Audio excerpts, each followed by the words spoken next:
Uber Eats has Lola V products? I gotta remember that. Well, you know, they say in order to remember something, you have to forget something else. Okay, now that is a very cute haircut. That's like a little shag. I've never seen it before. Well, I mean, of course you have. It's the Rachel. Oh, is that your name? No, I mean, like, your name. No, I'm Jen.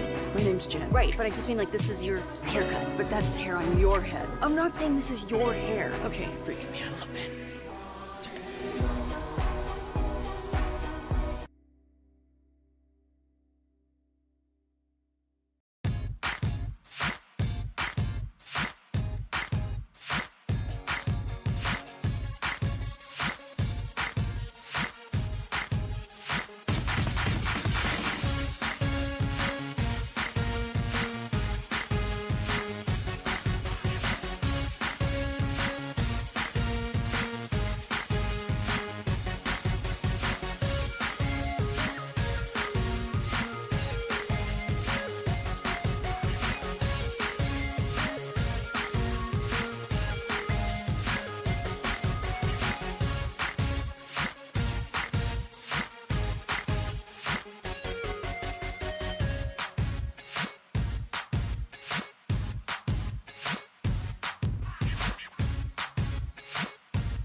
From our Highly Mazda of Arlington and Hearst studios, this is Sean and RJ on 105.3 The Fan. Hand off to Dobbins.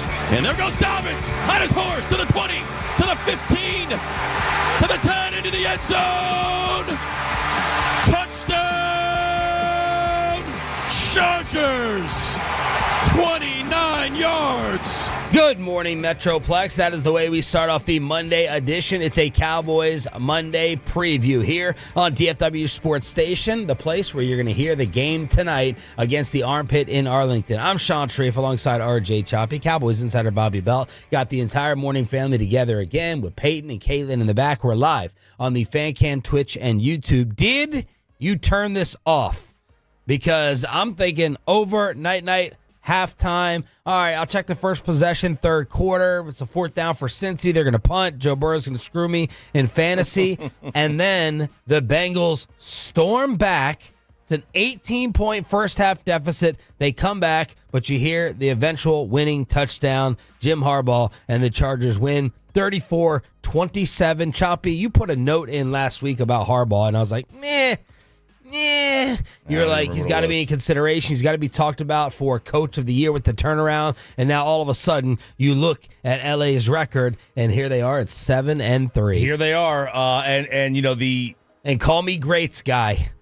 I'm up in the greats. I'm looking through the vents, down at Bobby's Take, down at the Chargers, down at the culture, down at the toughness, down at the turnaround of what LA has going on. And with the Cowboys time machine that I'm still working on constructing here on 105.3 The Fan, I have some envy and I have some FOMO on what Jim Harbaugh is doing and what maybe could have been. Well, you know, I mean, you're going to have a lot of competition for this job, maybe because the Joe Burrow job might be available.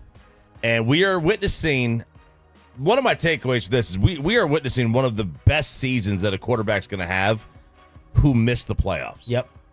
Like, that's the reality. He's going to wind up, counting stats, he's going to wind up having 45 to 5,000 yards. Yeah. He's going to have 40 TDs-ish, 5, 6, 7, 8 picks. He's going to miss the postseason with a good QBR. Yeah. I mean, that doesn't happen in the NFL. Well, no, it doesn't, which is why you told me. You've told me several times, Chop, if your team finishes this far below 500, bad quarterback. It's a bad quarterback, and when we have to strip away all context, and say bad quarterback, just like we said about Dak, and he's going to be taken out of the MVP race as well. First in yards, first in touchdowns, first in QBR with only 4 picks. Yeah, I did turn it off for like 5 minutes, and then because I was like, okay, this one looks like it's done, and then I did remember the phrase "Charger's going to Charger," and so I went back. And so I was getting close, but then I also thought to myself, well, Bengals are probably going to Bengal, and that's what happened. They did at the very end. The Bengals are one of the worst finishing teams in football. They're one of the awful. worst starting teams, too. That too. Zach Taylor must wake up at 10:45 a.m. every day. He has to. The way they start seasons, the way they're starting these games, it's another excruciating loss for Cincinnati. Like, they're losing all these games, as Bobby said, towards the end within 5 points. Well, I mean, both teams really. The Chargers, like Bobby said, Chargers do that too. But Cincinnati, they find a way to lose. Like they find ways, new ways. They invent new ways every week. Whether it's, some days it's a missed field goal. Okay, that happens. But some days it's a poor game plan. I mean, you can't get down 27-6. They have 5 defeats by 7 points or less. But it doesn't feel like they've been screwed because they put themselves in these holes, you know? They'll be on Bill Barnwell's turnaround list because of the point differential and one-score victories or defeats. I mean, they'll be on that list next year. Yeah, but I mean, like you said, you don't feel too bad for them because they start so poorly. But then you look at it and go, man, their margins were really thin against Kansas City. And you felt like at the end of the game, they would say, we had a 4th down pass interference call that gets them in position. We had, a game against New England where there's no way in hell we lose to New England again now today, or that's how they would feel probably. The Commanders game, Jaden Daniels hits a ridiculous 40-yard bomb down the right sideline, drops it in over the head of one of our defensive backs. They do have a little bit of a hard luck feel to them at times, but yeah, a lot of this is also just they look really unprepared at times. And you talk about toughness, you talk about culture on the other side for the Chargers. Number 1 defense in the league in terms of points allowed, and you can't name players outside of Bosa and Derwin James and Khalil Mack. They give up 14.5 a game. They are, I think, 12. No, that's with the rushing yards that they put up. But the numbers are crazy out there. The rushing attempts up. Justin Herbert with the interceptions are way, way, way, way down. So Jim Harbaugh right now is getting it done there in L.A. It's something that, again, you look at, and Herbert, you're right. Herbert has played. It's not as gaudy as it's been in the past with him right now. But it's like just, Harbaugh went in and said, we're going to game manage this a little bit. Yeah. Like almost kind of turned him into a bus driver at times. Yeah. That's weird. Like, it's weird to have a guy that talented, but you kind of have to do it. He's so... Well, it hasn't been working the other way. It hasn't been working the other way. And even last night, I mean, he had like 20 incompletions. It's not like he was super accurate. Bus drivers generally are like, hey, he's like 17 of 24 for 185 yards. Like, that's a bus driver. But, I mean, he threw the ball a lot more than that. Where do you think he is in pass attempts? Just guess. 6th. Oh, no, it's way below that, I would guess. I don't know, 10th? 18th. He's 18th in pass attempts, one behind Dak Prescott. 277 versus 286 on the year. Dak's missed 2 Dak's games. not been playing. Yeah, missed a game and a half. Yeah. Pour one out for Mercury Morris after what happened yesterday in the AFC. Fakes the throw. Allen going to step up in the pocket. Now he's going to take it and run, and he's got the first down and more. 10, 5, and muscles his way into the end zone for an unbelievable 26-yard touchdown run. Are you kidding me?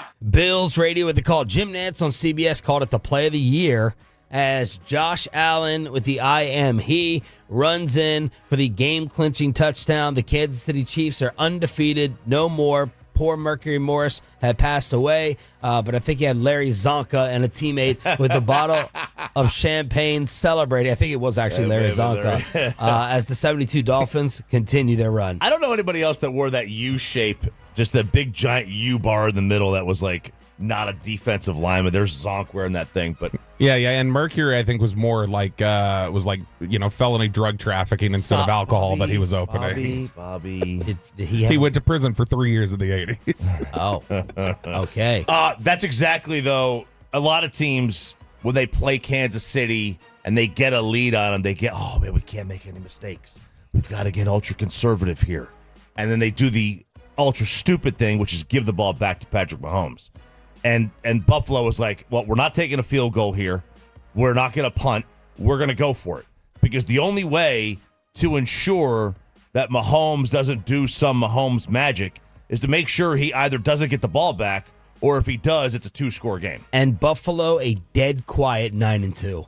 Even yesterday going into this, I left them off my power rankings. That's probably going to prove to be a mistake. But I was like, 8-2?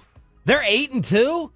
Dead quiet about Buffalo. Yeah, they got blown out by Baltimore, and that might just be a bad matchup for them. And I can't remember whether they lost. They lost back-to-back weeks. They got blown out by Baltimore, and then they lost by a field goal to Houston. Yeah. And that was after they'd beaten Arizona, Miami, and Jacksonville. And so I think everybody's kind of had a bad taste in their mouth about, well, who did you beat? And that's kind of stuck with them. Because they've beaten the Jets, Titans, Seahawks, Dolphins, Colts, and now Kansas City 6 in a row. As they have San Fran, the Rams on the road, Lions on the road coming up next 3. To me, they're the only AFC team that has a chance against Kansas City. I don't even know that they're like in a playoff since game. He was alive. Yeah, if Cincy was around, but like obviously they're not. Yeah. I guess they could win out and get to 10-7, but that ain't gonna happen.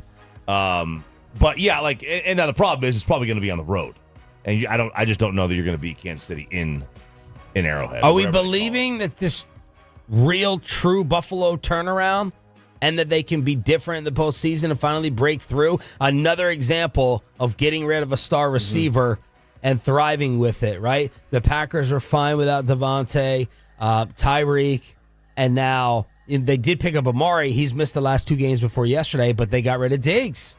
Yeah, and I mean Coleman's been good for them too as a first-round pick. Like, I mean, just going and replacing younger, cheaper talent. But this is absolutely a culture addition by subtraction, and you see how it seems to permeate everywhere. Stephon Diggs, it seems like, was just such a massive headache for them and caused so many tension issues that it just seems like they all had this relief about him going out the building. I mean, look, at the end of the day, Josh Allen can be the best player on the field when you're playing Pat.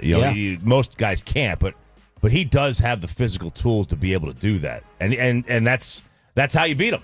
That's how you're going to be able to beat him if you are like that. That added a dimension of his ability to run on 4th and 2 there. I mean, if that's just a standing, pocket passer, I mean, how much more does that open up what the defense wants to be able to do? The team, coach, and quarterback who continue to make us all look dumb. Snap, Lamar moving out to the left. Lamar being strung out, and Lamar flings it backhand incomplete, and the Steelers defense has come up with a stop.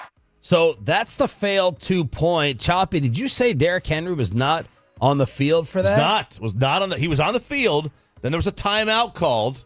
They go back, and then he was not on the field for the final play. Steelers radio with the call, by the way. Yeah, and I guess the explanation is that, well, it was a quarterback draw. They changed the play call. They changed the play call. Which, even if you were going to change the play call, unless he pulled a Scottie Pippen and called himself out of the game, why would you not want him out there for just the threat? Is he gonna run? I mean, why would you not want him there? Russell Wilson, baby. 4-0. The difference maker. His touchdown streak ended yesterday. I'll say this, is that even though you look at yesterday, he was not great yesterday. 6 field goals. Yeah. Tomlin was asked about the offense. He goes, they go, what do you think about your offense? He goes, win. It's a W. He's so coachy. Yeah, he's coachy. He's also like low-key Popovich, where he can kind of like be a jerk at times and not answer you, and people just like, that's Tomlin. Yeah. But Russell Wilson, even though he didn't play great yesterday, what you do see is that that entire offense had a for terrible Pittsburgh, pick in the end zone. Yes, that entire offense for Pittsburgh, though, just feels like they're more comfortable. Like, it's just the Russ being able to be the standard pocket passer consistently the way that Fields was not, just seems to have everybody really comfortable. Pickens has played a lot better since he got put into the lineup. Yes. And Jordan Lewis maybe regretting a little bit, saying Pittsburgh needs to go get a new wide receiver because he's played well. But as a lot of Tolos also pointed out yesterday, they go, just remember the Cowboys somehow beat Pittsburgh. Yeah. How long ago does that feel? Oh, they eternity. Beat the Steelers? Yeah, it feels like an eternity ago. Yeah, not just beat them, like statistically in this play sheet, beat them down bad. Fields started that game, right? Yep. That was I think that was the last game before Russ started. And then Harbaugh decides to kick with about a minute left, 3 timeouts, rather than the onside.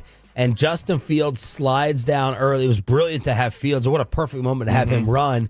He gives himself up too early, setting up, I think it was 3rd and 1 that it went to, and they end up converting. But, woo, that was almost all-time bad mistake by Fields. Yeah, it's like, here's your moment, buddy. You can go back out there, you can contribute to it, and then just sliding so short. And they stood up immediately. Got him talking trash, too. They tried to stand up, and I thought Harbaugh, I think it was right at the end of that play, Harbaugh was disputing something. I thought Harbaugh was going to get thrown out of the game or get penalized because he runs right up to the official. The official stops. He wasn't perfect, and he like collides with him. And you can see the ref looking at him like, dude, you need to slow down. Chris Boswell was 6 field goals. Justin Tucker misses 2. I think the first time since 2022 that he's missed 2 field goals in a game, and people are now thinking this is the beginning of the end for him. Might be, and Harbaugh's going to take a lot of the criticism for the Henry situation and the non-onside kick, but Tucker missed the 2 field. I mean, that really is a large part of your game there. I get the onside kick decision. I get it. It's so hard. You have like and you stop them. Field position's huge here. Sure, because if you stop them deep. Yeah. You get the ball midfield, closer to field goal range. Yeah.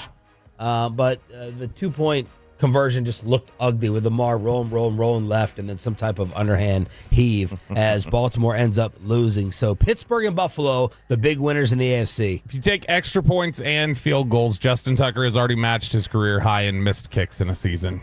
And we've still got several weeks left to play here. And so Baltimore, this is the issue with Baltimore that everybody's been a little uneasy about, is they've laid a couple eggs random, and that defense is not good. We still have a game left tonight. Cowboys Texans preview. Bobby inside the film room, and do we need to worry about these refs? We have the preview for the 6 a.m. club. Glad you're starting off your week with us here on Sean and RJ 105.3 The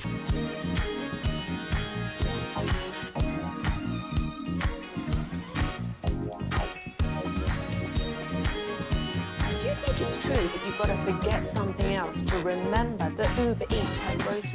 No, that's absurd. Hey, remember when you used to be a, what was it, Pepper Lady? Pepper Lady? Wasn't it Cinnamon Sisters? Razor Babes. Saffron Squad? Nutmeg Maidens? Tree Curb? No. Nutmeg Maidens. I just said that. Was it Spice Girls? Doesn't sound right. Was it Saffron Squad?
And it's back to Sean and RJ right here on 105.3 The Fan segment here, brought to you by State of the Art Weight Loss. That's soda. Cars for Kids. Donate today at carsforkids.org. And also brought to you by the personal injury lawyers, Frankel and Frankel. If you've been injured in a car or truck wreck, call Frankel first. 214-817-333-3333 with Frankel. Frankel, there is never an out-of-pocket cost. They only get paid when you win. Frankel and Frankel, the go-to car and truck wreck attorneys in Dallas.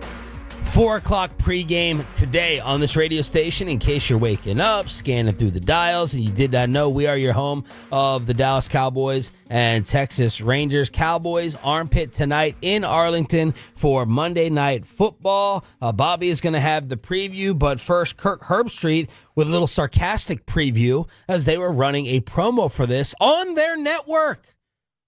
On ABC, on ESPN, and now Herbstreit feels a little emboldened. Monday Night Football will feature Lone Star State game between the Texans and the Cowboys. What things are going great in Dallas? Just keep putting Dallas in those high-profile windows. They just keep losing games. That is a train wreck. And a train wreck. And they keep talking. Yeah, keep talking. Keep talking. Great body language as you watch them. Other than that, what's your opinion of the Cowboys? It's awful. And you are absolutely right. I know we're going to talk about this with a different subject. That Pat McAfee leash has given everyone a little bit more freedom over there. Oh, yeah. Otherwise, all button-up Herbstreit would not be opening his mouth crapping on the network programming that they are airing themselves. He's the lead blocker. Yep. He is the lead. He is Larry Allen. He is the Larry Allen. Moose McAfee. Uh-huh. Absolutely. It's also his competition, though. Because he's TNF guy, and so even though it's in house, that's not the primetime game. It's not his competition for Thursday. They beat Monday Night Football though. They get compared to him all the time, and so that's he's just taking shots at what that broadcast is. But I think it's funny, like Herbstreit talking like, yeah, keep putting him in those primetime. What is? You think it's like college football where we're scheduling the games 3 weeks ago? Like the times for him. I mean, college football does. I think it's like 2 weeks in advance. This crazy. Dallas and Houston was on the Monday night schedule, and nobody was complaining about the idea of that at the start of the season. And game day picks the week of, right? Yeah, game day. They probably pick before, but they'll announce it today or yesterday. So they announce it. Yes, the week of the game where they're going to be for game day, which is insane to me. That's like you announce it, but. Obviously, they know, but yeah, Bobby, like they don't pick the games until very, very, very late. Inside the film room for the preview, Bobby has watched the tape, and we have the referee assignments as well. For Cowboys Texans, the spread is 7. The over/under is 41.5. So I know what's wrong with the Texans offense, and it's bad news for the Cowboys. So we were talking last week about the fact that the Texans haven't scored a second half touchdown in like a month. It was week 6 against the Patriots. And we were wondering, we asked John McClain about it. We're, saying, hey, what's the deal with Houston's offense? What's happening in the second half of these games? The answer isn't all that remarkable, and it actually makes a lot of sense when you think about what their problem is. It's the fact that Nico Collins has been out. So Nico Collins... Because they're blaming everything on the offensive line. The offensive line is a big part of it, too. But the offensive line's kind of been bad all year. The thing that changed and really morphed their offense was when Nico Collins went down. So... if you look at the fact that there's a couple different ways that him leaving has really sort of shape-shifted their offense and changed things. And he's back tonight? He is back tonight. He has finally been cleared, and there's no injury designation, nothing. He's good to go. He is in this game. And play-action passing and the middle of the field are both things that'll be back in play for the Texans tonight that they haven't had for about a month. So if you haven't seen or if the Cowboys are watching a bunch of recent games of the Texans and try to figure out how they're going to attack, they probably need to put that out of their head because that's what they lean on Nico Collins for. Those things being absent are the big reasons why they've had a lot of their struggles. Bobby Sloak went and basically changed the entire design of their route combinations when Collins went out. They just felt like they couldn't do things. So we talk about Stephon Diggs being a big loss for them, and he's a really good player. They have other guys on their team that do things stylistically the same way Stephon Diggs does. So when Diggs goes down, it's, okay, you step in, you start taking this route concept, you do this over here. When Collins went down, they have nobody who runs the routes and does the things that Collins does. So if you look at the fact, and it was, at first I was just watching the recent games. I had to go back and look at stuff with Collins to get an idea of, okay, how different does this look? And it looks incredibly different. So typically the way that CJ Stroud has been really comfortable the first year and a half of his career, what Stroud does is he likes to pepper the middle of the field. He likes to play things in between the numbers, posts, slants, and Collins is a big part of what he leans on there. It's on average over the course of the first year and a half of his career, it's 65% of his pass attempts are between the numbers. With Collins down in these 5 weeks since, his numbers his throws between the numbers have been below 50%. Everything is outside. It's completely, if you look at his spray chart of his attempts, cowardly. It's completely changed. Well, I mean, it's also just those throws outside the numbers, they're difficult. Yeah. And it's lowered his percentages. They've had issues with that. The play action passing game was something that's been way different without Nico Collins in it. Nico Collins is 5th in the NFL right now, having missed half the season. He's 5th in the NFL in play action receiving yards. That's the guy that they lean on completely to do those things.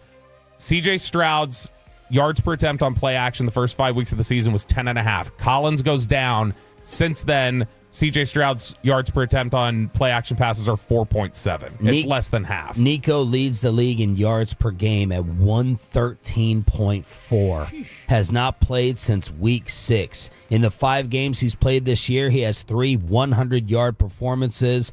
So it'll be the first time playing since Diggs was lost for the year for Nico. Yeah, so this is it. And that's something that's been problematic for Stroud this year. He keeps having guys get hurt. And he doesn't have anybody that he's consistently been able to lean on. Collins has been the biggest part of it.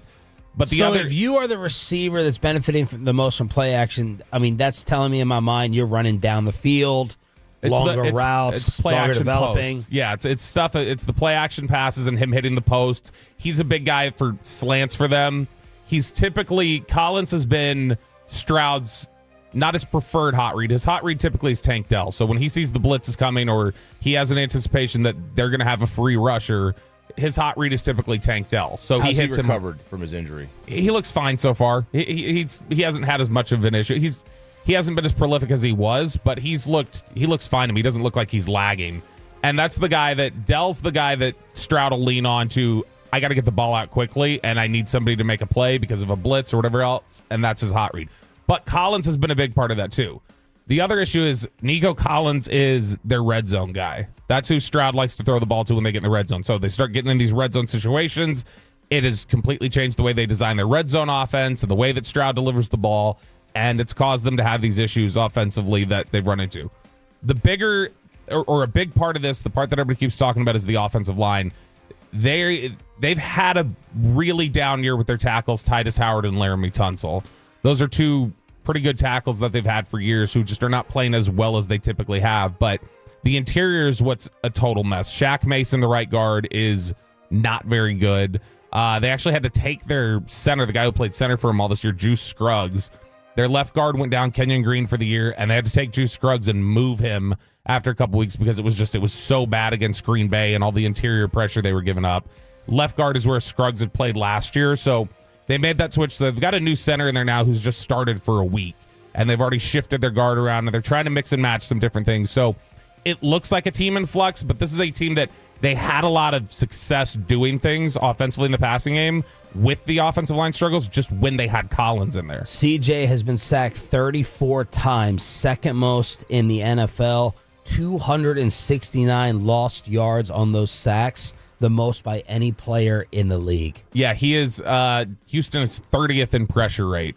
So they give up pressure at the third highest percentage in the NFL this season. And so they've tried to lean on the running game at times with Mixon. It's not an incredibly efficient running game. Like, they'll use it and they'll lean on it at times, especially if they feel like they can't pass protect. But Mixon hasn't been really efficient. He's kind of just been a grinded out guy, and their blocking is just as bad a lot of times in the run game as it is in pass protection. So they've had their struggles offensively, but them getting Collins back tonight it's probably not even going to look like the same offense Dallas has studied from the last few weeks. Inside the film room with Bobby Bell previewing this evening right here on The Fan. Houston, on the defensive side of the ball, they're going to be missing Will Anderson in this game. And he's been huge. He's really good, the edge rusher for worth them. It is the pick. Yes. Yeah, he's awesome.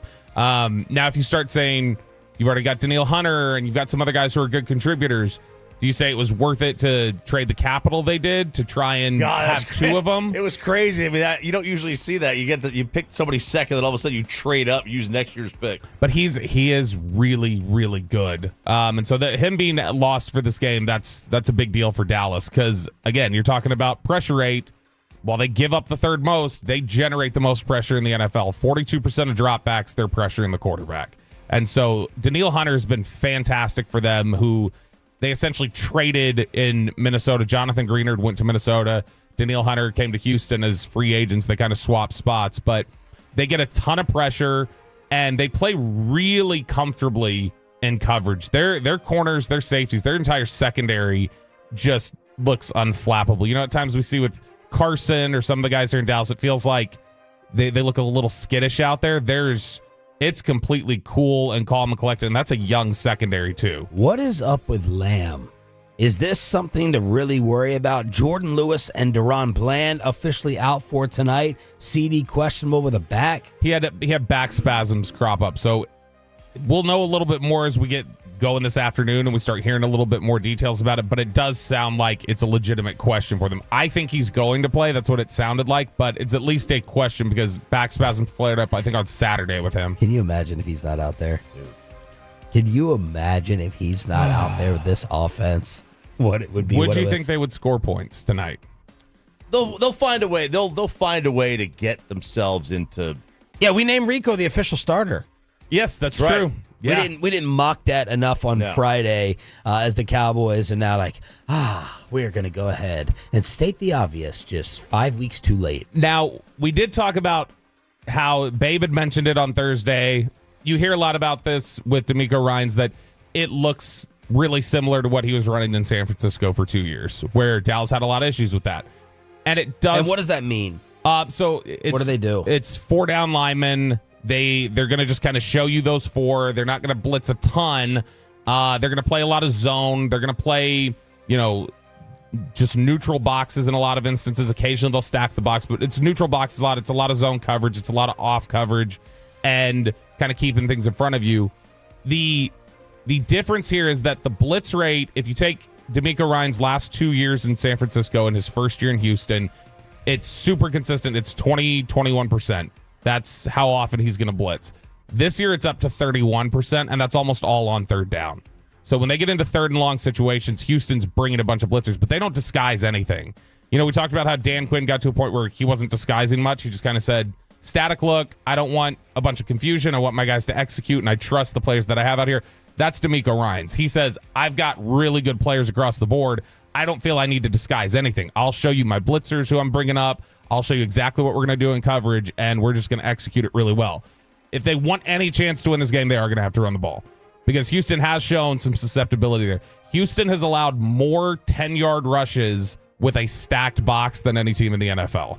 But at the same rate, they're like second in stuff rate, so it's a Joey Gallo run defense. They're striking out or they're getting home runs every single time. All right, here's what we have coming up the rest of the show. We have a Justin Timberlake ticket giveaway. My goodness. Starting at 7:20 all week long during the commercial-free expressway.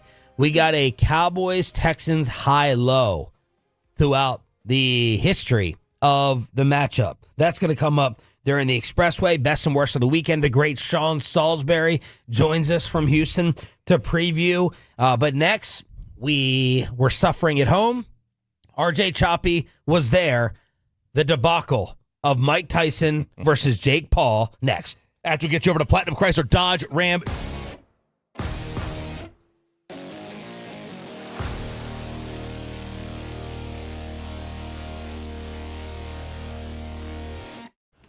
Uber Eats has Lola V products? I gotta remember that. Well, they say in order to remember something, you have to forget something else. Okay, now that is a very cute haircut. That's like a little shag. I've never seen it before. Well, of course you have. It's the Rachel. Oh, is that your name? No, your name. No, I'm Jen. My name's Jen. Right, but I just mean this is your haircut. But that's hair on your head. I'm not saying this is your hair. Okay, freaking me out a little bit.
Do you think it's true that you've got to forget something else to remember that Uber Eats has groceries? No, that's absurd.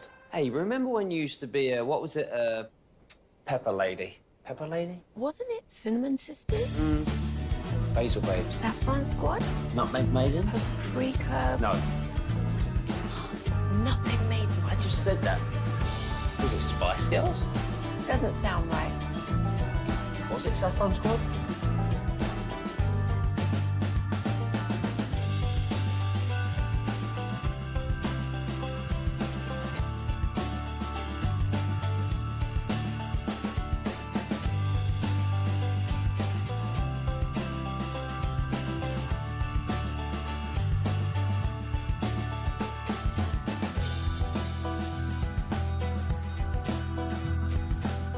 It's back to Sean and RJ on 105.3 The Fan segment here, brought to you by Classic Chevrolet. Classic Chevrolet in Grapevine is the #1 Chevy dealer in the world. More Silverados than anyone else. This is Texas. This is Classic Chevrolet. Together, let's drive, relax, enjoy the difference based on new Chevrolet registrations 2023. Sees the contest 80-72, while judges Lawrence Cole and Jesse Reyes see it 79-73, declaring your winner by unanimous decision, Jake El Gallo Paul! That's the call. We were able to get it off of Netflix, and that's basically all we were able to get. Good morning, Metroplex. Happy Cowboy game day to you. Sean, RJ, and Bobby on DFW Sports Station. We're going to go through the misery with all of us sitting at home, but Ralph James was there. I was there. In attendance. Did not expect to be there. I would think that you would have told us earlier that day on the show. Yeah, it was about 2 hours after the show ended. You know, we after the show went to the gym, and on the way back got a call from my buddy Michael Witten and his wife Sherry. They were like, "Hey, got a suite. Yeah, we bought a suite. We decided we're in town. We bought a suite to the fight. My goodness. And you want you to come." I'm like, "Okay, cool." And I'm there. Now, it took a little convincing. Sarah didn't want to go. She's like, I don't know these people. I don't really have any interest, but I'm stronger than her. And I you said, are man. I said, you are Jake Paul. She's Mike Tyson. I'm Jake Paul. I said, so we're going.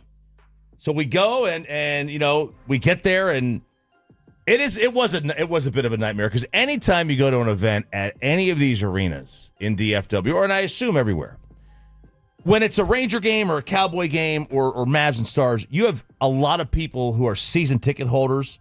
They know the drill. Yeah. But when you go and you get an outside event, sometimes they bring in outside people to work it, or to be through the parking.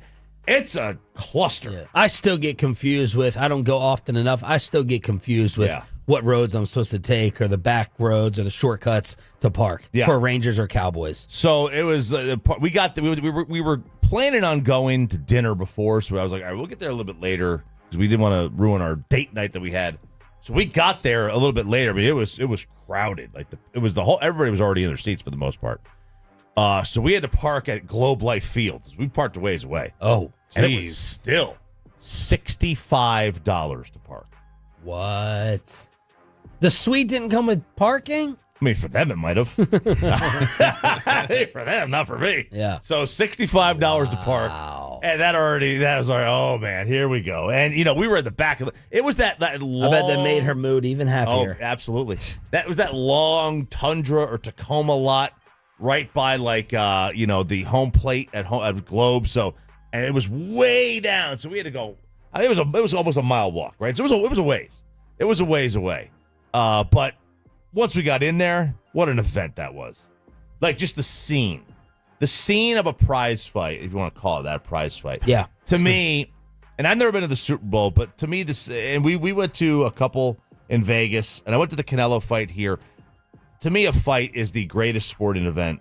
It feels the biggest. The girls are dressed up like they're going out in Vegas. I mean, everybody there is. Did you treat it like that? Not like that. We didn't dress up like that. We were dressed not like we would go to a Cowboy game. We were just nicer, but not like, where you're wearing 6-inch heels. She wasn't wearing heels and everything like that. Shaq, Charlize Theron. Yeah, I don't know what that was. Gronk. I mean, Charlize Theron still makes more sense being there than Rosie Perez, though. So. Oh, we'll get to that. And you saw the curtains? I did see the curtains. The curtains were there. They do exist. I hadn't seen them before, but when you walk in, it was quite dark.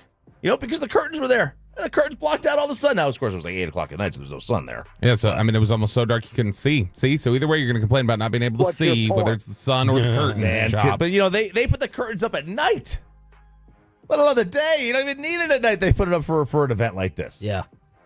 And then seeing it, did you have to watch on the video board, basically? Yeah, now we had really good seats. We were right, basically, so it was the 300 level, the suites there, so I guess it's silver level. So not high, not super. It's perfect for a football game. For a fight, I mean, it's a postage stamp. It really is. Yeah. And, of course, the fight ends up being a joke. I'm going to have to go back and check the tape on whether I bet Bobby money the day it came out. I know we have a Kansas City AFC Championship game bet. No, we don't. Oh, no. If you could bet. But I'm going to have to go back and check the tape on betting on this fight, because Bobby swore Mike Tyson was going to win and this whole thing wasn't going to be a farce. But let's talk about watching it first. Could you watch it? And what happened with Netflix? You saved me. Did you watch that Twitter stream? I did, but that got shut down eventually. So everyone is sitting in their house. Everyone in America is sitting in their house going out of Netflix, into Netflix. Retry. Pepe, did you attempt this? Did you sit down and try to watch this? I was not able to watch it. I was out and about and then had other activities after dinner with friends, but I saw the group text and everything that was melting down on Twitter. Yeah, this was one where I had started it. When I first turned it on, I was like, what's everybody complaining about? It's fine. Yeah. And this is 3 hours before the fight was supposed to start. We were just checking in on stuff. And then it was like 20 minutes in, I started getting that little spinning red buffering thing. And all the memes, as Jerry is on there for his interview, how many games are the Cowboys going to win this season? 25% with the buffering. All the different jokes that were on. That's a meme now, the Netflix percentage. It was awful. At one point, 6.6 million people hopped on Antonio Brown's live video of the scoreboard. So I guess AB was there. It looked like Upper Deck. He's live streaming. That's the way I had to watch Jake Paul's fight at the AAC. I wasn't going to buy it, but it was being live streamed on TikTok. And someone was just in the arena. They want the views. Yeah. You get the access. But my problem with it was, at first, I was getting a clean, clear picture, no sound. And I'm like, these TVs are kind of new. Like, what is going on with my sound? So then log out. And Amanda, I'm trying to watch other stuff until the end of the women's fight. Which ended up being the blockbuster superstar event. Great. So brutal, too. That everyone was talking about. And she's like, stop logging out. Just keep it on there. Just keep it on there. And then I'm in and out and in and out. And then eventually while I'm trying to get in, nope, it just stopped. It just stopped in terms of the access. And then it let me get the picture when Jake came in with the pigeons and the car in the intro. But no sound. But Bobby had sent a Twitter link that really got me through it for the sound. I just had to try to match it up like a Cowboy game if you're listening to Brad and Babe on this station. Yeah, I don't know. The odd thing is there were a couple different Twitter streams that I found. There were two of them that I found, okay, these are active and they're working and they're staying logged in. And it was a feed of the Netflix. I don't know why those people's stream was able to handle 2 million people jumping on a re-fed version of the Netflix stream. But I couldn't get it to consistently work until... Man, we were maybe into the fourth round of the fight before I could switch it off of the Twitter stream and go to Netflix consistently. How does this fail behind the scenes? Are you not testing?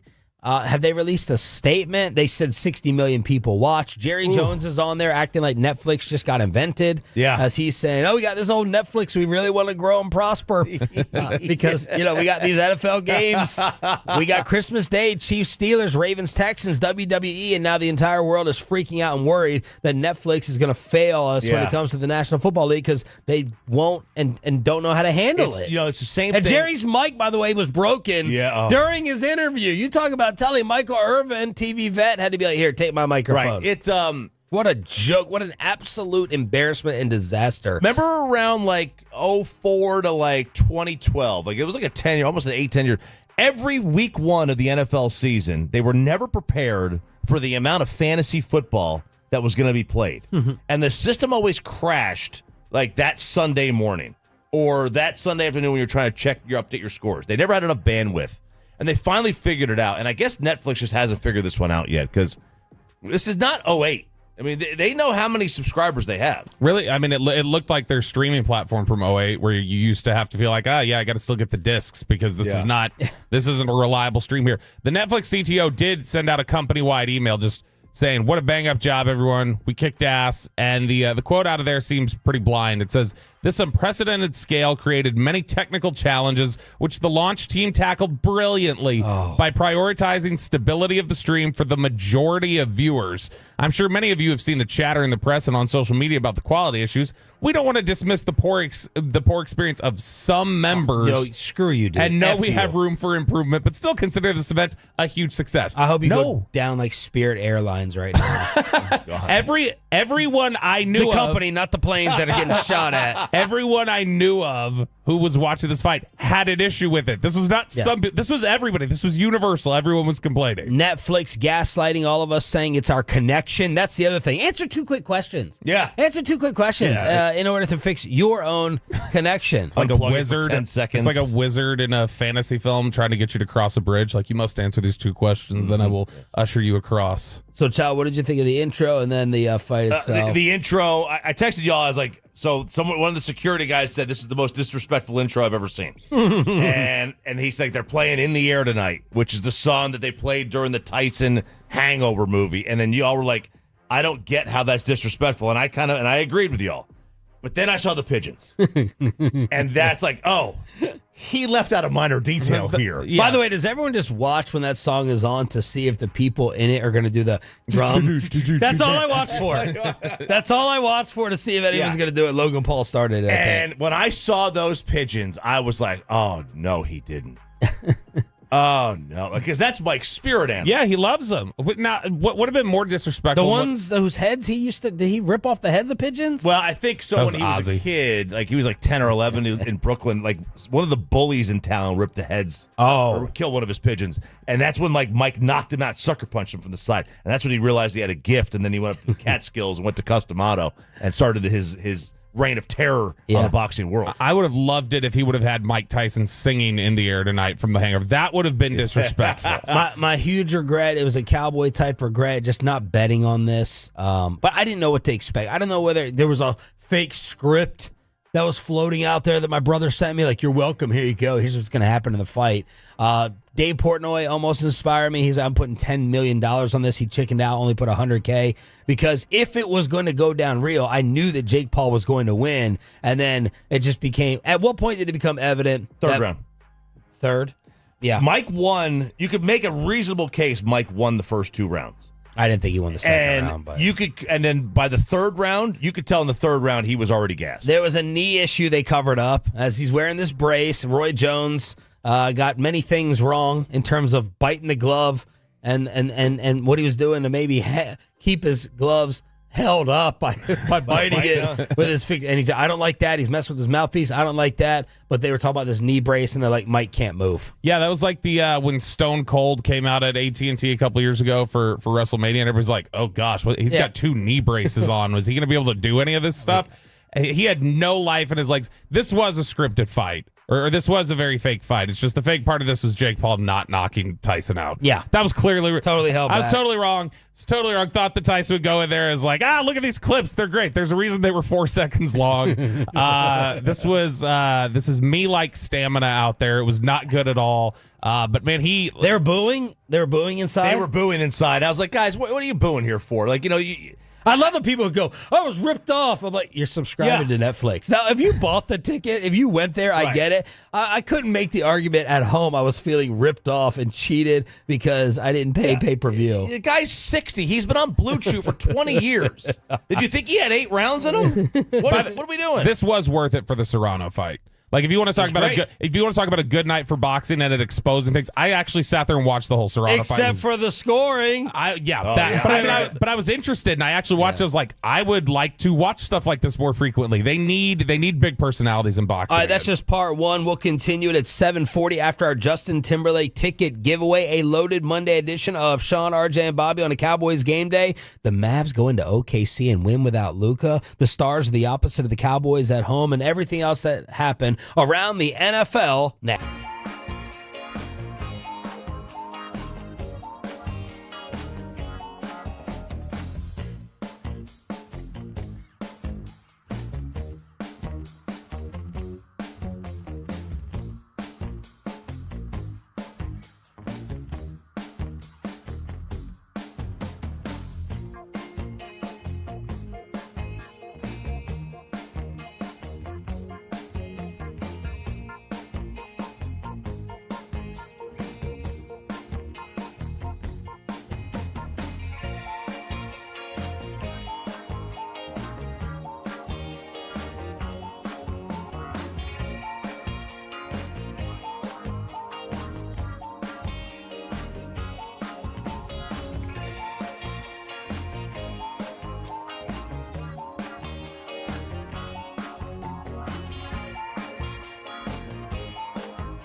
Uber Eats has Lola V products? I gotta remember that. Well, you know, they say in order to remember something, you have to forget something else.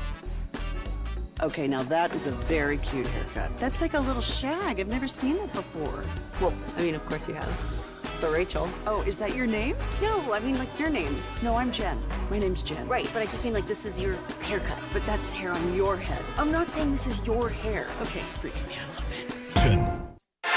From our Highly Mazda of Arlington and Hearst studios, this is Sean and RJ on 105.3 The Fan. Gets the snap, looks, steps up, gonna run, 10, 5, Gino, touchdown, Seahawks, holy catfish. Catfish. Never heard that one. I've never heard that one either. Is that what they throw at the market? No, that's a salmon, right? They would. That's catfish is not. They would not do catfish in Seattle. They're too classy for that, Yeah, right? way too classy. Yeah, absolutely. And they do stink. My God, they end up stinking. I love the fish, but it stinks. Would they do it across the bay in Vancouver? Would they? Yeah, hey, when you're in Vancouver and you're looking over, you could toss it that far. You could see Seattle 4 hours to toss 4 it. hours away. There's the call on Seahawks radio as Seattle stuns Bobby's 49ers late on the road. This happened as well. Just falling apart at the end. When's the Kyle Shanahan noise going to get louder? Not about firing him, but coaching details and these lost leads. The Seahawks improved to 5-5, dropped San Fran to 5-5. 2017 catfish. I don't know. Oh, baby. I don't know what it is in terms of it. There's no greater dichotomy right now in the NFL in terms of just you look at not matching up with your record than Kansas City and San Francisco. Like Kansas City looks more consistently this season like a 5-5 team if you just look at the stat sheet and you look at the way that they play overall. San Francisco in these games is, you look over the last 5 weeks, they are plus 500 on yardage. They're positive in the turnover differential by 2.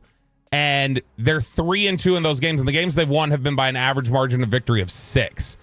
And none of their 12 regular season victories last year were by 6 points or fewer. None of them. And all but one of them were by at least 12 points.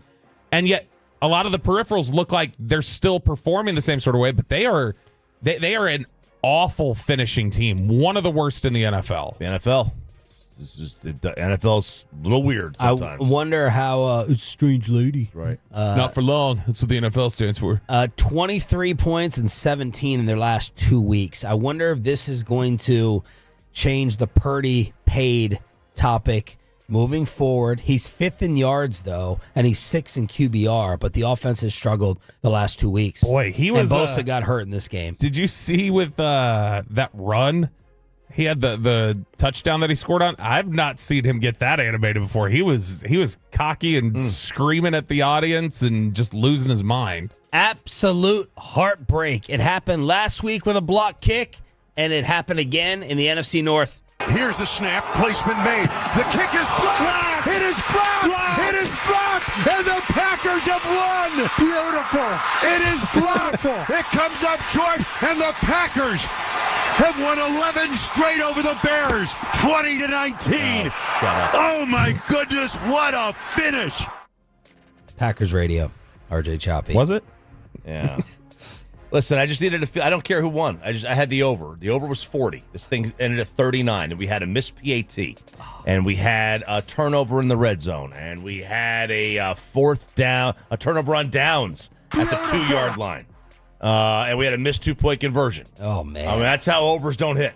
That's right there. That was an easy one. I thought it was like easy. Everyone was waiting to see how Caleb and the Bears offense was going to respond after firing the offensive coordinator. They scored their first touchdown in 3 games. People, were optimistic and feeling good about the Caleb bounce back and then the crushing ending. And it had a really good chance to be a nice narrative arc for Caleb, who apparently this weekend in their final team meeting, he stood up and took a lot of responsibility for the firing and said, hey, I have a big hand in this offense struggling, and I feel a lot of responsibility, and reportedly had a bunch of teammates buying in, and okay, look, this is a good step from Caleb. And then you see him come into this game, and that final drive was gutsy. That throw down the sideline was huge.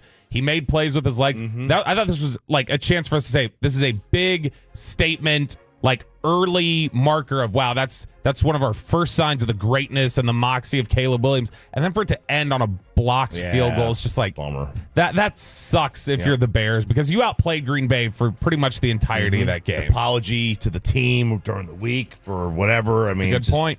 Yeah, it's just you don't see that. You just don't see it. And I'm just so distraught over the entire missed field goal. Or blocked. I didn't even look at the rest of my bets the entire day. I have no idea how they finished. Packers 7-3. The Bears fall to 4-6. The Detroit Lions maybe get Doug Peterson fired during this show today. Maybe 52-6 in Detroit. Goff destroyed me in fantasy. He had 4 touchdowns. Amon-Ra has 8. I picked Amon-Ra over Justin Jefferson. I was ruining that decision all year long. Well, now Amon-Ra St. Brown has touchdowns in 8 consecutive weeks. 11 for 161 and 2. Montgomery this was a stat pad game. Get everybody their numbers. The great Jahmyr Gibbs making me even more bitter that he came out and said the Cowboys were going to draft him if he didn't get taken earlier in the selection process. Jahmyr Gibbs going off 52-6.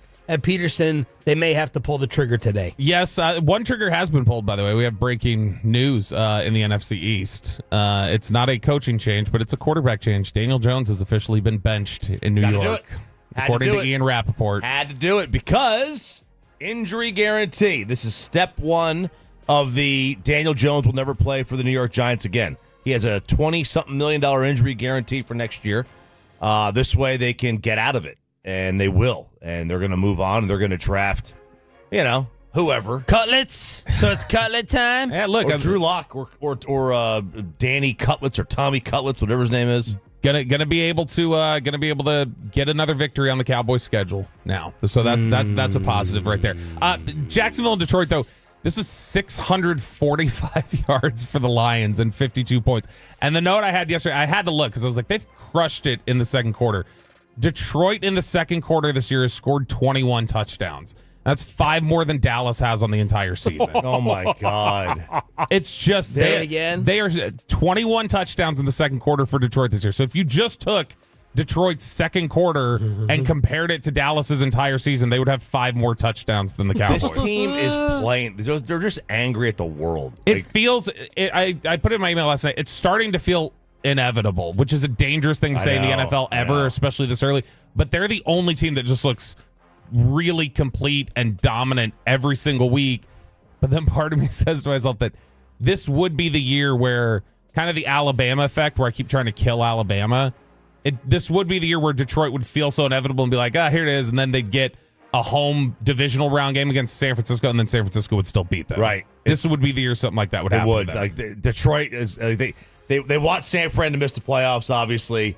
The Cowboys, who they lost to they didn't lose many games last year. The Cowboys they lost to last year, they're going to miss the playoffs. Like, they want things to line up. But you're right. It's going to be one of those strange years where Matt Stafford goes in there or the Niners go in there or Philly, and they wind up losing. 645 to 170 on the yards. Now, this is the second blowout they've had where they've lost a defensive player.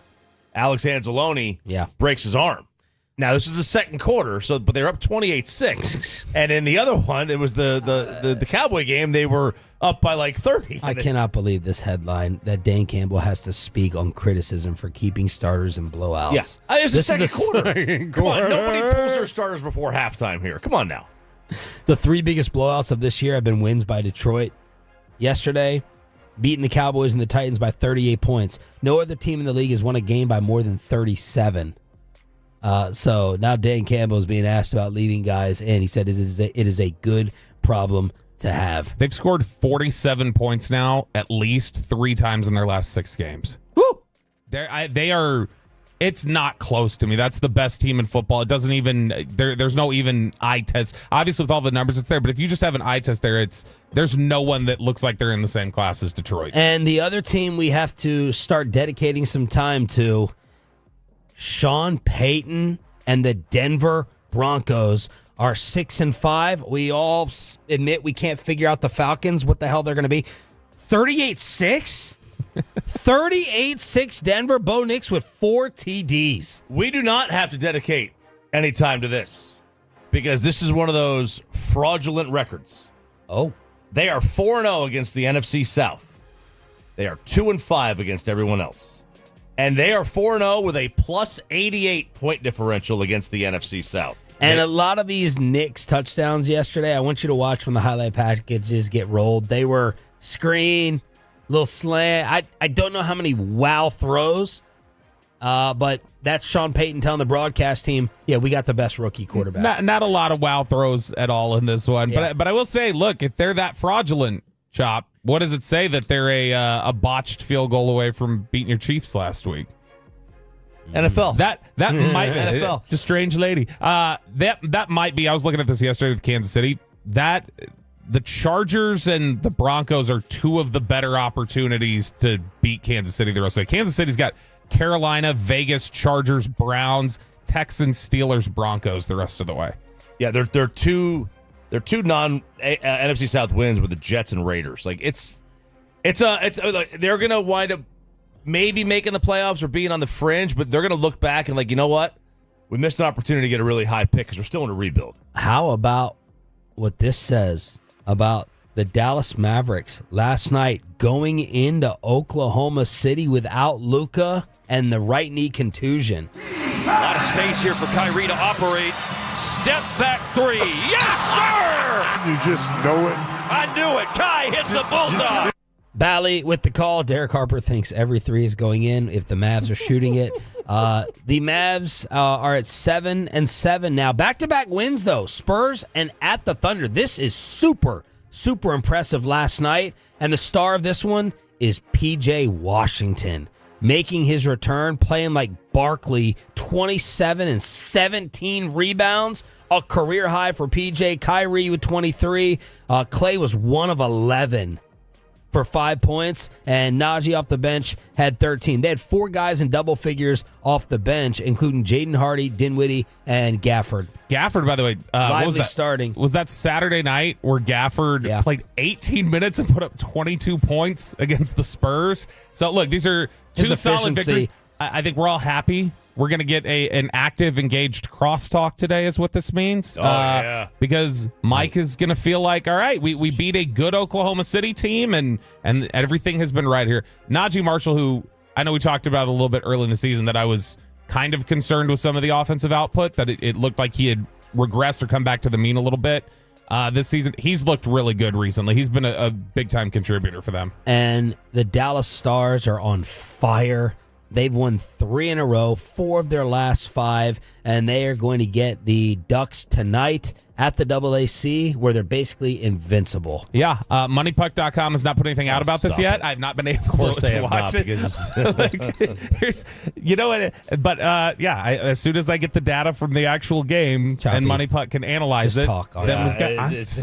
Shut up. Come on, it's fun. It's fun. They are unbeatable at home. I mean, they really are. And they're 11-5, but in the Central, it feels so much bigger. They're in third. Yeah, it feels like they're 13-2. The Jets are 15-3. That's the only thing. Like Winnipeg is just playing such a great brand of hockey right now. And then Minnesota separating the two as well. So there it is. Everything you need to know on a Cowboy Monday with Monday Night Football tonight. What do you mean everything you need to know? You didn't even cover the big news of the Wings getting the number 1 pick. Oh, yeah. Yeah, Paige Beckers. Paige, I came loaded and ready to go with actual genuine excitement for that, because Paige Beckers is actually an exciting basketball player. She's no Caitlin Clark. What position does she play? The apron. The tax apron I'm talking about. She makes a lot of Yes. Who is she for real? She is a legit stud. Her highlight tape is she's really good. Isn't she going to be like 4-time player of the year or something like that in college women's college hoops or Let's something get, like that? Get you set. 3-time. Is the apron is that a play? Is it a place on the floor? Yeah, on the basketball floor. Yeah, that's what I meant. There we go. Let's get you set for this evening with a Cowboys Texans version of High Low and our first Justin Timberlake ticket giveaway of the week next.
you think it's true that you've got to forget something else to remember that Uber Eats has groceries? No, that's absurd. Hey, remember when you used to be a, what was it, Pepper Lady? Pepper Lady? Wasn't it Cinnamon Sisters? Basil Babes. Saffron Squad? Nutmeg Maidens? Paprika? No. Nutmeg Maidens. I just said that. Was it Spice Girls? Doesn't sound right. Was it Saffron Squad?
And it's back to Sean and RJ right here on 105.3 The Fan. It is the Expressway right now on The Fan, and it's brought to you by the On-Time Experts. We have best and worst of the weekend. Can you have a great time at a sporting event if your team loses? That's coming up. Justin Timberlake tickets. This is a huge one. My wife may actually put in the request for this one. Timberlake ticket giveaway during the commercial-free Expressway today and every day this week.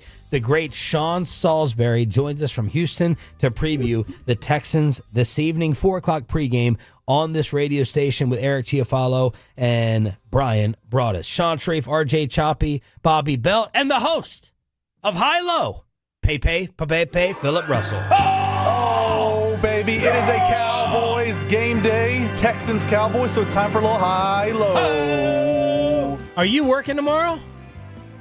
No, I'm not. Well, technically tomorrow because, postgame's 1 a.m., but no, I will not be here in the morning tomorrow. Just neglected. Didn't feel like you needed to tell us.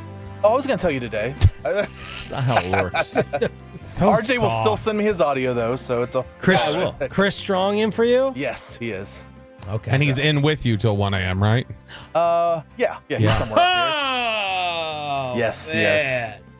Hey, it's all right. Just 2 more of these days. 2 more of these days, and then There's another one? we're done. We're not getting flexed out of it? No, I don't think we are. 2 more of these days, and the comp day that he was so quick to go fill that sheet out and drop it. Yeah, that's right. All right, let's do this. Who's the defending champ, by the way? I believe it's Sean Sharif. Yes. Okay, it is. So this is a Cowboys-Texans high-low. All these are former Cowboys and Texans. Some might be current players in the league, but they don't play for the Cowboys or Texans right now. Oh. No coaches. Okay, so just nobody on players. either of these 2 rosters. Correct, Perfect. yes. But they could be current players in the league right now. Okay. But these are players that played in the history of the Cowboys-Texans rivalry, which is only 6 games long. So they had to have appeared in a game. So if somebody was injured and didn't play in a game, but they were a big name, that wouldn't count. Correct. Okay. I don't have a good feeling about this. Sean Sharif. This is going to be Choppy versus Bobby, I think. All right. The history of the rivalry, high-low. You can play along at 877-881-1053. Franco injury attorney text line. Let's start off high. Gene? He's an elite quarterback. I think. So, he's been doing it for us all year. And the bigger the moment, the better he plays. And that's what you want from your leader. The thing I'm really worried about with this is giving names. Name names for the other guys to steal and pick. I'm going to start off with J.J. Watt.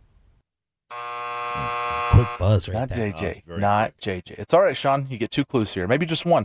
Clue number 1 for 2 points, Sean. He's small like a squirrel, but had big catches in New York.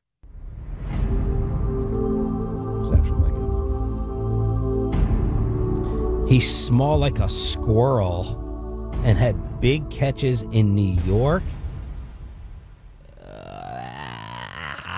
Buzz. You guys know it? I don't know it. No? No. Clue Yeah, number when he says no, he doesn't know it. Clue number I was 2, just Sean. looking at his face for 1 point. He's anti-mask like the guy sitting to your right. Were you on the text chain Friday? Yes. Okay. We'll just go back and look at what I said from the boss. He's anti-mask. Is that political? Yeah. Oh. Yeah. I don't think facts are politics. I know. Yeah, I know it now.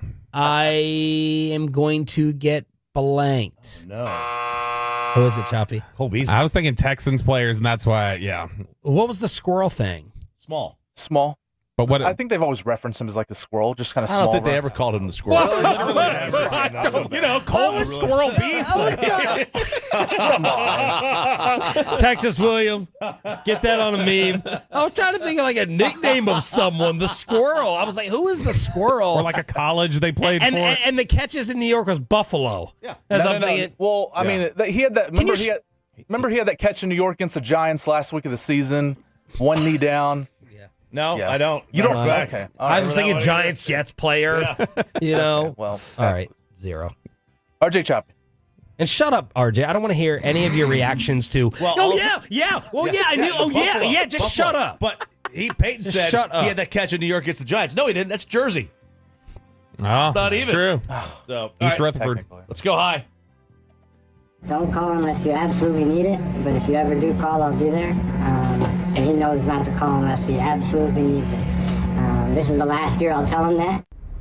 I don't know what his actual name is in terms of the letters, but I know the letters. It is J.J. Watt. 3 points. RJ. All right. Well, how did you get it off of it? Because we How did you played know? that clip. yeah, it was like a big headline, that quote.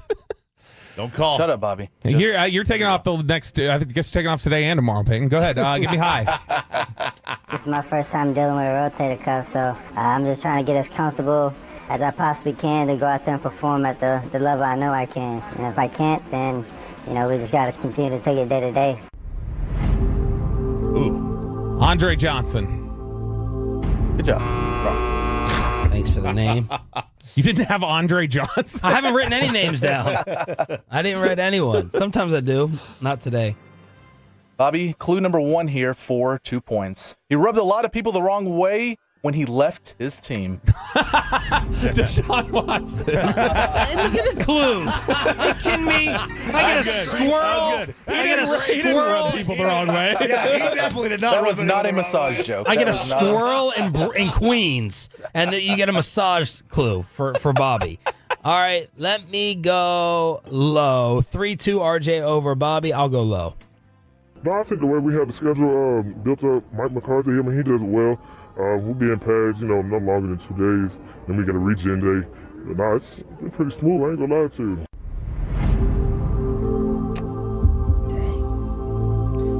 I was going to say Overshown, but not current roster.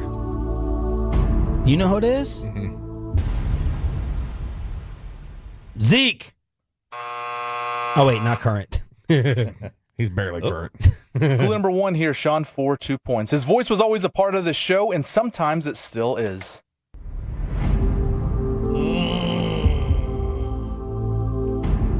That's good. That's good. 1 for 6. Michael Gallup. Oh, there we go. Well done. Man, how did you guys get that off the first one? Because that was the same Gallup clip he used like 4 months ago. No, it wasn't. Yes, it was. 'Cause I'm not going to lie to you. I remember hearing it when we played it the first time. All right, 3-2-2. RJ is in the lead. All right, let's go low, Gene. Low. Back to the drawing board. You got to evaluate it and see what exactly is the problem is. Once we figure that out, we just got to continue to go forward, continue to move forward.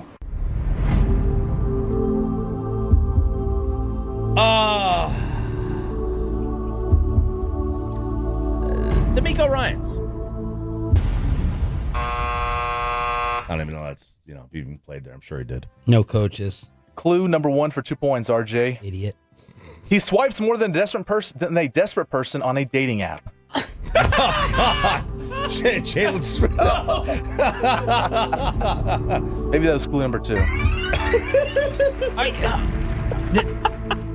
Did Spittle help you with any of these? No. Man, what a... His last name is Carr. Oh, hang on. You gave me another idea there. All right. They can go low if they want. I'm going high. I don't know, man. Like, we was up 20-0. And I told Coob, I was like, hey, man, I'm finna beat his ass. That was just it, man.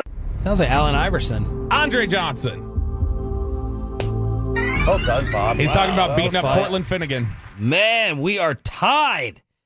5-5-2. I need this to try to tie. High-low, Cowboys Texans. Hopefully you guys are getting it on the Franco Injury Attorney text line. Let me go back to being high.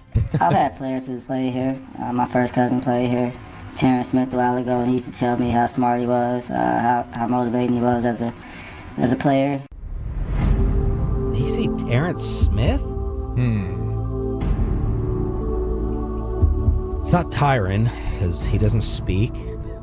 Smith. My cousin Smith. DeAndre Hopkins. Wow.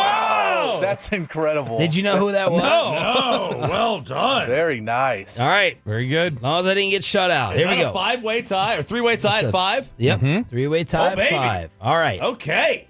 All right. I will go high, Gene. Believe me, I didn't want to do it. It was as nerve-wracking a situation as I've ever been in. But I was just telling him, I said, I really believe that you guys would feel a little bit more pressure to at least play me. Tony Romo. RJ with the lead. I almost cursed. That's right. 3-3-3. Oh, no, he got 2 on the first one. All right, Bobby needs this on the first attempt to tie. Otherwise, I believe it's game over. All right, let's go high, Gene. I opened up and I trusted, the people that were around me. And when they spoke to me, I felt like they were speaking to them, that they would have my best interest at heart. T. Oh, that's Terrell Owens. Wow. What time? Now, how many do you have left, Peyton? I have one more. Okay, well, you guys have to then This is the walk-off one? This is the walk-off. Yep, this is the walk-off. Reset the rules, Pepe. Okay. Because there is disqualification possibilities here. So I believe I play the clip, and you guys cannot say anything, and you can't say a name until I play the clip finishes. The clip has to be totally over, and then you can go rapid fire. That's right. We had a tie. Remember last time or 2 times ago? We literally said Nate Newton's At the name same at the same time. Oh, that's right. So do you think it should be like back and forth for like 2 seconds apiece? I was going to say, so it is supposed to be, if somebody gets a guess out, then you've got to give the other person a chance. All right, and then I'll say when it's done. I'll say when it goes to the next person, back and forth, but I'm going to be quick with it. All right, not like 5 second, 10 second like usual. And Peyton, he's got to give clues after like the first 2 or 3 guesses, right? Yes. Now, Sean, I will let you pick high or low pitch. Oh, I like that. All right, let's go low, and when it's done, you both get the first shout. Whoever doesn't shout gets the next turn. Let's go. I had a couple moments. One is when I was in that office with Jerry Jones. Yeah. And I ended up getting cut. Dexter Coakley. Flozell Adams. Ecubon. DeMarcus Ware. Clue. Georgia. Hang on. After the clue, both of you can fire it out. Both of you fire it out because it would be unfair for one to get the clue answer to themselves. Georgia is the first clue. David Pollock. Deion Sanders. Next. New York Jet. Tyron Smith. New York Jet. Oh, crap. No, now I got to get Aaron Glenn. Richie Anderson. Are these your clues? That's it? I got one more. All right, give it. Quarterback. Mark Sanchez. I think I know it. So quarterback. God, I hope these are right. Oh, Quincy Carter. There we go. Oh, Quincy Carter. He went to the Jets after he got cut. Yeah. Oh gosh, yeah. that I feel dumb. Oh, my that was God. bad. Ooh. Bobby Belt. Wow, well done, Bobby. What a game. That feels like a very weak victory. Hey, got the W. Hey, as Mike Tomlin said, what? W. What do you think about your offense, coach? Can't score a touchdown. W. So there it is. A Cowboys Texans high-low. Sean Salsbury previews at 8. We said no more politics. Can't say W. Yeah. We have a Justin Timberlake giveaway coming up. Bobby, tell us about the referees for this game, please. Yes. So this is actually the last couple weeks. I feel like whenever we've looked at the referees, it's been rough assignments for the Cowboys that they've gotten a bad draw, whether it be because of the type of penalties they call or whatever else. This one seems pretty neutral. It's Craig Rolstad. So his group calls the 5th most penalties in the NFL, but they penalize home teams a little less than league average, and home teams have a slightly better win percentage with Rolstad's crew this season than league average. So those are two positives for the Cowboys. Offensive holding is his crew's most common call, but that's also the most common call in the NFL, and he's middle of the pack in terms of the rate at which he calls it. So it's not like he's calling a bunch of aggressive holding calls. The penalty he calls more frequently than the rest of the league is defensive offsides. Which is neither Houston or Dallas has dealt with that as an issue this year, offsides calls. He also calls a high rate of face mask and ineligible man downfield. But again, the Texans and the Cowboys are like at the bottom of the NFL in both of those penalties. So in terms of a just neutral, no real effect type of draw, in terms of it's not like he calls penalties that seem to benefit one team or the other, this is about as even a referee crew as the Cowboys could have drawn. That's a weird, he calls a lot of defensive offsides. Like, you're either, that's not unique to that crew. You're either offsides or you aren't. No, because neutral zone infraction, if you're talking about when it's one of those jumps and was it a false starter in offsides, that says that he probably leans more towards the defensive line causing This is like Kadarius Toney's worst nightmare. What is? The lining at the offside. Yeah. It was an offsides joke. No, it's good. Let's move on. Ladies and gentlemen, the weekend. I'm having a bad fucking weekend. Let us know what you got into. All the stories, all the drama, all the fun at 877-881-1053 and comments on the YouTube fan cam and Twitch. Pepe will read them off. This is the best and the worst of your weekend. And I think best and worst is perfect for Tyson Paul. RJ was there.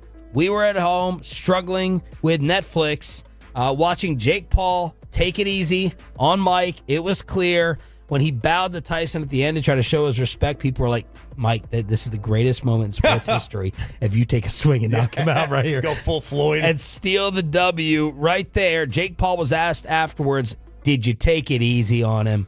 At any point, did you start to take your foot off the gas just a little bit because you noticed he was tiring out? Yeah, definitely. Definitely a bit. You know, I wanted to give the fans a show, but I didn't want to hurt someone that didn't need to be hurt. Did you carry Mike?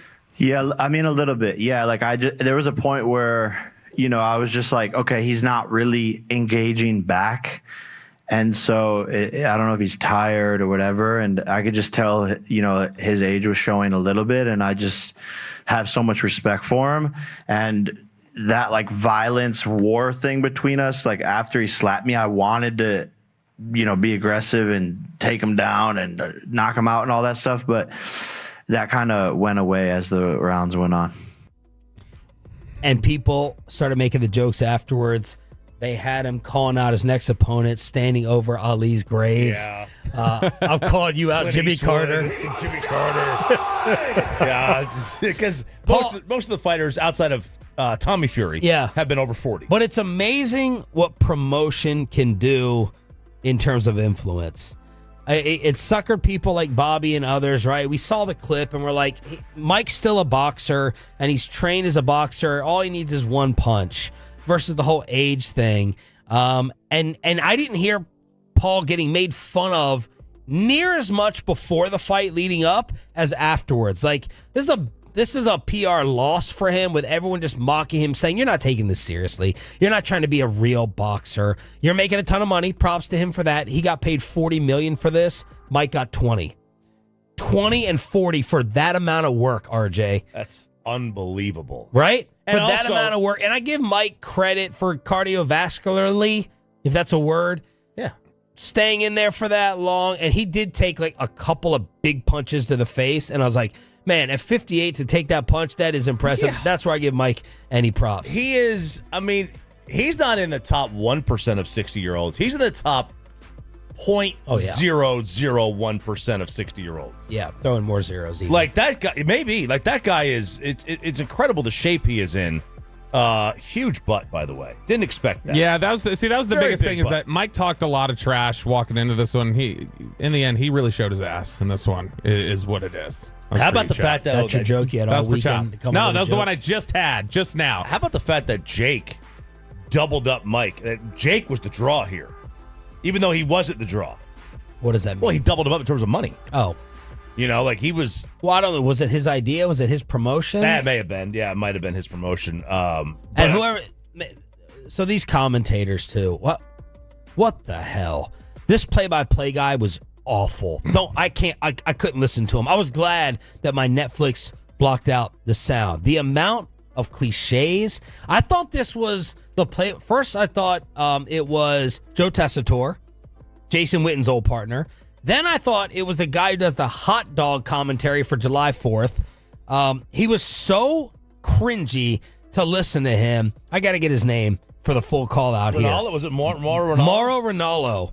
Oh, my God. And then Roy Jones kept talking about Tyson's biting his glove. Oh, my God, what's going on? And Ranallo is getting frustrated with Roy. Like, he's done this. It was very awkward. It's something that he does, Roy. And Roy's, I'm really concerned. No, this is something I'm seeing new. This is something I haven't really picked up on before. And afterwards, in the ring, Ariel Harwani, I didn't understand he was doing this now. Mm-hmm. He's in the ring with Mike asking about biting the gloves. The broadcast team was debating what you were doing with your glove. Was it a mouthpiece issue, or were you just biting on your glove? What was that? Could you tell us? Oh, I have a habit of biting my gloves when I fight, yes. Why do you do that? I have a biting fixation. Holyfield's like, yeah, he does. Holyfield was there as well. Lennox Lewis was there. Holyfield was there. I have a biting sensation. And then why was Rosie Perez there, the first lady of boxing? So apparently she's a big boxing fan and a friend of Tyson's, but I have no idea why. That was awful. Her and Cedric the Entertainer. Cedric was worse. Awful. Oh my God, Cedric the Entertainer was awful. I think he was at the Mavs game. They're showing him, and I was like, "Is that Cedric? Is that Cedric the Entertainer?" I had nothing to say to Jerry. I zip zeros. I had no idea who Jerry Jones was. He was whoever's in charge of this, all of this, the director of broadcasting and technical support for Netflix. You have to go. That person has to be fired. No microphones. The stream. Whoever decided on the announcers, the coordinating of everything. A flat out F. And I can't wait to see. I hope they butcher these NFL games. I hope they destroy it. Now, in the stadium. Well, obviously I couldn't hear the announcers. I also couldn't hear the public address announcer, the ring announcer. Really? Why? The echo in that place. And I've noticed this at Cowboy games. When I go to I have no idea what they're saying over the PA. It didn't matter if it's the great Roger Emmerich or Jeff. It doesn't matter who it is. Yeah. You can't hear a thing they're saying. Because they completely, when they built the stadium, I don't know, they didn't soundproof it well enough. It is not, you can't hear anything. I mean, that's why a lot of people have had there have been several people that have talked about it as yeah, you can fit a bunch of people there, but that's not a great music venue because of the acoustics and how difficult it is to hear when it starts just reverberating off of it. It was awful. I'm sure the ring announcer was fine. He sounded like he was into it. He was energetic. I couldn't understand a word he was saying. You know, my favorite Cedric the Entertainer moment though from this was when he's at that desk with who is the girl leading the desk? I don't know. I've never seen any of these people. I'm going to be honest with you. I'm going to admit what I said on the text.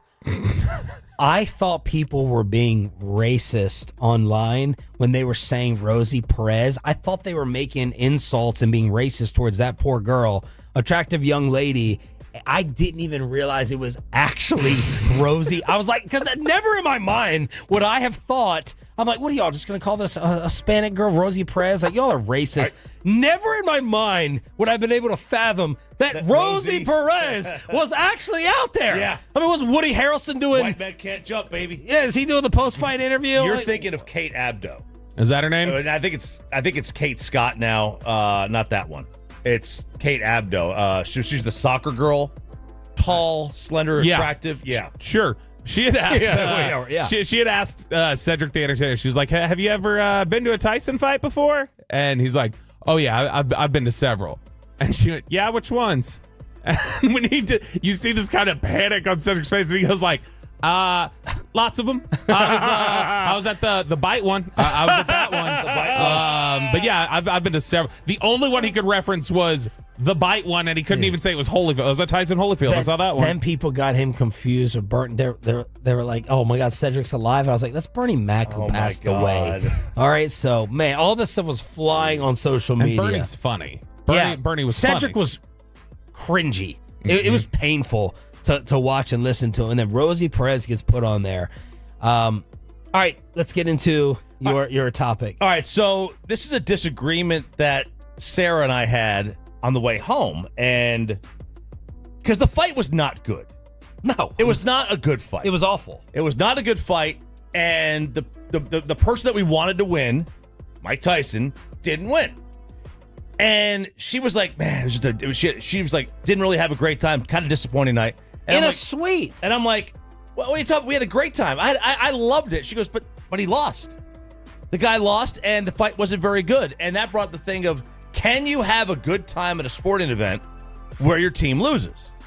How emotionally invested are you in it? Like That's the thing. You would not have a good time at a College basketball game that they lost. That's the difference.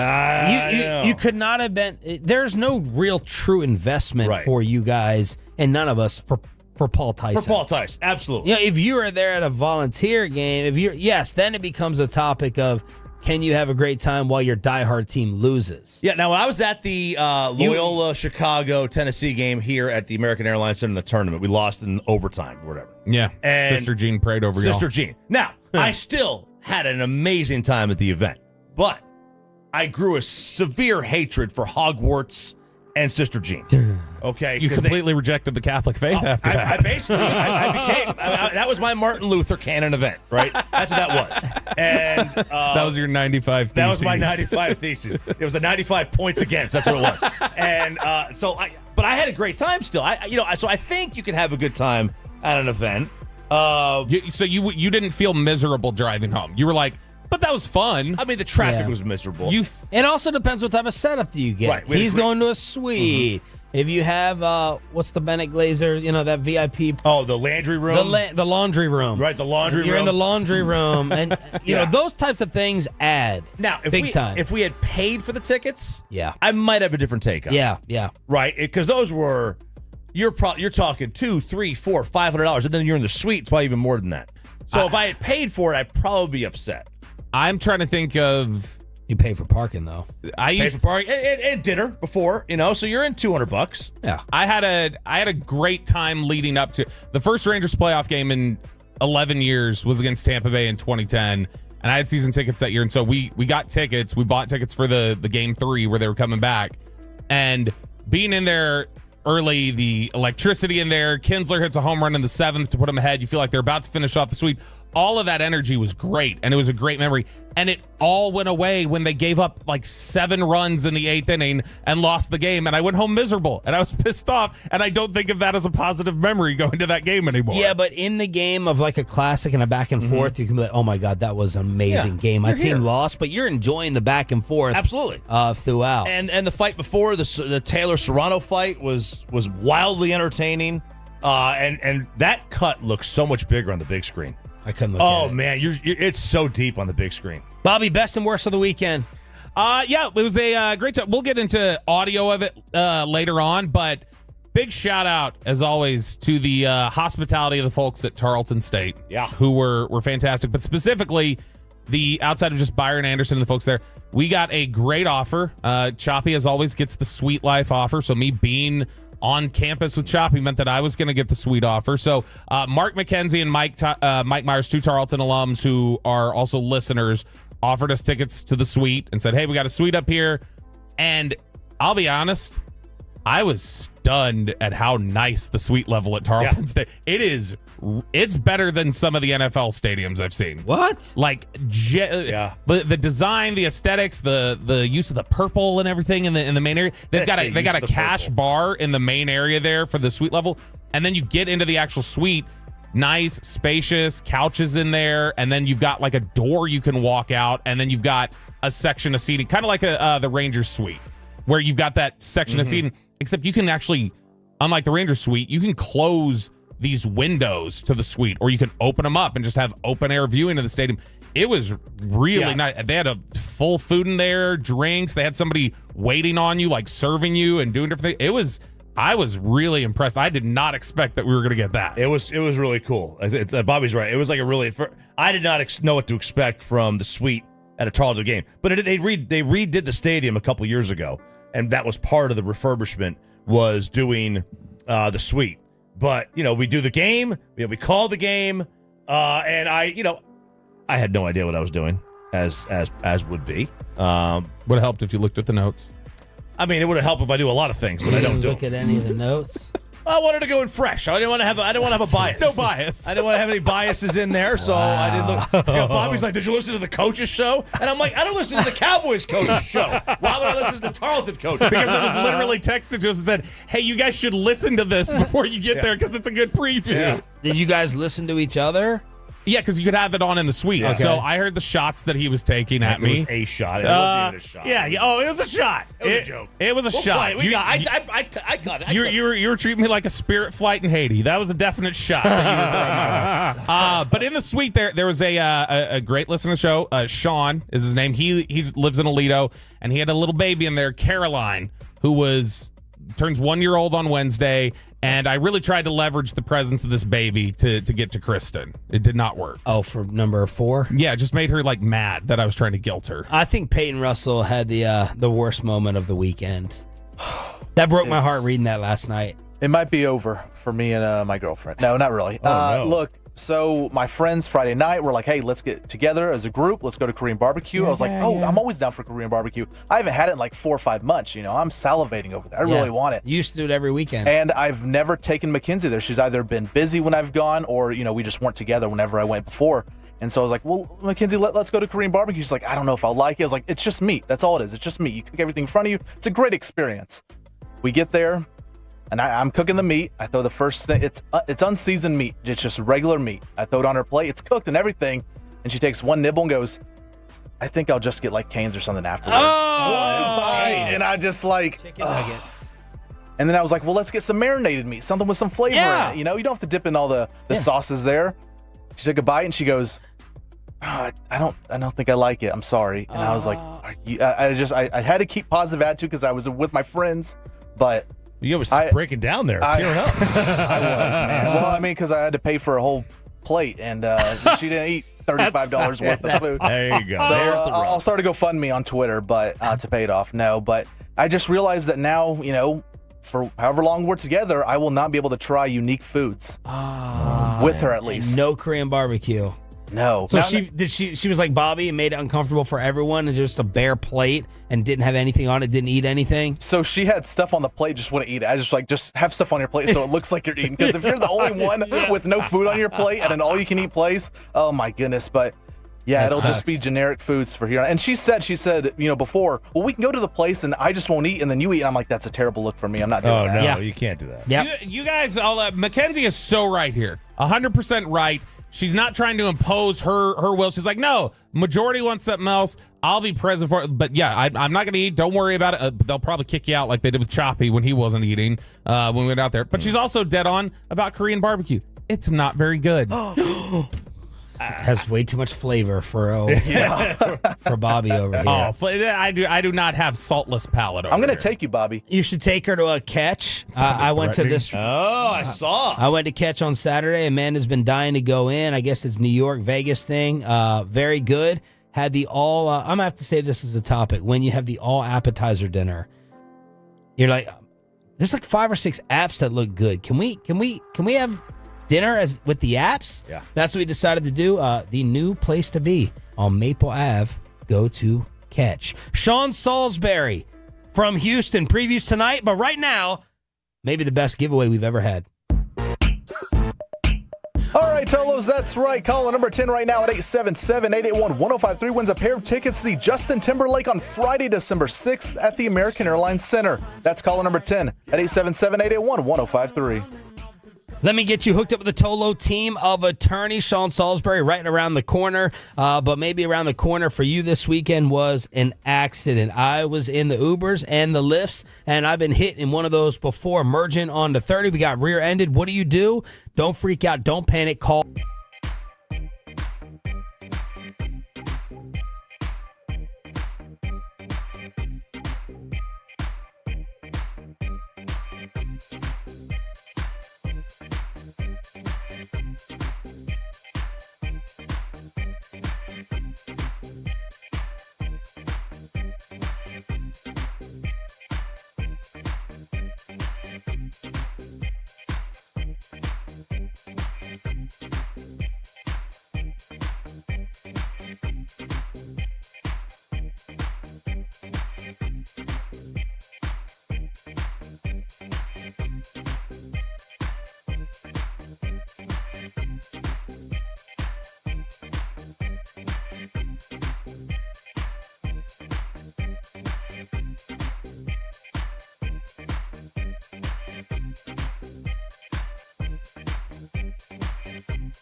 Uber Eats has Lola V products? I got to remember that. Well, you know, they say in order to remember something, you have to forget something else. Okay, now that is a very cute haircut. That's like a little shag. I've never seen it before. Well, I mean, of course you have. It's the Rachel. Oh, is that your name? No, I mean, like, your name. No, I'm Jen. My name's Jen. Right, but I just mean, like, this is your haircut. But that's hair on your head. I'm not saying this is your hair. Okay, freak me out a little bit.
From our Highly Mazda of Arlington and Hearst studios, this is Sean and RJ on 105.3 The Fan. Game day here on a Cowboys Monday. Jerry Jones tomorrow at 8:30. This is your home of America's team. Sean Sharif, RJ Choppy, along with our Cowboys insider Bobby Belt. Cowboys Texans tonight, 4 o'clock pregame, and we have to preview it with our guy, the great Sean Salsbury, joining us from 790 in Houston on the D&M Leasing Hotline. Good morning, man. How have you been, and how are you?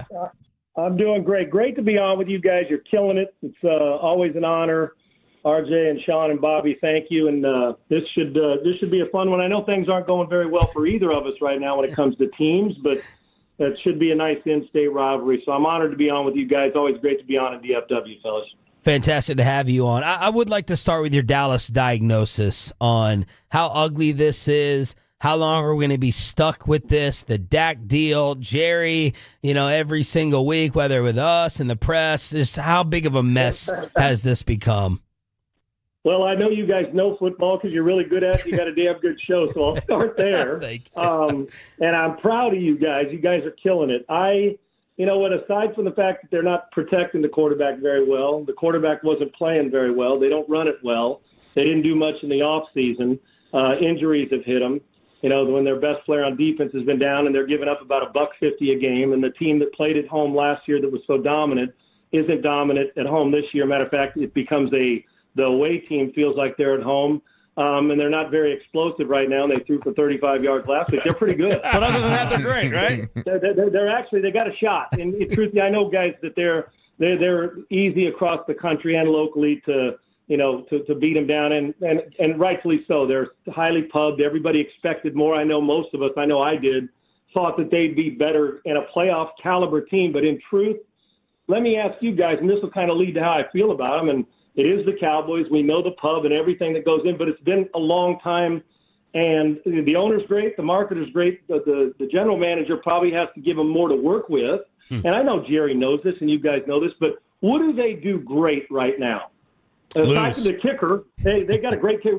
I know they put it this way, the pieces are better than the sum, and that's Captain Obvious. But what do they do great right now? Nothing. Yeah. I'm talking about great as a unit, like offensive line or the run game. There are a lot of, from Troy talking about route running, and you know how precise Troy is and dynamic. He wants it done. And execution of tackling. $150 on the ground, giving up 150 yards a game. Mixon's coming to town. He's a football playing Jesse, and that's the one thing the Texans have done well, even when they're not protecting their quarterback. They run the ball pretty damn efficiently. So when the Cowboys don't do anything right now that's probably better than the Texans or anybody else they're playing as a whole or as a unit, it becomes a problem, and it's tough to close out games. It's a hard watch because I still root for them, but it is a hard watch, and they don't do anything great right now other than maybe kick field goals because that kid's really good. And blind their own players. How do you feel bad for McCarthy? And what type of job is this? We're getting a coach replacement season. Can a Bill Belichick still work in today's league with the approach? We don't think Ben Johnson is going to happen around here with the inexperience and the price tag. What type of job is this? I think, it's the Cowboys, and you guys know this. People will give, there's certain jobs that, regardless of what the outside world says, you always believe you can come in and fix that. It's the Cowboys. Let's face facts now. Has it been one of the desirable ones? Cowboys wise, because the star on the helmet and the bandwidth, yes. But as far as what you get out of it, and are you allowed to do all the things you want to as a coach? And let me preface this. Jerry Jones, having lived in Dallas before I moved here, there's no doubt he's been brilliant in the marketing in this team, and he's got Super Bowl rings. But we evolve in this league. And my question is to answer with Bill Belichick, where Bill Belichick will work anywhere. I know a little older, but he also wins. I don't know when we got to the point, he can't do it without Brady. Well, that is the object, to have Rodgers, Staubach, or Aikman, or Brady, or Mahomes on your team. If Andy Reid had me as a quarterback, Andy Reid would have been fired 7 years ago. So the point is that's the object, to get great players, and they did not arm themselves with great players. So for me, what kind of job is it? Well, are they going to allow a guy like Belichick to come in and have some personnel decisions, but will he be the face of the franchise? Because I always say this, when the owner is the face of the franchise, you're not very good. Mm-hmm. And that's just a fact. Look around. When the face of the franchise is your coach, your quarterback, Michael Parsons, when that is the face of the franchise, and I know Jerry loves football. I know he loves his team. I know he's made a lot of money. But at some point in time, to get a Belichick, you're going to have to remove yourself from the pride or ego that goes around with, I'm going to be the guy. I'm going to have a guy that wants to answer and do it the way I do.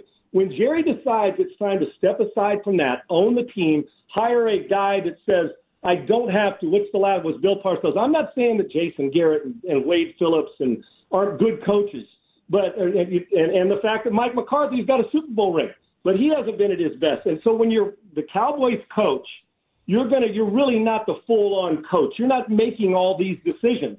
When Jerry decides to turn it over to that guy and realize that, man, how many more windows do I have to do this? The Cowboys, because they'll spend money, they'll win. But to get a guy like that, you're more than likely going to get a guy that agrees to stay out of personnel, that agrees to hire some of the guys Jerry wants him to, and to just be the head coach and do it. And that usually doesn't work out right. And I'm not saying you want the full general manager, head coach. That doesn't work out very often either. But to get a Belichick, I would think that you'd have to say, well, I'm no longer the face of the franchise. So that makes it a reach. But can Belichick win with good players? Hell, yes, he can. And the Cowboys right now are like 4 players away from being 4 players away. They're not very good, and we know that they're not as talented as we thought going in and depth-wise and the bandwidth. But give a guy like Belichick or someone like that the quarterback right, a good running game in its prime. When the Cowboys were at their best, they kicked your ass at the line of scrimmage, and some playmakers and a defense that flies around. I know that's a lot to ask, but look what Mike Tomlin did. Boom. Constantly. Doesn't matter who comes in, they find ways to win. Andy Reid, having Mahomes or Burrow in Cincinnati. So you've got to, even with Burrow, they're not winning because they don't have a lot of good players outside of a handful. So, Belichick can win, as can guys, but you've got to give them the freedom to actually be the head coach and not have to always worry about what's going on upstairs. They've got to be separation, and players need to trust that that's the case. I think it's where's Waldo. I think there's too many chefs. I know Jerry's the chef, but we really don't know. Does the coach, when he goes into a game, have full go to do what you got to do? And I'm not sure in Dallas they got that because Jerry has he has a lot of control over the team, which is a captain obvious statement as well. But you can win with Belichick as long as you're willing to let him coach the football team the way he's supposed to. But I don't know if you're going to be able to. It'd take, $20 million to get him? Yeah. But will Jerry have the wherewithal to want to go get a guy who's a bigger name than him? Sean Salsbury, join us here, 105.3 The Fan. Houston had a lot of expectations coming into this year. I think most would say it's been a little bit disappointing to this point. They're still going to make the playoffs because the division stinks, but what's been their major issue to having just a 6-4 record at this point? Yeah, they have been disappointed. I think right now it's 6-4 from last year to 6-4 this year. You'd take last year's team. And a couple things that stick out to me, guys. One is The offensive line pass protection it got a little better. We say they got a little better, and they still had, 4 sacks last week. Something is missing from technique, from taking the wrong step at the wrong time, from the way that you're protecting it, all those things. They have a bunch of first-rounders up front. They have underachieved. I think they're a soft 6-4. Now, soft, I'm not saying the players are soft, but they're 6-4. They got beat by, three good teams. They've allowed teams to hang around. Guys, I think they're 19 or 20 possessions. They haven't scored a touchdown. So they're second, and in the second half, they don't have a foot on the throat mentality. Last year we're a 3-win team coming into the season, rookie head coach, rookie coordinator, rookie quarterback, and they almost played a lot freer because they felt, well, what do you got to lose? And I think there is something to that. Then you come into the offseason hyped, top 5 or 6 or 7 type team in the power rankings, and you start to believe it and say, then you play not to lose. You're protecting that as opposed to cutting it loose. And they've got bandwidth at receiver. They've got the defense that flies around. They've got edge rushers that can go get the quarterback. They've got a phenomenal quarterback who the cumulative effect of getting knocked around and then the ball comes out a little quicker. And that he's missed some easy throws that he did not miss last year. So I think there's some mental stuff. I think Bobby Slowick's got a little bit with Joe Mixon. It's like that's our comfort zone now because we couldn't run it last year here. Now they can, so it's like when in doubt, he's like Mikey in the Life cereal commercial. Let's get the running back. Joe Mixon will fix it. So they have not played a full, complete ass-kicking game yet.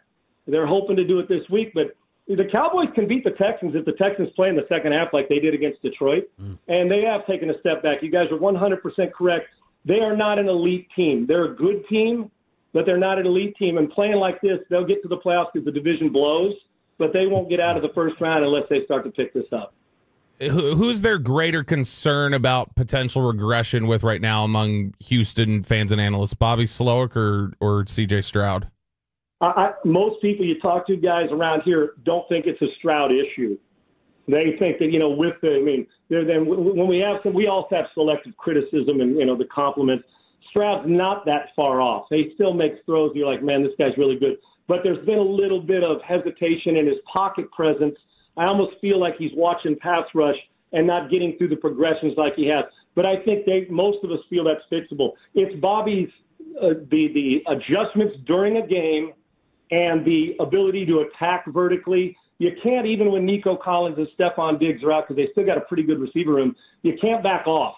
You got to do what you do. And it's odd because with Joe Mixon in the backfield, I know as an average quarterback, but you get better when you got a guy that they have to defend the run. The Cowboys have to stop Mixon first tonight, or they'll get curb stomped because 30 carries for 160 yards isn't real good, and they'll control the clock.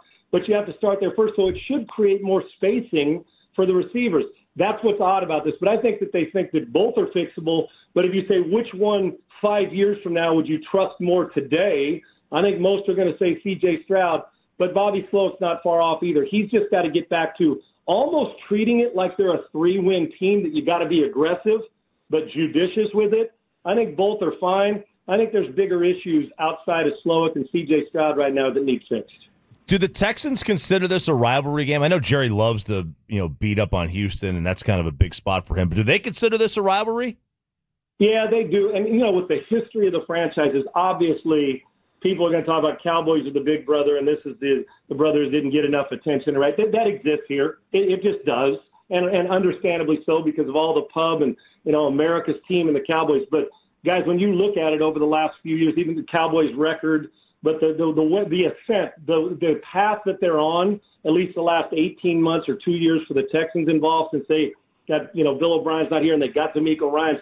The ascent here and then the thought, the perception is this is the better team headed the right way. And I think that's pretty obvious right now. But I would think that the people in this town, there was a question, I think, on Fox 26, one of their poll questions was, and think about this, guys. If they're asking this, you got to know what the buzz is here. They want to win this game regardless of the Cowboys' record. Then what's more important to you, winning a Super Bowl or beating the Dallas Cowboys? So that ought to tell you that it's still that. Oh, we got to beat the Cowboys.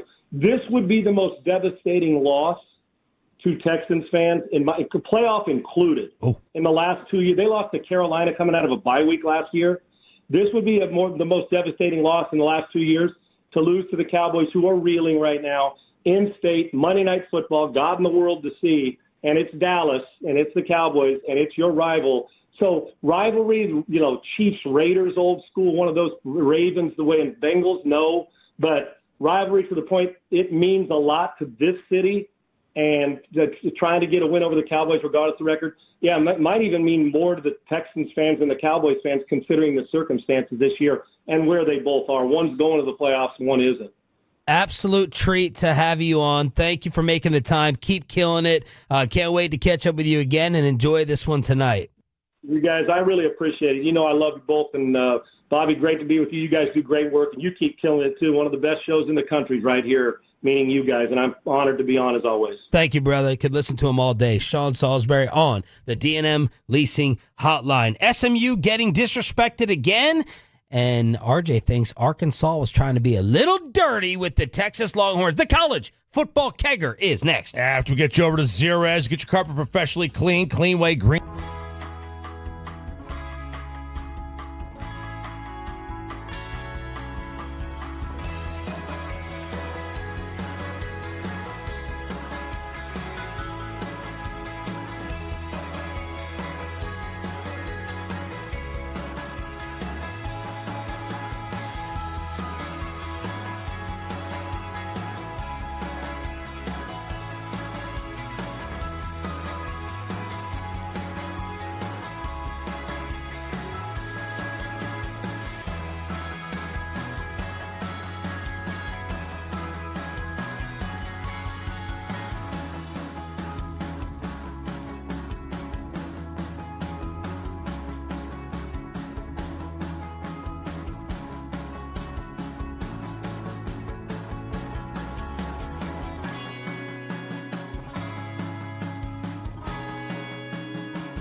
Do you think it's true that you've got to forget something else to remember that Uber Eats has groceries? No, that's absurd. Hey, remember when you used to be a, what was it, Pepper Lady? Pepper Lady? Wasn't it Cinnamon Sisters? Basil babes. Saffron Squad? Nutmeg maidens? Pre-curb? No. Nutmeg Maidens. I just said that. Was it Spice Girls? Doesn't sound right. Was it Saffron Squad?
Dubs now. And it's back to Sean and RJ right here on 105.3 The Fan segment here, brought to you by Window Nation. Cars for Kids. Donate today at krld-fm. And also brought to you by the personal injury lawyers, Frankel and Frankel. If you've been injured in a car or truck wreck, call Frankel first. 214-817-333-3333. With Frankel and Frankel, there is never an out-of-pocket cost. They only get paid when you win.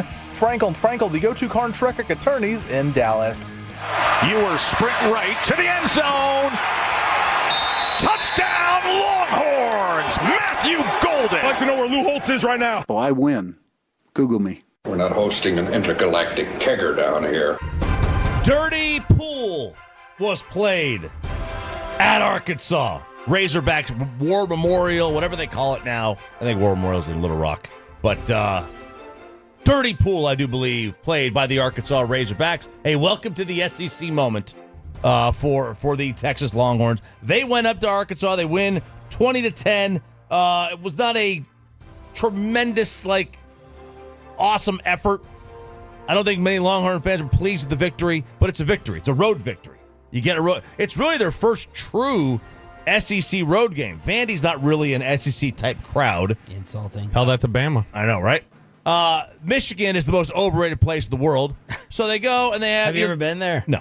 And so they have Arkansas, they got A&M, and those are actually two really, good, solid home crowds. This was a good test because they are going to play a big road game, a big tune-up road game at A&M in a couple of weeks. But 20-10, Texas wins. Now, what is the dirty pool that Arkansas played, Sean? You might ask. You might ask that, Sean.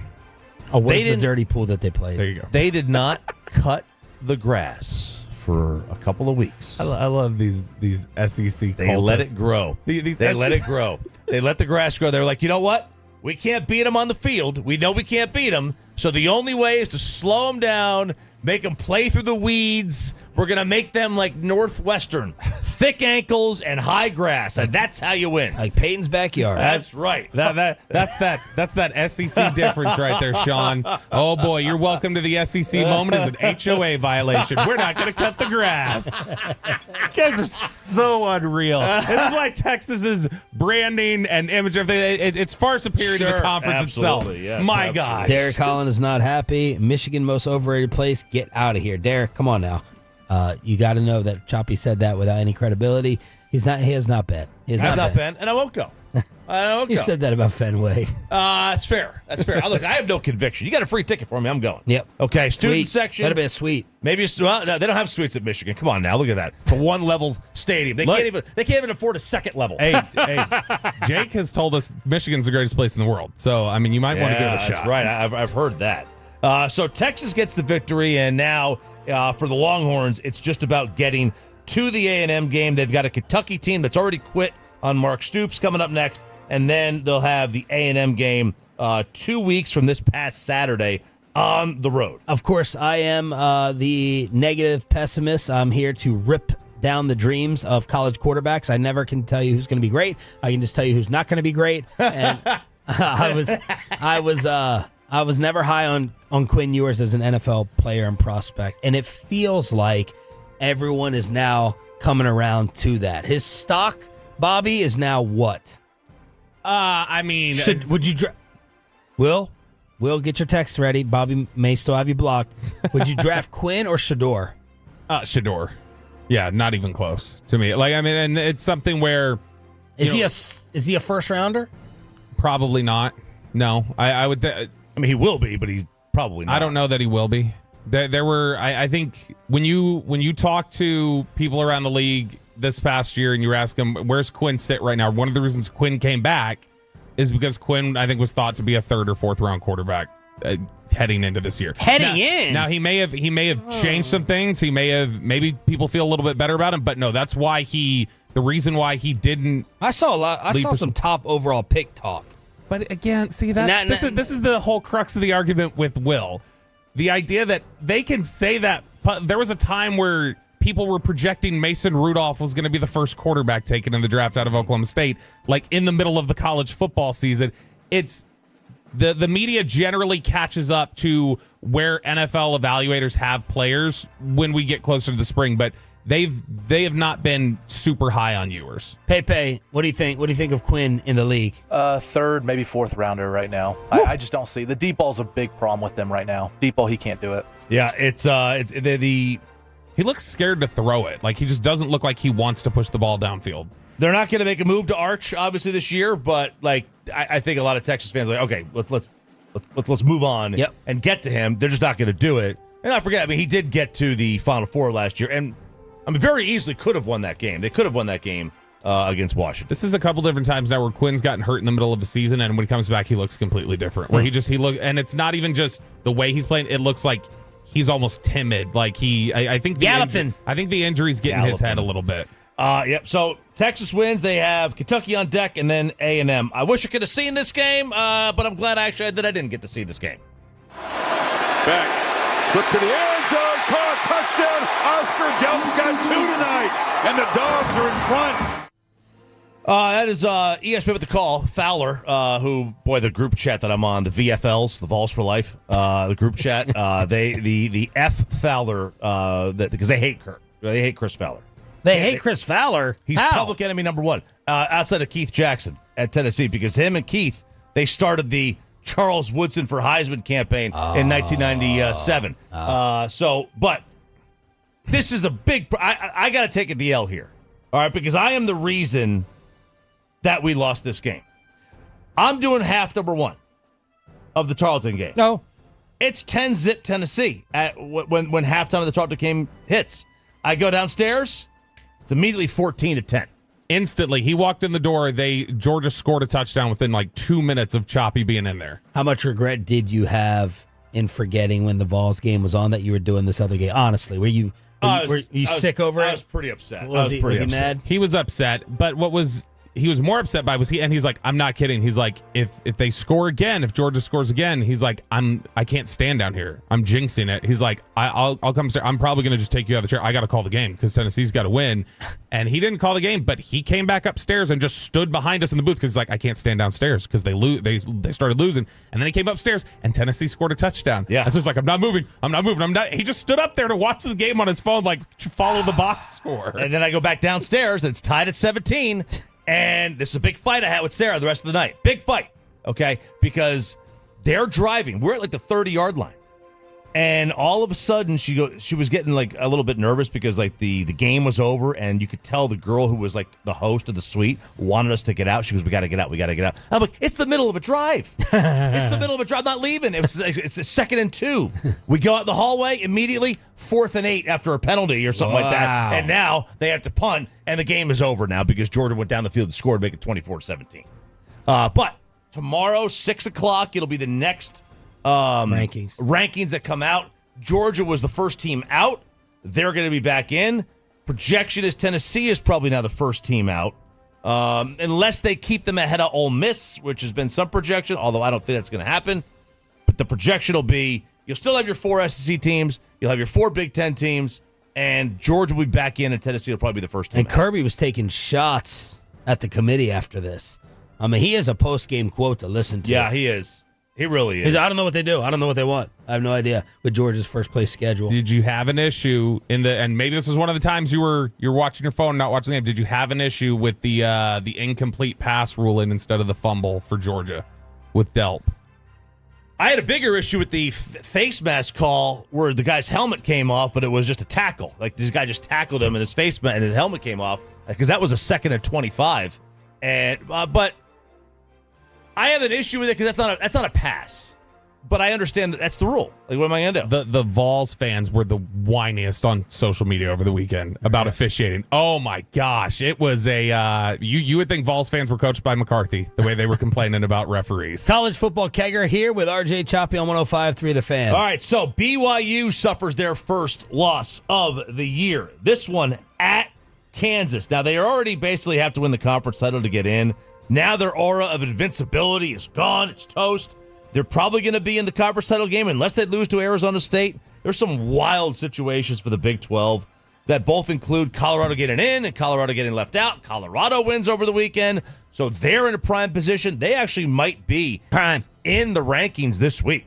There's a good chance that Colorado is in the rankings come tomorrow night as the projected representative of the Big 12.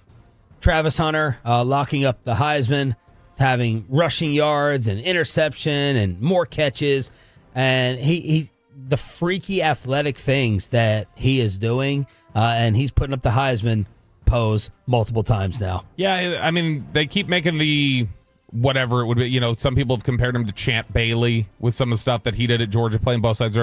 It does feel more like he's now minus 500. He's like college football's Ohtani. Like where he's legitimately really good at all of them.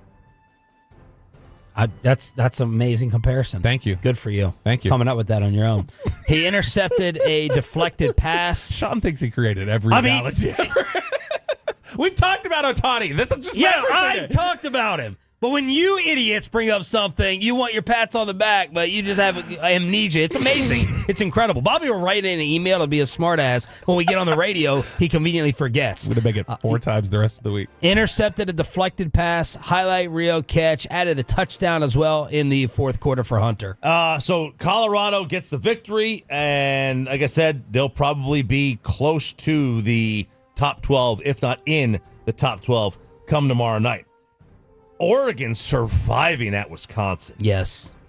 Alabama beat Wisconsin 42-10 in Camp Randall.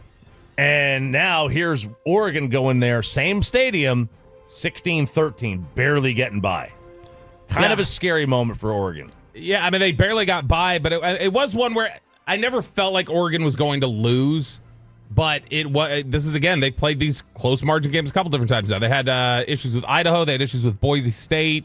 Ohio State was one where the Buckeyes outplayed them for most of that game, I felt like. That's why it's no matter where, even Oregon being undefeated, Oregon having beaten Ohio State, I still feel like Ohio State's probably the best team in the country right now. And that I would take them over Oregon, even though Ryan Day can't beat Michigan or Oregon. Yeah, I mean, look, he'll get another crack at Oregon, and it'll be on a neutral site. I mean, playing up at Autzen is not easy.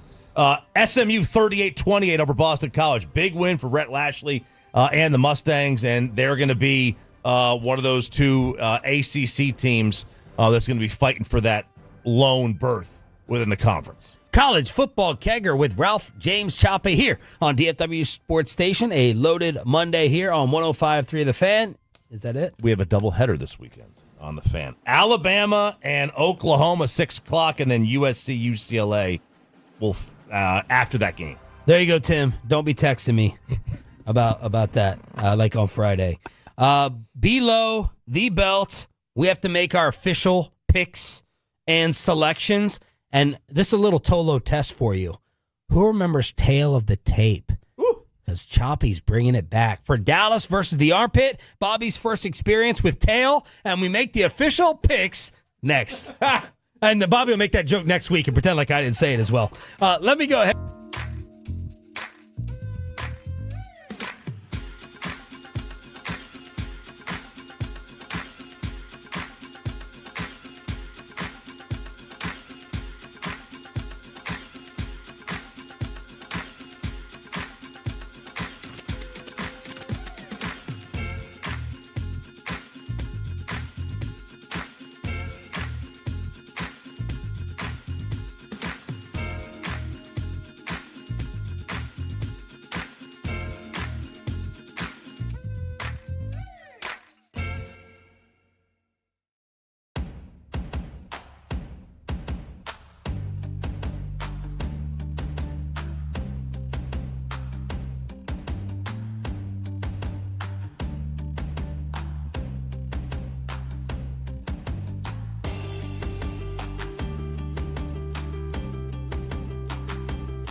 Uber Eats has Lola V products? I gotta remember that. Well, you know, they say in order to remember something, you have to forget something else.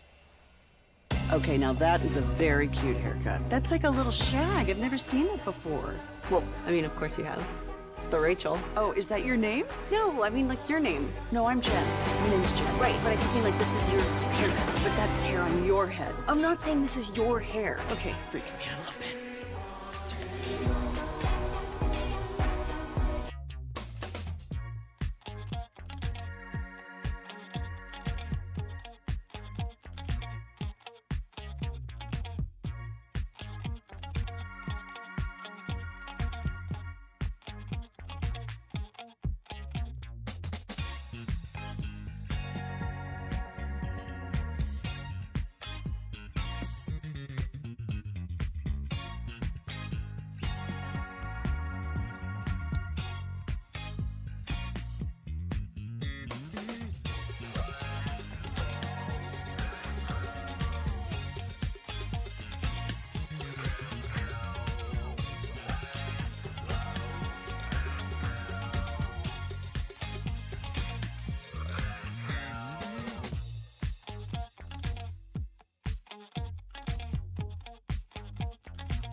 Back to Sean and RJ on 105.3, the fan segment here, brought to you by Classic Chevrolet. Classic Chevrolet in Grapevine is the #1 Chevy dealer in the world. More Silverados than anyone else. This is Texas. This is Classic Chevrolet. Together, let's drive, relax, enjoy the difference based on new Chevrolet registrations 2023.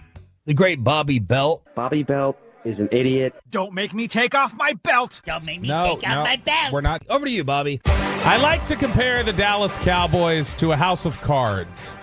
And that house of cards, I feel like, is about to fall. I want to get y'all's thoughts on it. Thank God for tomorrow. I hope Jerry chews you up and spits you out. I can't wait. Can't wait. What? I want to talk about it here in Below the Belt, presented by A#1 Air. I've got this thought process that there's so many different cards that have been stacked together here. And it's you know what? I'm taking over. Taking over. It's the home of the Cowboys pregame Cowboys armpit today at 4 o'clock. RJ Choppy with the 5 things he wants to see, and we're about to have a return of the tail of the tape. We need your official picks in right now at 877-881-1053. All right, number 1, either win the game or get embarrassed. That's what I want to see. I either want to see this team win or be able to go to bed at about 9 o'clock. Great sentiment. Right? It's a win-win situation for us, you know. Win the game or let me go to bed at 8:45. You know, this is the exact discussion I was having with my godson at Vanderbilt the other day. Number 2, Cooper Rush. Show us that was a 1-week blip. Yeah. And the neck was the reason that you were out there skipping rocks to your receivers. That was bad last week. Can't have that this week. There was some stuff really short before the neck even. How much are we writing off to that? I'm going to say like 30%. Yeah, I'll determine. 30% now it may go higher or lower based on his first series tonight. And if he was that limited, that led to what Mike McCarthy called, and Trey Lance still couldn't go in, that tells you how awful Trey Lance is. Yeah. Because Mike McCarthy's play calling was just as bad as the way Rush played. And if he changed it because of Rush's neck and you handcuffed yourself that much, that tells you, these are a bunch of ifs. That tells you how awful Trey actually is and how far away he is. Yeah. Because Mike's performance on the headset was just as bad and awful as Cooper playing. Rush probably played. We probably aren't talking about it like that looks like the worst quarterback in the NFL if his neck is fine, but I think we're still talking about that was a bad game because he's not great. Everything has to kind of be in place and be successful around him, and that's not the case for the Cowboys right now. Next one, number 3. And this is something you're going to bet on. 20 touches for Rico. Not 19, not 18. I need 20 or more. By the way, right now, his over-under is, for touches. This is total touches. For carries? Oh, carries. 12.5. Hammering the over. Okay, but you're going to need them not to get stomped and blown out for carries. That's fair. That's fair. What did on Friday McCarthy said it was what, like 26 was thought he was capable of taking with if you include passes and everything else. Is that after RJ taught him how to practice for the sun? That was amazing. He goes, "Oh, I never thought of that." Do you think he really never thought of that, or because I hope he wouldn't say that? How many times? Oh, he said it. I know. Like, I hope he wouldn't say it. Like, how many times has Rico had 12 or more carries on the season? 3. 3. Well done. Surprised I didn't say it first. 12, 12, 20 against Pittsburgh, then disappeared for 5 the week after, and against the Giants he had 11. So 83 total carries. So RJ, if the Texans do what they do in that second half, you could be sitting nice. That's good. That's key. Okay, so that's number 3. Number 4. Get a defensive stop on the Texans' first drive after the half. They haven't scored a touchdown in the second half in 4 straight games, 5 of 6. If you believe in doubt that seeps into players and teams, get that stop on the first drive of the second half that they won't score the entire half. And number 5, if it's working, don't stop. I don't care what it is. But how many times have we done this year, sat there and said, they're rolling with this one thing, and they don't roll often. I don't recall any. Well, the Atlanta game, first drive, they're throwing it. 3 passes, 54 yards. The no huddle. And then what do? That I broke. They slow it down. Hey, you know what? We're scoring too quickly here. We got to run the ball. That was inexplicable. That was awful to go away from that. Yeah. When something's working, you stick with it. This isn't rocket science. Those are your keys. Or your things, 5 things. I want to see whatever they call it. All right, let's get to the selections. Now, Bobby, you have been leading the way in terms of getting closest with the blowout factor. We're all pretty much picking them to lose, but I'm kind of being a chicken and saying 10, 13. You're like, no, 17, 20, 23. So you start us off here. Official picks from the Tolos. The over-under is 41.5. The spread is 7 for tonight. Texans comfortably cover, and it comes in on the under. Because I don't think that Dallas is going to score very much again in this game. I just don't see how they can move the ball against anybody right now with the way that their offense is. Even if CeeDee Lamb plays, which I think he will, he's questionable with the back issue. I don't know how adept he's going to be. How much is he going to be able to take smoke routes and do different things in space? Houston's defense is really good. Them getting Nico Collins back is massive. So I've got Houston winning this one 30-10. Whoa, 30-10. I have Houston 27-11. Is that scorigami? We got a scorigami last night. We did. 52-6, right? The Lions game was the score. It was the 1,088th unique score or whatever. Now that means it's never happened before? Yeah.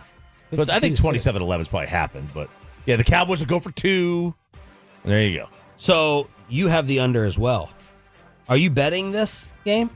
I took Besides Houston. Rico? I took Houston minus the 7. I'm taking Rico. It's up to 12.5. I'm also taking 2 other ones. CeeDee Lamb over a half-yard rushing, and C.J. Stroud over 9.5 yards rushing. Oh my gosh! How many carries do you think CeeDee's getting? 4.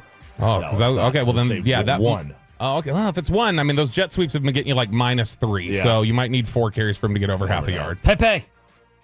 Yeah, I'm going Texans winning this one. Low scoring, 24-10. I have no confidence in the Cowboys offense, but I worry about the Texans not scoring in the second half like they usually do. And the total is on the fan text 877-881-1053. All Texans here. Texans 34-13, 42-14, 38-10. A lot of blowouts. I don't know why I have a feeling that this game's just going to be closer. I don't know why. Well, it's probably because Houston. That's what they do. Especially these second halves that we've been talking about for about a week now. They played 10 games this year, and 8 of the games have been decided by one score, including 5 by 3 points or less. And one was, that Detroit game, 23-7. Armpit blew the halftime lead, lost last-second field goal, losing their third game in 4 weeks. The problem here is determining what Cooper Rush is going to be. Like, was last week closer to Cooper Rush or a couple of years ago? Is that the real Cooper Rush? But I'm going to go about 27-13 Texans. Would you feel comfortable with Cooper Rush heading into this game if they were playing the Vikings? Like in terms of that defense, the Brian Flores Vikings defense. No. That's the defense they're running into today. Even with Will Anderson? Even with Will Anderson out, though, that's schematically similar sort of stuff and that kind of talent. So we're all going with the armpit pretty comfortably for the game tonight. We're also going back in the day. Bobby's first experience in RJ Choppy because of Big Brother, Little Brother. It's like New York, New Jersey, Dallas armpit with the tail of the tape. Man, I had to remember how to do this. It's been so long. How do you put this together? How do you stack this? For those that don't know, I'm going to read a DFW and then a Houston thing, and then Bobby and Sean and Peyton, if you want to. You say who gets the advantage. That's how we figure it out. And this will determine who wins tonight. That's right. Exact science. Waste of space. In DFW, we do have that stupid bridge that goes nowhere over here, the Margaret Hunt Hill Bridge. In Houston, the 2017 World Series Championship banner for the Houston Astros. Oh, so which one is more wasteful? Yeah. Houston. And they actually get the point for that. The banner. If I was an Astros fan, I think Luka did a photo shoot by that bridge, so that gave it a little value. I think there's value in the Astros banner if you're talking about from Houston, because it's a constant taunting reminder of here's us. So I'm going to say it's the bridge over there. Tiebreak. Houston. It's not real. It's fake. Yep. All right. There you go. Advantage Houston. Whose Bush is better? Houston. Old man Bush jumps out of planes, attends Astro games. DFW. His son, George W. Bush. He attends Ranger games and has Miss Me Yet banners. What was Houston's? George H.W. Bush. The old man. Oh.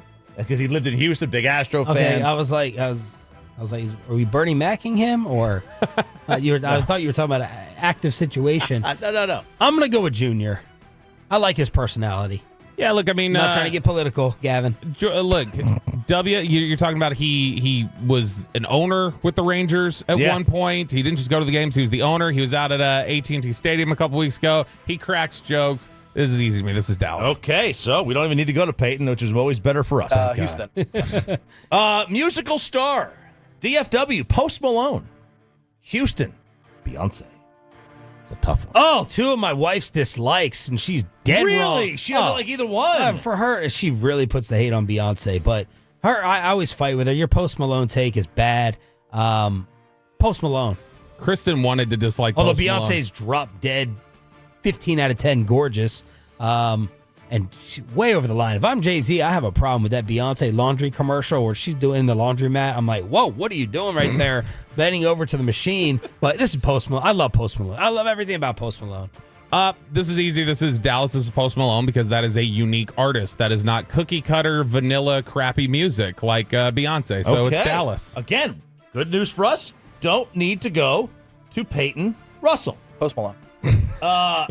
Play-by-play man with scripted, cheesy one-liners only to be used for the advancement of their own careers. Don't talk about Sandler. Houston, like that. Jim Nance. DFW, me.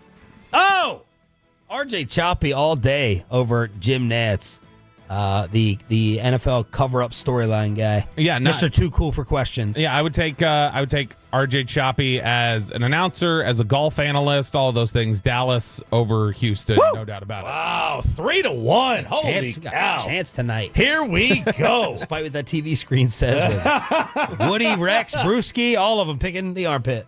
Disgraced criminal that calls himself a small business owner that currently resides inside the city limits. Don't you love these categories? Very oddly specific.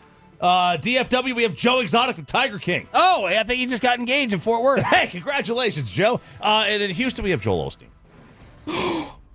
Oh, gosh. Let's go from politics to religion. Yeah, I mean, Joe Exotic generally has no issue like opening his doors to homeless people in moments of tragedy, and Joel Osteen does. And so they I'm going to go with Joe Exotic in Dallas. And they both probably hide things behind cement walls.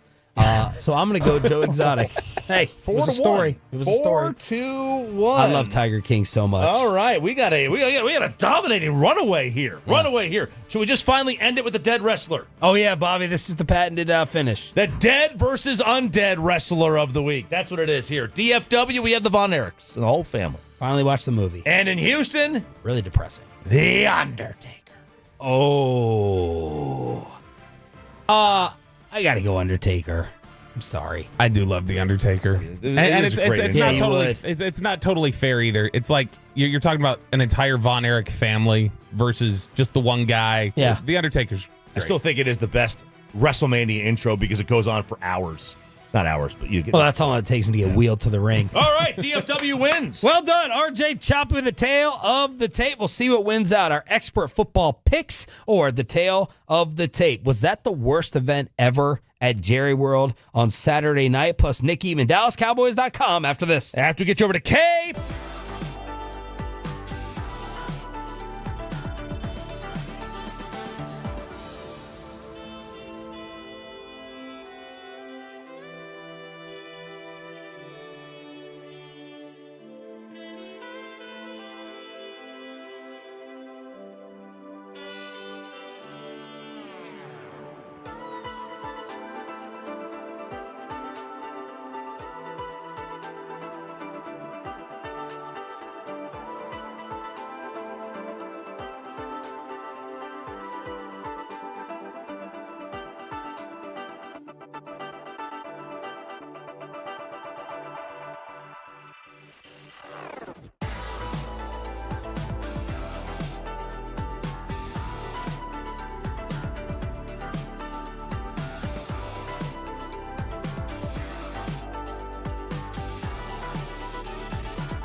Do you think it's true that you've got to forget something else to remember that Uber Eats has groceries? No, that's absurd. Hey, remember when you used to be Pepper Lady? Pepper Lady? Wasn't it Cinnamon Sisters? Razor Babes. Saffron Squad? Nutmeg Maidens? Pre-Curve? No. Nutmeg Maidens. I just said that. Was it Spice Girls? Doesn't sound right.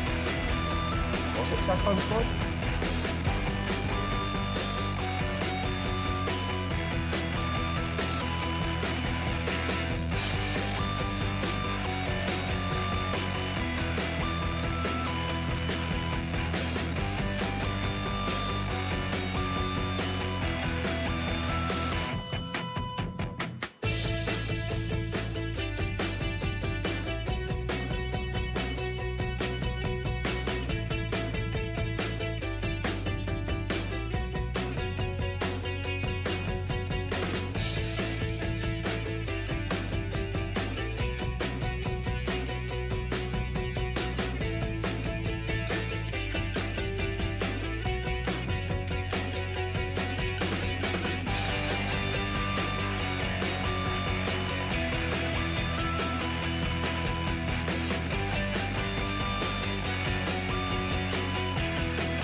Hiley Mazda of Arlington and Hearst studios, this is Sean and RJ on 105.3 The Fan. Sees the contest 80-72, while judges Lawrence Cole and Jesse Reyes see it 79-73. Declaring your winner by unanimous decision, Jake El Gallo Paul! Final hour, fist pump time on a Cowboys game day. Sean Trey for RJ Choppy, Cowboys Insider Bobby Bell. We got Peyton and Caitlin in the back. We're live on the Fan Cam, Twitch, and YouTube. Thanks for being a Tolo that stands for Turn It On, Leave It On. Nick Eatman, DallasCowboys.com. We'll be at the stadium with Bobo tonight. He'll join us at 9:20. Crosstalk with the KMC Masterpiece at 9:40. But it's amazing that Peyton was actually able to get any type of audio from Netflix. That was the final call as Jake Paul beats Mike Tyson. RJ Choppy was there in attendance. Could I make the case, and you can backhand this quickly, was this a worse event than the Super Bowl here? Oh, no. Because inside the arena, there was nothing wrong. Right? At the Super Bowl, you had... the fight. The fight. And the noise. The undercard was very good. Right? The Serrano and Taylor fight was tremendous. That was the only other one I saw. The other two I didn't see the other two fights. But how was the game? How was Steelers-Packers? That was I don't know if it was Steelers-Packers was right? No. That was Call McCarthy. Packers got up big in that game. Steelers game. It was a close game. It was like 31-25.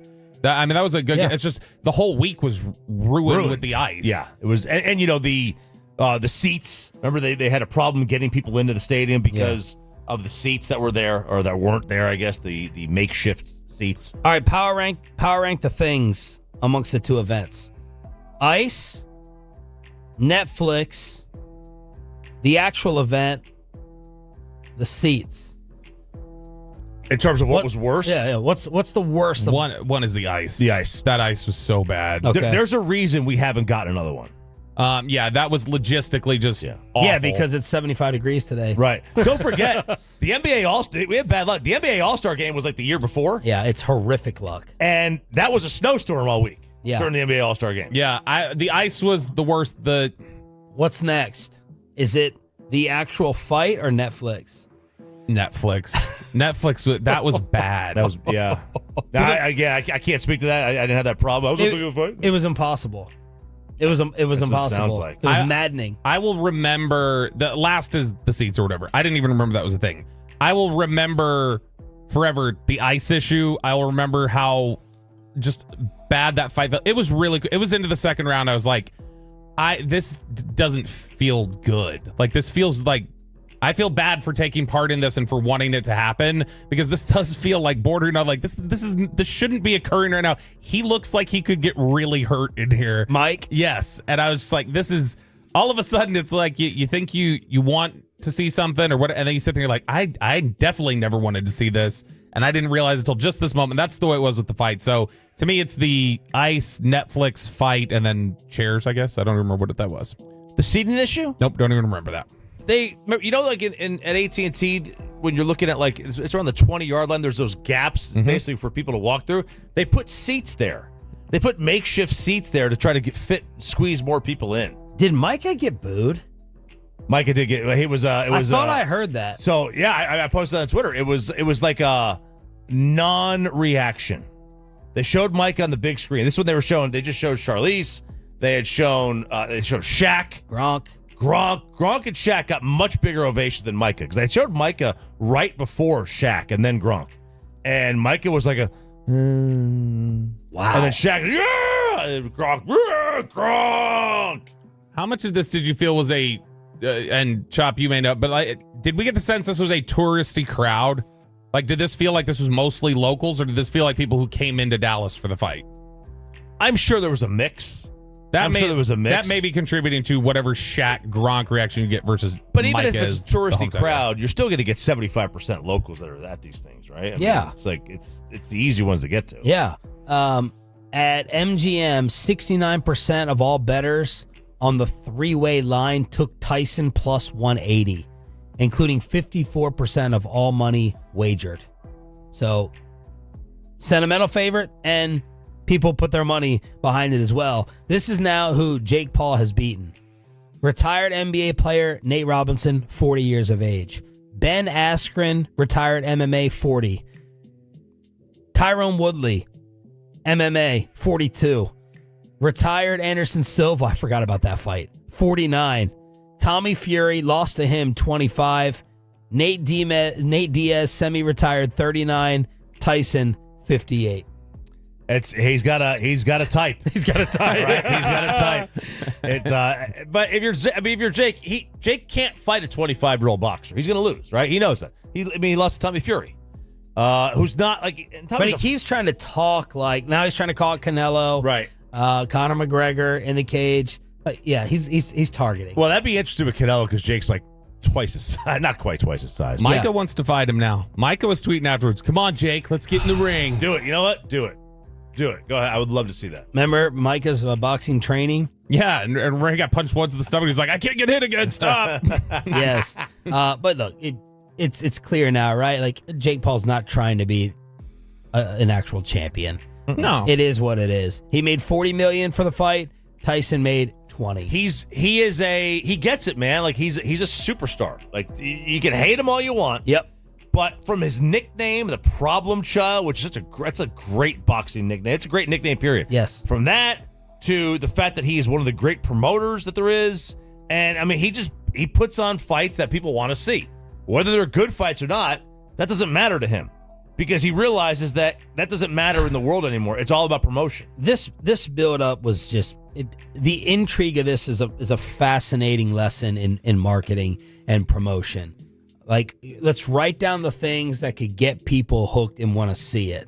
Mike Tyson, the intrigue of ferocious highlights, a lifelong trained boxer versus someone who's still pretty new to it, Jake Paul and his social media promotion and all that stuff, the slap beforehand where apparently it was because Jake Paul stepped on Tyson's toes, and Mike did not like that. That was the best punch that Tyson landed the entire weekend and night. And the fastest one, too. He wasn't that fast the entire fight. No.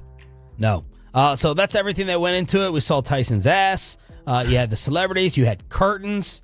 Were you right by the curtains? Did you walk right up to them? we were center ice, Sean. We were right at midfield. Very nice. Very nice. But the introductions, I love Tyson, was so simple.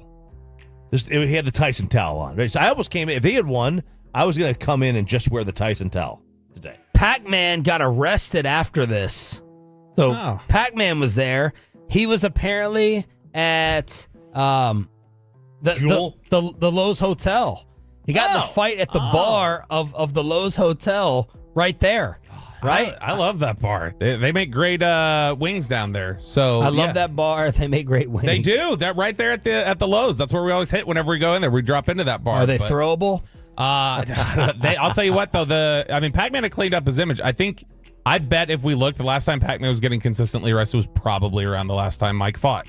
Like, this is, like, it's probably around that same time. He had something last year or the year before. Per the report, police said an Arlington officer who arrived at the hotel was told about the fight. Officer went to the scene where Pac-Man and others had been separated. He allegedly continued approaching and yelling at the others involved. The officer intervened, saying if he continued to try to fight the others, he would be arrested. Another altercation started not long after that when the officer and hotel security tried to break it up. Pac-Man allegedly hit the officer on her arm. As she attempted to place him in handcuffs, he got free and started walking away. Other officers arrived and took Pac-Man into custody. So that's Pac-Man at the hotel right there by the stadium getting arrested and in trouble. He's 41. I didn't even realize he was, I thought he was like 35.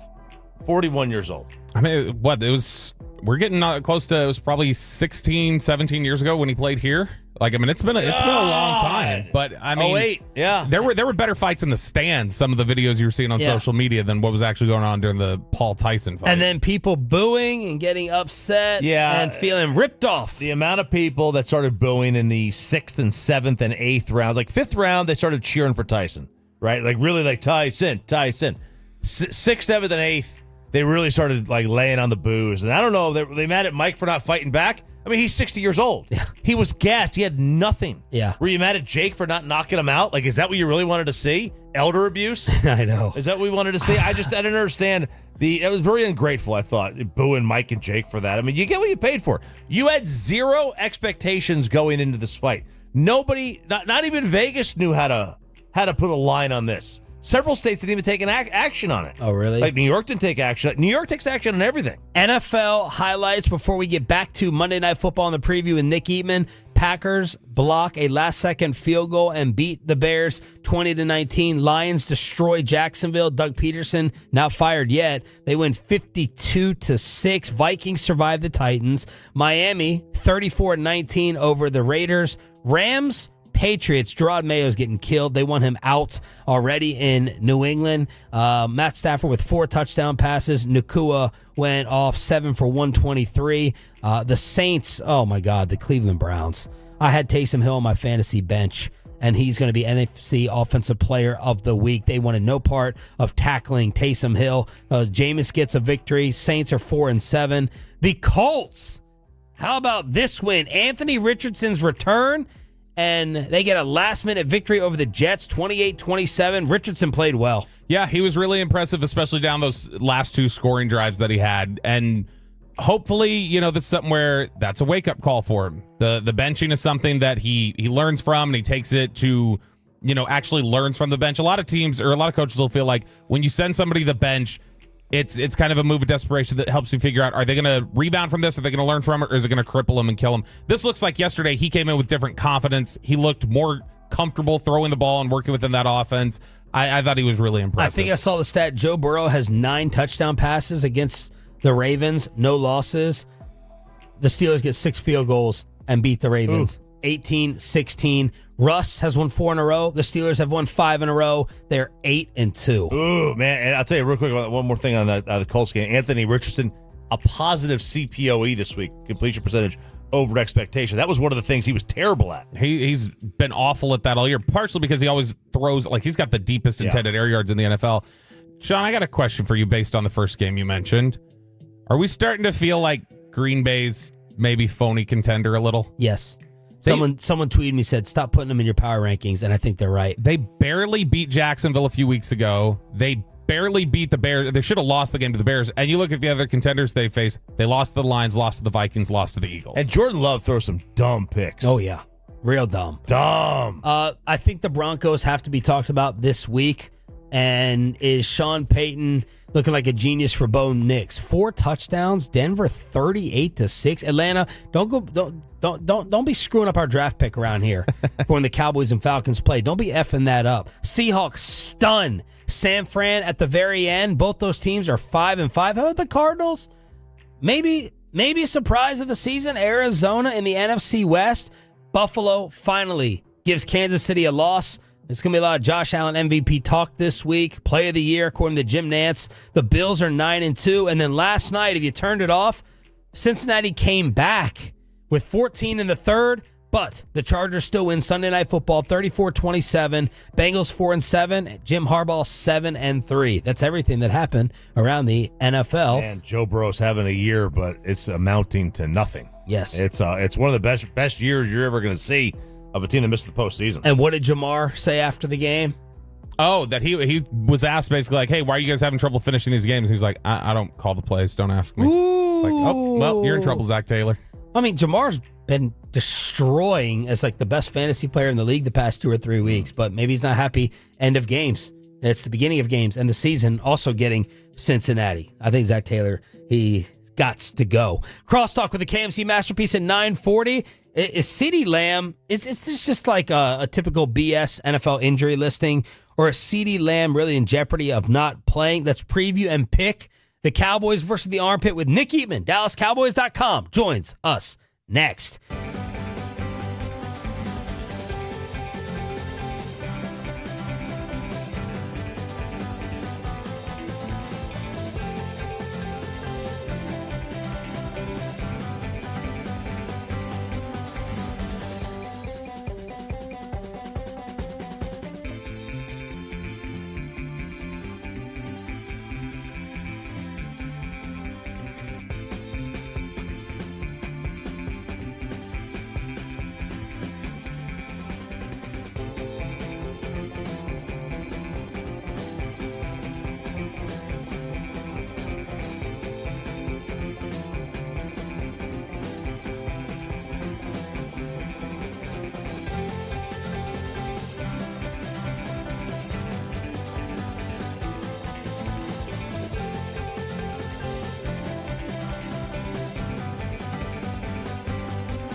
Uber Eats has Lola V products? I gotta remember that. Well, you know, they say in order to remember something, you have to forget something else. Okay, now that is a very cute haircut. That's like a little shag. I've never seen it before. Well, I mean, of course you have. It's the Rachel. Oh, is that your name? No, I mean, like your name. No, I'm Jen. My name's Jen. Right, but I just mean like this is your haircut. But that's hair on your head. I'm not saying this is your hair. Okay, freaking me out a little bit.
And it's back to Sean and RJ right here on the 105.3 The Fans segment here, brought to you by Cars for Kids. Donate today, carsforkids.org. And also brought to you by the personal injury lawyers, Frankel and Frankel. If you've been injured in a car or truck wreck, call Frankel first. 214-817-333-3333. With Frankel and Frankel, there is never an out-of-pocket cost. They only get paid when you win. Frankel and Frankel, the go-to car and truck wreck attorneys in Dallas. Let's bring in Dallas Cowboys insider Nick Eatman. He'll be at the stadium tonight along with Roberto, and he's joining us. Brought to you by the WinStar World Casino and Resort. Proud to be the official casino of the Dallas Cowboys. Please game responsibly. Nicholas, good morning. Did you enjoy your weekend? Well, I maybe not for one thing. Oh, I enjoyed it. It was a good weekend for sure. Are you turning right or left right now? Right. Okay. Just one of them. You know, 51% of all turns are right turns. That's right. 51%? That's right here. Nick, At least I had my signal on, right? I mean, like you heard that. Yes, we heard it. Is this CeeDee Lamb injury thing a thing or just an injury designation on paper? Well, I think if anyone has ever had a back injury and realized kind of what they were doing I mean, you could pick up your suitcase and hurt your back. Yeah. So, and you hurt your back, you can't do anything. So I will never say a back injury is not a real thing. But I think it's a situation that could be problematic here. But I do think he's going to play, and I don't know why it started pouring as soon as you guys called, but it hasn't rained at all like this until you guys called. Yeah, so. It's looking ugly out here. Sorry, won't need the curtains tonight. Won't need the curtains tonight. Feels like we may not need to have a post-show meeting. We need to rush home to our loved ones. Ooh. I don't know, but Tolo Mike said there's a power outage in Grand Prairie. If you need to go, you need to go, but be careful driving. Bobby is terrified that the Cowboys will not be able to score any points against this Texans defense. Do you feel the same? I think this is a sign. I was really going to pick the Cowboys. And I'm like, Nick, they're going to laugh at me, but I'm going to pick the Cowboys. But I don't even know if now you can even hear me pick the Cowboys. But maybe this is God's way of saying, don't do this. Is it really pouring hard right now? Yes, really, really intense. Well, go ahead. Get off the phone. All right. I think the Cowboys, I just think that they're going to just figure out something, and I'll never pick Houston. So, armpit is being nice to them. So I just think Cowboys. I don't want them to raise the banner if they win the game tonight, So I'm going Dallas. All right, be careful driving. We'll catch up with you tomorrow for the recap. Right. Man, give him a Friday off, and you get 2 minutes the next day.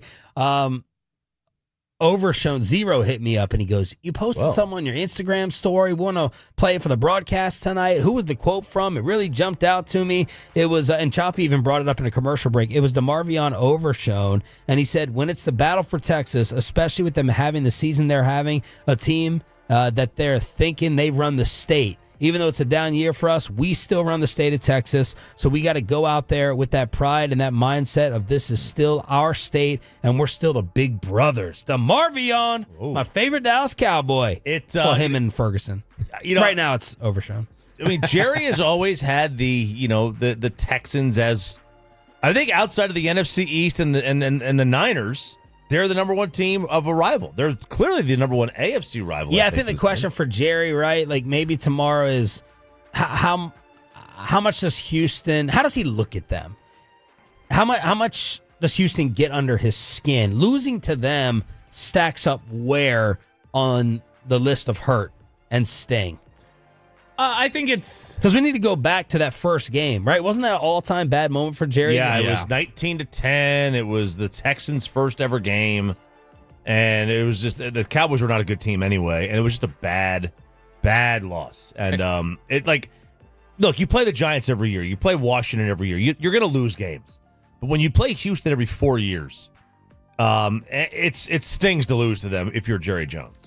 Yeah, I think it bugs Jerry to ever feel like, hey, supremacy. He likes to believe, hey, we are the very top of the NFL, the very top of the country, and everything else. So when he feels like he's below the other team in his own state, I think that does bug him.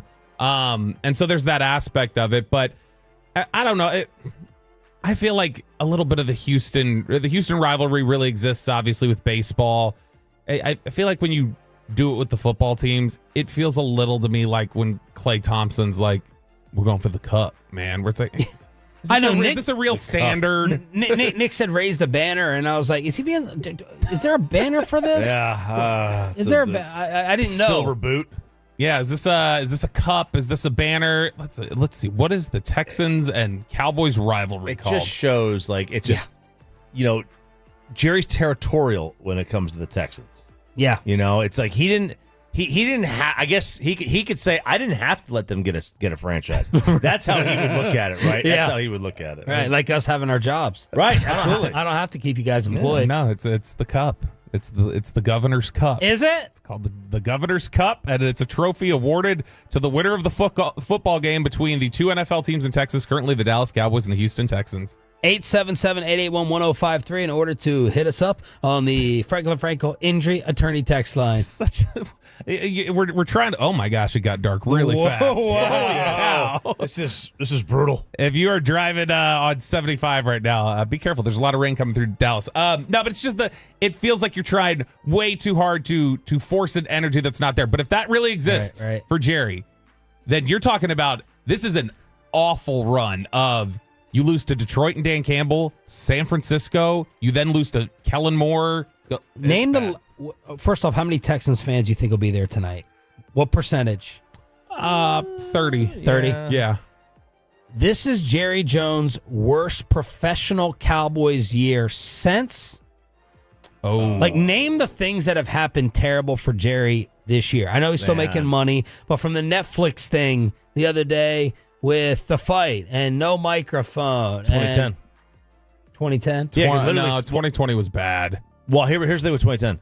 It was the same situation where you were losing even though you still had your quarterback playing. Like, at least in 2020, Dak got hurt early enough in the year. Yeah. In 2010, Romo, they were like 1-5 when Romo got hurt. And then you fire Wade, and then you had the Super Bowl later that year. The catastrophe that was the Super Bowl.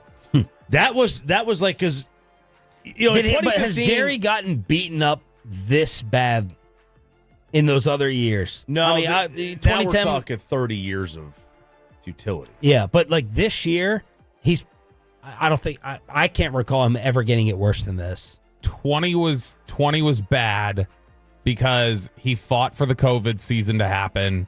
They were really bad. He got crushed. I think people forget about it. He got crushed for not speaking out about the George Floyd stuff that summer in 2020, where he was just, why are the Cowboys so quiet about this? Just about every other professional team has talked about it. There was a lot that year that I think was really taxing on him, where he felt not just, frustrated. I think he felt really emotionally fatigued by the end of 2020. All right, I think Nick Eatman has made it home, so we will reconnect for his keys for tonight on DallasCowboys.com. And Nick will be joining us on the D&M Leasing Hotline. This window is pulsating right here. I don't know if that's just... Yeah, if you'll watch it's shaking a little bit. It's a little concerning. Let's bring Nick back. Did you make it home? I'm home. I'm safe. Okay. That was crazy. Give us your keys for this one in your preview. Man, they got to start fast. I mean, and that's something they just haven't done all year long. They've got to act like, that someone's about to come punch them in the mouth. And that's the thing. Like, you always get the feeling like when Detroit came in, like, they're gonna, they're looking for blood, and you feel like the Eagles are always doing that, and you kind of feel like Houston's doing that. Like, when do the Cowboys ever do that? When do they ever have that feeling of like, hey, we want this one. We're going to have to go and take it to them. And you just kind of feel like they sitting back and, waiting for the punch, like the fight Friday night. Like they got to take it. And I just feel like that's the key. It's something that, and I think if they do that, I think it will ignite a little bit of, excitement, enthusiasm there. The crowd's going to be interesting because there's going to be a lot of Houston fans there, but just like with any college game, a bowl game, the other fans kind of ignite the home fans and then creates a pretty good atmosphere. So if the Cowboys can do some things there, I think it'd be real big. Nick, is Cooper Rush's starting job the rest of the season on the line with this game, or do you look at it and say, hey, there's 2 short weeks immediately after this with Washington and the Giants, and so he probably at least needs to get through those 4 weeks before you start looking at making changes? I think the starting job probably is safe from what you said, but I think you will start to see more and more different, plays. And I don't know if y'all watched the Pittsburgh game at the end, Pittsburgh-Baltimore, where, they took out Russell Wilson and put in Fields just so they could get a couple of yards rushing. And I thought it was a smart move. Yeah. And I kind of think that got me thinking that, hey, that's something that you can do with Trey Lance. And if you're taking Russell Wilson out of a game, you can definitely take Cooper Rush out of a game. So, and I think that you'll start to see maybe a little bit more of that. But as for the starting stuff, maybe another game or two. I mean, he's going to play better this game, Cooper Rush, because it's impossible not to. So he is going to play better, but how much better is the key? I think they got to throw the ball down the field. I mean, that's what he does. That's what he can do. And you can get some pass interference calls. I know that wasn't on your list for the I listened earlier about what the refs call a lot, but I still think they call it enough where it's not a 50-50 ball. It's pretty more favorable to throw the ball down the field and you can get some positive results. Nick, how much are you writing off Rush's performance last week to the neck strain Jerry told us about? Was that a real thing? It looked like it. I mean, it looked like it was something there, but you would think you would have thought he would have played better regardless, because if it was that serious, then obviously he's not staying in the game. So you would have thought maybe he'd get better as the game went on. But I'm not writing it off, but we've seen him play better than that. Maybe it's an Eagles thing. He's beaten every other team he's ever played except for the Eagles. So we'll see. But I just think he can play better than that. I think he will. And I just have a feeling they're going to start off fast, and I think they can kind of ride the momentum. They're not better than Houston. We know that. But I don't think Houston's very good. They are better than the Cowboys, but they're not very good. And they play to the level of their competition. If the Cowboys can get some momentum early, I think there could be a game. Nick, how many carries does Rico get tonight as the bell cow? 17. Ooh, I like that. Over 12 and a half is all I need. Oh, okay. Yeah, 12 and a half. I think CD will get a yard. And all right, that's good. That's good. Tolo. And I think CJ will get 6 yards. Okay. Oh, that's not good. That's not good.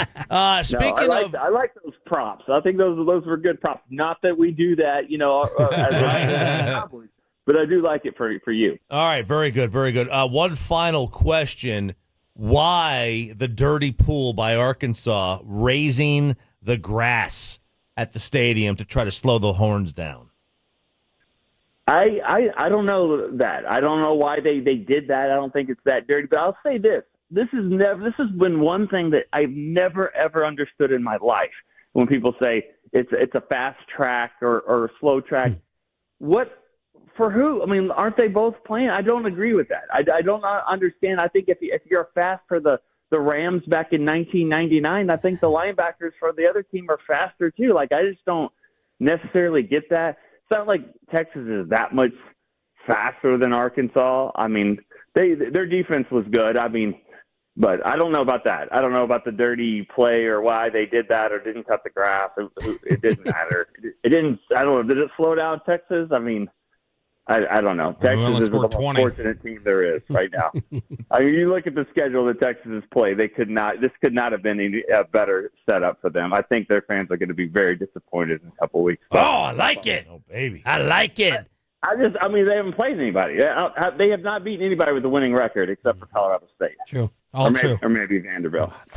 Thank goodness that you made it safely in the storm for the ending right there. Yeah, I'm glad. I wanted to hear Nick acknowledge that Texas didn't really beat a football team this week. They didn't. I mean, they didn't. They're a 5-5 football team. They're going to try to beat Louisiana Tech to get to the bowl eligible, and then who knows who will be coaching them if they do. So no, I mean they're not. But they played. They battled. Texas isn't playing their best quarterback. I know that. So I don't know why, but they're definitely not. But that's not why he called, obviously back or talk about the fight or anything like that. I get it. I thought it was a good fight, though, by the way. Thank you, Nick. We'll talk tomorrow. Nick Eatman, DallasCowboys.com right here on DFW Sports Station. Let's crosstalk with a KMC masterpiece next. Oh, my goodness. Did you...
it's true that you've got to forget something else to remember that Uber Eats has groceries? No, that's absurd. Hey, remember when you used to be a, what was it, Pepper Lady? Pepper Lady? Wasn't it Cinnamon Sisters? Basil Babes. Saffron Squad? Nutmeg Maidens? Paprika? No. Nutmeg Maidens. I just said that. Was it Spice Girls? Doesn't sound right. Was it Saffron Squad?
And it's back to Sean and RJ on 105.3 The Fan segment here, brought to you by Classic Chevrolet. Classic Chevrolet in Grapevine is the #1 Chevy dealer in the world. More Silverados than anyone else. This is Texas. This is Classic Chevrolet. Together, let's drive, relax, enjoy the difference based on new Chevrolet registrations 2023. A lot of space here for Kyrie to operate.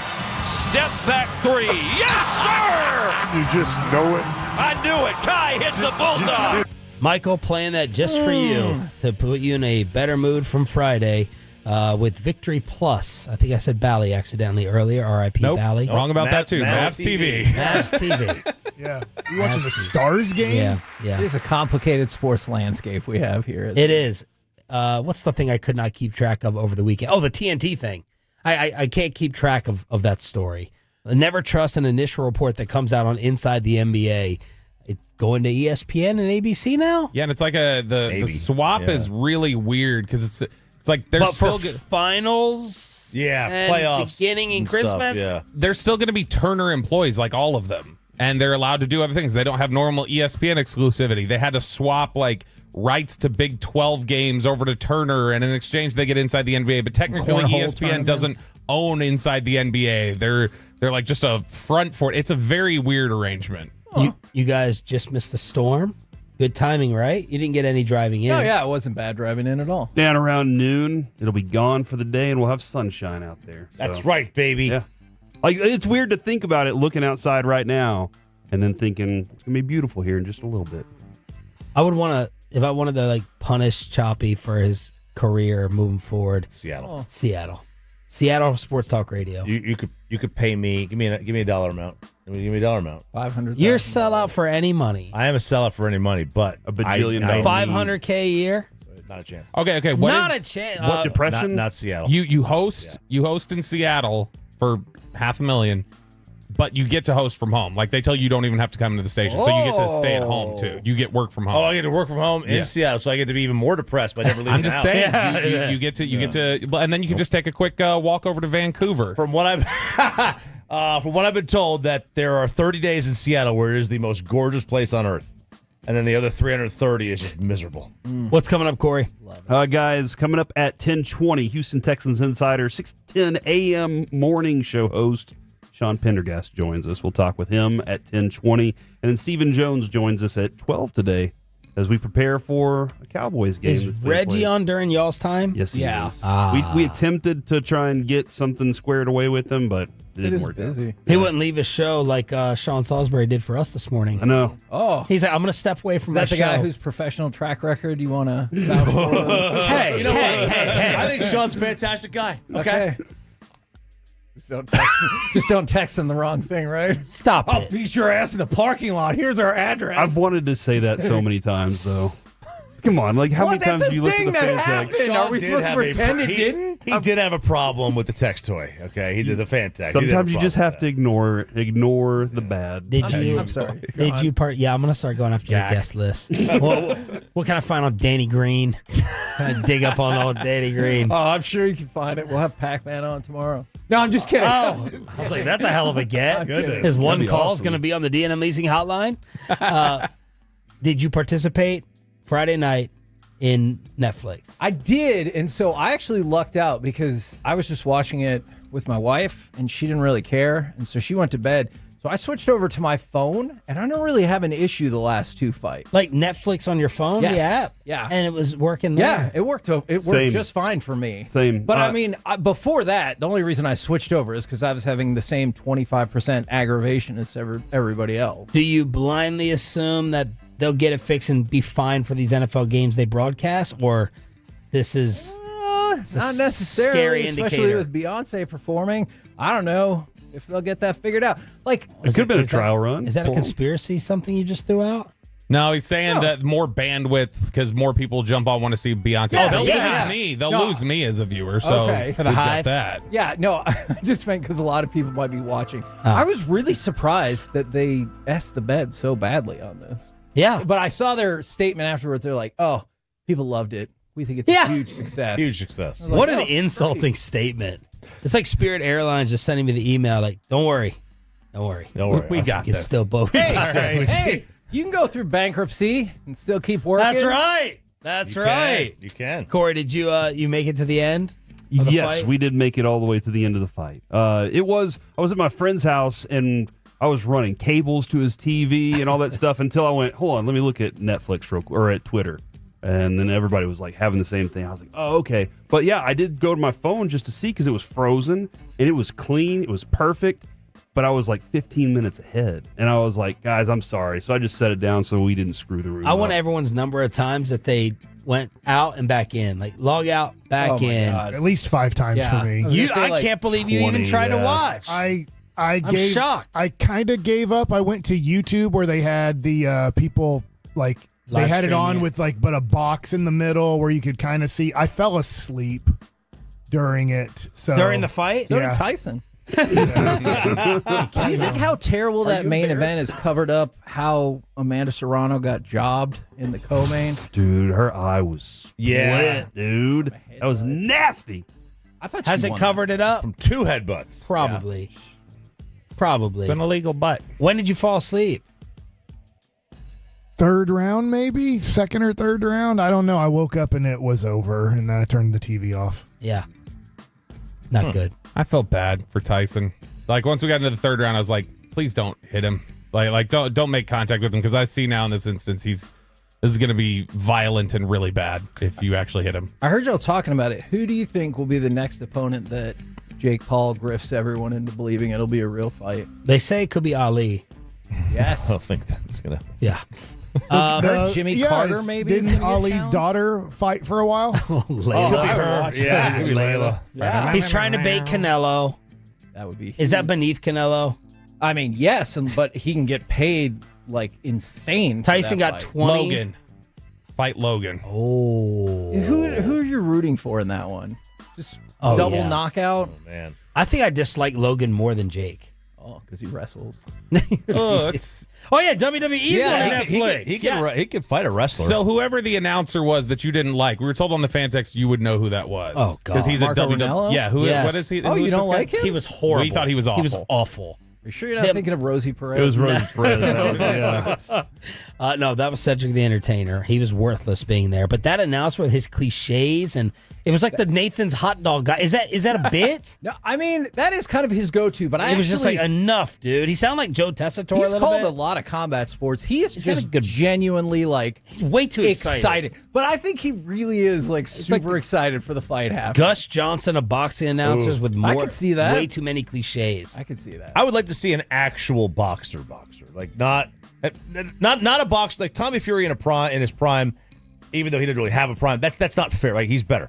It has to be a boxer like Tyson, aging, but like late 30s, early 40s. No, because they still got something. No, that was the problem with Floyd. Because Floyd almost accidentally knocked Logan out. Yeah. Like there's that video clip of it. He hits him, then catches him. Like, no, bro, you got to stand up. This has got to go the distance. We got money on this. Well, it's like the Michael Moore Foreman fight. Like Foreman was like way past his prime there, and all that guy was trying to do was documentaries. That is Michael Moore.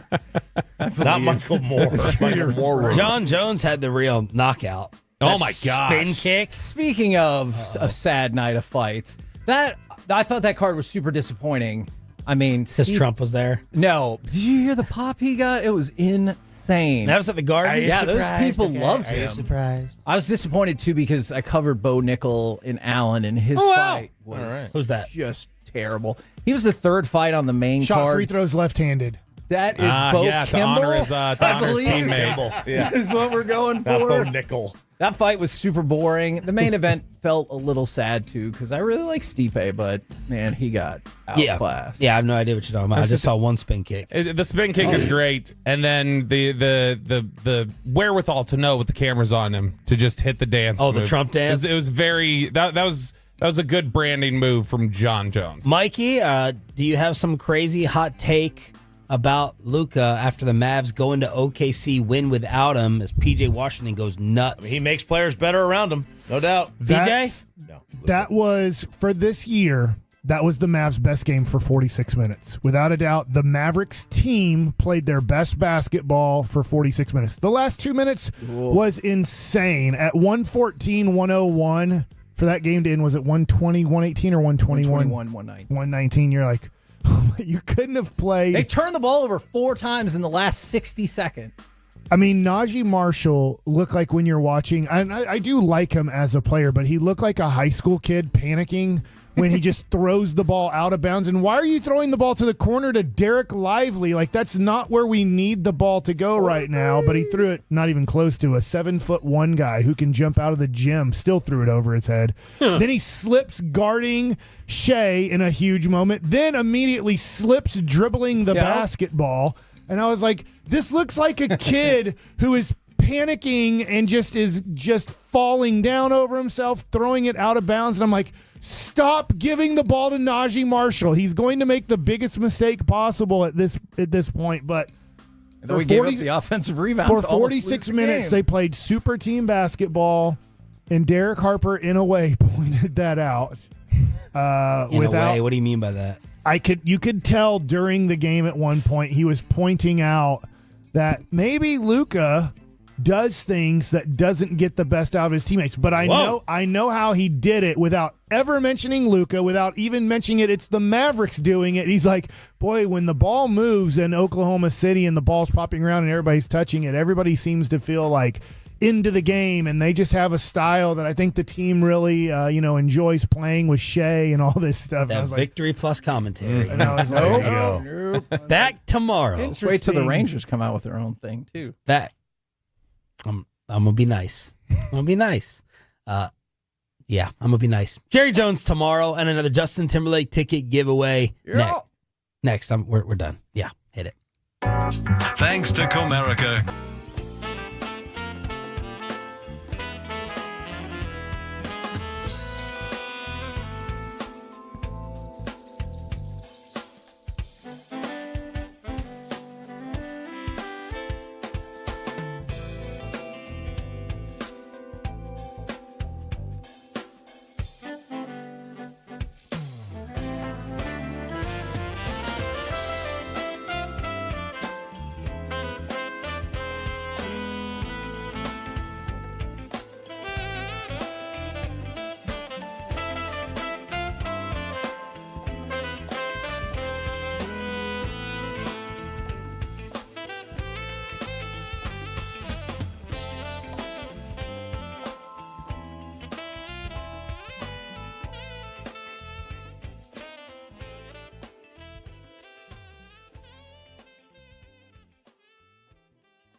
Mazda of Arlington and her studios. It's the K&C Masterpiece on 105.3 The Fan. K&C Masterpiece right here on 105.3 The Fan. It's Cowboys game day. But does it feel like that? 877-881-1053. Frankel and Frankel injury attorney text line if you want to get involved in the show or on the Twitch or the YouTube. You got me, Kevin Hagelin. You've got Corey Majors, the famous Mike Bassick, Alec Medford, and joining us today from RJ Duke Sports in McKinney, Ryan Larson, who is one of the winners of our Do a Show with KNC. Shameless plug, a week from Wednesday, we will do Peace-a-thon again, and we will have a couple more of those auctions up if you want to do a show Seems like with a good us. time to do this then. Like this seems like y'all scheduled this perfectly to have him on today since Peace-a-thon's next week. That smart work, guys. I'm proud of y'all. There was never any rescheduling. Yeah, this is definitely not at least the third time we've set this up. All right, so gentlemen, well, first of all, thank you very much for coming on the show. I know we're going to do a reveal later with some Peace-a-thon items and talk some cards, which is why Mike's here on a game day. Okay, so here's my question about this game day. This is a serious question, even though it's going to sound sarcastic and mean. There are 72,000 people at the Tyson fight. Do you think there'll be 72,000 people at the game in the fourth quarter?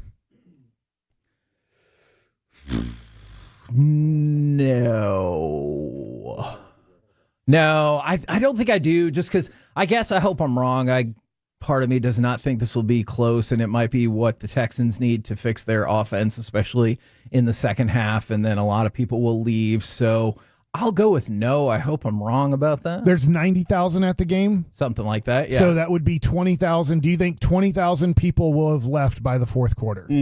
Yeah, I do. I think there are going to be a lot of empty seats in that place late in that game. And I'm actually pretty surprised how many people are going to be at that are Cowboys fans specifically, because I feel like there's going to be a lot of Texans fans filling that place. What do you think it's going to be, like 50-50? I think it'll be 60-40 Texans fans. Oh, my I really gosh. do. I think Cowboys fans are that depressed and hurt right now about what's happening on the field. They don't want to show up and watch Cooper Rush play football. They want to show up to see Dak Prescott. They'll show up to see Trey Lance, because that's a different type of show, but they don't want to show up and see Cooper Rush. I'm hurt to say that, but that's the type of season that the Cowboys put themselves in this year. And somebody brought this up straight away. It doesn't feel like a Cowboys game day. It feels like a Stars game day. Now, the Stars do play tonight, and I believe they play the Ducks of Anaheim. And I'm not going to lie, I'm probably more interested in that game. I mean, I'll watch the Cowboys game, of course, or you can listen to it right here on 105.3 The Fan. But the outcome, it doesn't feel like a game day. Like, I wasn't driving up to the studio today. Like, I'm always excited to do the show, but I wasn't driving up to the studio going, hell yeah, Cowboys game day. I just thought, okay, I hope we don't lose too badly. You watch Buffalo yesterday. You watched. Man, that game was fun. Pittsburgh and Baltimore yesterday. The game was less fun. Yeah, but even still, but you're watching the top teams in the NFL go at it, and you're like, you're not part of that conversation right now. It's the tackling. It's the tackling, honestly. I know people are going to talk about the offense because Patrick Mahomes is one of the greatest quarterbacks we've ever seen. Josh Allen looks like now he has the inside track on MVP. Lamar Jackson, 2-time MVP. But watching it was the tackling. And I was like, that's a whole different level from anything that we do here in Dallas and Arlington. Yeah, and that's the Cowboys that put themselves in that place almost intentionally, it feels like. Especially whenever you're watching Michael Irvin sit next to Jerry Jones, and he's like, I'm going to talk about his new head coach here soon. While the other one still has games to play. Look, we set the precedent with Peterson yesterday that you can absolutely be fired and pretend to keep coaching. All right? The Jags lost by 60 Is he pretending to keep coaching, though? I think he is. I think he's doing a Sudoku in his office, talking about how he's game planning for the next one, and he's like, I can't control if I got fired. You're fired, dude. Like, whether it happens today or in 6 weeks, it's over. That helped out my T-Law just a little bit. Because they got just to show so like bad. How maybe I'm not trying to defend him. He's having a horrible year. He's having honestly a disappointing career. But that does help out a little bit when he's not there and they lose by 50. Yeah. And you're like, this is how bad of an organization, how bad of a team he has. Yet he is also playing bad this year too. And so there's a couple of texts already that I was like, man, I don't know if the Cowboys will admit that they're concerned about this, but from the 214, Cowboys season ticket holder definitely not going tonight. From the 940, this is how checked out I am. This morning I was wondering who plays tonight. And then other people recommending that you should just go to eBay or Facebook and sell your tickets, and maybe opposing fans will be interested. This is a wonderful night to turn on the fan, leave it on, have other things that you're doing while you just listen to the game. And so you don't have to burn your eyes seeing the atrocity that might happen in front of you. So what you're saying is I could start putting all the Piece-a-thon stuff into the Excel spreadsheet while listening on the fan. While listening to Brad Sham and Babe Laufenberg. If I drift out every now and again, it's probably okay. Exactly. All right. I actually just went to eBay. The first two things that pulled up are 2 lower level Dallas Cowboys versus Houston Texans tickets plus parking pass. Best offer or buy it now for $600. Wow, lower level and a parking pass? Parking pass like $75. So I'm guessing they would take $500 for those 2 tickets and the parking pass. I mean, they want $600, but I'm sure if you offered $500, you could go to the game. So if you're interested and you didn't Which win is probably tickets on below the fan, face value, to be honest. I bet that is So accurate. These tickets are selling below face value on eBay. Here's 4 amazing club seats. Dallas Cowboys versus Houston Texans on Monday night. It says $240 local pickup. Okay. Are tickets in the 400s usually on a Monday night like $60? I think they're more expensive. I feel like than it's that. 90 for Game Time has all those 300s and 400s for like 50, 65 I think bucks. standing room only is 90 or 80, right? And if you It's could 80 wait or it out a 90. few more hours, there you go. then you could probably get There's it a, even and there's cheaper. a lot of them up on Game Time. Hold right on, now. I know what to do. I've heard Corey's commercial. Wait until kickoff. Exactly. And then buy the tickets, and they'll go drastically And if you down. let, if you in let Game price. Time choose for you, you get even more off. So there you go. Okay. See, I like it. Now, with all that being said, I know this is going to be difficult. And Brian, if you want to help us out here, that would be great, because I don't know how many great answers we've come up with. Cowboys win because, Cowboys lose because. And you have to do both. And you cannot say because there's some sort of natural disaster or some such is why the Cowboys win. You have to give me an actual football reason that the Cowboys could win tonight. I mean, Cowboys win, I suppose, because Houston collectively ate some bad clams. No outside I have a question. answers allowed. It has to be something that happens on the football field. Has there ever been a football player to eat clams right before the football game? That is a question I have. I mean, it feels like the odds are probably, but I have no idea. So this is what I went with. If you don't like it, I did my best. Cowboys win because Dallas gets to the quarterback once again. Now, this is actually something that I think they could have a shot at. The Cowboys sacked Jalen Hurts 5 times in the first half last week. And then you take a look at C.J. Stroud. C.J. Stroud has been sacked 34 times in 10 games, which is the second most in the league, behind only Caleb Williams. I guess going into the weekend, it was the second most, because I know obviously everybody else has played. Stroud has lost the most yards to sacks in the season. He's been sacked on 10% of his passing attempts. Compare that to Jordan Love, 2.8%. So, like when C.J. Stroud drops back to pass, their offensive line is bad. And you did get a look at like what an optimized Cowboys defense could do in terms of getting the quarterback. This is what I actually think is their most realistic shot, is just harassing C.J. Stroud on that offensive line all day. I mean, I'm not trying to, I know this is a mom's take this the wrong way, but the Cowboys win because, and I'm not saying they should try to do this, it just happens. C.J. Stroud goes out of the game early. Okay, yeah. That's the Cowboys win because and I hope that doesn't happen. Houston is not preparing for their backup quarterback to play this game. Agreed. I get he gets in, 10% of the reps or whatever. Cooper Rush got in a lot of the reps, and then you had Trey Lance get in some. So Cowboys win Davis because Mills is pretty good though for a backup. I know, for them. but I'm just saying You're I right, don't. you're There's right. no way to beat them. It's impossible. This Cowboys team cannot beat the Houston Texans if C.J. Stroud is going to play the majority of the game. So, or I guess you have it close, and then in the third quarter, something happens. He gets a cramp or something. Oh, cramps! I like that. Yeah, and he That's can't it right play. there. The game has to be low scoring. Yeah. This is not going to happen for the Cowboys unless this game is low scoring. It's tough to look at that last game and think it could be anything but that. So I'm definitely with you on that. And a way to keep that a low-scoring game, Rico Dowdle gets his big game. He gets his 25, 30 carries. Ooh. The game is bogged down because they were just like, we're committing to the run. That's how the Cowboys win this one. Okay. It's low-scoring because Rico Dowdle's able to have 4 yards of success every time he touches the ball. There's some encouraging, some less encouraging on the text. From the 214, they win because they finally utilized Turpin correctly. From the 561, they win if hell freezes over. How do you utilize a guy that has to run 40 yards down the field and then asked to come out of the game because he's not in shape to play football? Yes, that is a great question. And for the 817, I care more about Mixon getting me 15-plus points in fantasy than the outcome. All right, this other one should be easier. Cowboys lose because, and I'm going to actually throw it to this. The Texans have lost 3 of their last 4 games. Now, only by a combined 13 points, so it's been close. But part of the reason is they haven't scored a second-half touchdown in any of their last 4 games. Okay. That changes tonight. And if it does, they have the potential to win this game like pretty emphatically. Yeah, they've their offensive play calling has been pretty interesting to see. Which I'm sure the play caller, don't you think he's like, what the hell do you want me to do with this line? Yeah. Like, what am I supposed to do? I'm doing the best that I can.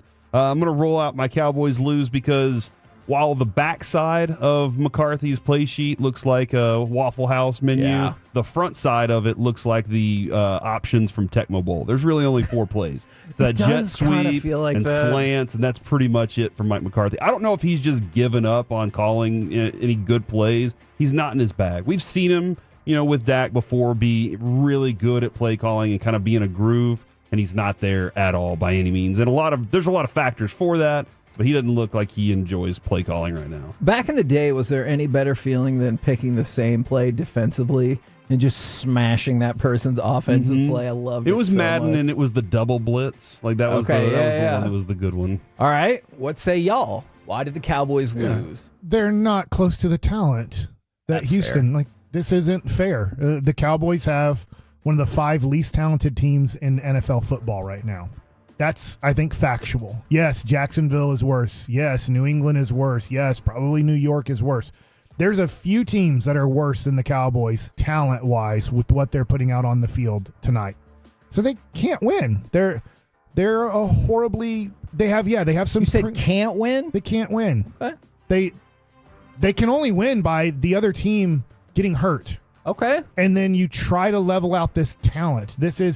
Micah Parsons is awesome. CeeDee Lamb is awesome. True. There are so many guys on the field that would not start for the majority of other teams. When you're starting people that when you say, hey, would you put Mozzie Smith on your team?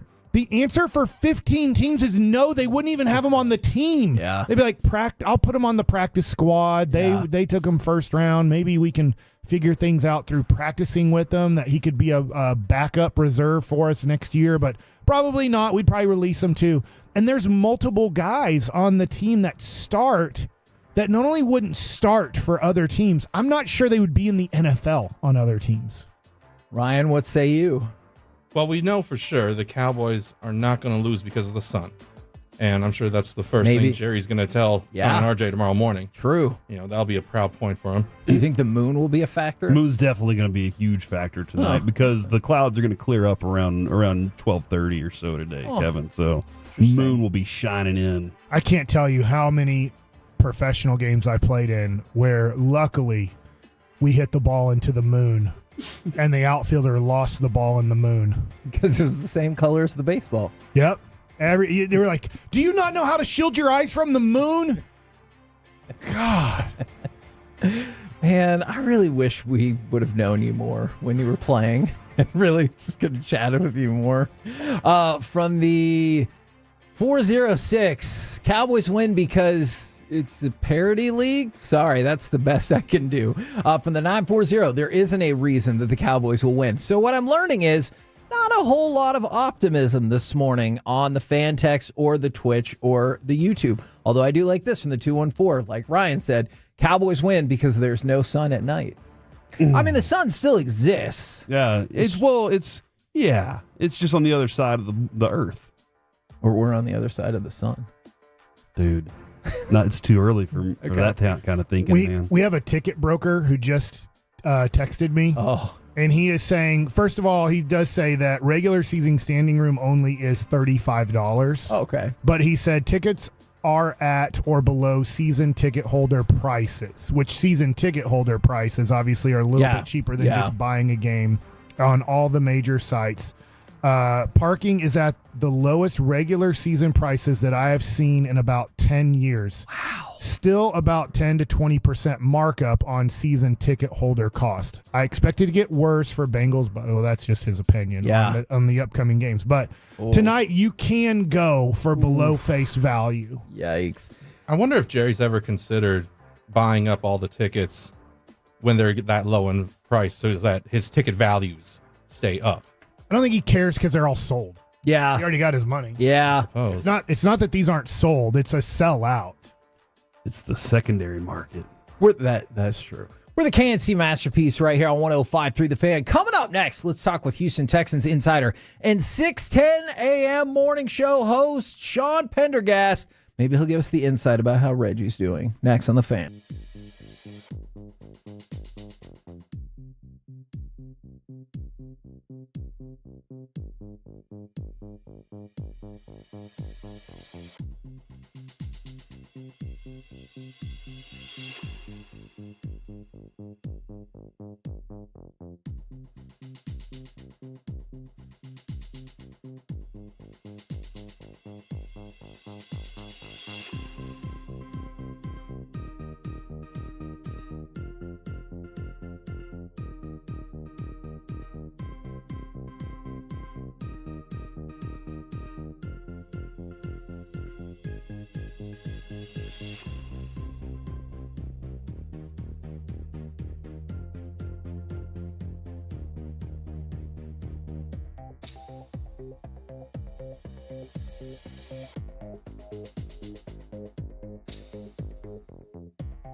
Do you think it's true that you've got to forget something else to remember that Uber Eats has groceries? No, that's absurd. Hey, remember when you used to be a, what was it, Pepper Lady? Pepper Lady? Wasn't it Cinnamon Sisters? Basil Babes. Saffron Squad? Nutmeg Maidens? Paprika? No. Nutmeg Maidens. I just said that. Was it Spice Girls? Doesn't sound right. Was it Saffron Squad?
This segment of the KNC Masterpiece is brought to you by Window Nation. Cars for Kids. Donate today at carsforkids.org and the personal injury lawyers, Frankel & Frankel. If you've been injured in a car or truck wreck, call Frankel first, 214 or 817-333-3333. With Frankel & Frankel, there's never an out-of-pocket cost. They only get paid when you win. Frankel & Frankel, the go-to car and truck wreck attorneys in Dallas. They fake to him, Mixon wanting to go out. Here comes White to the end zone. Caught! Dell! Touchdown! KNC Masterpiece right here on 105.3 The Fan, getting you ready for Cowboys Texans. Pregame starts at 4 o'clock right here. And let's turn it over to our Houston Texans insider from the 6:10 a.m. morning show. It is Sean Pendergast. Good morning, sir. Gentlemen, how we feeling? This is weird for us here because we've not had a Monday Night Football game since 2019. I know this is like you guys have a Monday Night Football game like every 3 weeks up there in Dallas, but here it's very strange for us to have gone through a full Monday and still not talked about how the Texans did yet. So we're adapting and we're very excited about tonight's game. Let me ask you before we dive more into the game, how is our buddy Reggie doing at your station? And do you think he's talking for 4 hours today about the number 1 pick in the WNBA draft going to the Dallas Wings? Oh. No, Reggie is doing. That's hilarious.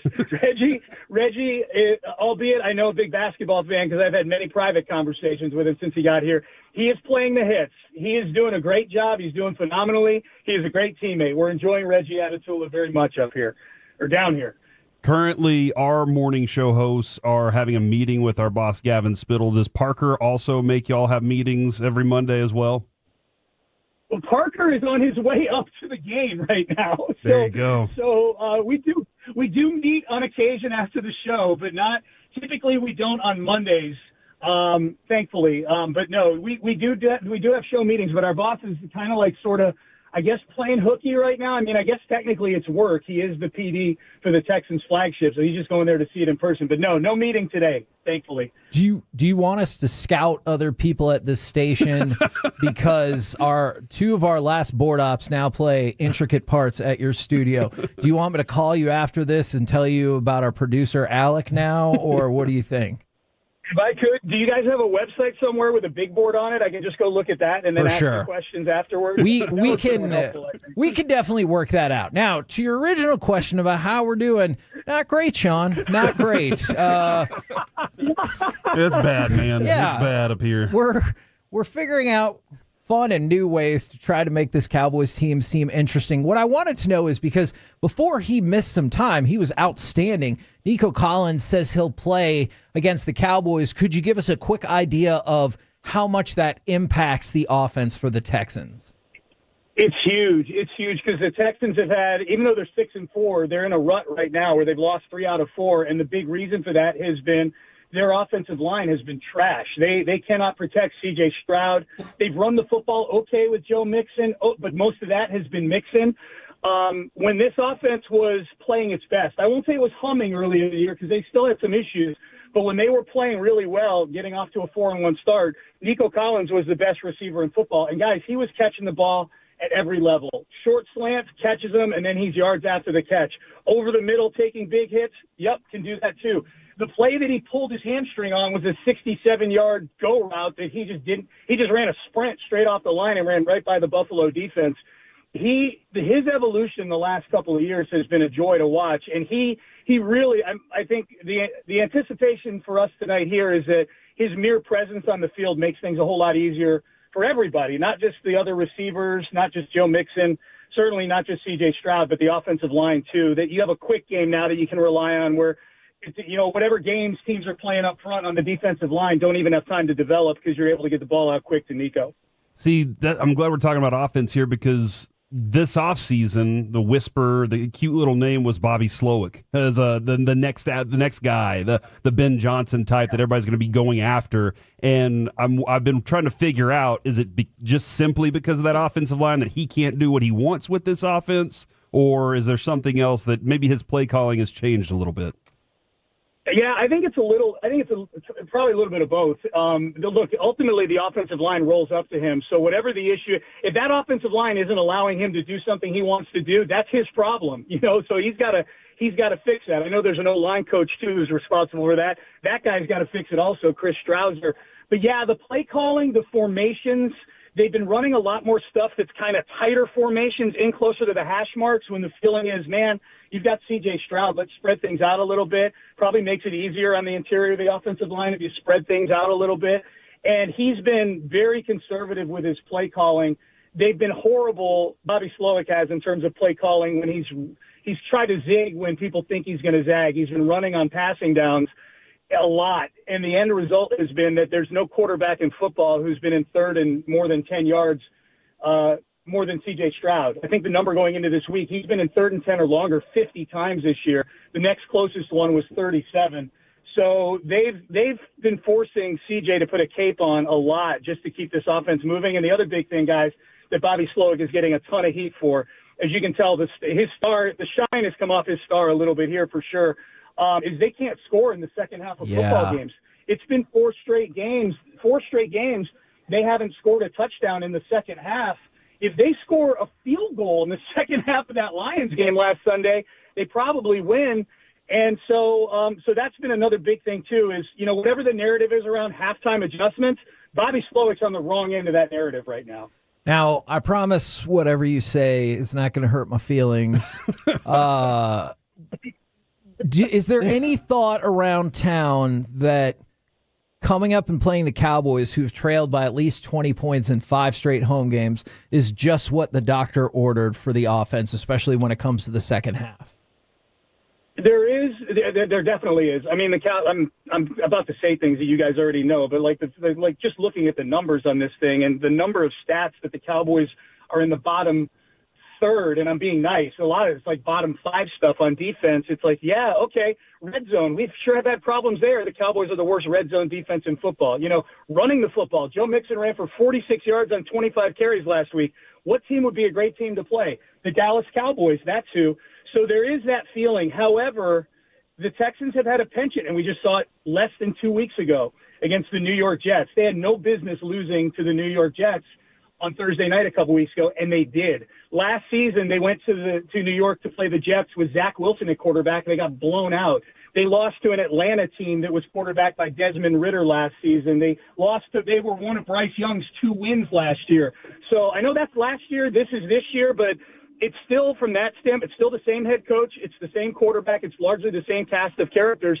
This team has shown an inability to put other teams away. So that's why one of my big keys was getting a big lead early in this game, just to take whatever life is going to be in that building or with the Cowboys out of them, because the Texans have a horrible habit of letting teams stick around and play one-score games with them. And when you're on the road, I don't care who you're playing, it can be a recipe for disaster. So the original answer is yes, we are definitely looking at this as a just what the doctor ordered sort of thing, within the back of our mind knowing full well, like, this is a team that plays down to its level of competition. I can't believe they've been a 7.5-point favorite all last week. Like, this Texans have no business being favored by more than a touchdown on the road against anybody right now. How want to bet? I mean, yeah, one of our co-hosts thinks there is no hope for the Cowboys this evening. How well do the Texans fans travel? Because that has actually become a big talking point today, is what the configuration of fandom will be at AT&T tonight. Yeah, I'm hearing. Look, I've been hearing from a lot of Texan fans that are up there. I think they'll be represented pretty well.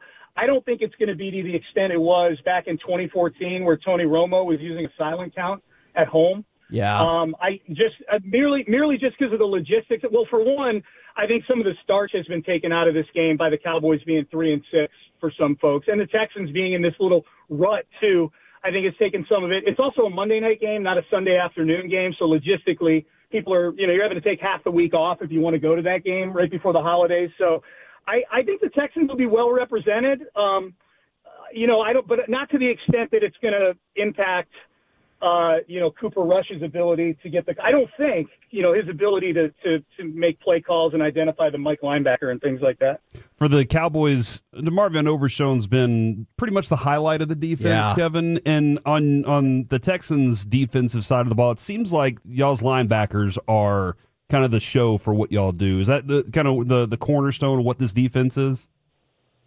I would say that and the pass rush, which you guys are going to catch a Texans team with no Will Anderson. Yeah. He literally won AFC Defensive Player of the Month, and then 6 hours later was getting walked off the field by two of his teammates because he got his ankle rolled in that Jets game. He's been one of the best defensive players in football when he's been on the field, and he unlocks a lot of things that the Texans can do defensively because of how much attention he draws. Now, they still got Danielle Hunter. Nico Collins is back from his suspension. He's played really well the last couple of games, so they do have some capable guys rushing the passer. That was the recipe in that Lions game. They didn't sack Jared Goff in that game, but they applied pressure nearly half the time they got back there. That was a big reason he went 15 for 30 in that game. But yeah, the linebackers too. Azeez Al-Shire, who they brought in from Tennessee, who was with DeMeco Ryans in San Francisco, has been excellent, going sideline to sideline there. And then the big one to watch, guys, for tonight will be for tonight's game in terms of like inactives before the game will be Kamari Lassiter, the rookie cornerback out of Georgia that the Texans took. Yes, he got concussed by some friendly fire from Jimmy Ward in that Sunday night game, and he practiced on Saturday and was limited and practicing on Saturday does not necessarily mean he's going to play. Henry To'oTo'o, who's one of the Texans linebackers, was in concussion protocol a few weeks ago. He practiced the last day of the week before a game and then didn't play. But the reason why this is so important is when Lassiter is playing, and he's been excellent this year, and Derek Stingley Jr. on the other side has been excellent this year, that's what allows DeMeco Ryans to really, if he wants to dial up blitzes and things like that, because he's got two guys that you can put on an island with wide receivers and feel pretty good about, okay, if the quarterback gets the ball out, this isn't going to turn into some disastrous play. So that'll be the one to keep an eye on the defensive side for the Texans heading into tonight is Kamari Lassiter active in this game. If he's active in this game, I think it's already going to be a long night for the Cowboys offensively, but if he's active for this game and they've got their top two corners with really only one weapon that scares you in CeeDee Lamb, then I think it's obviously very, very good news for the Texans. Sean, I want to thank you for joining the show, but also as the person from the 682 said, man, he's saying we suck, but he's saying it nicely. Yeah, that is really kind of you, Sean. I really appreciate it. want to tell you I appreciate that. That's very kind of you. Thank you very much. I'm a guest in your home. I take my shoes off when I come in the door. I don't put my feet up on the furniture unless I'm told I'm allowed to. If you had told me you want me to be a jerk before the interview, I would have been happy to do that. But no, hey man, we were where you got 2 years ago. This is where we were 2 years ago. Sean and RJ did a crosstalk with me and Seth during the preseason in 2022, back when the Texans were a joke. And we made some mention when we were talking with them, like, yeah, we had Davis Mills on the show yesterday, and Sean and RJ just go, "Ooh, great get, fellas! Nice. This is a show that gets Jerry every week." So it was really funny, but I'm like, boy. And now I'm like, yeah, here we go. 2 years later, now who's laughing? Like, boy, if you could name one thing every week.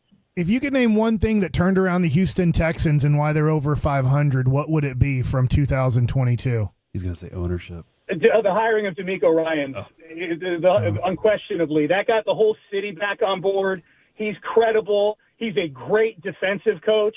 And he's what, we got a lot of new faces here that chose to come here. And DeMeco Ryans has a ton to do with that. Now, C.J. Stroud is the most valuable entity in that building over there. But if you're asking me what turned the tide, like the fork in the road, getting DeMeco Ryans, all of a sudden there was massive belief that this thing could get pulled out of its rut. And it has. It's not, not Super Bowl yet or anything like that, but it's certainly moving in the right direction. And you guys were lucky that Carolina took Muggsy Bogues with the first pick. Yes, we're glad that the Carolina drafted a 13-year-old that looks like he just walked out of the arcade as their first. Oh my gosh! All right, look, we need to get a podcast with you and Mike going separately. But thank you very much. Seriously, Sean, you can hear him 6 to 10 a.m. on 610 a.m. in Houston. Appreciate you jumping on with us very, very much. For sure. Tell Gavin I said hello. I will. Which one? Dawson? I think he meant Spittle, but I guess we can say hello to both of them. Yeah. We're the KNC Masterpiece right here on 105.3 The Fan, where Mike is unreasonably happy that he found somebody to trash Bryce Young along with him. Coming up next, Comeback Corner. The numbers behind Jake Paul and Mike Tyson are huge. Did you watch? And the greatness that is John Jones. Next on The Fan. Commercial-free K&C? Delicious! Spend your lunchtime commercial-free. Afternoons beginning at 12:20 on 105.3 The Fan and the Odyssey app. Presented by Comerica. Guy Fieri called Palmer's Nashville Hot Chicken Sandwich a destination dish. Make Palmer's your destination. Palmer's Hot Chicken, Catfish, and Shrimp in the Lakewood area, Mockingbird and Abrams in Hillside Village. Open 7 days a week with catering and live music. Palmer's Hot Chicken, Catfish, and Shrimp. Listen to the Texas Lending Mortgage Show each Saturday morning at 8 on 105.3 The Fan to get the latest on buying, selling, or refinancing your home. You can also listen to the show on the Odyssey app. The Texas Lending Mortgage Show is paid for by Texas Lending. All right, Tolos, let's prevent I should have or why didn't I. Instead, you're going to be looking at your new custom window saying how awesome of a holiday gift this was. Best Buy Windows and Siding can get you those amazing custom windows that look great and they're energy efficient. You need to order them now. Get those 10 Energy Star certified single hung windows for just $59.50. You won't break the holiday budget because Best Buy Windows has 0 down, 0% financing with approved credit, plus a lifetime warranty and fast service. Act fast and smile this holiday season. Call 469 Windows or visit bestbuywindowsandsiding.com. Diamonds Direct's biggest and most spectacular sale of the year is starting now.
Uber Eats has Lola V products? I gotta remember that. Well, they say in order to remember something, you have to forget something else.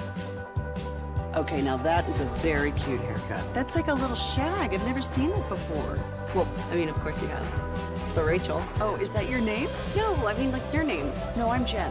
My name's Jen. Right, but I just mean this is your haircut. But that's hair on your head. I'm not saying this is your hair. Okay, freaking me out a little bit.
Bolos, it's a double broadcast Tuesday on The Fan.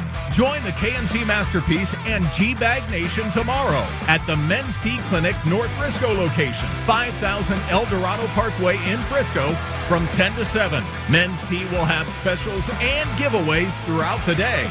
Looking forward to hanging with you at Men's Tea Clinic El Dorado Parkway in Frisco all day long with The Fan. This segment is brought to you by Classic Chevrolet in Grapevine. They're the #1 Chevy dealer in the world. More Silverados than anyone else.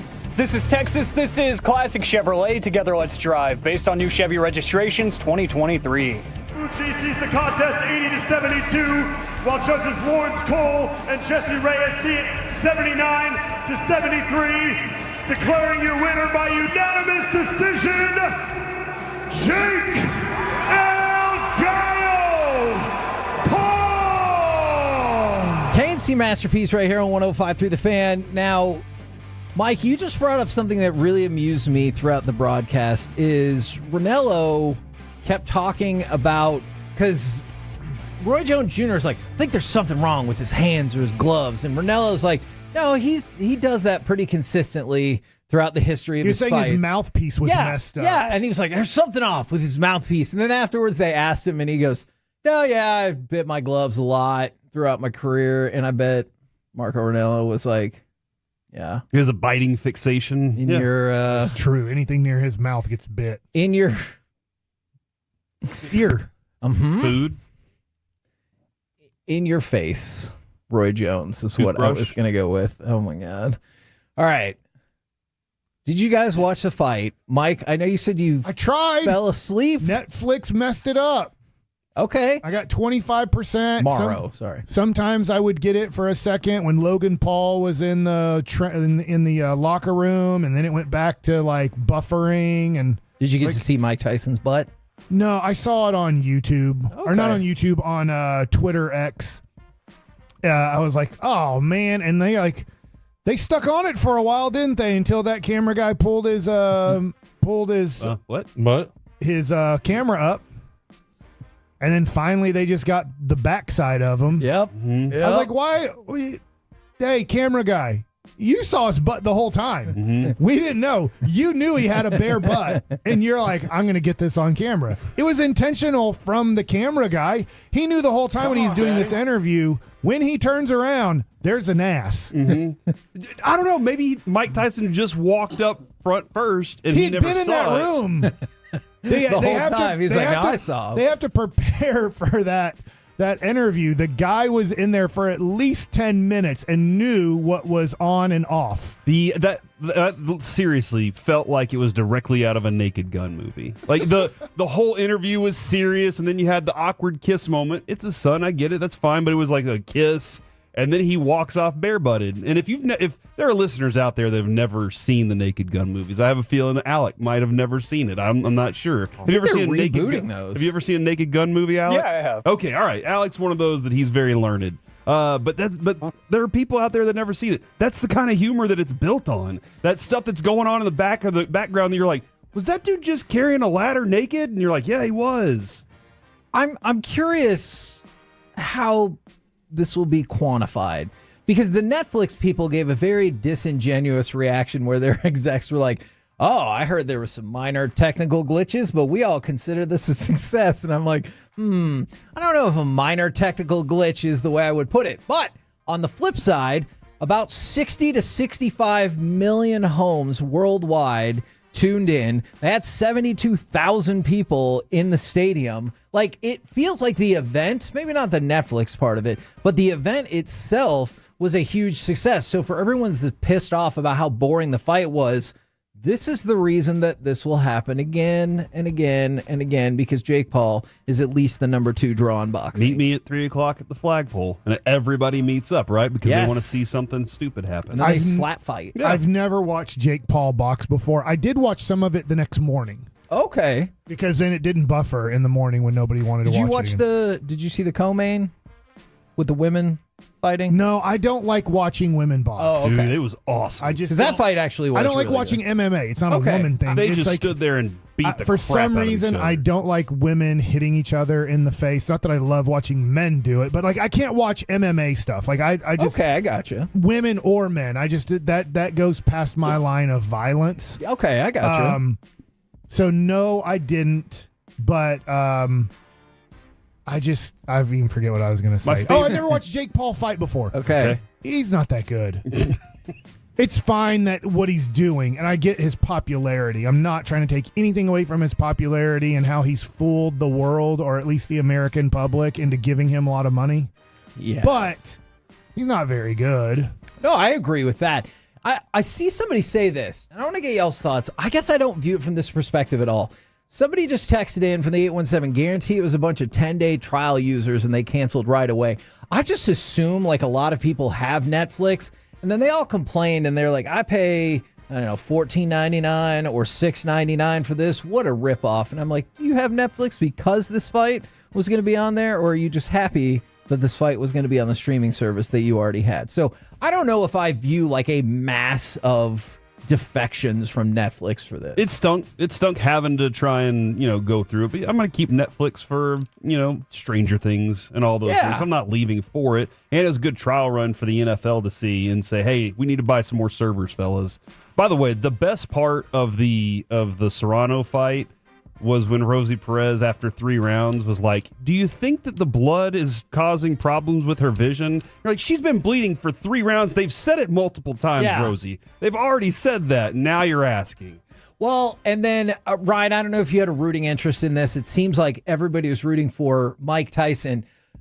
Rosie Perez felt like she went silent for like the last 6 rounds until finally she was like, this is just sad. Like, did you feel sad watching this, or were you like, this is exactly what I thought was going to happen? Good for Mike Tyson for making $20 million.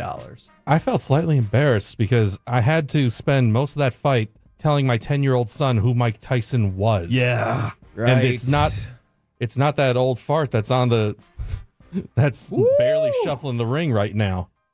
I mean, it was rough. It was. Now, I want to point this out, too, because we were talking about the success of this event. This is crazy. So the Jake Paul-Mike Tyson fight drew a live gate of $17.8 million. That doubled the previous Texas gate record for combat sports, including MMA, including Canelo. The high there was $9 million. This was also higher than any non-Las Vegas UFC gate in history, other than when McGregor and Alvarez fought in New York. So, like, tons of people were there. They made lots of money. Mm-hmm. Lots of people tried to.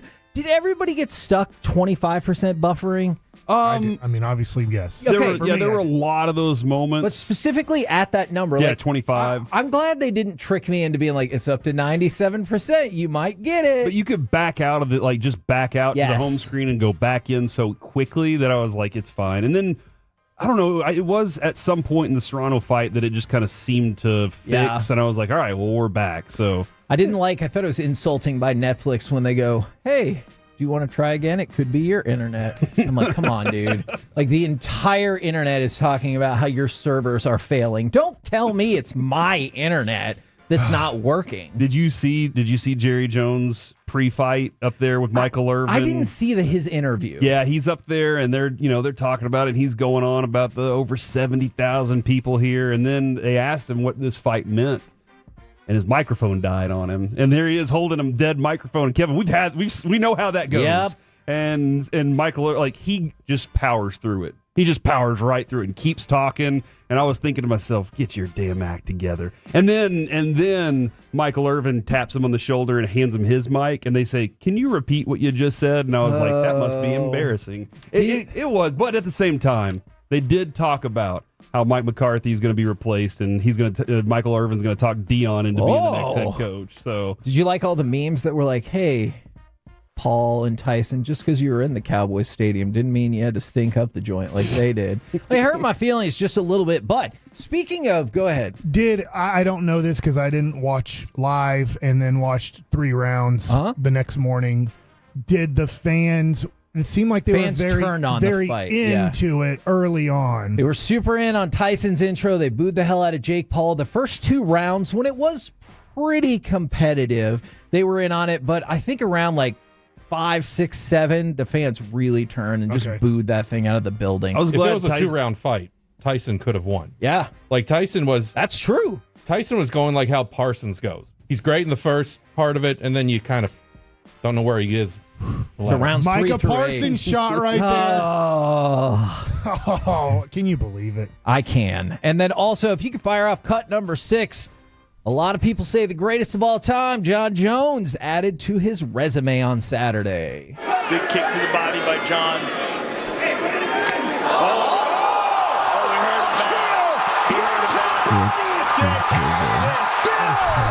It was his body, his side. And there was an amazing moment where I think it's Daniel Cormier is like, yeah, go after that liver.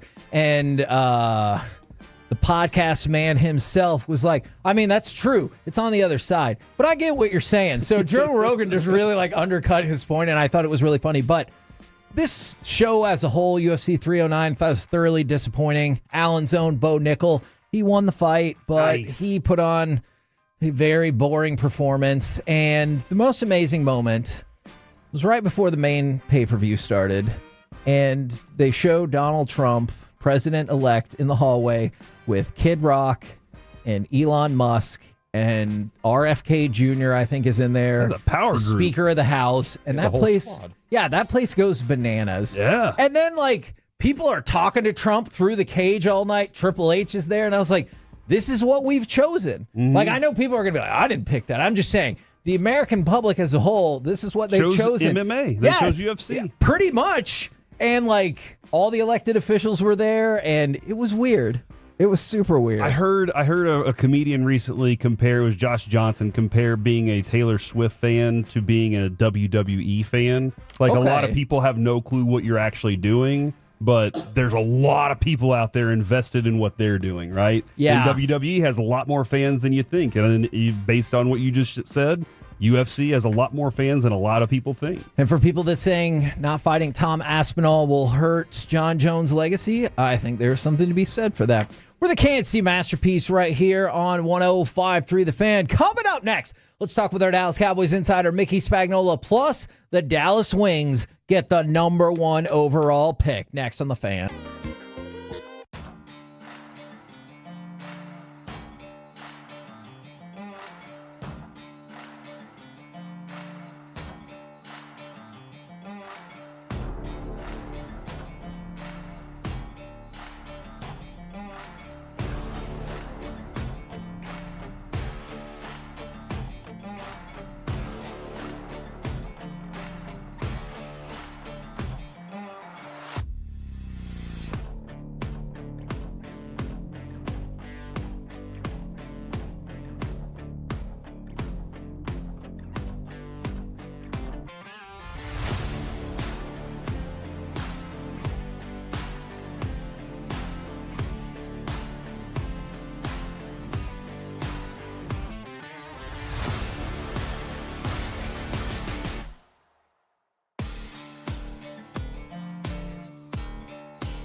you think it's true that you've got to forget something else to remember that Uber Eats has groceries? No, that's absurd. Hey, remember when you used to be a, what was it, Pepper Lady? Pepper Lady? Wasn't it Cinnamon Sisters? Basil Babes. Saffron Squad? Nutmeg Maidens? Paprika? No. Nutmeg Maidens? I just said that. Was it Spice Girls? Doesn't sound right. Was it Saffron Squad?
From our Hiley Mazda of Arlington and her studios, it's the KNC Masterpiece on 105.3 The Fan. KNC Masterpiece right here on 105.3 The Fan. Right now, let's talk with our Dallas Cowboys insider, Mickey Spagnola. Good morning, sir. Good Monday morning to you guys. And it is a Monday morning game day. Have you already been pre-gaming most of the morning to get you ready for Monday Night Football? I'm doing it right now. Oh, hell yeah. So with you guys. Okay, great. Surely this has to change. And if you tell me it's not going to change, I'm going to be really sad. Dallas has failed to score a touchdown at home in its last 24 possessions, which is a drought of 54 days. Please tell me that is going to change in this game. They're going to get one touchdown. Okay, that's better than no touchdowns, but I also still feel like I've seen teams win without touchdowns before. That is true. I was going to throw this out since this is to the day, November 18th, 1996. Chris Boniol tied the NFL record for most field goals in a game with 7. Okay. So Brandon Aubrey's going to kick 5 today in that honor. Okay. Nice. All right. That means +7. We're going to score 22 points. Okay, I like it. Now, unless we go for 2. That is fair. On the flip side, the Texans haven't scored a second half touchdown in 4 straight games. So there you go. This feels very much like the resistible force against the movable object, does it not? Absolutely. Hey, they've lost 3 of their last 4, right? That's right. So at some point, one of these games is going to land in the Cowboys' lap. No matter how bad you might be, you end up winning one somewhere along the line. And they've lost 4 straight, right? Yep. I mean, I'd take you back to 89 when they went 1-15. They should have lost every one of them, right? And they won one after going 0-9. So at some point in the NFL, things land in your lap when you least expect it. So this just could be the night.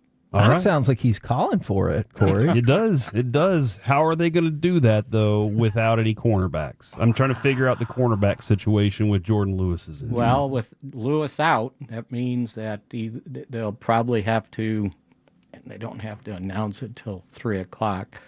I would imagine Josh Butler gets elevated again.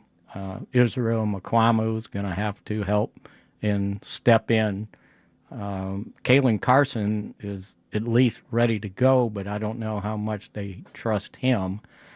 I would imagine Trayvon Diggs has got to just shadow Nico, right? Yeah. I mean, he's kind of, the first 5 games was kind of their offense in the passing game, right? Yeah, he's tremendous. And so this will be his first game back since he injured himself. That is correct. Yeah. And he's a big-time deep threat, too, Yeah. So, I would think that you kind of need to do that. They somehow, some way, they've got to get Kalen Carson's confidence back, and he just doesn't have it since he came back from his shoulder injury. He's not, being assertive at that cornerback spot the way we saw, before he hurt himself early in the season, or the way we saw in training camp when he was daily making plays. Remember, Dak wasn't sure of his name, but he knew that they had nicknamed him Seatbelt, right? Yeah, that's right. Well, he sure ain't got no seatbelt these last few games. I mean, he's backed off, right? Yeah. And he just not trusted himself. And so I don't know if, maybe a couple games back he can get back with it. But, boy, they sure need that. And they also need a pass rush. We're talking a Texans team that C.J. Stroud's been sacked 34 times. That offensive line for the Texans is awful. So they've got to, between Parsons and Overshown, they got to get after him if they're going to have a chance to hold them to a reasonable amount of points. From a defensive standpoint, if your corner not playing well or you have injuries with the slot guy, well, the way you offset that is get pressure on the opposing quarterback. Be aggressive. And they were the first half this past week, right? They had 5 sacks. Yeah, they did. Just go get them. I mean, that's what the plan's got to be, right? Put pressure on him. And then while you're doing so, make sure he's not using his legs to escape the pocket. Now, that'll probably be a big part of what could clearly spark the offense from a potential turnover or flipping the field perspective.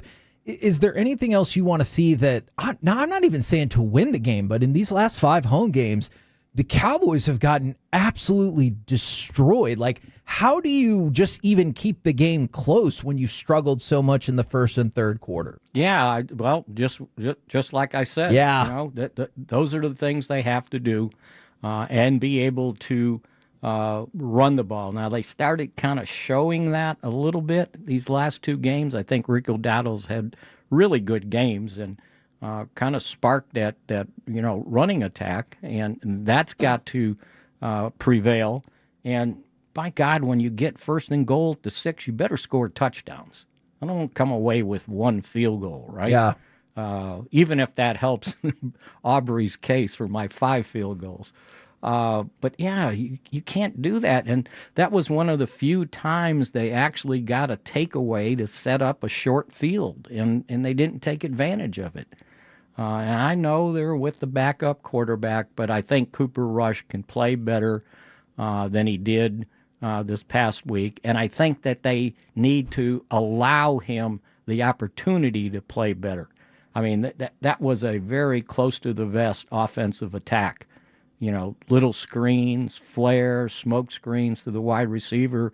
It was almost like they didn't trust and probably for good reason, the offensive line with protection. They were trying to avoid havoc in the pocket and, possibly turning the ball over there, and then they eventually did it the second half. So, yeah, he can throw the ball down the field. You saw it the previous game when he came in late. And I know they probably backed off some, but he was hitting some deep passes. So I think they got to kind of get back to that if possible. And, I think that also, maybe the addition of a more veteran receiver, and he's only in his second year, Mingo. Mike McCarthy said he was going to be available this week, so get him in the game. Let's go. Let's see what he's got. Give him some snaps, even if it's, he's only got maybe 4 or 5, plays that he's mastered in this short period of time, but get a 6'2", as I've said, 6'2", 220, 4'6" guy out on the field. Now you have at least one other person who's with you from the 225, and they're like, look at my text earlier. They texted in at 9 o'clock, said the Cowboys will win 25-24 via 6 field goals. Nice. From Brandon Aubrey. What are you going with for your official prediction this evening? Well, I gave you 5 field goals and 1 touchdown. So 22. How about 22-20? Woo!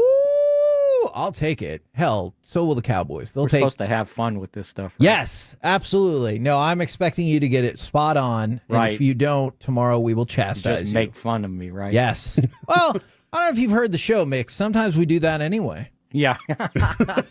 Maybe I better start listening more then. Oh, Bird! Jeez. Thank you very much, good All sir. Right. Have a good day. We'll talk with you tomorrow. Bye, Mick. All right. See you. There you go, Mickey Spagnola.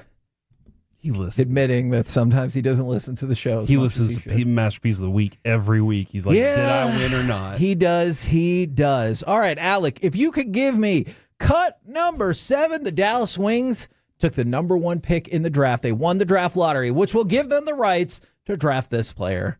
Ball knocked away. Beckers forces a turnover. Nika Mule, the very talented point guard. Beckers with some flash. Paige Beckers, who I know spells her name wrong. I knew you were going to say that. I was going to say is confusing to some folks because of the way that she spells her name, but it's supposed to be Bukers. Okay.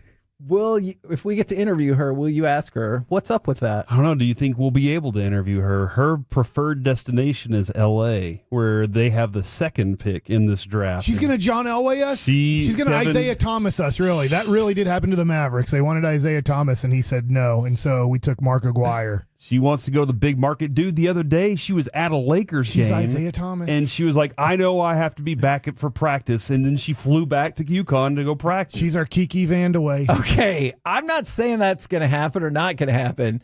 What I want to take you to is an amazingly written passage from Cassandra Negley of Yahoo Sports. This is an actual thing that she actually wrote in an actual story. Dallas held the rights to swap its first-round pick with Chicago after the February 2023 trade that sent Maria Mabry to the Windy City. Chicago has pick number 3. The Wings likely won't be doing that now. All right. The Wings have the number 1 pick. The Chicago has the number 3 pick, and it says the Wings likely won't be doing that now. We couldn't even put it definitely. Like, they definitely won't take the 3rd pick instead of the 1st pick for nothing. Maybe they're like the Boston Celtics. They're like, we think Jason Tatum is better than Markelle Fultz, but everybody thinks Markelle Fultz is better. Okay, but they at least made a trade for that. They didn't just go, all right, you can have it. Yeah. So I know it's not... You guys take Paige. I know it's not... We want Tatum. Caitlin Clark, who set the world on fire and the viewership and the merchandising on fire for the WNBA, but Paige Beckers is quite a prized player herself. Now, assuming she doesn't, as you said, Isaiah Thomas or Kiki Vandaway us, do you think this will help generate even more excitement for a Wings team that in a couple of years, or I guess just one more season, is going to move to a bigger arena? I don't know, man. Because I thought Skylar Diggins was going to be something that would be, a big attraction back then, and it wasn't. Now I don't know. And the thing is, I don't even know if it's good basketball that is the selling point with the WNBA. It's marketing. It really is the marketing part hype. of it. Yeah, that's what's going to determine if they're going to play at that high school stadium or American Airlines Center. Yeah, I mean, he's dead on with that. The way they sold the WNBA this year, Mike said it a lot. It was overwhelming how much it got pushed in our face. Sure. But locally, if they're pushing her or whoever, it should be her. But if it's Juju, everybody, you might want that. But whatever they decide to push, and if they do it the proper way, that'll bring some intrigue. We've never sold out of WNBA cards until this year. Because of Caitlin Clark. Yes. Shameless plug alert. We have an auction item at Peace-a-thon for 4 lower-level Dallas Wings tickets. Okay. Maybe you could get Becker's. Maybe you could pull it for the Caitlin Clark game, too. We're the KNC Masterpiece right here on 105.3 The Fan. That voice you heard is the voice of Ryan Larson from RJ Dukes. Coming up next, Hobby Lobby. The bounty for the Paul Skeens card intensifies. We open cards, and let's reveal more Peace-a-thon items. Next on The Fan.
Uber Eats has Lola V products? I gotta remember that. Well, you know, they say in order to remember something, you have to forget something else. Okay, now that is a very cute haircut. That's like a little shag. I've never seen it before. Well, I mean, of course you have. It's the Rachel. Oh, is that your name? No, I mean, like, your name. No, I'm Jen. My name's Jen. Right, but I just mean, like, this is your haircut. But that's hair on your head. I'm not saying this is your hair. Okay, wait, give me a little bit.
This segment of the KNC Masterpiece is brought to you by Cars for Kids. Donate today at carsforkids.org and the personal injury lawyers, Frankel and Frankel. If you've been injured in a car or truck wreck, call Frankel first, 214 or 817-333-3333. With Frankel and Frankel, there's never an out-of-pocket cost. They only get paid when you win. Frankel and Frankel, the go-to car and truck wreck attorneys in Dallas. KNC Masterpiece right here on 105.3 The Fan. It's time for our brand new segment. That's not really new. I just renamed it. And for now, if we avoid trademark issues, we're going to go with Hobby Lobby. And go ahead and fire off cut number 8, because we need to talk about how the battle over this card that hasn't even been pulled yet has intensified. And then we'll get to some Peace-a-thon stuff. There's strike 3, and that's 7 in a row, and there's a fastball. That was the first fastball he threw in that at-bat to Madrigal. 7 up, 7 down, all via the strikeout for Skeens. So it's Livy Dunn's fault. She's the one that made this chaos happen. But Paul Skeens, everyone is searching out his, is it a 1-of-1 patch auto? Yep. Yes. And there's been talks about bounties of this and that, and then the, not the Steelers, the Pirates came out with an offer and said, we'll give you 30 years of season tickets. Now, that's amazing. Ken Golden has taken to social media and said, quote, before anyone takes this or any deal, email me directly. Golden will sell the card for you. You can put your kids through college with the money from the sale, and you can use the leftover money to buy entry into a meet and greet with Skeens if you want. Just ask the last guy who turned down an offer from an MLB team how that worked out. Now, that was the Shohei 50-50 ball, and I think they offered like $300,000, and it went for, was it 3.9 million or 4.9? It went for a lot of money. And so Ken Golden has swooped in on this mic and said, don't take that deal. It's a stupid deal. Take the money. I'm with you because, one, it's not going to be pulled in Pittsburgh. I've said this. There's a 99.9% chance the person who pulls this card is not a Pittsburgh fan, doesn't live in Pittsburgh. So all the things the Pirates are trying to give you are worthless to you. If I pull that card here, I don't want season tickets for 30 years to the Pittsburgh Pirates. Yeah. That doesn't do anything for me. I get from Pittsburgh's perspective, like, oh, well, no, I'm not flying up for 81 games for 30 straight years for your team to go 72 and 90 every year. Give me one of those PJs, though, and I will. You know? But anyways, private jet, Kevin. You said PJ. Private gotcha. jet, yep. My bad. I think that this card will go on, let's say, a Golden Auctions or a Heritage Auctions or whatever auction house you want to use. It's a major world auction. I do think it will go for, as long as you put it on auction this year, will go for $200K or more. Okay. I mean, you might have a different opinion on your. By the way, and for people that have been, if you missed the beginning of the show, we have Ryan Larson in with us from RJ Duke Sports in McKinney off of Central Expressway. He won one of the Do a Show with KNC. He's got some goodies he's going to tell us about in just a minute for Peace-a-thon. But yeah, take it away, Ryan. Well, yeah, so the Skeens, Top started doing this last year where everybody who has their debut game, they put a special patch on their jersey. And after they finish that game, they remove that patch and then they'll infuse it into a card, get the guy to sign it, and it's that 1-of-1 card. Last year, there were bounties from some of the big card retailers that were offering up to $1 million for guys like Anthony Volpe. Skeens is a much better prospect. So I think $200K could be low for a Skeens, this particular 1-of-1. I do know that Jack Leiter, unfortunately, his sold too quick for me. I was going to try to get his, by the way. Really? And it was. Would you have sold it to the Leiter family later, or was that a personal thing? It would have been because it's my son's favorite pitcher, and I know that Jack got off to a really bad start in his major league career. I'm not denying any of that, but it doesn't matter. My son sees, hey, his dad played Major League Baseball. We were teammates. I want to be a major leaguer like the son, Jack Leiter, who I knew when he was 1-2 years old. So that one sold for, I don't know the exact because Ryan might be able to look it up. It says sold items. It says best offer or $3,000. Oh. So I'm going to assume it sold for less than $3K. Yeah, sure. I'm going to guess $2,500 is going to be what my guess is on the Jack Leiter. But that one sold immediately on eBay. When it went up, some Ranger fan or maybe Al Leiter, I don't know. immediately bought the redemption card. So most of these cards, if not all of them, I'll say most of them because there is one here of Osvaldo Bido, who is a rookie pitcher for the Pittsburgh Pirates. It is the real card, and it is up right now for $1,750. Okay. The worst, whoever, JP Martinez, who played for the Rangers for 1 second. His, like, you're going to pay $1,000 for the players that play 1 day in the major leagues. These cards are going to be at least $1,000. Now, so Mike, on November 15th, that Jack Leiter sold for $2,200. Okay, so somebody offered $2,200 and they wanted $3,000, took the offer. I would have probably paid that much for it. Oh, okay. Yeah. Would you have paid $2,300? This is going to be the number one rookie card of every player from 2023 on. Would I paid what? $2,300? Yeah. That would have won the auction. Stop what you're doing. 24? Stop it. So I look at it and I go, this is going to be the rookie card of every player from 2023 on. Nothing can compete with this card. Now, I wanted to shout you out, Ryan, before we dive into this, and I hope it's okay. I'm going to shout out a couple of other places, too, that are mostly spread across the Metroplex. On Ryan's day. Yeah. Is that a D move? I mean, it's up to Ryan. Okay, Ryan. I'll allow it. Okay, thank you. Ryan at RJ Dukes and McKinney, Trading Card World in Dallas, that is like literally right across the street from our studio. Worth Collecting in Waxahachie and Sports Collectors Hub in Allen, better known as the people who run Dallas Card Show. You guys have all donated like super generous packages to help beef up Peace-a-thon. I think we got a real shot to raise $100,000 for My Possibilities this year. Oh my gosh. I really do. I went through most of the stuff this weekend. I think we got a real shot And at I'm this. ramping up the wheel, so get ready. I'm adding to it this year. Oh! Yeah, we need certain numbers. We'll do some things. Oh, the Wheel of Misfortune. Goodness gracious. Now, RJ, I'm sorry, that's not actually your name. Your name is Ryan. What are you bringing us for the Peace-a-thon auction? I know at one point you were going to have 2 boxes of WWE Select Hobby. I think those have disappeared into my car. What? So Wait, I where did they think that maybe that won't be part of the auction anymore. All right. All right, I'll find 2 more. Okay. So yeah, I'll start there then. And those will disappear too. Jeez, Kevin. So I have 5 auction items for Peace-a-thon. Okay. First one is, just like Kevin said, I have 2 boxes of 2024 Panini Select World Wrestling Entertainment, and we're going to pair that with a $50 gift card to RJ Duke Sports. Nice. That is awesome. Item. It's okay. Did you just break the microphone? I did. Yeah. All right, we're going to need more stuff then. Item number 2.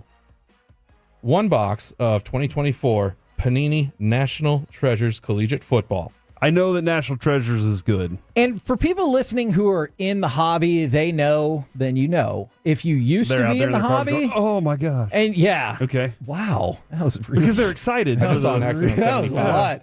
Who you might be thinking, yeah, I used to be able to get a 36-pack box for $40. Different. It has changed so much. Like National Treasures has, 6 cards in it? It's 8 cards. 8 cards, and it's $600. So the hobby has really changed a lot from that perspective. It's not for kids anymore. Well, it kind of is. But Yeah. there's a lot of stuff that aren't for kids. That is true. Right. So every auction item, by the way, is going to be paired with a $50 gift card to RJ Duke Sports. Nice. And we've done people know y'all. We've done multiple shows out there in McKinney off of Central, or as Mike would describe it, by the McDonald's in Frisco, past the Taco Bueno. Where what did you say? The Walgreens closed a couple years ago. Yeah, but it's a CVS that closed. It was a CVS, yes, and So- it's Yeah. in McKinney.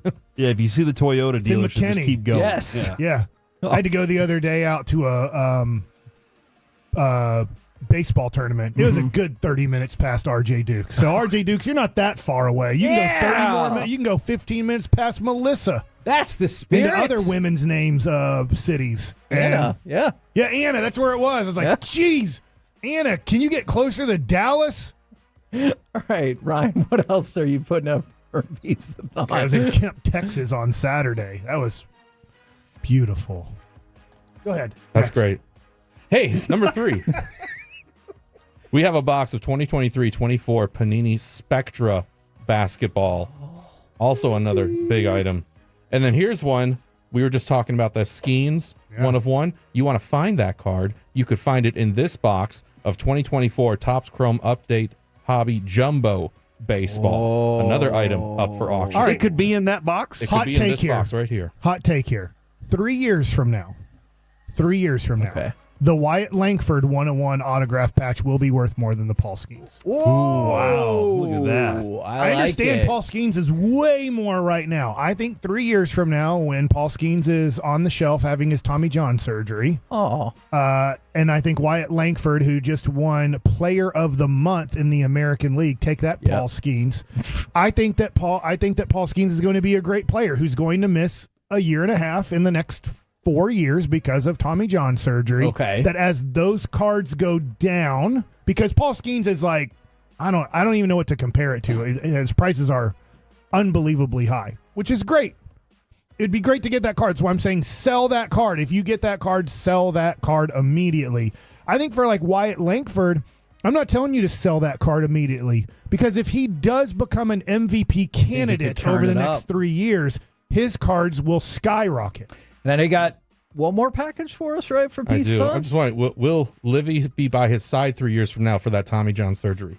Yeah, they're in love, dude. Think so. I think they're going to get married and everything. Okay. Yeah, they're both LSU Tigers. That's part of the hot take right there. All right, and here's the last item. Wyatt Langford's already married. I've never brought Pokemon for Peace-a-thon before, but this time I was very well inclined to. The last item we have are 3 booster boxes of Pokemon Surging Sparks. This set right now is one of the hottest Pokemon with sets the out Pikachu there. card. Now, that has actually gone up in value over the last week because, Ryan, Pikachu's having a great year. That's true. I texted Ryan something because he's super generous with all of this. All of this combined comes up $25 short of a very nice round number. And I texted him, I go, hey, you went $25 short, kind of cheaped out on us there, huh? And your response was? Well, I looked at the Pokemon again. That's gone up in price, so we're well over your number. Yes. I love it, dude. You didn't ask Jerry Jones for Pokemon cards. That is going to say, what's a Pokemon? Well, ask him for something. Okay. Ask him for, like, a player. You think he'll give us Baez? Like, just what do we do with the player? Yeah, we're just on the show or just auction the player off. I feel like that is definitely not right at all. People get auctioned off all the time for like dates and stuff like that. Dinners. That's Guess valid. what? I get auctioned off all the time. If what? Really? Yes. For dates and stuff? Where are For these dinners. auctions? Okay. Eric Nadell. And what's the starting bid? The deal we do. Yeah, can I auction you off just separately of your own accord for Peace-a-thon? Where are we going to? As long as it's not like in Kemp, Texas. I'll make That's it within forever. your like 5-mile radius of driving. I'll make Kemp, it. Texas is near Gun Barrel. Okay. You know where Gun Barrel is. Now, Ryan, you've They got also a lot of shops to smoke. You've also brought us some stuff today. What have you brought us to open? Well, I can't, of course, come here without bringing something for everybody to open. Thank you very much. Brought a few boxes. Each one of you has a box. Mike will have the 2024 Bowman Chrome HTA, which means there will be just 3 cards and they'll all be autographed. Oh! Corey has what was called Keepsake. It's a very new product. I don't even know what's going to be in it, actually, but it should be one relic of some type of historical significance. So not exactly a sport card. And it has a fancy Pretty Woman necklace style case to go with it. It's going to close. Don't and get your snap on hands. me. Yeah, can I reach in there? And, Oh yeah, your favorite horror movie. Oh my gosh! When you open it, there's a light inside. Look at this. Oh, it's like the Rangers ring. So when you're thinking about those Topps packs from back in the day with the busted gum, things have changed a whole lot. Briefcase from Pulp Fiction. Yes. Oh, does it Dude, have it's Marcellus? got Lincoln on it and all sorts my of gosh. I'm stuff. not even going to look. I'm just showing if you're on YouTube right now or Twitch, I'm taking off the foam thingy. Okay. Is there a card right there? The autograph is upside down, so I'm having a little bit of difficulty with that right now. So it's not Evan Carter? It is not Evan Carter. I'm sorry to tell you that. It is Felix Tavares. Okay. A Bowman first. This is the tough thing about some of these is you might have to wait 2 to 4 years. That for is these players very too. fair. I do have a redemption card in here. Oh, that could be good. Come on. Okay, so that one will go right there for now. Redemption, baby. Redemption card. This is how they do it, like on Whatnot and everything. Congratulations. A Chrome rookie autograph gold parallel of Jung Ho Lee. I know he's Okay. a San Francisco Giants. Yeah. He's a popular Gold parallel. rookie. That's nice. Yeah, that's going to be very low nice. numbered. So that is a redemption card. And then the last card has sparkles. It's Ooh, sparkly. Parallel sparkly. Oh, it's a Houston Astro. Here we go. They usually work out, though. Let's just think That about is it. true. That is a very good point. It is of a player here. And Mike's descriptive powers are beyond anyone else's. Wayner Luciano, number to 299. Did you say Wayner? Yeah. Like your super country? Do you see that, fellas? Wayner? Wayner. Okay. Or Warner. I don't know. Now, Corey's eyes got really big when he looked at his card. Corey, what are we looking at? Mine here? is a double card, and it is.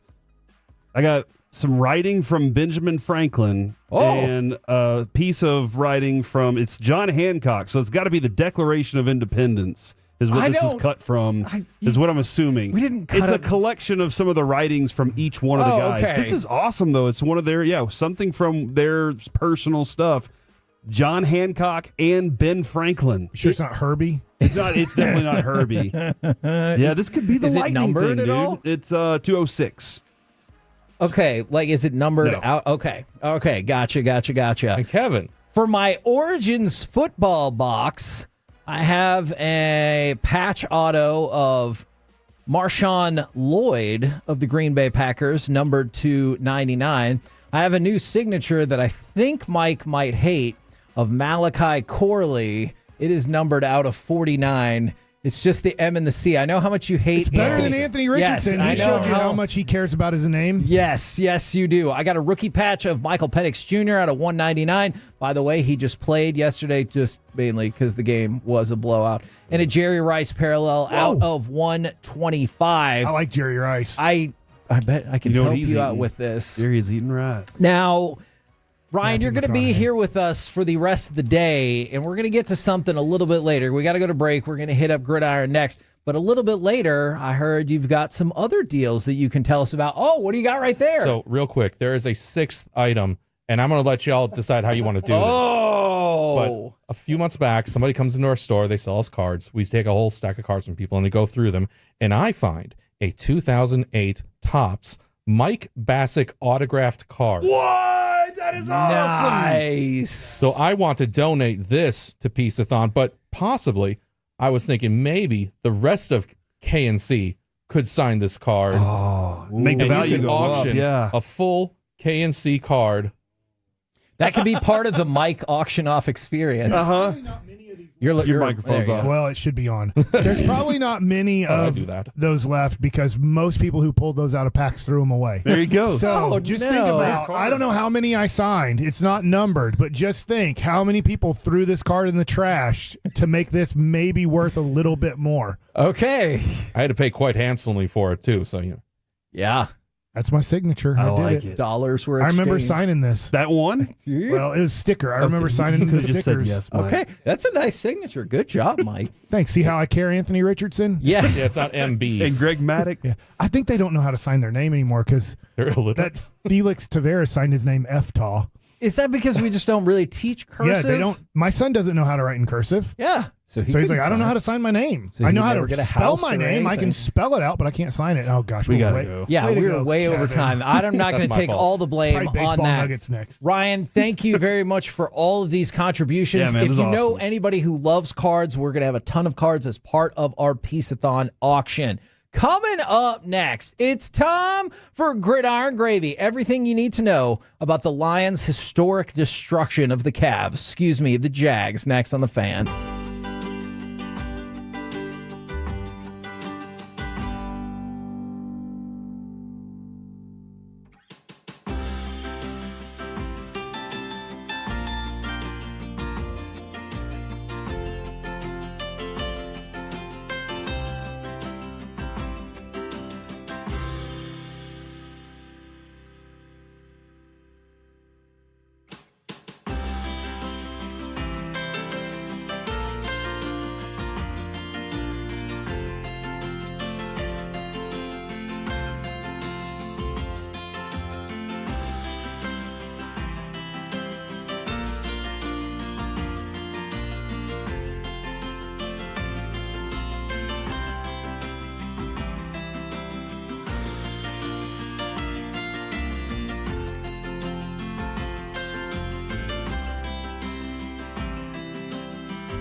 Do you think it's true that you've got to forget something else to remember that Uber Eats has groceries? No, that's absurd. Hey, remember when you used to be what was it, Pepper Lady?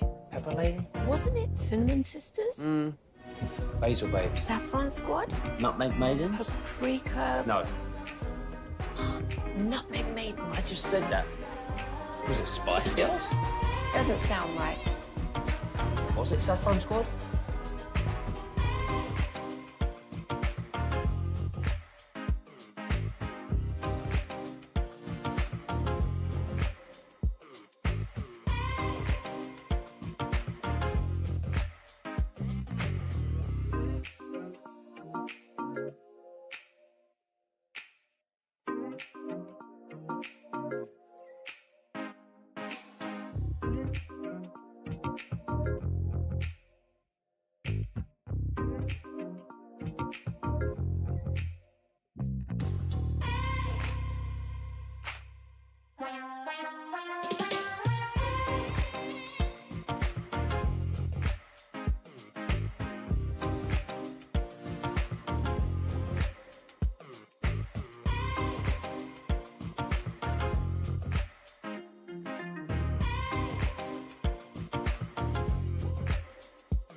Together, let's drive. Based on new Chevy registrations, 2023. First and goal. Goff to the air. Caught for the touchdown. Amon-Ra St. Brown. Another one. 2 today. KNC Masterpiece right here on 105.3 The Fan, 877-881-1053. If you want to get involved in the conversation today, we've got Ryan Larson from RJ Duke's Sports Cards in McKinney off of Central joining us, and he just told us about all the cool Peace-a-thon auction items he's donating, except for the select boxes that went missing. But also, sorry, Alec, I can't control that, except if I do. He will also tell us about the sales that he's going to get coming up on Black Friday. But right now, it's time to go around the entire NFL and dip into some gridiron gravy. And now, the question that came up for the 817, the Stars scored 16 goals last week in their 3 games. Did the Cowboys outscore the Stars or no? Just tonight, my vote would be no. I hope I'm wrong. I have 6 to 13 points being scored by the Cowboys. So they'll score more than 0. There you go. So I think they'll get at least Brandon Aubrey can kick from pretty much anywhere. At least 2 field goals, maybe a touchdown and 2 field goals. Okay. So somewhere in that range 13. Is what they'll score. All right.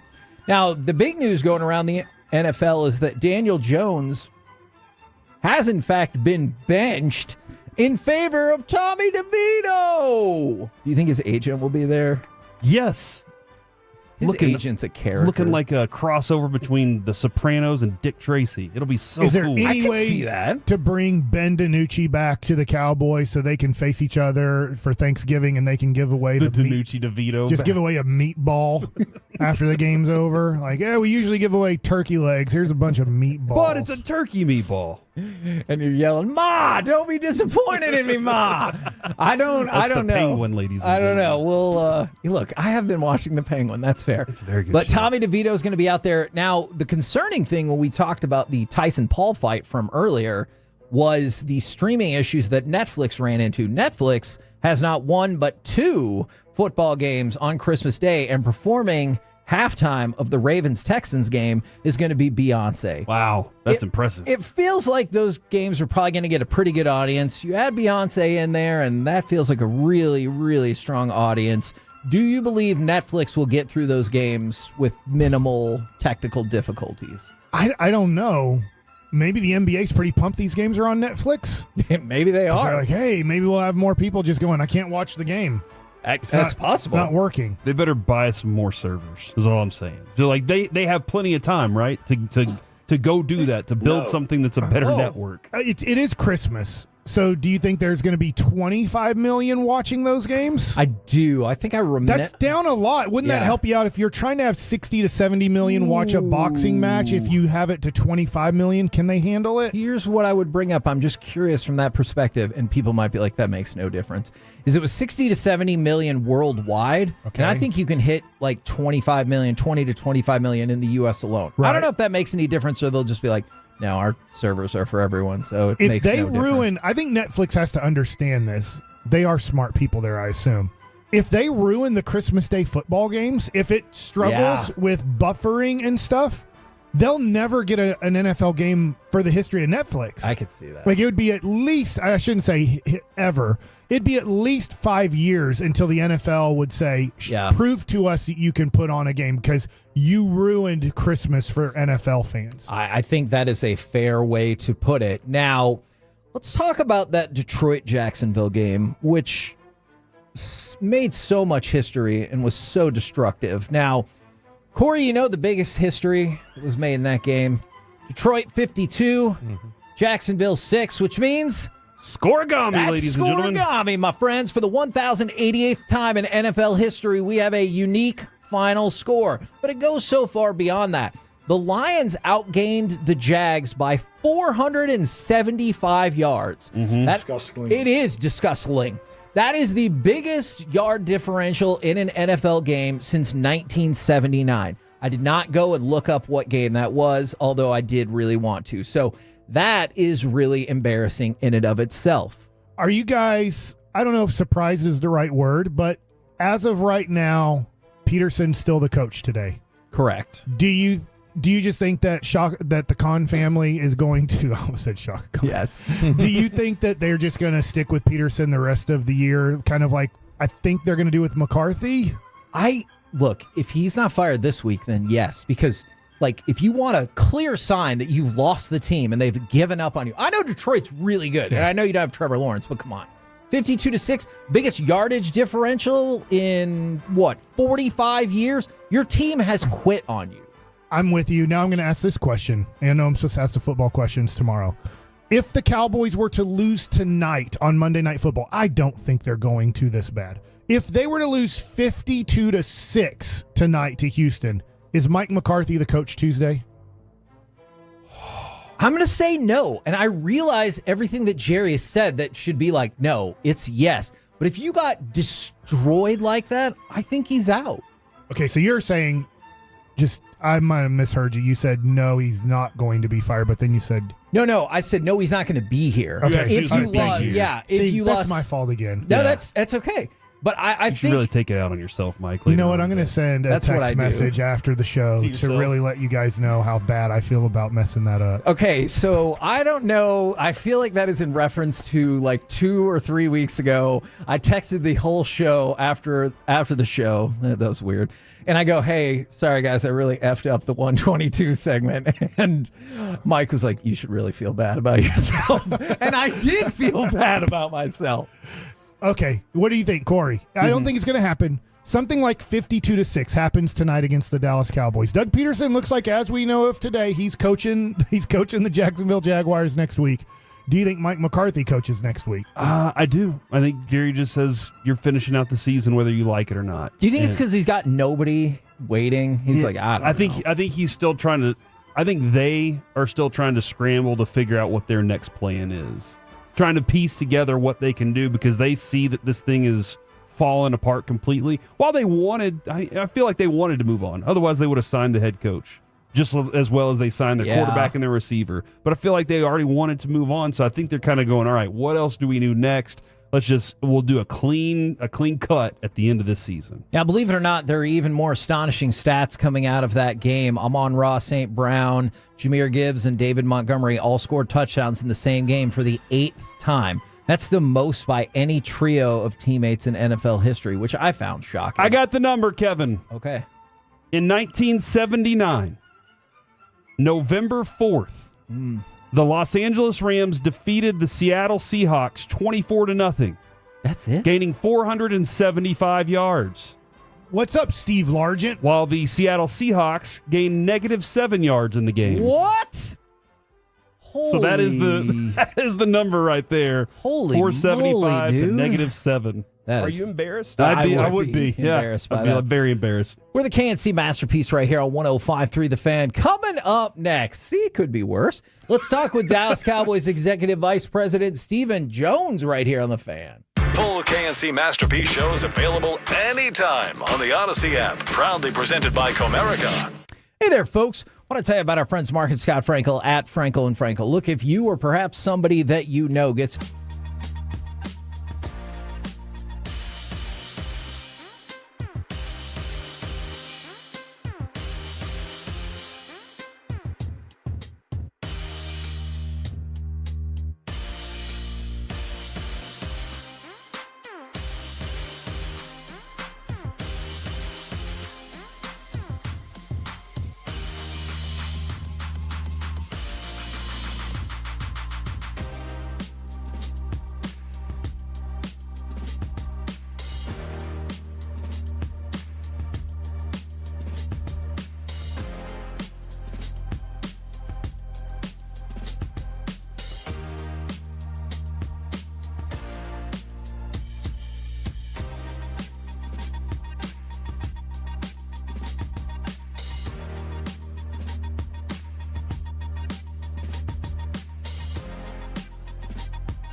Uber Eats has Lola V products? I gotta remember that. Well, you know, they say in order to remember something, you have to forget something else.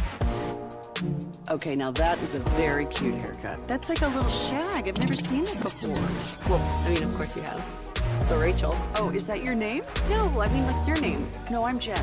My name's Jen. Right, but I just mean like this is your haircut. But that's hair on your head. I'm not saying this is your hair. Okay, freaking me out a little bit.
From our highly Mazda of Arlington and her studios, it's the KNC Masterpiece on 105.3 The Fan. KNC Masterpiece right here on 105.3 The Fan right now, brought to you by Ford and your North Texas Ford dealers. Ford is the best in Texas. Let's talk with Dallas Cowboys Executive Vice President Stephen Jones. Good afternoon, sir. Good afternoon, guys. Now, I know we have a lot to get to on the football front, but I was just curious if you could take us back to Friday. It feels like, especially from a live event perspective, that the Mike Tyson-Jake Paul fight seemed to be a huge success. If you have anything to tell us about that. And also, I'm curious, like, how does the bidding process for something like this even happen? Well, of course, that's up to the promoters, and they make all the decisions on this.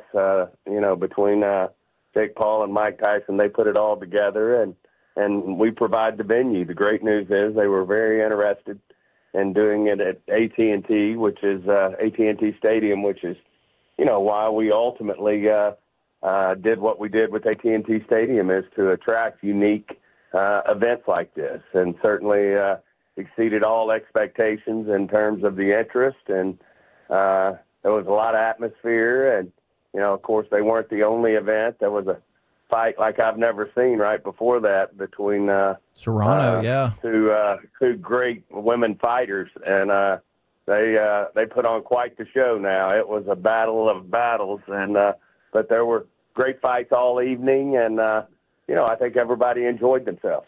How did y'all know that it would transform from what seemed like kind of a joke at first to like an actual big time event that folks were really looking forward to? Because it definitely was. Well, we sat, that's what, our guys do, is we all sit down and look at potentially what the baseline is and what it potentially could be. And they were walking us through it all. And, we felt really good that it would be solid enough, that it would be something great for our fans, our sponsors, our suite holders to, have the opportunity to have access to. And so it worked out great. And, of course, I don't think anyone expected it to hit the type of levels that it did, both from the standpoint of the attendance at the stadium as well as the viewership. Understanding 60 million different people tuned in, and that didn't count the numbers of people, but 60 million access points, which of course was amazing, and I think it turned out to be a very unique and a special event. I know y'all are especially invested in broader NFL issues as well. Do you have any concern about the Christmas Netflix games? Because of, while it was a huge success, Netflix, like from a technical standpoint, did have a lot of issues with that. Does that give you any pause about the Christmas games that'll be on Netflix? I think it's like anything. The great news is that's one of the reasons they were looking forward to it. We actually, of course, felt like the fight might go off last summer, but Mike Tyson had some significant health issues that he was able to overcome and bring it together this fall. But, you learn as you go here, and obviously the streaming that is going on in our country right now, as well as the world, growing at the breakneck speed it's growing, is very unique, but at the same time backed by very strong people that want to see this success, and I know they'll do the things they need to do to continue to perfect it. And I thought they did a great job as it was. It did have challenges, but like anything, whether it's cellular service, whether it's anything, when you get into volumes. I know the first time we opened up AT&T Stadium, it wasn't perfect, but we worked and worked at it until we had it down to a point where all our fans would be satisfied with it. I know certainly that'll happen here in terms of the streaming aspects of this, and obviously we're expecting some really big numbers in terms of the viewership on Christmas Day. So, but I know they're also motivated to make it right. Stephen Jones joined us here on the KNC Masterpiece on 105.3 The Fan, your home of the Dallas Cowboys. The CeeDee Lamb did pop up on the injury report over the weekend with the shoulder injury, and there was a back injury on the injury report. Do you expect him to be on the field tonight against Houston? We feel really good about it, that he's going to be able to play tonight. Obviously, we'll get him out there this afternoon before the game and working through his last aspects of it. But right now we feel good that he'll be able to play tonight. How are you feeling about the configuration of the defensive backfield with Jordan Lewis being out? Obviously, you've got some younger players that have been trying to make their way out there. What's your confidence level, and what do you think the defensive backfield looks like without Jordan Lewis? Well, we've had a good young group that's had their opportunities, to step up at different times this year. Whether you're, whether you're talking about a Butler, a Chemo, any of these guys, have been in training camps and been in competitive situations, and it's just one of the challenges you're faced with. The great news is, going into next week, we're getting ready to get what I think is a whole list of players back in terms of whether it's our cornerbacks, whether it's a Nealon, Bland, etc. These guys are right on the cusp of returning. Is Tank in that group by chance? Not yet. We didn't have expectations that Tank would be before Thanksgiving, and we'll know a whole lot more about him next week as well in terms of the exact timing, but I don't expect him to be back next week. In what capacity, Stephen, are you kind of expecting or getting excited for seeing the trade acquisition, Jonathan Mingo joining this team? Well, he did a lot of great things this week. He certainly, if you've had the chance to go out to practice and watch him, he certainly looks the part, and he came right in like a pro would, and guy who's played in the league and, showed a lot of interesting skill sets that we don't have. Being 6'2", 220-plus pounds, you look out there and you almost I think you're looking at a tight end. But he's a physical player. He certainly has got the speed. He's got good hands, and I know Mike and Shoddy are looking forward to ways, to get him the ball and use him. And now that we've acquired him, and see what he can bring to that receiving corps. When Tyler Guyton missed the game against the Eagles because of injury, I think we all thought that Awesome Richards had a pretty solid outing for the Cowboys. Is Tyler Guyton good to go again? And is there any sort of like left tackle positional battle perhaps between those two? Well, as you know, you need them all to get through the season, and certainly Austin's been a guy that has played good since training camp, and he's certainly in the mix there. He's also one of our versatile guys that can not only play tackle but play guard as well. So he brings a lot to the table there, and certainly a guy that'll figure in as we work toward the back half of the season. I just keep every week, Steven, I'm in a little awe of what DeMarvion Overshown is doing. And when you guys drafted him, I was a little like, okay, I'm not quite certain exactly where he fits, but I trusted what Dan Quinn could do. And then he comes in this year and he flashes on the field. His growth from when y'all drafted him to now, can you kind of talk a little bit about that journey for him? Well, I think actually it started when he came from high school. He started as a safety at Texas and then made his way up. And, he's a football player, and the run hit factors, is blue chip as you get. I think the guy just has a nose for the ball. He's got, elite speed in terms of getting there, and then he just packs, the run hit factor. He packs a hell of a punch on arrival. So he's got all the things that, in our mind, when we were looking at him as a draft pick, that make him a great linebacker. And he's certainly following that pathway, and really believe that he's got a chance to be one of the top defenders in this league. Certainly, at times last week, seeing him and Micah running around, their elite speed, I think, shows up and certainly gives opposing teams certainly something to think about. And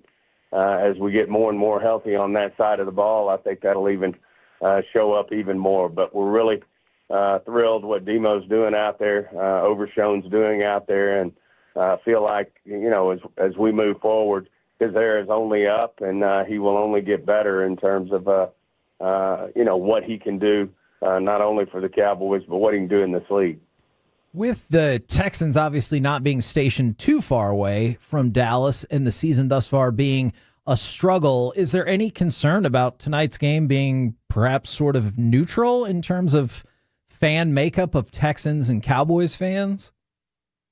No, I understand, we love our fans, and at the end of the day, I know they'll show up, and they'll be fired up to really help us play as well as we can play against what's a really good Texan football team. And certainly hats off to them. They've come a long way in a short period of time, with their draft picks, with Stroud and Anderson and the other group of guys that they've added to the mix. So they're a really good football team. It always makes, for a great rivalry when the two meet, with the state of Texas on the line and what that's all about. So we look forward to a great atmosphere tonight, but know our fans will show up and feel good about what that's going to look like. Steven, I was watching the Texas and Arkansas game over the weekend, and I was just kind of curious as I was going through it. Is now that Texas is in the SEC, is that Arkansas's biggest rival? Is that the one they focus on, or is there something else there? Well, I think historically Arkansas has always felt like Texas was one of their biggest rivalries. I don't know that, sometimes you feel like Texas certainly had some other ones, including obviously OU and A&M, but we've always looked forward to playing Texas. It's a huge deal for the people of Arkansas. It was a huge deal there Saturday in terms of the Longhorns coming in there. You could certainly feel the atmosphere. I didn't actually get to attend the game, but Jerry did, and a couple of others in our family did, and just said the atmosphere was amazing. And but hats off to the Longhorns. They got it done. We, I think, had some opportunities late and some momentum, but didn't quite work out for my Hogs this time. But I've got a lot of family members, including 3 of my daughters, who are Longhorns, and so we've got a little split family going on here. But hats off to the Longhorns, and wish them nothing but the best as they move forward and have a shot to pursue a national championship. Have y'all ever thought about tipping the scales on that rivalry and pumping all the NIL money into Arkansas and really just making this a no contest? Well, we've got our own payroll, as you know, that keeps us busy. And I don't know that we need to add an NIL to it. Other thing is the NFL certainly has rules on the football side of things that really keep a finger on what an NFL owner can do in terms of NIL, which, of course, as you know, would make sense.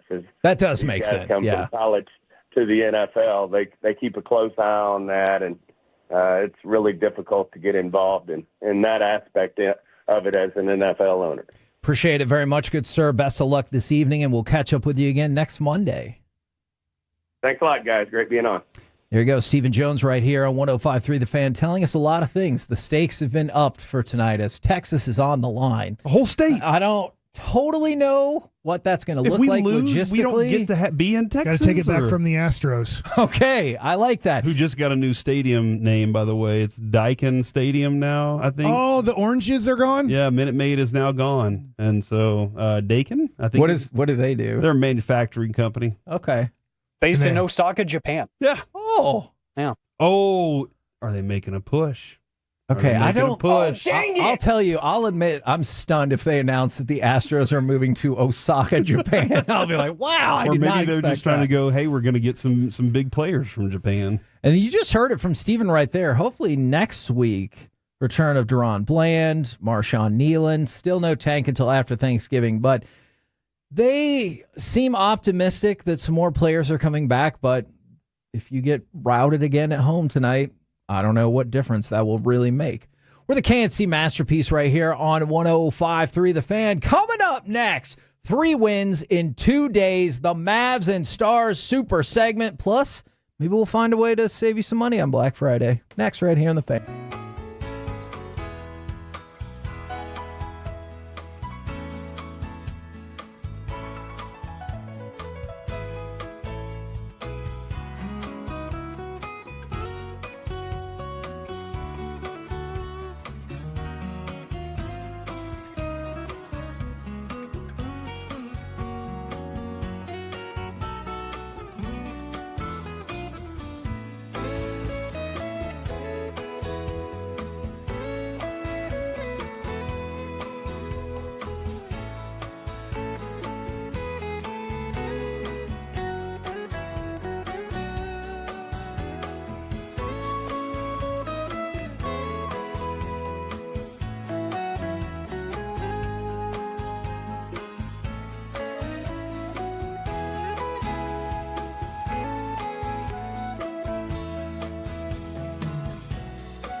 Do you think it's true that you've got to forget something else to remember that Uber Eats has groceries? No, that's absurd. Hey, remember when you used to be a, what was it, a pepper lady? Pepper Lady? Wasn't it Cinnamon Sisters? Basil Babes? Saffron Squad? Nutmeg Maidens? Paprika? No. Nutmeg Maidens. I just said that. Was it Spice Girls? Doesn't sound right. Was it Saffron Squad?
The Expressway on 105.3 The Fan is presented by the On Time Experts.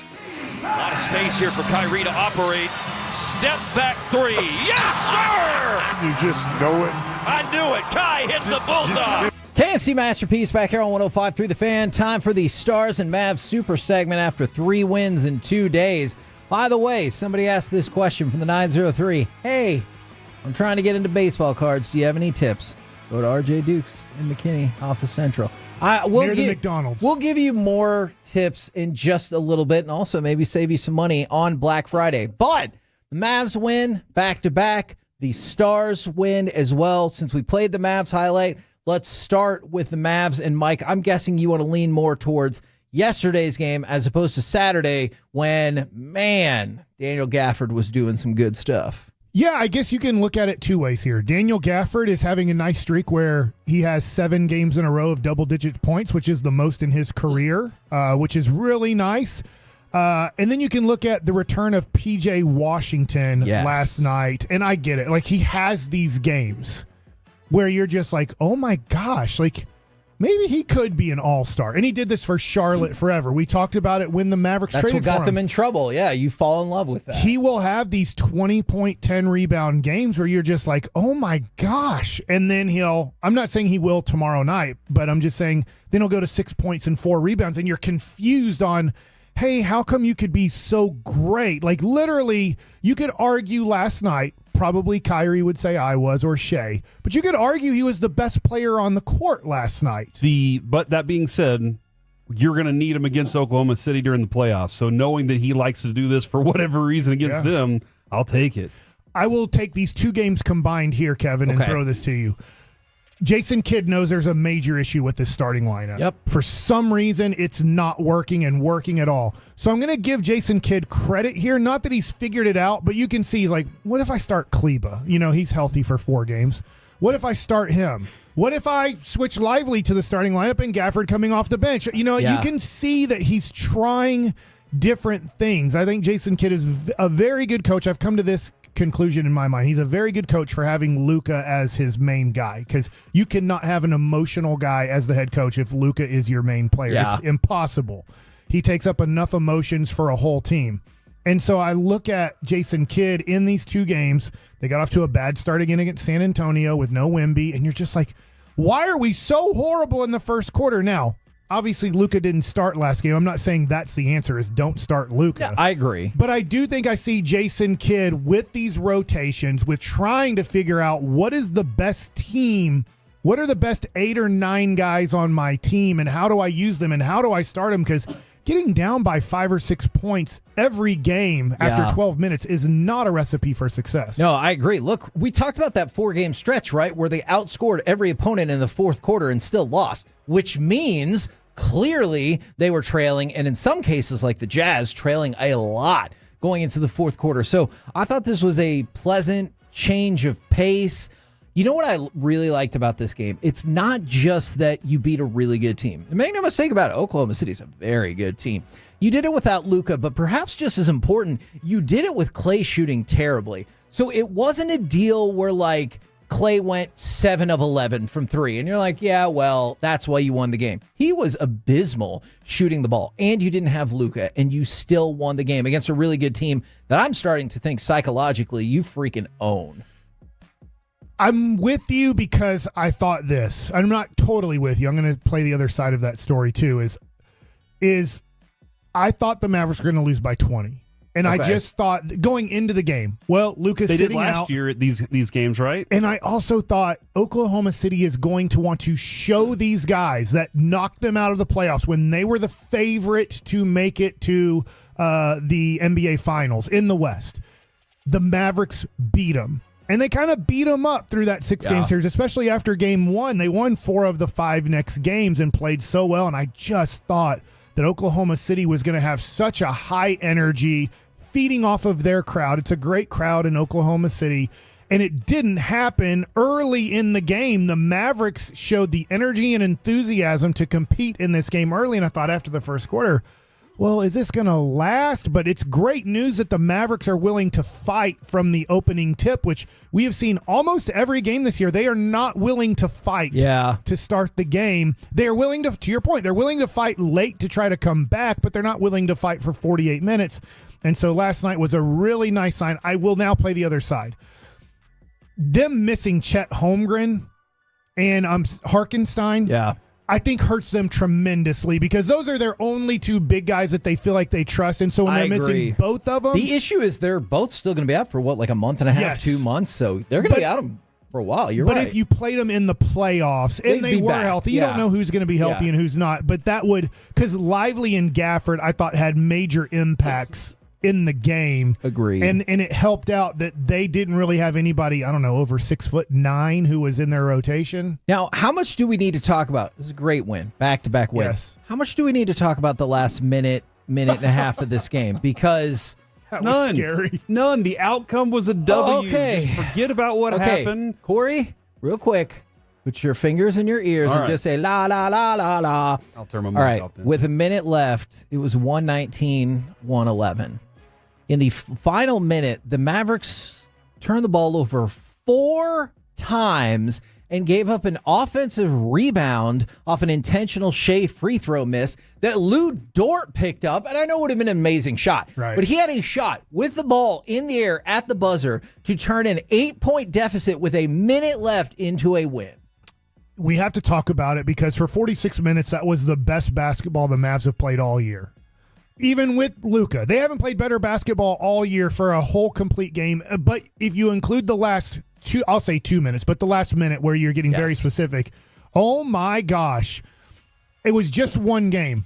I don't know if I ever want Najee Marshall or Jaden Hardy handling the ball with the game on the line. Those turnovers were so bad. Because those were the guys that you're like, what is going on? That being said, Kyrie did get tied up as he kind of picked up his dribble. Was that Shea that tied him up? Yeah, Lou Dort was guarding him, and then Shea came and helped and tied him up, and then you lost the tip. They called the timeout.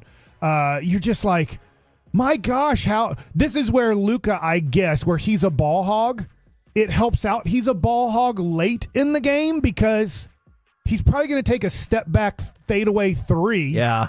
And you're not going to have any ball movement, but you're not going to turn the ball over. You'll get a shot up. Yeah. Mm-hmm. That's the only thing I can think of. And it could go in. Because Najee, like I said in crosstalk, he's slipping all over the court like he can't guard somebody. He's slipping. He throws the ball into the second row of the stands, and that was over a 7'1" Derek Lively who can jump about to 13 feet high. Yeah. And I'm not making that number up. So he bad. threw the ball 14 feet high, a foot over Derek Lively's head, jumping. And then why are you jump passing? It looked very much like Josh Green. Why are you jump passing in that situation to Derek Lively, who they actually want the ball in his hands to make a mistake or foul him? So then Najee comes back, he falls down, and you're like, it looked like a kid, like just panicking. Then Shea hits the open three. Then he's dribbling and then falls down. Luckily, he didn't lose the dribble. But you're just like, my gosh, Najee, like I like him. I don't dislike him. I like him in the rotation. But that final minute, Najee Marshall looked like a 12-year-old. And that's what we were told, right, by Pelicans fans. There are going to be moments where you're like, wow. And then other moments where you're like, what were you doing? So that happens. By the way, Kevin, both Dwight Powell and Jaden Hardy were +6 in their plus minus. Let's go. Which one deserves more playing time right now? Well, I mean, Hardy had that. I would say Hardy, but he also had that turnover that I was like, the hell was that? I will say it does make it tough watching the last two games because right when you're ready to give up on Dinwiddie, he makes a couple big 3-point shots, and you're like, wait, maybe he should be in the rotation. And then the next 3 games, you're like, don't ever play him again. Like, there's a reason the Lakers sat his ass on the bench last year. Like, but he does enough where he teases you into like maybe he should be playing 20 minutes, and then the next 3 games like he should be playing 0 minutes. And Hardy does the same thing. He teases you in moments. You're like, he might be a 20-point guy off the bench if you just gave him the minutes. Or he might turn the ball over and do some really dumb things where you're like, dang it, Jaden. I'd really like to see them turn it up in these next 4 games because I would make an argument. You're going up against 4 teams that have all kind of struggled to find themselves. Denver has lost a couple. Now, Denver is the best of the bunch, but you've got Miami. They have struggled. You've got, obviously, New Orleans in that mix. They have struggled mightily. I understand injuries plays a part of all of this, but you're looking at a stretch for the Mavericks, who obviously they have struggled to find their identity themselves. But you have those games, and you throw Atlanta in the mix there as well. As it's not a murderer's row. Like, you have a pretty soft schedule coming up in the next week or so. Yeah, I'm with you. I don't know if the Mavs are going to. They didn't engage against San Antonio. They're just lucky that was such a, without Wemby, it's such a low-talented team, or a team that can't really compete in the NBA. And they were able to blow them out eventually. But you're just like, are you guys...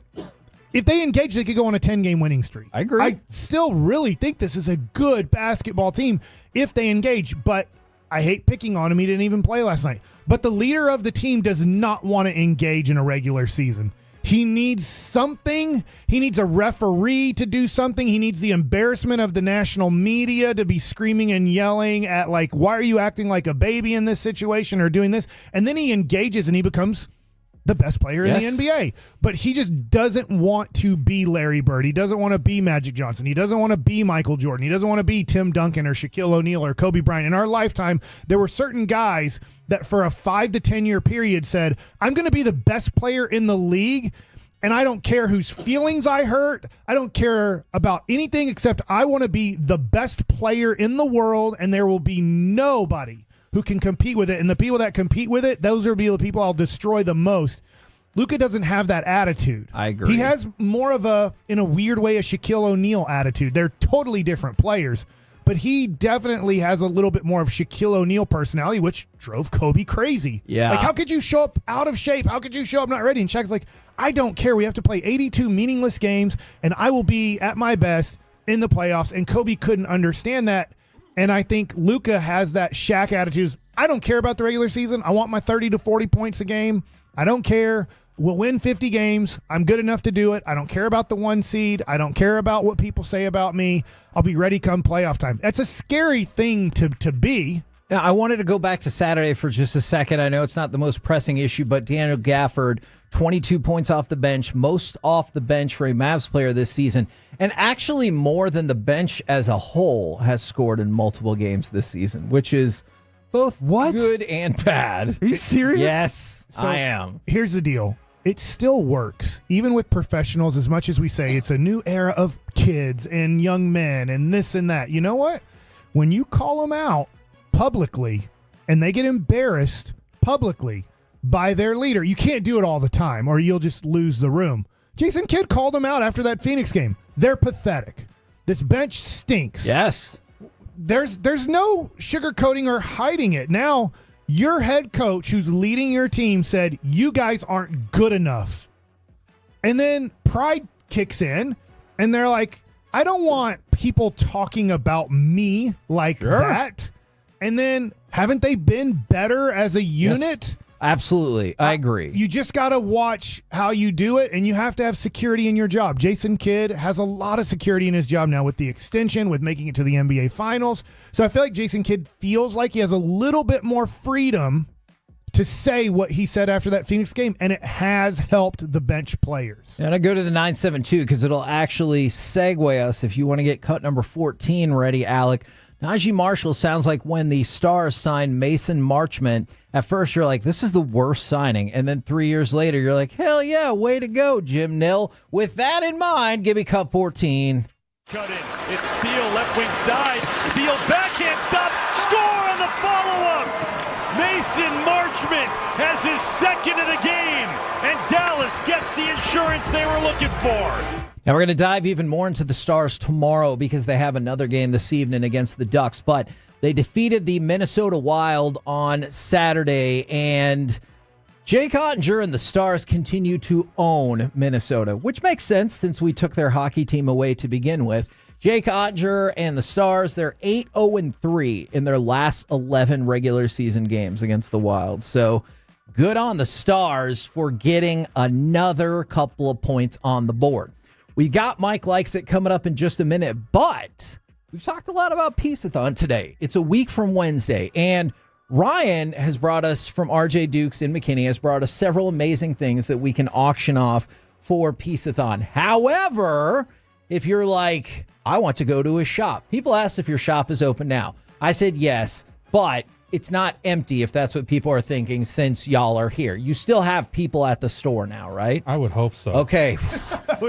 That was not as confident as I was hoping. So hopefully you go to RJ Dukes and buy something because there are people working there. Yes. But you guys, we've been there in years past for Black Friday and had an extravaganza.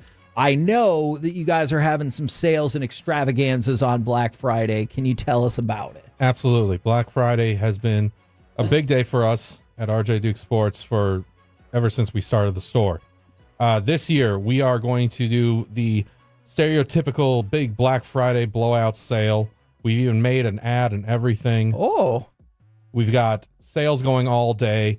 Just for example, you buy cards from us, absolutely. You want to buy some supplies? Well, we're going to have them 50% off that day. We're going to have any single card that you want under $25, that'll be 50% off that day. Any autographed memorabilia under $150, it'll be 50% off that day. And any of our clearance boxes, wax, packs, whatever, clearance items will be an extra 50% off that day. 50% off already the price? The already clearance price, take another 50 off. Can I help you out? Let's say you're a basketball fan. Yes. Last Black Friday, I bought some Optic and Prism boxes that were a year or two old. Mm-hmm. Is the Cade Cunningham year of his rookie year. Triple-double for him. And they were already discounted. So, Yes. I mean, I don't know if you're going to have those type of things, but you probably will because you did last Black Friday. Yep. So I'm like, holy cow, like, I need to go to RJ Dukes. So get there faster than Mike Bassett is what I'm hearing right now. I've got here's the biggest one. We're doing doorbusters, just like, all the big box stores do. We open early that day. We're going to open at 9 a.m. Doorbusters, while supplies last. Here's what we have. 23-24 Donruss Optic Basketball Mega Box will be only $29.99. They're normally $74.99. It's like we're reading our minds. 2023. So get there before Mike is really what I'm telling you. Prism football hanger boxes will only be $14.99. Pokemon Stellar Crown Elite Trainer Box, $14.99. Did Carter hear that? Yes, he did. Heritage Baseball Mega Box, $14.99. You're and Carter. Composite Football Blaster, $9.99. Now, it is limit 2 per household here. So bring your kids. Do you live in the same household? My daughter doesn't. Well, okay. So I would love to see that logistical debate where you're like, looks like isn't that your broken daughter? homes have advantage here. She lives in Austin. Yeah. She has an apartment in Austin. All right, these are a lot of good deals. What time did you guys open up on Black Friday, and do I need to be there? It We'll sounds open like. at 9 a.m. And Kevin, are you going to be there? I will be there at 9 a.m. Because he gave a lot of stuff to Peace-a-thon. I feel like I need to help out. Like you're going to work? I mean, if I get to run the register for a minute, that'd be neat. And you can play NBA Jam there too. That is Right. that is true. Try your luck at the Keymaster. You can, absolutely. All right. So y'all open up at 9 on Black Friday, and doorbusters, they'll probably go fast. They will go fast. Because Mike's going to buy them. Or I'm going to say I'm going to be The great there news to is help. I can only buy 2. Yep. Unless you bring your daughter up, which now I kind of think Now is I'm going to have happen. to have a 10-minute debate with Ryan. And You can give me the money and I can buy them for you. Ooh. That's a good point. We'll work something out. Mike. He's actually sitting right here. He knows our plan now. great. We just want to say sorry to the flippers, sorry to the breakers. This sale is not for you. It is for the collectors. I like it. Ooh, I love it. I love it. I love it. RJ Dukes in McKinney. Hey, Mike, do you think that Ryan knows that I'm showing up to get the deals, not just to be helpful? I don't know. Okay. I don't know that. Yeah, don't tell. What? Did he hear He's that? sitting Hey. right there, Oh, dude. my gosh. Kevin. Yeah. Are you ready for some football? Woo! It's a Monday night party. We got You're not going to Frank talk and about Al football. and Dan Those ready to get people this aren't on thing the show anymore. started. Mm-hmm. What do you think of Hank Williams Jr.? Isn't he canceled? Oh, no. What did he do? I'm not going to answer that question now because I'm not We actually sure. had this discussion last week off air. Yeah, I guess I'm not going to answer that question anymore. But it is time for somebody who seems cancel-proof. It is Mike Bassick, and Mike likes it. Okay, so we are going to talk about the Dallas Cowboys here. Oh. because... Is this going to be sarcastic? Maybe. Good news. The Carolina Panthers can't lose. They're 2-game winners now. They've won 2 in a row. Just like you predicted. Did you know they announced that Bryce Young's going to start against the Chiefs? So, the Chiefs are on a losing trend right now. Yeah. That's a good point. Yeah, they went from playing a really tall, physical quarterback. They're like, what if we do the total opposite and play a really small, non-physical quarterback? Real quick, somebody asked, does RJ Dukes do gift cards? Yes, they do. And he'll also have $50 gift cards with all of his Peace-a-thon packages this year. The New Orleans Saints won. Carolina Panthers, I just talked about winning 2. Are you just tracking all this for draft status now? Yes, I am. Okay. On tankathon.com, before tonight's game, the Cowboys have moved from the 11th pick before this week started to the 9th pick. Let's go. In the NFL draft. If the Cowboys lose tonight, they will be tied with the Panthers at 3-7. That will be the 8-9 pick in the draft. You do hold your own destiny now with that pick. So, hold on. The pick of destiny. Who on this show is rooting for the Cowboys to win tonight versus who's rooting for a better draft Just pick? hope both teams have fun, is what I'm kind of hoping for tonight as a fan. I hope they play a game. Yeah. Hope it gets done in a reasonable amount of time. Now, the Giants, you talked about them, switching quarterbacks. Yes. By the way, Drew Lock is going to be their backup now. So they have said, no, we're done. We're not risking the injury guarantee for Daniel Jones. Or We're out. another win. Here's what has to stink for the Giants. They had the number 2 pick before this week. They still lost. They now have the number 5 pick. Yeah, how'd because of that happen? tiebreakers. How'd they drop 4 spots? Tennessee, who's lost 2 in a row now, went up to the number 2 pick. So I guess a lot of people are looking at it like this. Jacksonville doesn't look like they're going to win another game this year, to be honest. But they're not going to take a quarterback. They just gave, whether you like Trevor Lawrence or not, you can say, Mike, you're a dumb, It's the same. They paid him. I thought the dude who was a freshman quarterback at Clemson who won a national championship, I thought he was going to be great at football. I'm sorry I messed that one up. Stupid Everybody, idiot. I remember during the draft, everybody was like, hey, stupid too. he should be a 7th rounder undrafted guy, that horrible Trevor Lawrence. But they're not going to take a quarterback. Now, they could trade out of that pick, but for Tennessee, Cleveland, Las Vegas, and the New York Giants, they're all 2-8. They all have this in common. They all need a new quarterback. So in a way, now you could just trade up. Whoever, let's just say Jacksonville finishes with the worst record. You could look at it and go, all right, if you're the New York Giants and you end up with the 4th or 5th pick, you're like, we can just trade to 1 and get the quarterback. Yeah. Because the problem is Tennessee, Cleveland, Vegas, and New York, I think are all going to take a quarterback. Now, I don't know if you have a run of 4 in a row to start the draft. Yeah. Because are there 4 guys worthy of the top 4 picks? Sometimes the answer is no. It doesn't but feel like it right now. It doesn't matter, though, right? Yeah, no, you're right. Sometimes nothing against Trey Lance. Or Ryan Tannehill's the person I always think of. I think he went like 8 or 9. And I was like, get serious. Right, because when a team is like, it doesn't matter who we take. If we don't have a quarterback, we're still going to keep losing. And then teams, I think, ultimately will make a mistake. Like if you have Hunter from Colorado, let's just say Jacksonville didn't take him, or an unbelievable offensive lineman, just go, take the unbelievable offensive lineman. Guess what? We're going to stink again this year too. Yeah. And so I just look at it and go, okay, so looking at the draft and looking at the Cowboys, if they lose tonight, which I think they will, I did like Sean Sherry's score at 27-13. I thought 34-6. I was like, maybe it won't be that bad because I'm picking the exact same score as last week the Cowboys had. So, but I do think they're going to lose pretty easily, and I don't think it's going to be a very competitive game, especially the last 10 minutes of this game. But I'm just looking at it and going, what's up, Jets? Like, can't you win a game here and push yourself to 4 wins? We need you guys to win a game. I can't believe how bad they really are. Yeah, I can't believe how bad they are. So you look at the Cowboys real quick. I named the teams. Picking 1 through 5 are all 2-9 or 2-8. But picks 3 through 8 right now all have, and I'll include the Cowboys at 9, they all have 3 wins. So some of them are 3-8, 3-7. It just matters when your bye was. But if the Cowboys lose this game and then most likely go to Washington and lose, you could see yourself going into Thanksgiving against the Giants you could see yourself right with them as having about the number 5 overall pick. Now, you have to go through everybody's schedule. But what you're hoping for at this point now is you're hoping for those 8 teams ahead of you, because I don't think the teams behind you, I don't think you have to worry about. I'm going to name the teams directly behind you, and I don't think you have to worry about them. New Orleans, Cincinnati, Miami, Tampa Bay.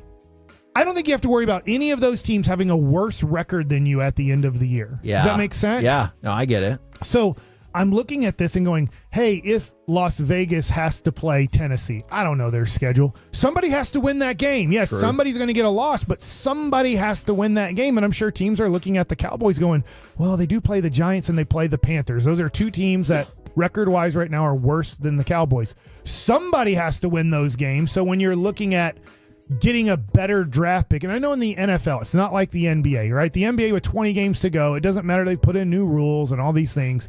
Teams just start intentionally losing as much as possible. Yes. Major League Baseball, it doesn't happen because your draft picks aren't going to matter. Like right now, looking at a mock draft, I've been looking at this because Jackson Holliday's brother, Ethan Holiday, is supposed to be, this is too extreme, but I'll say better. I'll just be better. Instead of saying way better, he's 6'4", 210 pounds.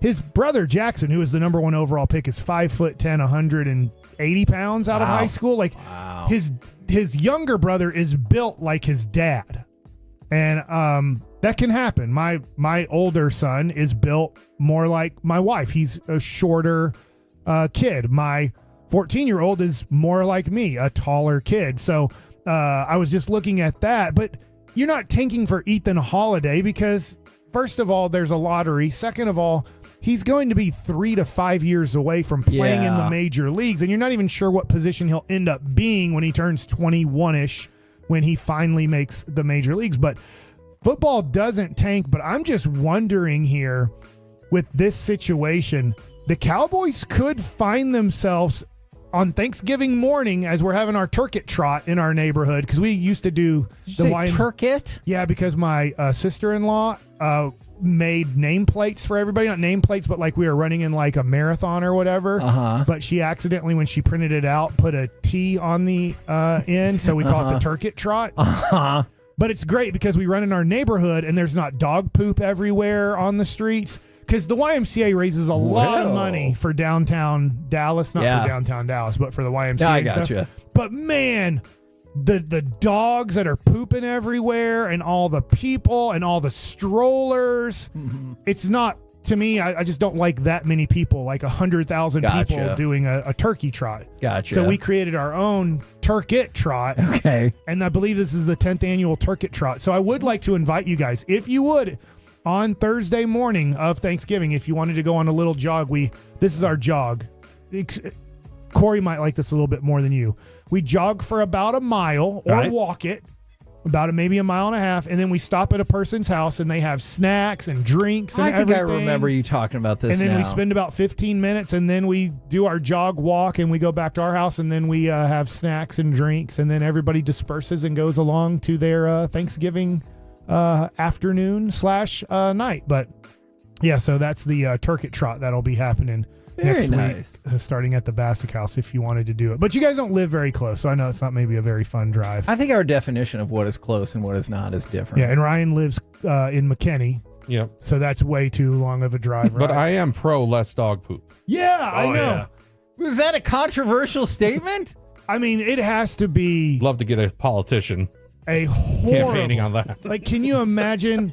You start off your marathon and you step in dog crap. Yeah, that's going to ruin your whole day. Yeah. See, I actually think that would motivate me because I would just be finding creative ways to run and scrape the poop off while I was running. Because otherwise you're running and that's boring. Yeah, you don't want to be yelling at parents with strollers like, get out of the way! Trying to PR here. That means personal record. Yeah. Okay, yeah. I was like, hold on. You can see why people would be concerned about that, right? It would screw me over, though, stepping in doggy do. Well, Definitely. I'll tell you what. To end Mike Likes It. Are you ready for some football? It's, by the way, if they lose. But are we not supposed to sing that song anymore? I don't know. I think is it who sings the song now? There's a lot of people. Taylor Chris Swift, Stapleton, Gary Underwood. all those people. It is Sunday night. Yeah. Maybe. Yeah, Carrie Underwood. It's not as good as Hank Williams Jr. was the best at the Monday Night Football song. Nobody's come close. It was awesome. It was the cool. Like you knew once that music hit, you were like, all right, it's time. You ever seen the Saturday Night Live one where I think it's who's the guy that was fat and died? Chris Farley. Golly! Well, he played Hank Williams Jr. on a Saturday Night Live skit where he's just drunk as a skunk and trying to lay down all the Monday night games for the season. It was really funny. That was a good 20 years ago. Okay. Maybe 25 years ago. There you go. Mike Bassick, ladies and gentlemen. If you've ever wondered how will he remember you, there's a quick Cliff's Notes. Who's that one guy who died? Chris Farley. Coming up next. I added more than that. Didn't you call him fat too? Yeah, he was. Right. Okay. It's time for the C Block starring Corey Majors. The weekend's hits and misses plus a ring update next on The Fan. Colos, it's a double broadcast Tuesday on The Fan. Join the KMC Masterpiece and G-Bag Nation tomorrow at the Men's Tea Clinic North Frisco location. 5,000.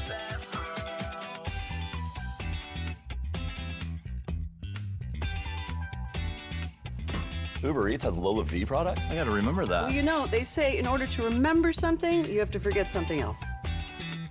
Okay, now that is a very cute haircut. That's like a little shag. I've never seen it before. Well, I mean, of course you have. It's the Rachel. Oh, is that your name? No, I mean, like your name. No, I'm Jen. My name's Jen. Right, but I just mean like this is your haircut. But that's hair on your head. I'm not saying this is your hair. Okay, freaking me out a little bit.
true that you've got to forget something else to remember that Uber Eats has groceries? No, that's absurd. Hey, remember when you used to be a, what was it, Pepper Lady? Pepper Lady? Wasn't it Cinnamon Sisters? Hazel Babes. Saffron Squad? Nutmeg Maidens? Pre-curve? No. Nutmeg Maidens? I just said that. Was it Spice Girls? Doesn't sound right. Was it Saffron Squad?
Ten rushers are 74 and 36 this year. Man, it feels like every single week individually to its advantage rushers that's led to like that much of a discrepancy. Yeah, no, there was week 3 and week 6 were the big differences. Those were 9 and 1 weeks. So if you were running the ball, you were really good those weeks. And there've been a couple of clunkers. There has not been a losing week for the top 10 rushers, though. So, and again, that could be because they were already winning, or it's because they're good at running the ball, and that brings balance to their offense, which sets up their pass and also allows them to control the game better. So those are the records right there. The hits and misses from this weekend. Honorable mention for the misses, almost Justin Fields.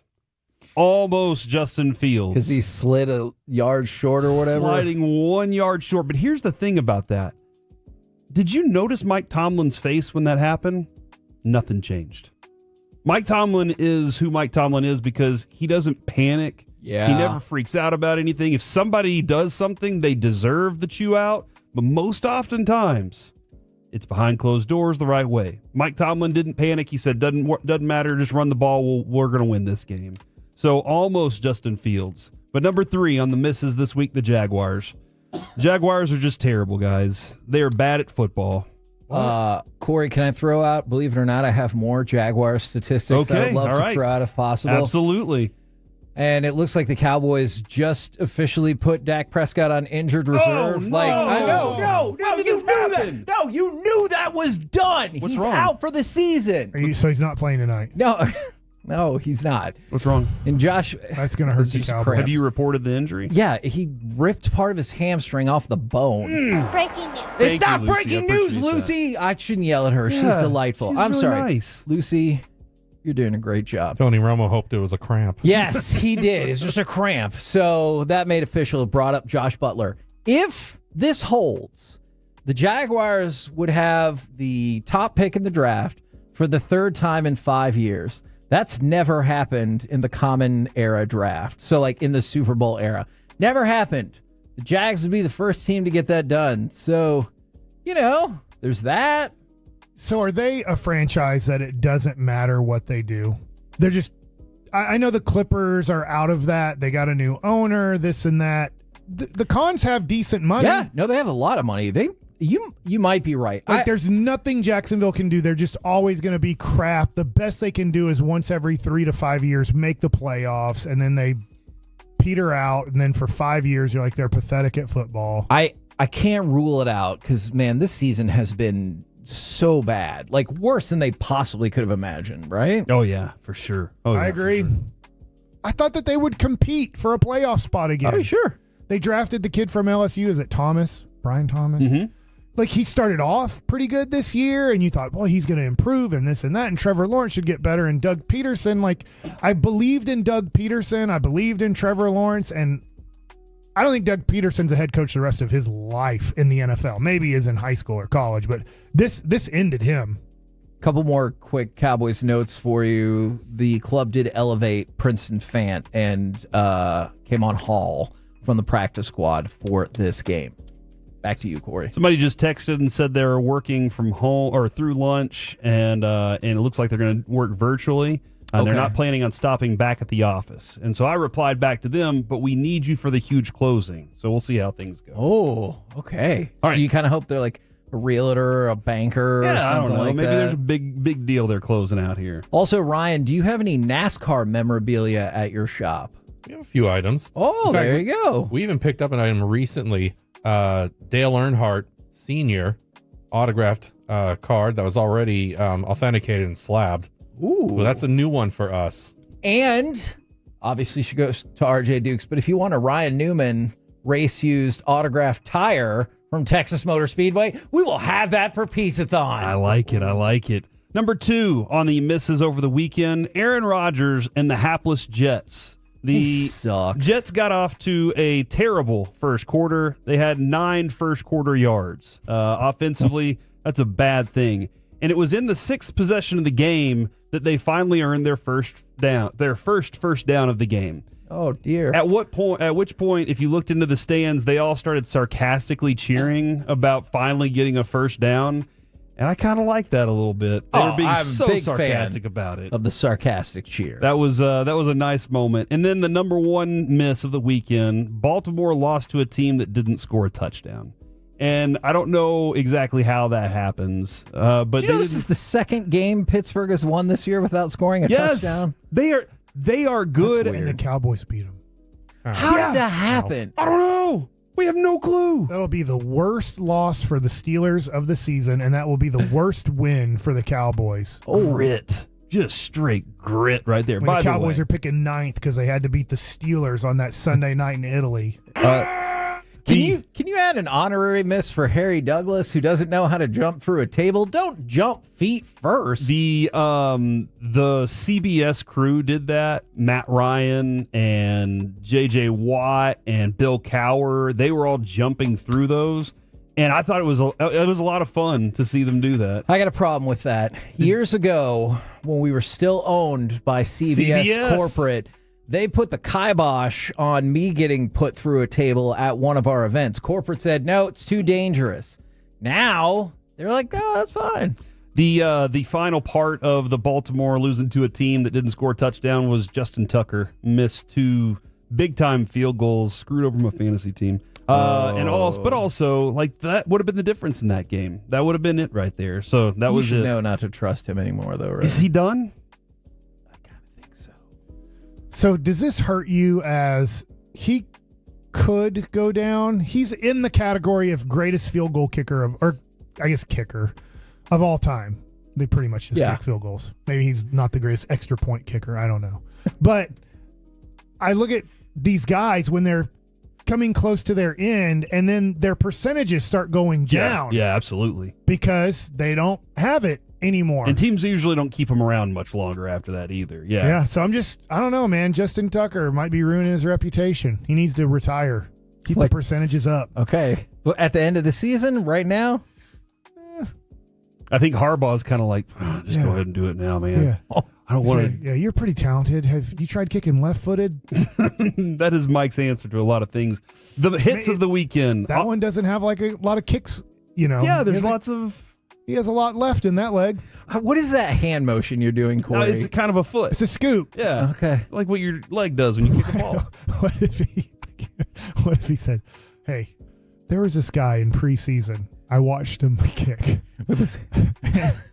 If you put your arms out to really balance yourself."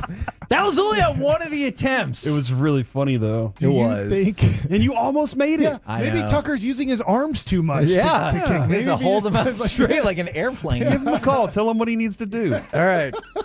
The hits of the weekend, honorable mention, Josh Allen, if for nothing else, that run to stamp the game at the end. That was an awesome run. That's crappy. That was sweet. Well, you mean crappy? What do you mean? What are you doing right now? It was a great play, but I was really hoping. I was like, if Patrick Mahomes gets this ball back, he's going to do it again. And that's exactly why Josh Allen had to make that play. They knew on 4th down, 2 yards to go, they can't just say, "Hey, let's go ahead and kick a field goal," because that would have put them up by 5. Yeah, and then that would have been bad. You leave it in Mahomes' hands, and he's going to do it. So that play right there was awesome. This is for tomorrow, but I heard you mention it.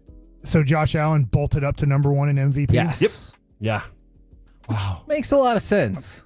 Yeah, I just that one play though, and I think Jim Nantz said it, like this is going to be the play On the highlight reel if he wins MVP. I heard that. Yeah, dude, he lowers his shoulder to barrel over somebody, and they were trying to punch the ball out. It was great. It was a really good play. Because when they were like, should they kick it? I was like, no, no. Also honorable mention, and that says something here because Brock Bowers, 13 catches, 126 yards, and a touchdown, leading receiver for the Raiders at their tight end position. So he has the most yards receiving for a tight end in the first 10 games ever.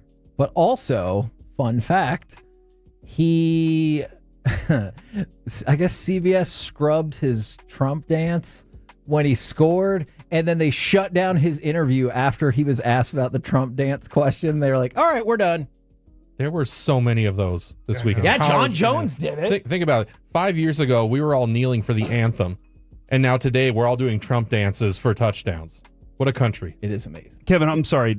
I want to confirm that you said he has the most yards through 10 games? Yes, for a tight end. I thought I saw that he's only behind Ditka. I believe he has surpassed him. All right. Fantastic. Good job for him. Ditka. Can you believe that we had him as a tight end? That's pretty impressive from back in the day. Number 3 on the list, Taysom Hill, 10 catches for 50 yards. 138 receiving rushes for 3 touchdowns, and he also was 1 for 2 passing. He had 1 interception, so he was 50-50 on passing to his team while he was throwing the ball. 1 goes to the other team, 1 goes to his team, but 3 touchdowns, big game right there for Taysom Hill. Do you know anybody that had Taysom Hill on their bench, or will that probably come up tomorrow? I do not know anybody that I was paying attention. Surely there's people out there who's like, I would have freaking. He's a good person to have around because if you need a substitute tight end, then you can throw him in there. Yeah. Number 2 on the list, Bo freaking Nix, near perfect rating, 4 touchdowns. The question is, has Bo Nix officially arrived? Man, I think I saw the stat that he is the first rookie quarterback to have 300-plus yards with 4 touchdowns, no turnovers, and an 80+% completion percentage in a game. First of all, that's an incredible stat line. I don't care how long you've been in the league, but man, Sean Payton and the drafting of Bo Nix have looked better and better as the year's gone along. Is it really close now between Nix and Daniels? Believe it or not, it's not. Jaden Daniels is still a really heavy favorite. I think it should be close. It could go if it goes the other way at the end of the season, though, and Jaden Daniels falters and Nix continues to do what he's doing. It would change. I could see that. But the gap still, I think Jaden Daniels is like a minus 700 or something. It's still pretty big. So, honestly, I'm not saying you should do this, but it's a value pick. Yeah, putting. Yeah, I agree. If you are a gambler, I'm not. But if you put $100 on Bo Nix to win it, I believe it's down to 2. I would say. I think that's fair. Obviously, Caleb. Well, I do wonder about where Brock Bowers sits in this conversation as well, if he's setting records. I know they like to give it to the quarterback, but that's a good question. The number one hit of the weekend, the whole Lions, all the Lions, even the ones that were just eating somewhere. Y'all did great. Y'all were doing great jobs. But Jared Goff goes off, perfect rating, 4 touchdowns, no sacks given up, 24 for 29. And St. Brown, 11 catches, 161 yards, and 2 touchdowns. Mike, I think it's fair to say that St. Brown has made his statement that he's one of the top dudes in the league, too. And when you're looking at what Jahmyr Gibbs is doing, he thought he was going to go 20th to the Cowboys back in the day. And everybody was like, why would you take a running back that high? Look at what they're doing. That Detroit Lions team knew exactly what they were doing when they got him. How many years has St. Brown been in the league? Is this his 3rd year? 3rd, I believe. This is his fourth year. Do you know he's only 80 days older than Bo Nix? Are you serious? Wow. I just looked at Quarterbacks are old. Yeah. And probably younger than Michael Penix then, he's right? 25 and 25 days, Amon-Ra St. Brown. Bo Nix is 24 and 267 days. Wow. Holy cow. So Bo Nix he might be veteran of the year. So you were talking about Jared Goff. This is crazy to me. Jared Goff has had a perfect passer rating and more than 400 yards passing twice. He's the only quarterback in the history of the NFL to do that. Really? Yeah. So, which, look, if you want to argue that's why that's an imperfect statistic, fair enough. Otherwise, Jared Goff is the best quarterback that's ever lived. Extremely balanced team from their offense to their defense. It's just balanced all the way around. Is it going to be, and maybe we talk about this later in the week, at this point, is it going to be a pretty big disappointment if the Lions are not in the Super Bowl? Yes. In the Super Bowl? In the Super Bowl. Ryan. I think they're the class of the NFC right now. I don't think that San Francisco's in that category anymore. And I don't know who else is in their category at the moment. So, yeah, it would be. And I'm in the mindset almost of looking at the Chargers and the Steelers as being the AFC Championship game if everything matches up right now. Wow. Yeah, I'm in a weird place right now with football. It is. It's a weird place. Okay. Last thing, though, I did find my wedding ring, guys. Over the weekend on Friday night, my wife said, look, we're not married anymore. Go out and do whatever you want. Go watch the fight if that's the way you're going to just lose your ring. And then she was looking. Lucy has a bunch of crafts that she keeps near Adrian's desk, and Lucy had folded my ring up in a piece of paper and put it underneath the desk, and then put a pillow on top of it. And Dever told us, and Adrian was cleaning up, and she was like, just in case, let me see. And she unfolded it. Because it could have gone in the trash or something. Absolutely. Right? That's where we thought. We thought it went in recycling, but guess what? I'm married again. What did sorry, Lucy ladies. say? Huh? What did Lucy say? She said she was sorry. She won't do that anymore. So. Did you just say, hey, how come when we were looking for the ring you didn't? She didn't say anything. She just asked if it was the ring, and she thought that I threw it away too. So she didn't know where it was. So I'm off the market officially, Mike. That's fine. You were never really on it. Thank you, Lucy. But Alec, still It'd single. be like that movie. What's that movie? What's it Decent called? Proposal. Hall Pass or whatever. Oh, yeah, Hall Pass. Did you watch that movie? I think I don't know if I've watched it from start to finish, but like the guy's like, oh, we're single again. And doesn't quite work out for them the way they But it's working out for the wives. Remember what happens in that bathroom Didn't the wives like go out and then every man was trying to sleep with them? I think something along those lines. That's how it works. Yes. And that's the C block, ladies and gentlemen. We're the KNC Masterpiece right here on 105.3 The Fan. Coming up next, did the Bills, Chiefs, Steelers, and Ravens just reshuffle the AFC? Plus, I got some other NFL notes for you. We'll do it next right here on The Fan. If you're laughing, we're happy. Thank you.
Uber Eats has Lola V products? I got to remember that. Well, you know, they say in order to remember something, you have to forget something else. Okay, now that is a very cute haircut. That's like a little shag. I've never seen it before. Well, I mean, of course you have. It's the Rachel. Oh, is that your name? No, I mean like your name. No, I'm Jen. My name's Jen. Right, but I just mean like this is your haircut. But that's hair on your head. I'm not saying this is your hair. Okay, freaking me out a little bit.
This segment of the KNC Masterpiece is brought to you by Cars for Kids. Donate today at carsforkids.org and the personal injury lawyers Frankel and Frankel.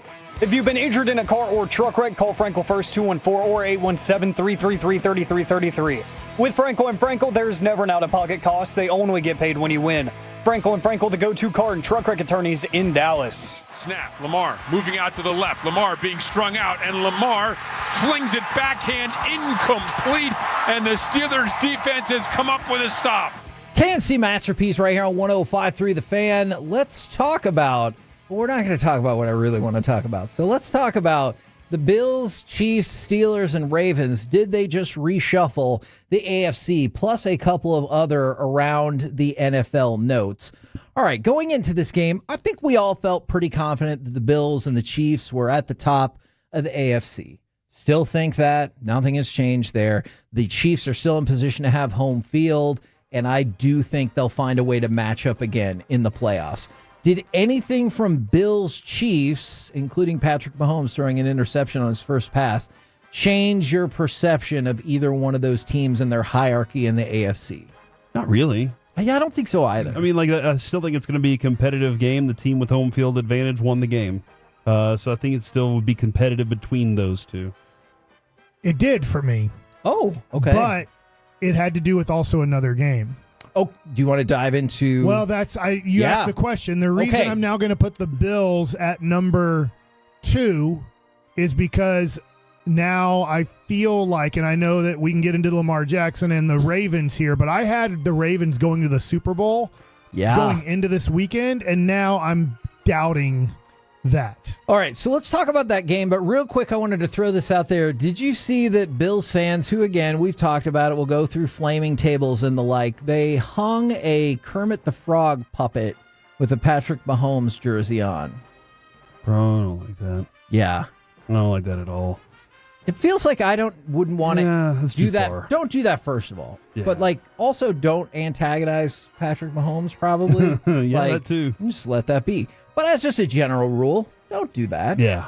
Just don't. I'm not about that one. All right, Steelers Ravens. Now, Mike Tomlin had just one of my favorite quotes afterwards. He was talking about his kicker, Chris Boswell. So obviously, Chris Boswell, 6 field goals. He's, I would assume, going to be AFC Special Teams Player of the Week. And Mike Tomlin goes, yeah, I love Chris Boswell. I'm getting tired of him getting Player of the Week. He's probably going to get Player of the Week again. He's deserving of it, but it reminds us of our warts. It reminds us what we need to work on. No doubt I'm thankful that he's on our team. So I love that. He's like, no, he's great. I really need the rest of the team to pull its head out of its ass and get going. Yeah. No, that's exactly how he should be feeling about that one, too. He made 6 field goals, including 3 from 50-plus yards. They're not a great offense. They're not. But they do enough to make a game ugly. And Mike Tomlin throughout his career has been an expert at coaching ugly games. So there was something that I saw very positive from the Ravens, where this isn't fair and things shouldn't change your mind as much as I changed my mind on a 2-point conversion. But it was great to see. I feel like Lamar Jackson, you're going to lose if you're like a Lamar Jackson guy or a fan of the Ravens. There's a hope, but not a confidence that he can come back in a game in the fourth quarter. In the last few minutes. He did. Yeah, he did. I think it was 9 plays, 2 minutes and 27 seconds. He gets the team down. He scores the touchdown to get it within 2 so they can go for 2 and send it to overtime, I'm going to assume.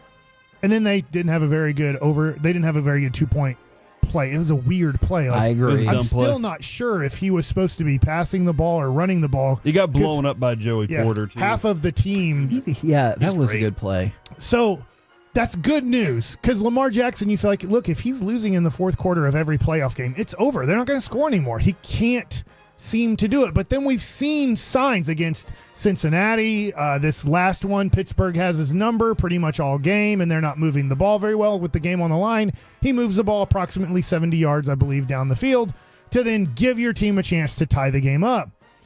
But I don't know, watching some of that game and then watching Buffalo, and I know it's just one game. Look like two different teams, huh? I'm just like, I think Buffalo is better than Baltimore. And now Baltimore is going to have the deal where they're going to have to go on the road every game in the playoffs. Yeah. They're going to make the playoffs, but they're not going to win that division. Baltimore is a bad matchup for Buffalo, and Pittsburgh's bad matchup for Baltimore.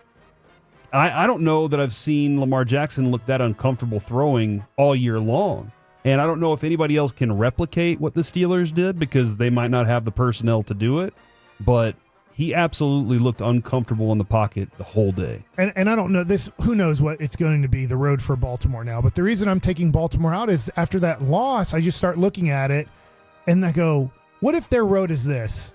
At Pittsburgh. Okay, let's say they beat Pittsburgh in the first round of the playoffs. Then they go at Kansas City. Yeah. Are they going to win at Kansas City? Probably not. If they did, they're going to go at Buffalo and win. I just don't see Baltimore being able to pull off the 3 road victories in that scenario and making it to the Super Bowl now. And I know they could win out. Yeah. And go 13-4 and take the spot away from Pittsburgh. Here's one of the issues that they're running into. First of all, I appreciate the fact that Lamar Jackson refuses to give the Pittsburgh defense any credit. He's just like, he refuses to. He just talks about we really keep shooting ourselves in the foot. But there are 2 things that are really hurting the Ravens going back to last year. Either A, just getting away from running the ball, or B, they make the Cowboys look disciplined when it comes to penalties. The Ravens are ridiculous. They're penalized to a ridiculous degree. And Lamar Jackson, afterwards, he was talking about how they just shot themselves in the foot. And he said, it's been that way ever since last year, I believe. He said, we killed ourselves in the loss, just as they had in previous games. Then he went on to say, Chiefs game, the opener, killed ourselves. Raiders, same thing. And same thing today. We can't be beating ourselves in this type of game. We've got to find a way to fix it. And so in addition to, quick strike offense, especially if you're down at the end of the game, the Ravens are really, really hurting themselves with all these penalties. Yeah. By the way, Derrick Henry, first fumble in 538 touches. Yeah. Did he look like he was just going to leave the stadium? He was so upset about that. He was like, I'm done with this. A little bit. All right, so let's just... Zeke's better. Let's just... Jerry was going, see? Yep. Told you. Zeke hasn't fumbled this week. If you're just stacking those 4 then, outside of playoff ratings, your personal mini 4 power rankings for Chiefs, Bills, Steelers, Ravens, Ryan, how are you stacking those 4? Bills, Chiefs, Ravens, Steelers. I could see that. That's interesting. I went the same thing. I went the exact same way. I kind of think... But the Steelers somehow are they're the kryptonite for the Ravens. So if they match up, really it's a problem. I have Chiefs and Bills. I get who won. I get it was in Buffalo, and I get it wasn't a playoff game. And I know what Patrick Mahomes... If Patrick Mahomes would have got that ball back...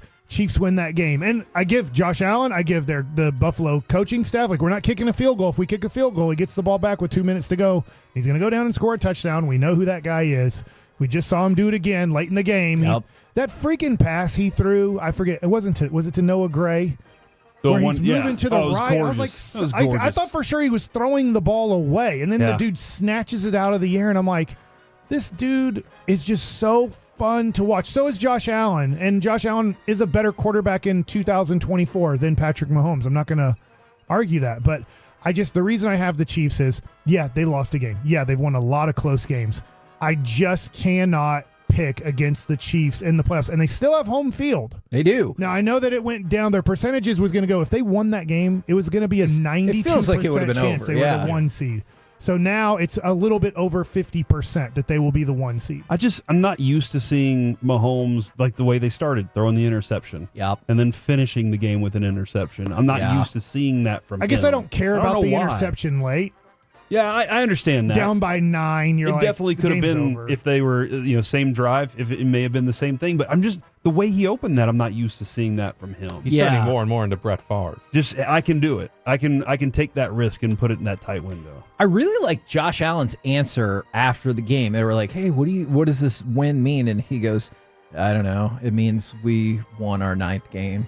He's been like that all season. He has. And I like that he was like, I understand that there's more behind it, but like, that's a really good team. They've beaten us plenty of times. I think there's a great shot we play again. And I just really enjoyed that. Now, a couple more quick notes for you. Go ahead. Can I just throw something there? It looks like Ryan Flournoy has posted on his Instagram that he's starting tonight. Oh. So first career start for Ryan Flournoy. I mean, look, we've heard the hype since training camp. I would love to see it happen. Yeah, give me something, anything. Now, former Dallas Cowboy Connor Williams, who's the center, or I guess was the center for the Seattle Seahawks, he has decided to retire at the age of 27 with 8 games left in the season. So he said it's for personal reasons. So I don't know, obviously, what that means. I'm not aware of an injury situation that has like finalized that decision, but yeah, we'll probably hear more about that. And then wanted to go to cut number 10, the Chicago Bears. Corey, they were finally going to get it done. Oh, man. They didn't look good in the game by any means. Then again, neither did Green Bay. But it's 20-19, and maybe the worst coach in the league at time management decides, let's not get any closer. Let's just run all of the time off the clock and set up for the game-winning field goal. Let's see if it worked out for them. Here's the snap. Placement made. The kick is blocked. It is blocked. It is blocked. And the Packers have won. Beautiful. It is blocked. It comes up short, and the Packers have won 11 straight over the Bears. 20-19. Oh, my goodness. What a finish. Last week, the Broncos did the same thing. They milked that clock all the way down and said, let's kick the field goal. And on red zone, Scott Hansen is like, they could milk the clock down and kick the game-winning field goal. And I had an uneasy feeling. Same thing this week. I was like, this is going to happen again, isn't it? And then it did. Now, a potential update in case you wanted to know, Mike. Doug Peterson says he has no meeting scheduled with Shad Khan today. So if you're keeping on his track, schedule. I mean, on his schedule. Tonight's Raw, though, right? That's a different promotion and everything. The AEW. By the way, from AEW, it looks like we're going to have Dustin Rhodes in studio on Wednesday. Does he wear overalls? No, he's Gold Dust. Back in the day, he was Gold Dust. Really? Mike looks genuinely. I always felt like that was. Did you just like dip yourself in a bucket of gold paint? I think that you should ask him that question. That feels a lot more efficient than painting everything gold. Lower me down. Yeah. Mm-hmm. I've always wanted to do that with like hand sanitizer. I always felt like I could get my whole body clean by just being dipped into some hand sanitizer. I could just just take a shower or save the fish. They don't sell human paint at Home Depot, right? Mike, will you please go to Home Humans are part Depot of home. after the show's over and record audio and say, yes, do you have human paint? Where's the human paint? I see the outdoor, but where's the human? Is it the indoor paint? I'm indoors. So do I just get the indoor paint? Do I get the acrylic or the oil base? Which one do I rock Do you think here? they'll ask for follow-up questions about like what you're painting yourself for? I don't know. Okay. Will they clarify you're asking for paint made out of humans? Oh my goodness. I like that Ryan went dark on us. Yeah. That was good. That was a smart use of that. You can fit in Right. with this show just fine, right? Right. With that in mind, real quick, go ahead and fire off cut number 4. I want to throw out one more thing while we have just a second. Here is Garland for the jugular. Yes! A Darius dagger. The Cleveland Cavaliers are the 4th team in history to start a season 15-0, along with the 93-94 Rockets, the 1948-49 Capitals, who also all went 15-0, and then, of course, the 15-16 Warriors, who started the season 24-0. I don't know about that 48 team, but I That's guess fair. the other team. They all made the finals. Okay. Gosh, I don't believe in Donovan Mitchell as carrying a team to a championship. I think he's a great player. I just don't see him as that type of guy. And I know they're 15-0. Help me out here. In 03, did the Mavericks start off like 14-0? They were either 13 or 14-0 in that 02-03 season. That is correct. Yeah, with Nick Van Exel and Rafe LaFrance, along with your big You made it to three. the Western Conference Finals that year. Yeah, and then that was the big controversy when Don Nelson said, "I'm not going to play Dirk," and Cuban was like, "You play him." And Yeah. they ended up not playing him, but that became a big deal. Does the depth behind Mitchell, because like it depends I on what, get you. They have a with great Garland, Mobley, obviously LeVert and Jared Allen, like they Great do team. have a lot of really good players. They might not have like the highest high level of talent, but they have a lot of really good players. I'm with you. I just think, and people took shots at Tatum during the playoffs, but then they had Jaylen Brown who stepped up. I don't know. I think that they're way better than I ever thought they would be this year, but I don't feel like I could pick them. When you're 15-0, you think, well, they're by far the best team. They're gonna run through the NBA this year. But I get you. I still am not believing in them as like a true championship contender, and I should probably change my mind on that. But We're the KNC Masterpiece right here on 105.3 The Fan. Coming up next, perhaps Ryan can introduce our mystery audio. Plus, we will chit-chat with those fellas from the G-Bag Nation. Next, right here on The Fan.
you've got to forget something else to remember that Uber Eats has groceries. No, that's absurd. Hey, remember when you used to be a, what was it, Pepper Lady? Pepper Lady? Wasn't it Singing Sisters? Those are those. Saffron Squad? Nutmeg Maidens? Free Curve? No. Nutmeg Maidens. I just said that. Was it Spice Girls? Doesn't sound right. Was it Saffron Squad?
This segment is brought to you by Classic Chevrolet in Grapevine. They're the #1 Chevy dealer in the world, more Silverados than anyone else.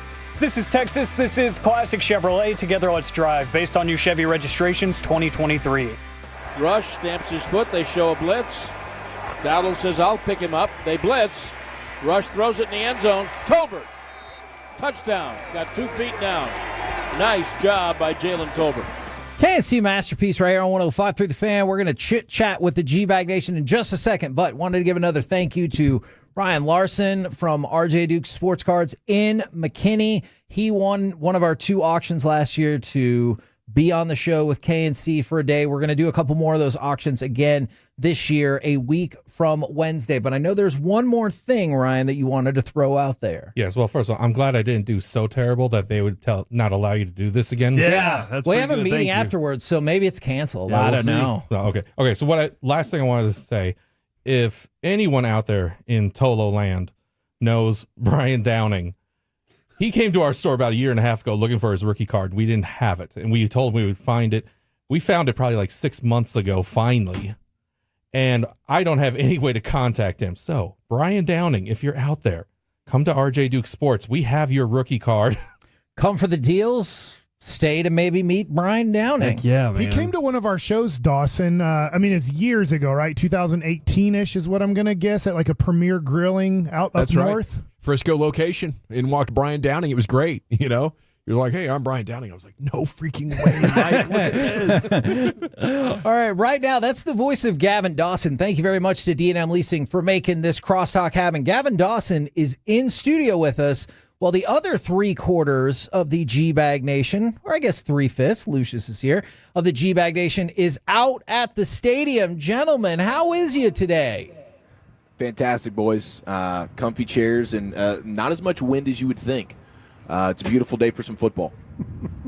I like that. About that. I like that insight already. Both levels. As you hear the wind whipping past Broadus' mic. Brian always will poke fun at Eric for having not brought a jacket, and it's like 30-degree weather. Poor Brian now is in short sleeves in a polo, and then one of those nice overcoats that he wears looks very, very 70s DILF. And the wind is just gusting, and he is shivering his poor bald face off right now. No, it's all good. It's it's part of what we do out here. Looking forward to broadcasting for the next 2 hours. Should be a lot of fun. So 2 hours outside, then the pregame show, you're going to take it inside? Nah, 5 hours of being outside. I'll take it inside. Yeah, full 5. Hours, yeah. I mean, that would make sense. You're a man of the people, Brian. I know how much you love interacting with them. I love, the more people, if you're listening, stop on by and say hello. Me and Eric would love to give you a hug. Do anything. Yeah, take pictures with you while the show's going on. Anything you want to do. We're all about that. Attaboy butt slap before the game I'll give you a well. butt slap, get you out there, send you into get you into the stadium. Yeah. Hey, Zach, how do you think the phone calls are going to be tonight?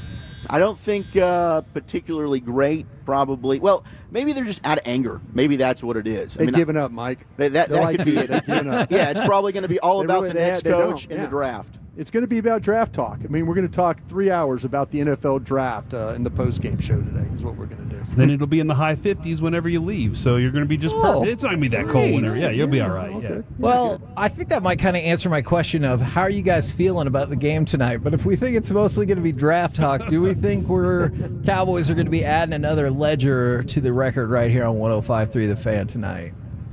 It'll be interesting to see how they play this thing. I think defensively they can do some things to this Houston offense. The question is, can Dallas, if they get in offensive mode and all of a sudden it turns to 3 and outs, then now your defense gets really wore down. Now, I feel like, though, defensively this Texans bunch is pretty darn good. They're going to miss Will Anderson tonight. Yep.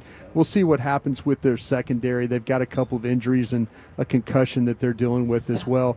Can Dallas separate? Can Dallas run the ball? I mean, there's so many things that, this game would be winnable, if in fact that you had pieces to be able to win the game. And that's the problem. I think the Jordan Lewis injury is going to be pretty significant tonight for the Cowboys. What about the rest of y'all? Well, I'm hoping for the best because I know, the Cowboys have played some entertaining games. So as long as it's within a score in the fourth quarter, I will consider that a dub. Okay, my expectations are low. I think because they have been running the ball and you have Micah Parsons back against this Houston offensive line, which is not good. Yeah. There's a path to victory in here, Hagee. I'm going in optimistic. Can we go back to Eric real quick for his update on the wind? Because it really sounds like it's pretty darn windy out there. Turns out I might have spoken too soon, gentlemen. Yeah. We're in a bit of a wind tunnel here. But that's the element. That's what football's all about. Right now, base camp. Yeah. Base camp, we're looking for oxygen right now is what we need here. Football guys like you love the fall weather. I do. I love the fall weather. Yeah, absolutely. They were practicing to open the doors here a little bit, though, Dawson. They were practicing over here. So I don't know. Maybe we'll have these doors and windows open tonight. How would that sideways wind treat you that we had a couple hours back? Would that be a bad thing over the next 5 hours, or would that be okay? Are you kind of dealing with it, guys? I think that's kind of what's going on right now. Yeah, is the side wind. Yeah. The only thing that I'm bummed about is it's not sleeting, because that could really add to the, to the feats of fun. strength deal. Yeah, feats of strength. I'm with you, man. Football weather really gets you in the move, gets you in the groove. And sun's out. Yeah, the sun is out. I mean, there's not a cloud in the sky. No, might get a sunburn. There's plenty of clouds in the sky. There are a lot of clouds, actually. Yeah. All right. Thank you guys very, very much. Oh, you're welcome. That was really interesting crosstalk, Heggie. Thanks, guys. We did it. Okay. Mission Glad accomplished, boys. Glad I Still could no help curtains. out. Glad I could help Sun out. is out, though. Just remember, it'll be over at 12:55 a.m. Just, God, Mike, just make sure you're pre Kind of and like those post. West Coast games you dealt with, right, Bassett? When nobody was watching, right? Oh my gosh! Hey, very late. make sure the pre and post game show is better. We than were watching UFC you, Mike. You were not 309. good. Oh man! Wow, it sounds like I'm calling in at 12:50. Yeah, Or is that, Call in. Yeah. is that when call there's in. 17 straight minutes of Cowboys commercial? Oh my God, y'all!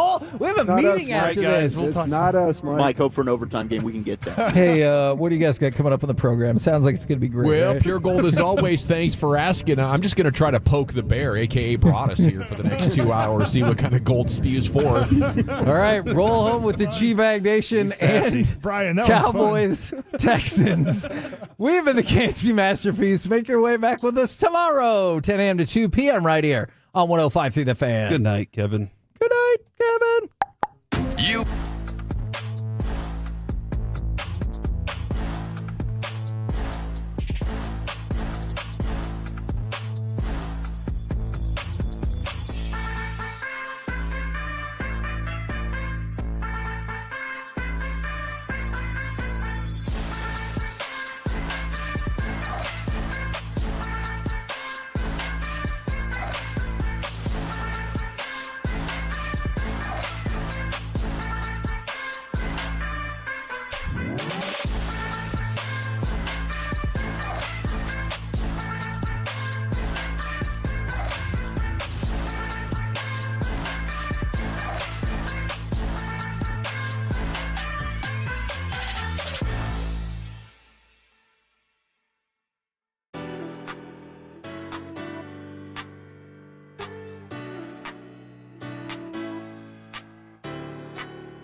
From our Hiley Mazda of Arlington and Hearst studios, you're rolling with the G-Bag Nation on 105.3 The Fan. Welcome to the nation. Yeah, buddy, here we go. It's hour number one of the G-Bag Nation on 105.3 The Fan. General at your service, live here at 75 and Fitzhugh.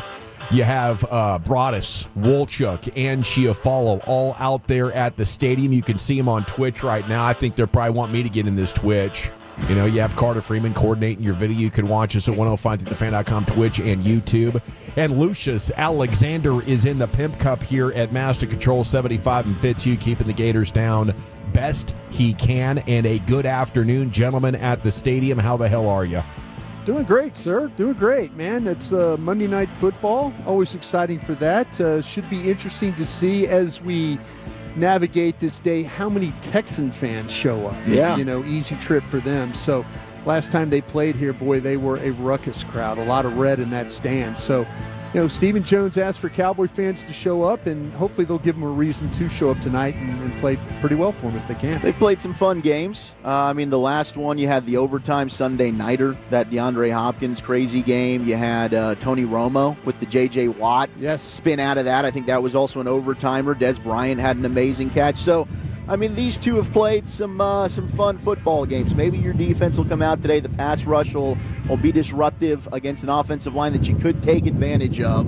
And if you want to be optimistic, I think that's the best path to success. You make it dirty, you muck it up a little bit, you get after C.J. Stroud, you force a turnover at 17, and you don't turn the football over yourself offensively. Maybe you can sneak out an ugly victory. What you hear in the background is the sound of football weather as Wolchuk, Broadus, and Chiafalo all at the stadium outside. If you're on your way in there, make sure you stop by and say hi. How the heck you doing, Chief? Doing great, man. Doing great. Awesome weekend, and now ready for 5 hours of wonderful, wonderful football talk. I'm looking forward to it. Yeah, and we're looking forward to your predictions here coming up to you in just a second. Let's go into the Pimp Cup over there here at 75 and Fitzhugh, where Lucius Alexander is feathering his nest, preparing to go 2 hours flawless. He was at the Tyson fight on Friday night. Sir, how you doing? Hey, what's up, bro? Just wondering if you could set the scene, give us set the scene for us there and what it was like. I mean, it was beautiful. The fights bring out celebrities, so there was all types of celebrities in the house and whatnot. Great environment. The preliminary fights were amazing. The females went down. Nice. These dudes sound like they're broadcasting live from a dryer. Yeah, that's pretty steady wind. That's not dust. That's like it might take down the tarp. It's possible. We almost lost a speaker once. It's pretty strong. It's pretty. Yeah, you strong guys need right to now. each grab a hold of one of those legs and hold while you broadcast. There's a strap that's holding the tarp over us right now. And Lucius, I know you've been on a ship. Yeah. That thing right now is rattling like it's ready to go. I hear it. That's what that is? Oh, yeah. That's what it is. It's a metal strap. Oh, yeah. I think we're about to we're about to launch. Okay. So, yeah, this should be interesting. We were born for this. We were born for this. It's football weather. We'll get through this. We'll figure it out. There's no doubt about that. One of the masters of the feats of strength, Brian Broaddus. This is light work for him. Yeah. So what was the crowd like? As you know, maybe you got into the third or fourth round when it became apparent that Tyson was about finished. So I've seen a lot of talk on the internet about how awful the fight was to watch. Yeah. It didn't have that same appeal when you were there. You know, I'm pretty sure that had to do with a lot with the commentary and the angles they were giving you and whatnot. But no, it was actually pretty cool until, maybe about the third. And he was like, man, Mike, are you going to move, bro? Like, let's move around. Where's that footwork at? Where's that training you were showing us?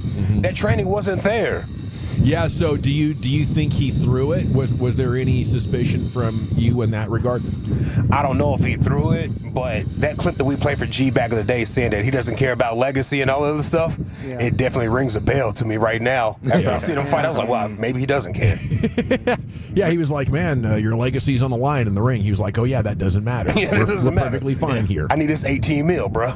The only standard for Tyson was just to get in there and survive. Like he Instagrams afterwards, like, man, I had the ulcer and I lost 25 pounds, all these blood transfusions. Like, he's just proud of himself for not getting KO'd. That's all it was. Do you think Jake Paul intentionally took it easy on him in the second half of that fight? Yeah, I do. And he said he did in his post-fight presser. He said he could start to see the age, and he didn't want to unnecessarily damage him. And anytime that's happening in a boxing fight, I think that means that the fight probably shouldn't have happened in the first place. And Jake Paul successfully, he got us again. He got us. And I did. I convinced myself that, hey, we'll get maybe one last moment of Iron Mike. You know, that old man strength, the quickness, that power's different. All it takes is one shot, right? But he just didn't have his legs, man. That was brutal to watch for a little bit. And look, if Jake Paul's going to do this again, I guess no matter what, people are going to watch it. But I think it's time that, you know, he stops with the UFC guys coming over, the 50-plus-year-old. Like, fight somebody that is somewhere in your age demographic that is actually also a boxer, and let's see what can happen. Why does he need to do that? No, he doesn't. He's got us all tricked. And that's the problem. But and maybe he just doesn't care about being considered, you know, taken seriously. But I think a lot of people now are, with the way that this one played out, it's like, dude, no, you didn't really prove anything here. Do you think this would be his biggest bag in a sense? Like, this will be his biggest draw, regardless of who's next? Yes. Yeah, I think so too. Canelo, though, maybe? Canelo, maybe. Okay, Canelo, if Canelo jumps in the ring with Jake Paul before he goes and fight the fight he's supposed to be fighting, oh my God, what's my guy's name? Benavidez. Yeah. If he goes and fights Jake Paul before Benavidez, Canelo's a laughing joke at that point. So he can't do that. McGregor would be big if McGregor actually decided, hey, I'll box you. Which also, I mean, they just both of them can sell it. Yeah. So that one could be huge. One-time Thurman, fight somebody that fights, bro. That would be fun. Yeah. You know, I think if he fought somebody like under 40 who was a championship level boxer, I think maybe that could bring it in because, you know, all of this built up frustration with not being able to watch him lose. Congratulations on getting that rattle taken care of. I can tell the wind's still humming good, but you guys cleaned it out. It's starting to sound like a mechanic shop there for a second. The office ace is on it. He's holding it. Okay. It's kind of like where he's on the front end of a boat on the bow there, and he's holding the cable to keep us from going away. Like Lieutenant Dan? Yeah, he is. Yeah, I think we're about to use the 200-mile-an-hour tape that they use in auto racing to maybe tape that. I would think we would want to maybe tape that thing to the pole there, and maybe it won't rattle as much. I think between the two of you got this thing whooped. I just love right now the webcam at 105 through the fan. You probably can't tell because your monitors are shaking, but the wind is shaking all all of their cameras. Yeah, it looks like they're on a boat going fishing. Yes. Or maybe storm chasing. Yeah. Okay, what do we know about this Cowboys game? Jordan Lewis, Hunter Lipke out. What else are we looking at? CeeDee Lamb questionable, but probably going to play. Yeah, CeeDee Lamb, I did get word on CeeDee Lamb. He is definitely going to play tonight. That's the expectation. So that's kind of where you're at. I mentioned it in the crosstalk. I think losing Jordan Lewis in this game, guys, will hurt a little bit just because of what Tank Dell can do from the slot. Mm-hmm. And, that's, how are they going to navigate that? I have a feeling that that you're going to get McQuamu as a starter, move him inside, and then Carson would play on the outside as this game would wear on.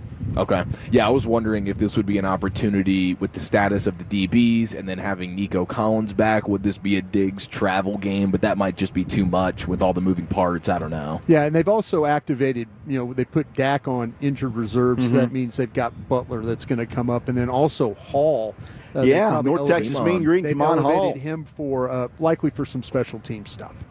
You know what soccer parents do is they get one of these all-weather pods. And they got ones that can handle a whole family. I think if we got one of those for you guys could handle maybe up to 60 or 70 mile an hour winds, maybe down to 20 degrees or so.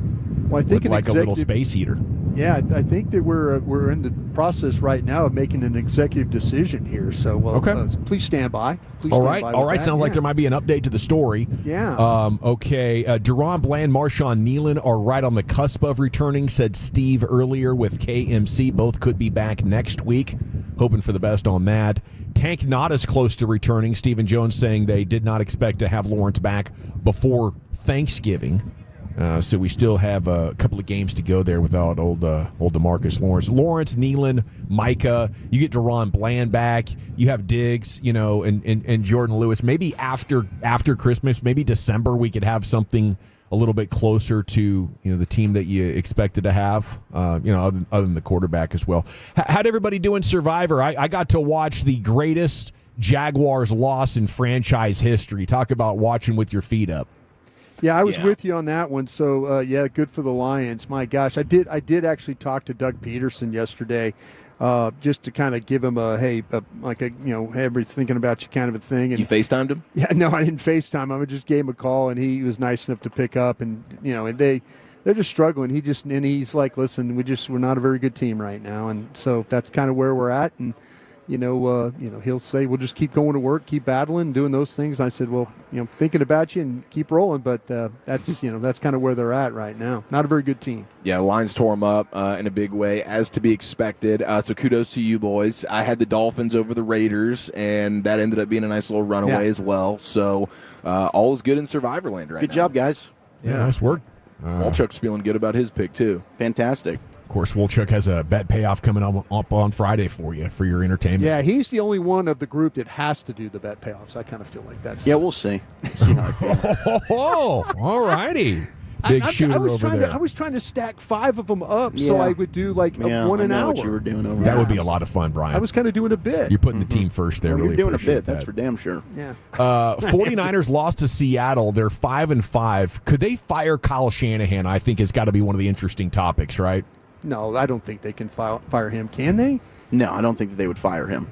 I just don't. I think him and John Lynch, they have that kind of relationship that I think it would be very, very unlike the York family to move on from Kyle Shanahan that way. I'm seeing hot seat articles, I'm seeing like the frustration is mounting with losing these close games. Is that just media junk? I think it's more media junk than anything. I don't know how you could. This guy takes his team to NFC Championship games, to Super Bowls and stuff like that. I mean, my gosh, he'd be a little bit like Andy Reid, right? If he got let go, somebody'd snatch him up pretty quick. I was hoping it'd be perfect timing. Yeah, absolutely. That would be. He would immediately jump to. I mean, I guess I would still be fired up for Ben Johnson. But otherwise, I think Kyle Shanahan would be right there at the top of the list for just about everybody. He would be a super, super smoking hot commodity. G-Men demoted Daniel Jones to third string. Tommy DeVito's going to start. That has to do with money right there, boys.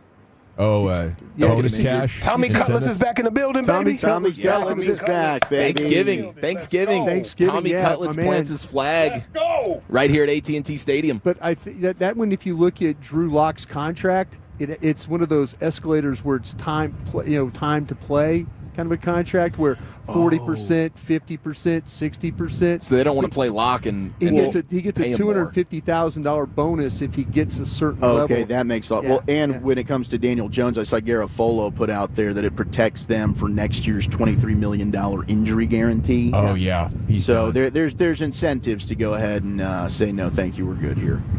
Man, that'd be pretty cool if we could go out to AT&T on Thanksgiving and see a DeVito win with his agent doing the thing in the stands. You know, I'm trying to think, be positive here and try to think of like really neat things we could see at AT&T Stadium for the balance of the year. Evan Grant posting the National Hall of Fame ballot has been released. Ian Kinsler's on it. He needs to be named on at least 5% of the ballots to remain in future consideration. It is an honor to even make the ballot. Do you think he'll get 5%, Bully? I'm hopeful, but I don't know, man. It's so weird. Like, I think it's hard to project really what's going to happen with these baseball writers, man. They take it personal. They do. They take it personally. There's a lot of players that should be in the Hall of Fame that don't end up making that. So I don't know. I think we just recently have had some of like the high 90% of some of the guys that have gotten in, like Derek Jeter. You start to get some of those dudes that are kind of breaking the norm here. But I don't know. I mean, those writers, I think, are the most stingy among any of the Hall of Fame voters right now. That one is just, I'm not surprised by anything. A lot of those dudes can go bleep themselves, old crusties. Well, I hope they show respect to our guy. You know, that would be uncalled for. Okay. Did he piece it up with the Arlington, Texas Ranger community? Because I remember at one point it was kind of weird with Kansas. Yeah, it definitely got weird. Yeah. I mean, even in his last 2 years, people were all mad about his pop-ups and his bitter beer face. Yeah. You know, that was the beginning. And then he gets traded for Prince Fielder and says he hopes the Rangers go 0-162. Yeah. But he's back with them now. Yeah. You know, in the front. So I think, I think we make this. All right. I think time just healed those wounds, Lucius. I don't know if he actually pieced it up. I think it just kind of. I'm a Capricorn. I'll hold on to things for a long time. There you go. Astros are going to get a new name for their park. It'll become Dakin Park under an agreement through the 2039 season. The team announcing the new deal with Dakin Comfort Technologies North America. They're in the AC business. So there you go. Houston's going to have a different name when they're tuning in for the stadium and all that. How about the Mavs cooking with 2 big dubs over the weekend, boys? That was great, wasn't it? They tried like heck to lose that one yesterday, though, right? Yeah, they'll give you a heart attack. They certainly will. Minute, I was talking to some folks over there, and they're like, "Yeah, we always try and make it interesting." I'm like, "Please don't do that anymore. You know, close these things out." But hey, nice. If you win, really want to cough it up, put Luka in there. Yeah, they were in a situation. They felt pretty good about it, actually going to Oklahoma City and getting a win shorthanded. That was DJ great. Washington was That brilliant. is what they were happy about. Yeah, loving that. Okay, had the inside the NBA news. They're moving to ESPN and ABC next season. I think it's huge. I mean, not only do you get to keep the TNT show, but you get rid of a lot of the ESPN studio coverage. So it's a massive win-win, in addition by subtraction and all that. Number 19 TCU enters the AP Top 25, best ranking in 16 years. Remember last year at this time they had the open tryout? They put this thing together. You know, that's right. Congrats to the Dallas Wings. They get the number 1 overall pick. Yes. Could be Paige Beckers there, as long as she doesn't get hurt again. Incredible shooter, a decent playmaker, but she's lighting it up right now from distance. I think she's shooting like 65% from 3. It's pretty stupid. So hopefully the Wings will have some new talent coming in and be able to build on it. Okay, when we come back, G-Bag the Day coming up at 2:30. True or fart, Wolchuk?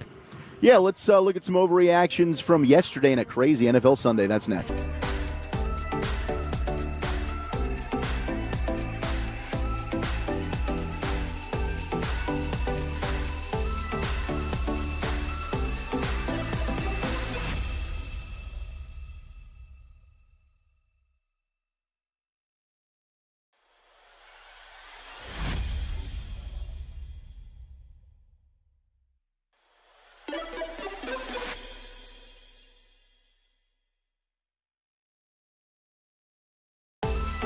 It's true that you've got to forget something else to remember that Uber Eats has groceries. No, that's absurd. Hey, remember when you used to be a pepper lady? Pepper lady? Wasn't it Cinnamon Sisters? Basil Babes. Saffron Squad? Nutmeg Maidens? Paprika? No. Nutmeg Maidens. I just said that. Was it Spice Girls? Doesn't sound right. Was it Saffron Squad?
Yeah, buddy, welcome back.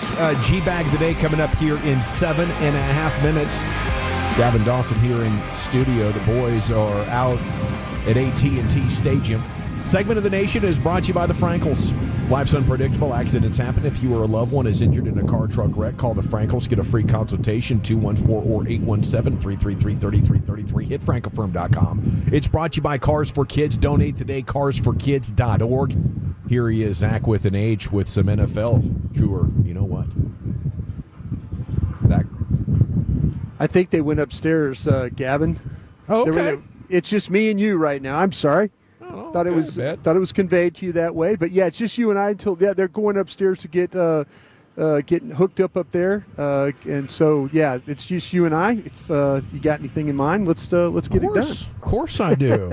Yeah, a lot going on here in the world of sports today, Brian, and obviously the big story here is the Cowboys pregame show coming up at 4 o'clock with you and Chia Follow, the post-game show afterwards.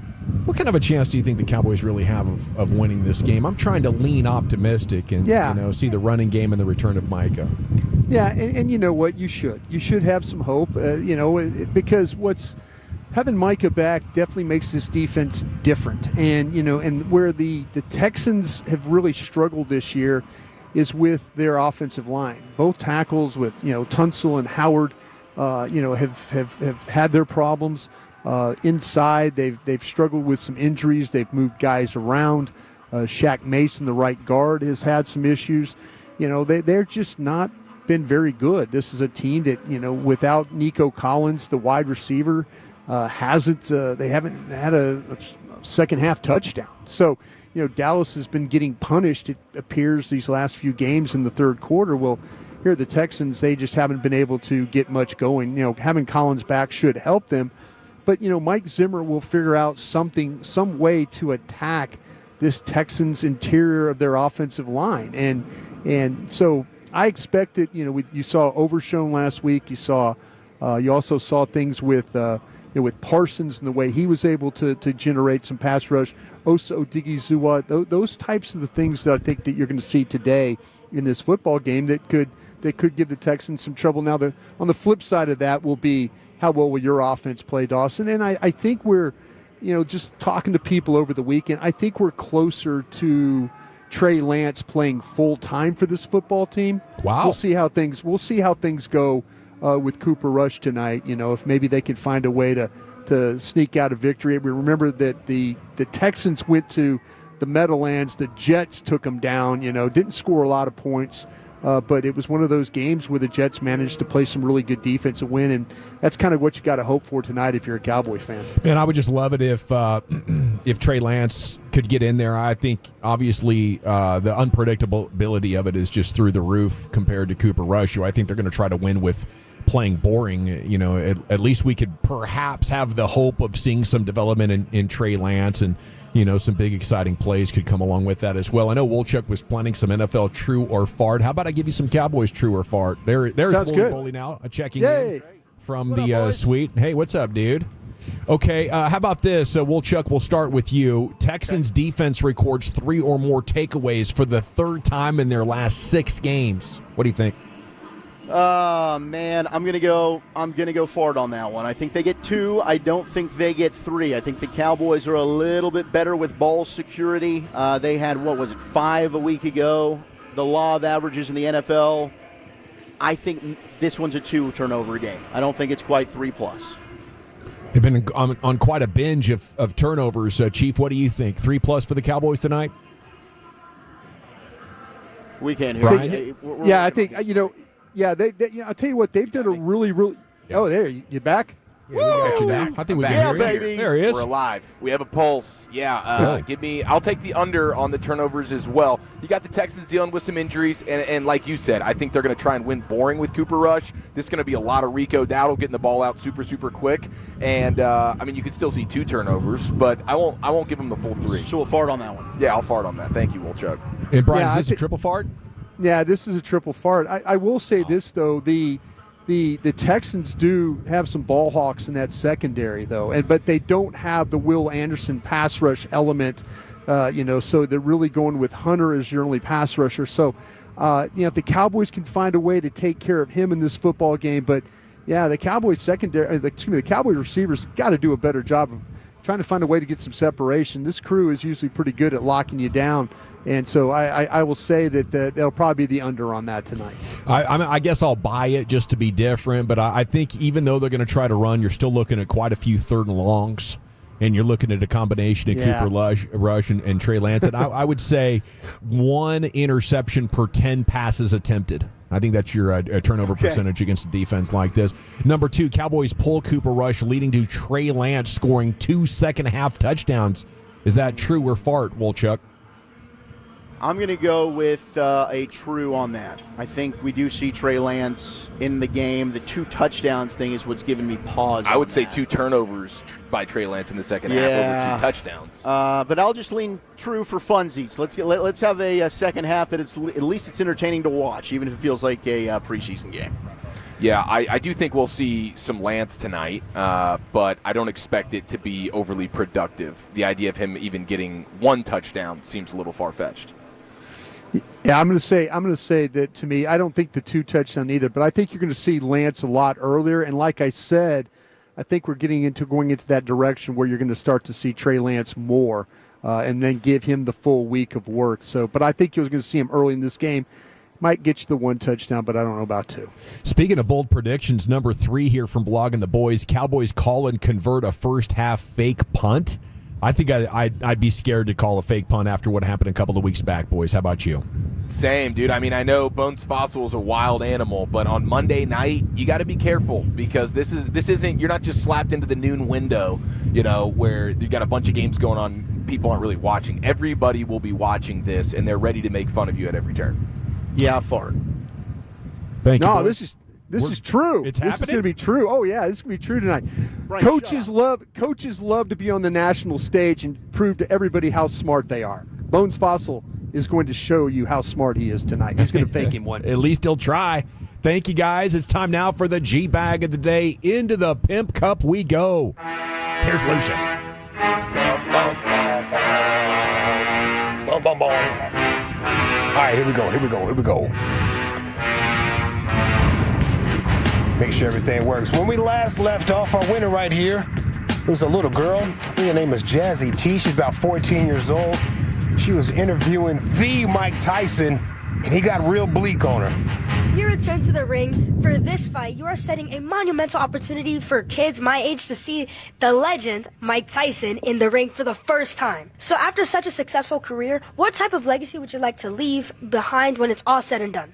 Well, I don't know. I don't believe in the word legacy. I just think that's another word for ego. Legacy doesn't mean nothing. That's just some word everybody grabbed onto. Someone said that word and everyone grabbed on the word, so now it's used every 5 seconds. It means absolutely nothing to me. I'm just passing through. I'm going to die, and it's going to be over. Who cares about legacy after that? What a big ego. So I'm going to die. I want people to think that I'm this, I'm great. No, we're nothing. We're just dead. We're dust. We're absolutely nothing. Our legacy is nothing. Mike. Well, thank you so much for sharing that. That is something that I have not heard before, someone say that as an answer. Can you really imagine somebody say, I want my legacy to be this way when you're dead? Gee. Why do you want somebody, you think somebody really wants to think about you? What's the audacity? I think, I want people to think about me when I'm gone. Who the cares about me when I'm gone? Well, my kids, maybe, or grandkids. True. God, Mike. Turns out we were just listening to an exhausted old guy. God, man. You know nobody cares about you. When you die, you're going to be dust. Everybody you know is going to die. Everybody. How old are you? 14? Oh, yeah. You're going to die soon. You're going to die. It goes by so fast. And nobody cares about you, really. What, dude? That might be the best. That's Mike. Wow, that is good. 10 out of 10, bro. There's my vote. G-Bag of the day right there. Hilarious. Alexander. Yeah. All right, let's see what else I got for you boys. Let's go to Boston. NBC Boston. Celtics. His name is Sam. Oh, my God. I said his name earlier, Carter, and I totally forgot his name. Sam Hauser. Okay. Jeez. It's the first time he's on the free throw line this whole season. I'll be damned. He finally made it. And how did he make it? Let's find out. first free throw? First free throw of the year. It's also his first career free throw attempt against the Raptors, playing in his 9th game against this team. I wonder if he's nervous. All he had to do was get hit by Dick on his way to the basket. What? Come on, bro. Dude, I'm offended. That's like he had a bet with his buddies. Hey, can I get this in during the broadcast? You bet you can. You bet you can. Yeah, the road broadcasters, whenever they face the Raptors, and it's like they're 1 or 2 times during the season, they get an opportunity to call a Grady Dick game. I do think they have a bingo card, and they're just checking stuff off. Yeah, I think you're right too, bro. Cause ain't no way. Ain't no way. That was a force. That was planned. Ain't no hold on. All he had to do was get hit by Dick on his way to the basket. Jeez. No thanks. I'll Was pass. Was that a Grady Dick game or was that a Serge Ibaka game? You need to relax, bro. All right, let's go to Dubai. Shout out to Dubai. Been there a few times, twice. A+. I vote for Eric. Yeah. You been to Dubai a couple times? Yeah, absolutely. Nice. Let's go to there's the T100, the Triathlon World Championship. It's the first ever right here. So we have a USA person, an American that won it, Olympic triathlete Taylor Knibb. She asked the cameraman not to catch a little area of hers. Okay. Do me a favor, cameraman. Yeah, of her nibs. Yeah. Do me a favor, cameraman, because I'm busting my ass out here. Wrestled as hard as she could, and she went, I myself? So can you not get my ass? Thank you. Sorry. I'll let you hear it again. It's a triathlete. She's running. Wrestled as hard as she could, and she went, myself? So can you not get my ass? Thank you. Sorry. Thank you. I'm so sorry. I'm so sorry. It's still so polite. I just self-defeces. Please don't look there. Yeah, it's wild, bro. I think she got like $200K. For what? For winning. Oh, she won? Yeah, she won. That's why she had to pull herself and keep going. Yeah. Yeah. Could you pull yourself for $200K? Oh, yeah. Yeah, Left me it too. all on the field. I've done it for free too many times. Yeah. Yeah. Yeah, I know what you mean. Yesterday was a church day. I pray you got your blessing. Shout out to my Reverend Dr. Pastor Freddie Haynes and all that other good stuff. This is going to be a real quick clip because I don't want to argue with the wind and whatnot. But they probably won't just let this little lady right here do the offering ever again.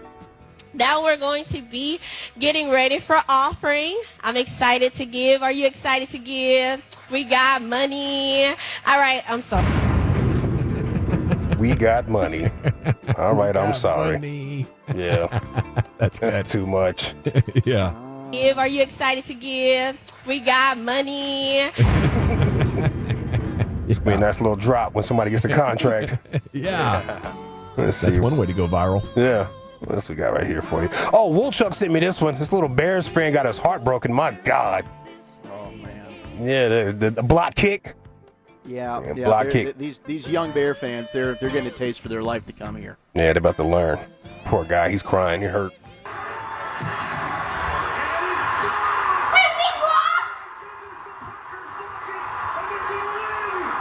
They blocked it, buddy.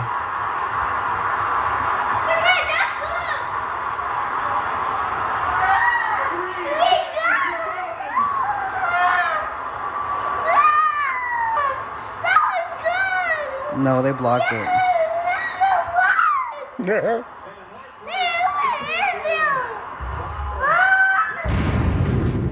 Man, those Bears fans got so excited the first month of the season. He said that was good. Boy, that was clearly a block. That ball was on the ground rolling. Yeah. Oh, yes, Life it lessons was. in sports. Yeah. Accepting reality. Poor, yeah. It sucks too, boy. That reality. It does. Yeah, It Yes. sucks. I feel like every God. man, at least half the men in this great country, feel like that every Sunday. We're just better at hiding it. That's all that happens as you get older. That's about being a man. All the pain you have, you just suck it up and swallow it and let it kill you slowly. You know what I mean? Yeah, bury that Is it bleep way Mike, down there. Mike Tyson with junior reporter with Lucius Alexander? His impression was incredible. I thought I was listening to more Mike. Is it NBC Boston Sam Hauser on the free throw line? Is it Triathlon World Championship Taylor Knibb just bleeped herself? Could you please not record that, please? Don't put your camera down there, man. Church lady for asking for the offering, or is it the heartbroken Bears fans? Had another blocked kick there. I'm going to go with Taylor Knibb there. Lucius, how about you? I'm going to ride with Tyson again and the little girl. Alrighty. Chief? Give me Nibs. Wolchuk? I'm going with Lucius. Broadus? Oh, Broadus is You said the champ. the champ. I said the Okay, champ. by a score of 3-2, and still your G-Bag of the Day champion. I do believe the LA impression has been added onto this, though. It's now officially a combo platter, if you ask me. Okay, it was good, man. When you hear it back, you're going to be like, wow, that's fire. Okay, when we come back, it's time for a little best of the weekend with the Chief. What are we looking at, buddy? Texas and Arkansas gamesmanship. We got the helicopter coin toss and the BS fight of the year.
Uber Eats has Lola Fee product? Yeah, to remember that. Well, you know, they say in order to remember something, you have to forget something else. Okay, now that is a very cute picture. That's like a little shag. I've never seen it before. Well, I mean, of course you have.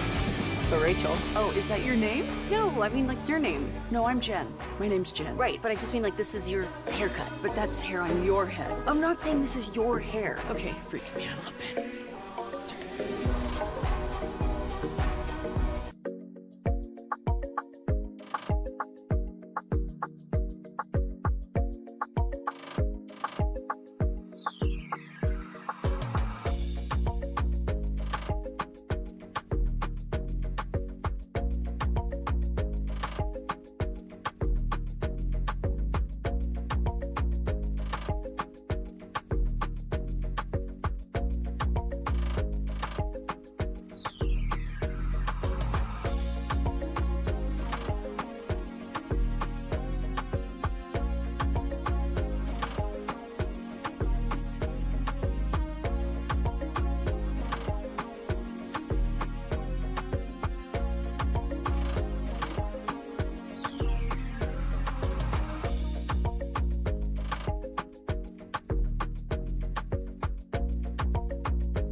Do you think it's true that you've got to forget something else to remember that Uber Eats has groceries? No, that's absurd.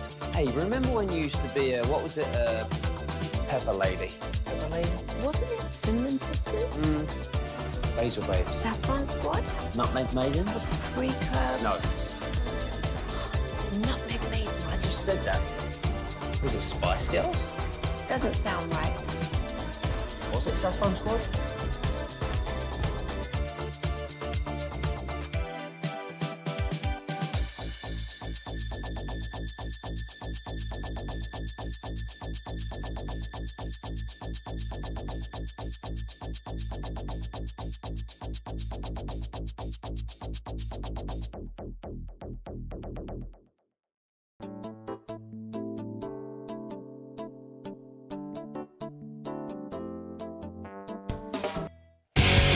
Classic Chevrolet in Grapevine. They are the #1 Chevy dealer in the world with more Silverados than anyone else. Go see them today and visit ClassicChevrolet.com. This is Texas. This is Classic Chevrolet. Together, let's drive, relax, and enjoy the difference. Based on new Chevrolet registrations 2023. Yes, sir. Thank you, Lucius. It is the G-Bag Nation here on 105.3 The Fan. I'm Gavin Dawson.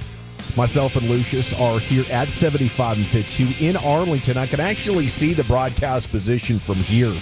At 75 and Fitzhugh, 11th floor, I can see AT&T Stadium, which is where the rest of the gang is. And gentlemen, it's time now for best of the weekend. Here's the Chief. Yes, sir. Thank you very much. Just heard the promo. Tomorrow we're going to be at Men's Tea. That's going to be wonderful. I'm looking forward to getting my tea levels checked. Need to just get a status update, see how we're doing here. Hey, Eric, maybe Wolchuk will join me as well. What's up? Can I interrupt you just real quick? I was just told that the doors and the roof are going to be open tonight at AT&T Stadium. Hell yeah! So we'll have some nighttime football with open doors, open roof. So enjoy. Okay. All right. We'll take it, man. We'll take it. And there's not going to be any sun issues tonight, so this is exciting. And Wolchuk actually had the update as well in the commercial break about, because we were wondering, would they flex out the Cowboys? Like, tonight seemed like a night that maybe could have been flexed out, but they're not in the flex window for Monday Night Football yet. But down the line, when the Bengals come to town for Monday Night Football, that is in the flex window, and that seems like a perfect opportunity if you're the NFL to maybe try and put a different matchup on Monday night when it's supposed to be Cowboys and Bengals. But what's the deal, Wolchuk? Well, it's the Simpsons alternate cast. So it's not eligible to be flexed out because of all the drawings, voiceovers, and other work that's been done already for the Simpsons alternative broadcast that's going to air that night. That's from Jay Morrison, who covers the Bengals. So, yeah, I think you're looking at maybe Sunday Night Football against the Bucs. Otherwise, we got Thanksgiving and tonight another Monday night game to look forward to that the nation can watch us. Hopefully not embarrass ourselves. I love it. All right, we start with high school football, then we'll get to college, and then we'll get to the BS fight of the year. But from a from a high school football standpoint, this was something that I saw. I don't know if you guys saw the viral video from a Utah high school state championship game. It's really a beautiful aesthetic because it's the mountains. It was kind of an overcasty, it looked really awesome. And then the video shows a helicopter flying in for the coin toss. Instead of doing a coin toss, this is a state championship game, mind you. They have a helicopter, maybe 100 feet or whatever above the 50-yard line. The captains are at the middle of the field, and they drop a football out of the helicopter, and the captains scramble for the ball, and that's how they decide who's getting the ball first in the game. What? Wow. That's unique. It's very unique. I've never seen anything like it before. I don't know if this is something they do week in, week out, or if this is just a state championship curveball they like to throw at the people. But the video, it's kind of like it's a little bit snowy. You have snow on the turf there. Again, you're in the mountains. It's a really beautiful scene. And then in comes the helicopter, drop a football, and then it's two captains for each team, basically in a dogfight for the football. Definitely make you think twice about who your captain is. Yeah, good point. We're not going with the quarterback. We're going with the linebacker or the running back. Did we see something like this in the XFL the very first time where they had a scramble for the ball and one of the guys separated his shoulder? I think they put it at midfield. And it was get up off your back and run to the ball bit. And, we had a separated shoulder right off the jump in the XFL. First injury, the first play ever. That was awesome. That's a good call by you, Broadus. Yes, that's really the only thing that you can liken this to. I've never seen anything from a helicopter dropping the ball down. I don't know, it was crazy, but I loved it this weekend. The other thing, college football-wise, and sorry, of course, to your LSU Tigers there, Broadus, but what's there to be sorry about? Well, every time you lose, isn't it frustrating, or is it one of those things where you just don't much care anymore? Brian Kelly's just going off on people. I'm dealing with two football teams that really don't care about playing football. You know what I'm saying right now? In a bad way. And it's tough, and it's funny, and I wonder if my man Chuck Cooperstein's listening because he's a Florida Gator guy. And Chuck took the opportunity to send me a text. I hadn't heard from Chuck all year. Oh, damn. And he's like, it's amazing, you guys, your offense, you have all those yards, and you only score 16 points. And I'm like, yeah, thanks, Chuck. Appreciate that. Been watching this all year. But, it's a good win for the Gators and, really a bad loss for LSU with so much on the line. There's a lot of teams right now that are either contenders or pretenders. And LSU kind of falls in that category of a pretender right now. Yeah, no doubt about it. But the Texas game, Texas going to Arkansas to take on the Razorbacks, and before the game, they were reporting on the fact that the Razorbacks went with a little bit longer grass for the game. They have natural grass there, and so they decided a little gamesmanship. They're trying to slow down the Texas players, the speed of those guys. And they had low camera angles to show the grass being a little bit longer, and people were up in arms about this. People were especially Texas fans, and I get it. You're a Texas fan. You're a rabid college football fan. I understand. You're defending your team. But I love this and it kind of worked because the Texas offense, it was a tight game there in the fourth quarter. They only ended up scoring 20 points. It wasn't very explosive. I think Bond was the leading receiver with 48 yards, so it kind of slowed him down there. Yeah. Not enough to actually win the game for Arkansas, but I'm here for this, Broadus. Is this something that's commonplace? Have you seen something like this before? Because I think this is home field advantage. You do something. That's a no-brainer move right there for Arkansas. Yeah, this happens quite a bit, believe it or not, in the Big Ten. The Big Ten, will grow their grass a little bit, depending on who they're playing. If you say you would get a team, from the Southeast, or you get a team from the West Coast that comes and used to play before we had everybody playing in the Big Ten, you would some of these programs would grow. I know Notre Dame would grow their grass higher to try and slow down opponents that would come in to South Bend. I know some Big Ten teams that did it as well. To try and slow down their opponents. So, we see it in baseball, too. You get a team that really is good at running the bases. you slow down the track. You make it a little bit more soggy around, first base. Maybe a team that maybe they're a really good bunting team. You make the grass a little higher to kind of trap the balls from going foul. So you can play with all the surroundings as much as you want, and the really good ones will do that.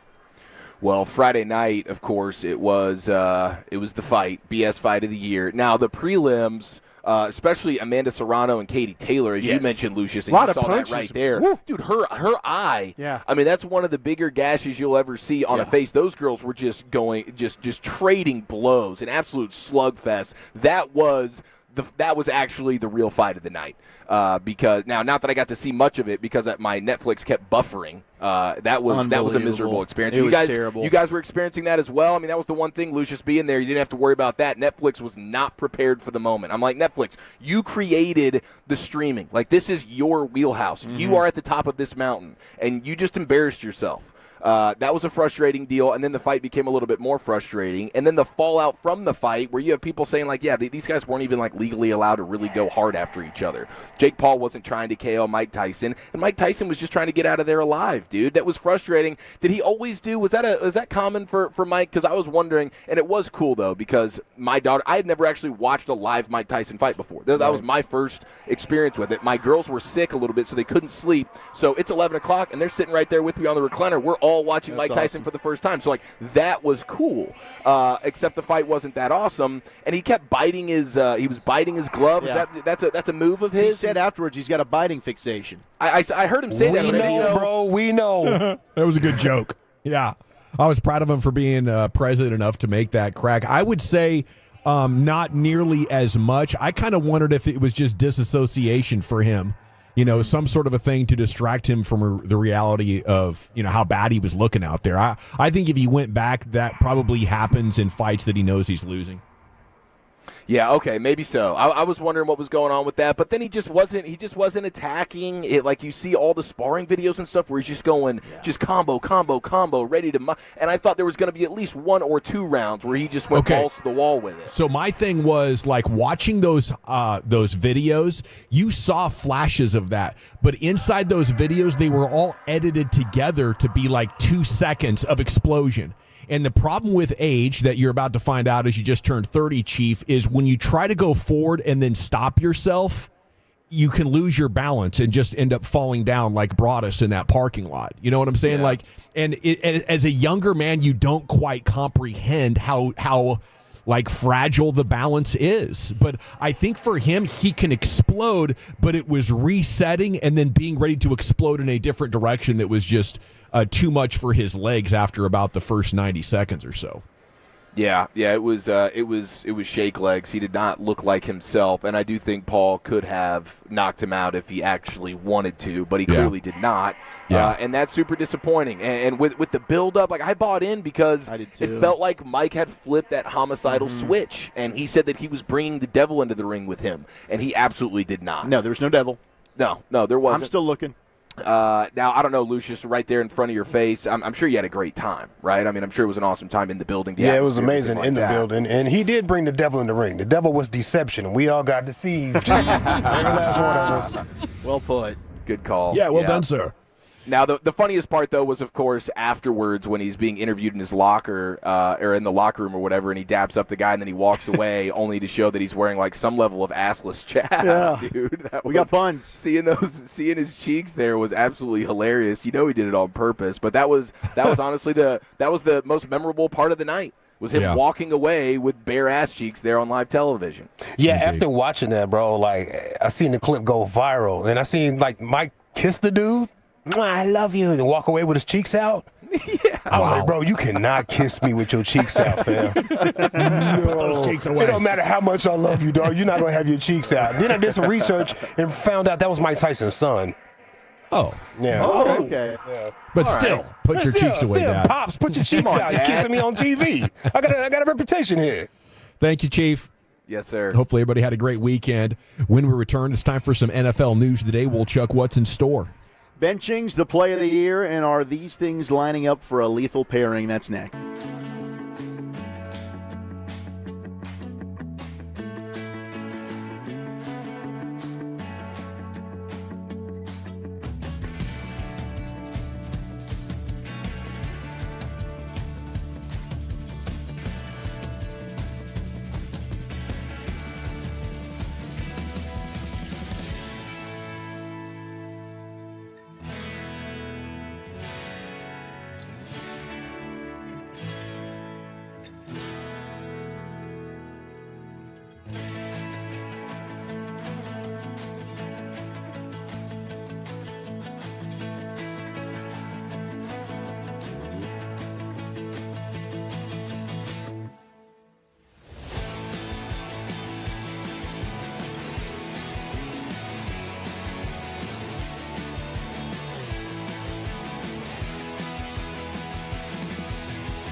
Mazda of Arlington and Hearst Studios, you're rolling with the G-Bag Nation on 105.3 The Fan. Here we go. Hour 2, G-Bag Nation, 105.3 The Fan. Just one more hour of today's show.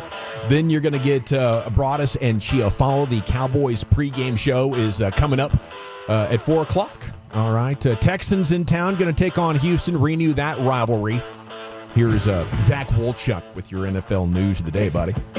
Yeah, well, speaking of Houston, Jeffrey Okudah, South Grand Prairie, SGP, he is activated. He will be playing tonight for the Houston Texans, former top 5 overall pick, who is now on his 3rd NFL team, has really struggled with injuries throughout his career. Had a nice year last season with Atlanta, staying healthy, but now he's going to get playing time tonight. We've talked about that secondary of Houston. I guess it's the offensive line. You can take advantage there. Hopefully the Cowboys pass rush with Micah, Overshown, Lawson, Osa. Maybe you can win something up there, but that Houston secondary being a little bit banged up. Maybe if your offensive line can protect because there's no Will Anderson Jr., could Cooper Rush end up making some plays down the field? We'll see. That's got to be your hope if you're looking for Cowboys optimism right now.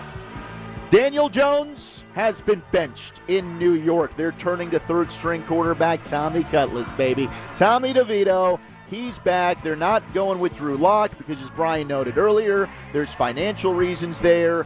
And looking at this, it seems like Daniel Jones probably played his last snap as a New York Giant. If they post June 1, designate him, I've seen the numbers would be an $11 million cap hit, but you get like $30 million in saving. Tom Pelissero has a really good breakdown out there right now. So it seems like you post June 1 him, they might be in position to draft a quarterback. They move on from the Danny Dimes experiment. Now, Matt Ryan on CBS Sports, as they were jumping into tables like Bill's Mafia yesterday during the CBS pregame show, which was fantastic, he is comparing Daniel Jones like it might be good. Go ahead, go somewhere, be a backup. He's not going to get a starting job anywhere, but maybe he ends up being the next in line that could resurrect his career like Baker, like Sam Darnold, like a Geno Smith, some of these guys that struggled early, then they find the right place later on in their. I don't know that I see that with Daniel Jones. Maybe you guys are higher on him than I am. No, I mean, he certainly hasn't had a bunch of talent to work with over the years, but he's had some good coaching. You know, it's not like he's been with a Nathaniel Hackett kind of disaster coach that is just consistently setting him up for failure. It's not Jared Goff with Jeff Fisher, and then all of a sudden you bring in McSex, and now it's a different quarterback. I think with Daniel Jones as well, he's played a ton of games. Like, we'll never see another quarterback this bad get this many opportunities. So he's back up for life now. Yeah, like Jason Garrett helped him along. I mean, that was that whole Joe Judge administration. No, that's fair. But with these last few years with Dable and Kafka, I feel, Well, I mean, I liked a lot. I thought that they had kind of figured it out with that staff. I'm surprised that Matt Kafka has been as bad as he's been. I mean, Andy Reid absolutely loved Mike Kafka, and he was fearful of losing him. Remember, he was hopeful that Eric Bieniemy, and Andy thinks the world of Eric Bieniemy, and he was worried. He's like, maybe, Eric can get a job and then I can elevate Mike Kafka. I wouldn't be surprised if something were to happen that he ends up back in Kansas City.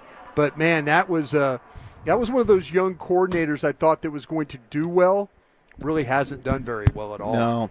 Well, yesterday, I mean, we had a couple of great finishes. One of them, of course, Kansas City and Buffalo. I mean, anytime they get together, it's a fun game. And this time, regular season, Buffalo comes up with the victory again. Josh Allen with, I know what Jim Nantz says is the play of the year. Maybe it will be. He takes off, 24-yard run. It was absolutely unbelievable. I know some of the next-gen stats numbers on it were incredible. Just bulldozing over a defender to get into the end zone, just putting the team on my back. It had a 1.2 chance of scoring a touchdown once he tucked the ball to run it. But Josh Allen doing the alien-like things that he can do with the 26-yard run.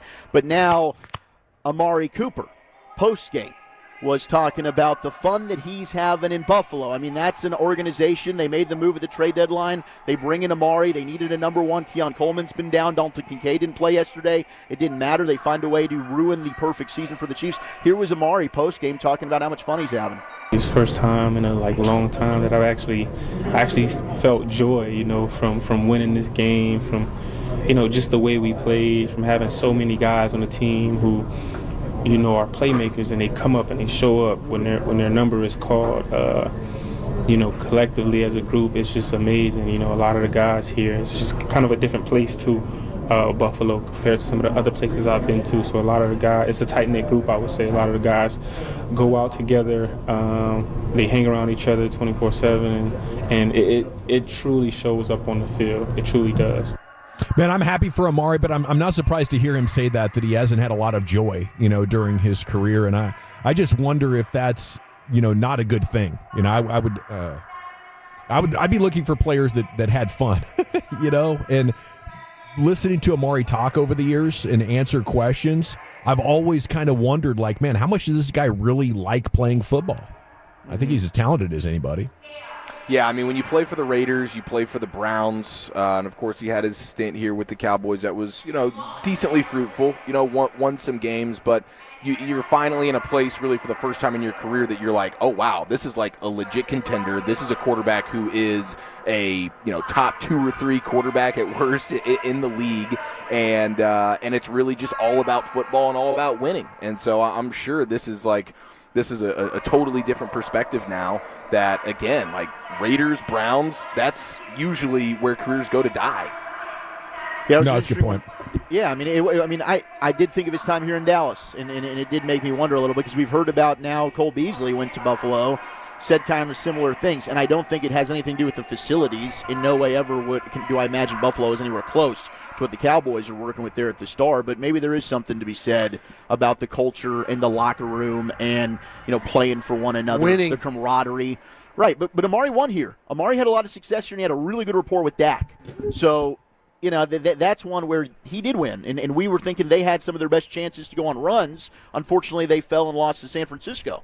But, he did have success here. Winning can't be the only thing between here and Buffalo, unless he's not talking about here. Well, and yeah, he might have just been all shots fired at Cleveland. But I do want to say, I don't think like Tyreek Hill is going anywhere and not having fun. I just think it is kind of what you make of it. Could be. Yeah, for sure. He's a little bit melancholy, kind of quiet to himself. Like there's some of that is probably just an Amari Cooper thing, for sure. And somebody really has to bring it out of him. But you also can't put a price tag on driving into the stadium and seeing people on fire, jumping into tables. That is different. Jumping off Winnebagos and stuff. Like, you really can't put a price on that. CBS crew I saw them busting tables yesterday. Yeah, man. Big Nate Burleson, right? Yeah, Nate got some high. Bill Cowher. It was great. Yeah. It was beautiful to watch. Okay, last night, the Chargers had, I'd say, a signature Harbaugh win. That was an organization that had been used to blowing a lot of leads. They did it again. Cincinnati comes roaring back, a 21-point comeback. You had another missed field goal from Evan McPherson. It's been rough for some of these kickers out there. I was telling Eric, I saw this stat, McPherson, Jake Elliott, Justin Tucker, who had a terrible day yesterday, too, for Baltimore, and was blaming the field conditions. Dude, you can't blame the field conditions when Chris Boswell just went 6 for 6 and won the game, and that team didn't score a single touchdown. He's a kicker, too. You can't say it was a bad field, and that's why you stunk yesterday, Justin Tucker. But he's having a historically poor year. He's in denial. McPherson is. Jake Elliott with the Eagles are. Like these kickers that you look at throughout their career, they've got an 89%, 85%, 83% success rate. They're in the low 70s right now. It's a down year for some of these kickers. McPherson did not help yesterday with Cincinnati. But Jamar Chase, postgame, was showing some frustration as this is happening. Poor Joe Burrow is on the wrong end of all these statistics right now, where he's throwing for 300-plus yards, 3 touchdowns, and he hasn't won a game. He's the first quarterback in NFL history now to have done that back-to-back weeks, and his teams are now 0-3 when they've got 250 yards and 3 touchdowns, no interceptions from their quarterback. Rest of the league is 14-2 this year. It's been terrible luck. They can't close games. Jamar Chase, what is the problem? Honestly, I don't know, man. I have no clue. I still believe in the guys in this locker room, though. We just got to find ways to finish. You've seen Evan make finish. Like, I've heard everybody obviously knows you need to do it, but what do you do? How do I do it? I don't know. Ask Zach. Ask the coaches. Don't ask me. That's not my job. To finish? I play football on the field. I don't call plays for us, so I can't really do nothing. Do you think that's part of the finishing factor is plays stuff? I don't know. Yeah, it's you have a bottom 5 defense, You're gonna continue putting up all kinds of offensive numbers. If you can't stop anybody, don't expect to be much over 500. I'm surprised they got close a couple of weeks ago, though. I think there's a lot of good players on that team. I just wonder if that whole thing has already peaked and we're getting set for another decade and a half of incompetence. You know what I'm talking about, Brian? Yeah, that's what. It's funny. Jeff Kavanaugh and I were talking about it this morning on about the Cincinnati Bengals and their scouting staff being one of the smallest in the National Football League. Coach-driven personnel department. They're kind of a top-heavy team, though. Yeah, if you're a Bengals fan, you don't want to circle back to those times where they were only winning 3-4 games a year. You kind of felt like with Joe Burrow and Chase and others, Henderson and those guys, that they were kind of getting this thing turned around. They gave Kansas City fits, and that kind of seemed like the one team that was able to kind of take the Chiefs out. But man, it's looking bad right now on defense, and that hadn't been the way the last couple of years. Just threw the head coach under the bus. I think Zach Taylor gets fired. Now, I think that you could be in line if you have the ownership there in Cincy, which we know is very, very cheap. Very, very cheap. That's the knock on them. Yeah. Give me Bill Belichick and Joe Burrow together. That is a pairing that could do some special things. I like that quite a bit. I mean, that's Joe Burrow's. You know what he brings to the table. He's not the issue for them. He's kind of a thoroughbred winner is really what he's been. So I think for Belichick, as you look at the openings, having an established, ready-made quarterback like that, that could be enticing. I was wondering if they would try and go get his old college coordinator, Joe Brady, Maybe. out of Buffalo. That could happen. And he would probably come a lot cheaper than old Bill will. I know Diane Anderson was talking about like Trent Baalke. He's going to be out in Jacksonville. Yeah. Doug Peterson's going to be out. Yeah. And so Bill as definitely a high candidate there. But if I'm Bill Belichick, Joe Burrow is that quarterback to me that can be like a Tom Brady. And I'm signing up for that over Trevor Lawrence, who had a half a good season in the league, and I don't really know what he is. I just don't feel like Cincinnati, that family-run organization, I just don't feel like that they're interested in changing coaches. If you look at the history of their coaches, they've kept bad coaches for a long time. It's something that I don't think they're interested in moving on from guys like that. I think they're going to they don't care about the outside noise, the Brown family. You could talk bad about them all they want. They just keep cashing the checks. But so I don't see them making a coaching change there. But I like either. what you're talking about with the pair of the quarterback and another head coach. If they did decide to change coaches, I would not mind a Belichick, Zach Taylor Cowboys combination 5, 6, 7, 8. Okay, that'd be interesting. I'd be in on that. Now, we had Steelers and Ravens yesterday. Lamar said that this bleep is annoying. I mean, that was insane. I mentioned they didn't score an offensive touchdown, the Steelers. They find a win to win the game. Lamar just points to they kill themselves. You think back to the AFC Championship game, the Chiefs game, the opener, turnovers, penalties. Like they're beating themselves in this game. They're clearly a better team than Pittsburgh. But now he's 1-4. And all of a sudden you look up, and the Steelers are 8-2. I mean, they did nothing offensively yesterday. I still can't really view them as a legitimate contender to win the Super Bowl. But gosh, I mean, they are. It's crazy to think that they lost to the Cowboys. Cowboys haven't won since then. Steelers haven't lost since then. Yeah, the difference. It's funny because you say the difference that Russell Wilson makes, and he's made a big difference for them over the course of the last few weeks. But then yesterday, he had a QBR of like 15. The idea that you can win, the QBR tells you like the percentage chance your quarterback gave you to win the game. He gave his team a 15% chance to win the game yesterday, and they lost. Justin Tucker's a big reason why. To me, that's the big thing right there. Like for the Ravens, I know that Justin Tucker, he's legend, all these things, but you're gonna have to figure something out before the postseason, dude. You can't go into the postseason. There's a lot of teams. There's a lot of teams that are in this playoff picture right now that their kicker is going to cost them an opportunity to go to New Orleans in the Super Bowl. No doubt. They're going to lose games in the playoffs because of their kicking situation, and that's where the value of the kicker you have here is so great. And there was a time where Tucker was one of the best at doing this, but now he could be one of those guys that costs them an opportunity to be able to get back to the Super Bowl. I think this is kind of like a Brandon Aubrey effect where he is banging them so far and a number of guys are hitting him longer than ever. I think the old guys are like, crap, I got to get stronger and kick with them. I think the young guys are thinking, well, this is what it takes to be great, and they're all well out of their comfort zone trying stuff. where there's just a couple of outliers here who are just freaking Legatroning their balls off is what they're doing. Yeah, amen to that. Well said. Well, the last news of note here, it seems like that blocked field goal that the Packers got yesterday, Kenny Clark was saying, like, hey, we knew we were going to block that thing. But after the terrible clock management from Matt Eberflus, who just decided, I'm not going to try and get more yards here to help my kicker out and take a timeout. I'm just going to go ahead and run a play with 30-something seconds left, let it go down, and then, boom, we'll just try and kick it 46-yard game winner. I guess it was illegal what the Packers ended up doing. Long snapper for the Bears, Patrick Scales, gets blown up at the line of scrimmage. Carl Brooks and T.J. Slayton, and then they end up making contact with him, which you're not allowed to do.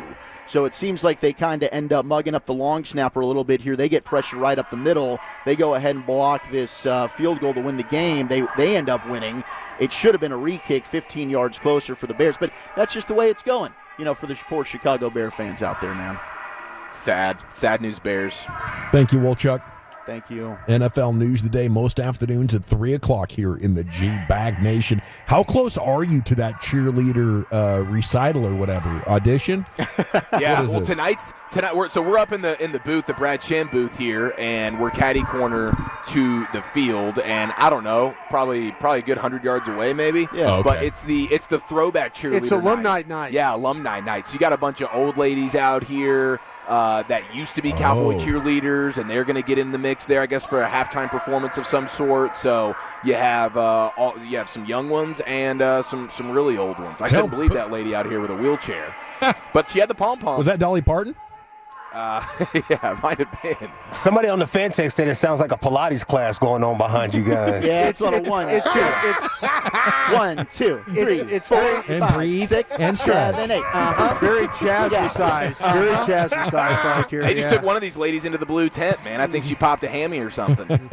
Brian brought a spare Depends. We'll that's clutch, man. Nice work, Brian. What's breaking with tonight's kickoff? 4 hours away. It's time for the C-Note. The Cowboys news of the evening's coming up next on The Fan. All right, the holiday season is already upon us, and I want to talk Trajan Wealth. That's TR.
Uber Eats has Lola V products? I gotta remember that. Well, they say in order to remember something, you have to forget something else.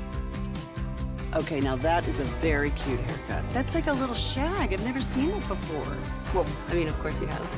It's the Rachel. Oh, is that your name? No, I mean like your name. No, I'm Jen.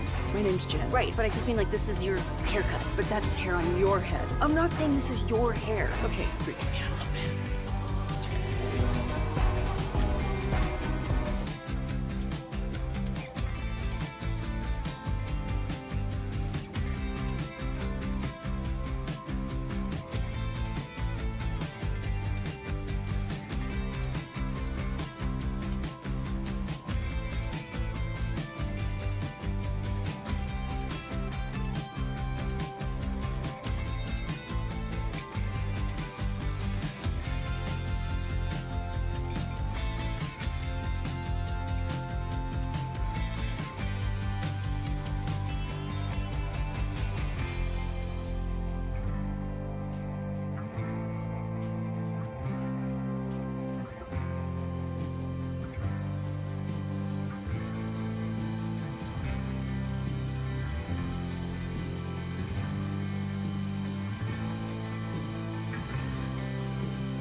Do you think it's true that you've got to forget something else to remember that Uber Eats has groceries?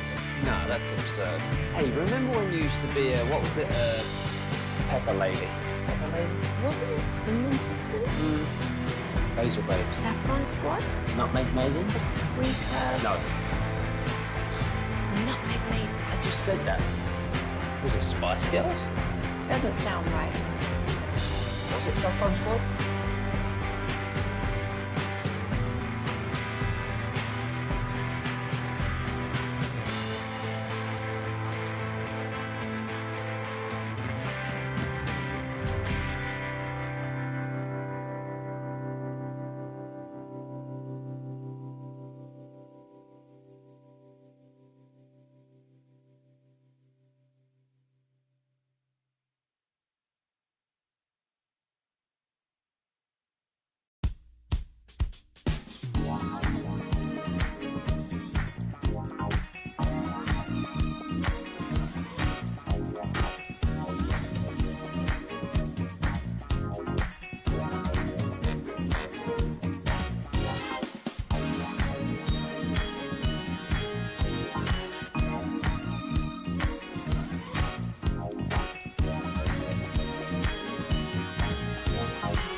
For some C-Note Cowboys news of the evening, you're less than 20 minutes away from Krusty's Corner with Brian Broaddus.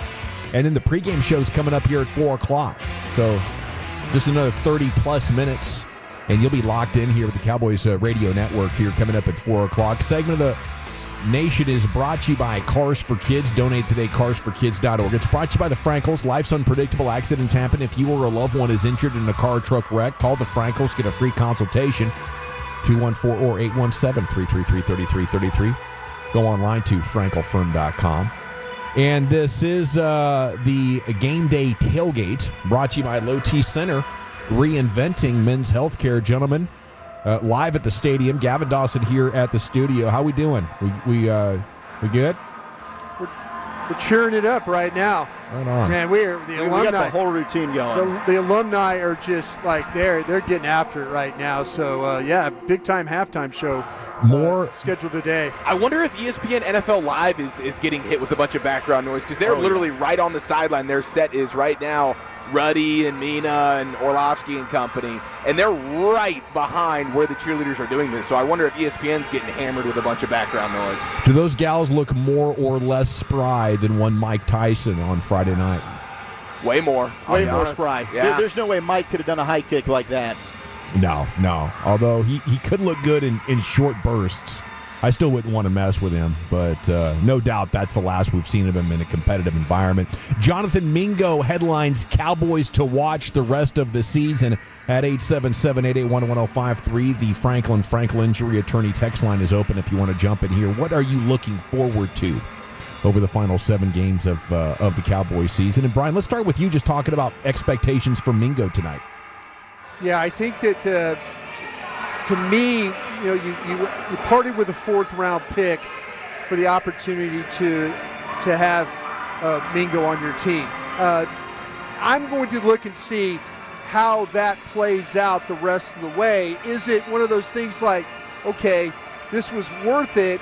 Because what's going to happen is I'm going to say, yeah, it was worth it because when Dallas gets to that draft and they're getting the 4th round, is there a wide receiver on that board that played better or could be better than Mingo? That's where I'm looking at this right now. It's going to be kind of tough because of the quarterback situation, but I'm looking to see how much is he worth giving up that pick, and who is going to be on that board in the 4th round. That's the comparison I'm making the rest of the way. Where's your optimism here, Wolchuk? 1 to 10. You getting fired up here for the chance that Mingo has something? I'm probably about a 5. I'm right there, like 50-50, because I don't know. I mean, he could have just been in an absolutely terrible situation there in Carolina. I did like some of what we saw of him coming out of college. He certainly is a bigger-bodied, thick as a bowl of oatmeal kind of receiver that they don't really have right now. And the blocking, I think, could be a step up. And I know that kind of sucks. Like, we're talking about, okay, your wide receiver, something I'm excited about is his blocking. But this team can't do that. Like, there's a reason why they're having issues with getting the ball on the edge in the running game and some of the screens and wide receiver screens that they want to use outside. Like, Tolbert's struggling to block out there. Flanoy, maybe he's a guy you get more playing time. But Mingo's a guy that can do that to me. So we'll see. The slants, I mean, he fits in with kind of the offense that we've been seeing them run here lately. So if he can just give me something to be optimistic about going into training camp where it's like, yeah, I think this dude could maybe be your number 3 or fight to be your number 2 receiver next year, I'd be happy. Yeah, it's tough 'cause he's going from a bad offense to another bad offense, so it's hard to see, like, okay, is this going to be something? If this was last year's team and Dak's, the quarterback, and they're kind of rocking and rolling, then you could be like, okay, there could be some optimism that something good can happen here. But he goes from one bad situation quarterback-wise and offensively to another one. So I do wonder how much they try and force-feed it to him tonight, because this is their new toy. It's Monday Night Football, and that could be a nice little talking point for them. I did see Ryan Flanoy Instagrammed that he's getting his first start tonight. Okay. So maybe they're trying to get all the blocking receivers out there as they look to hand the ball off 70,000 times to Rico. Perfect.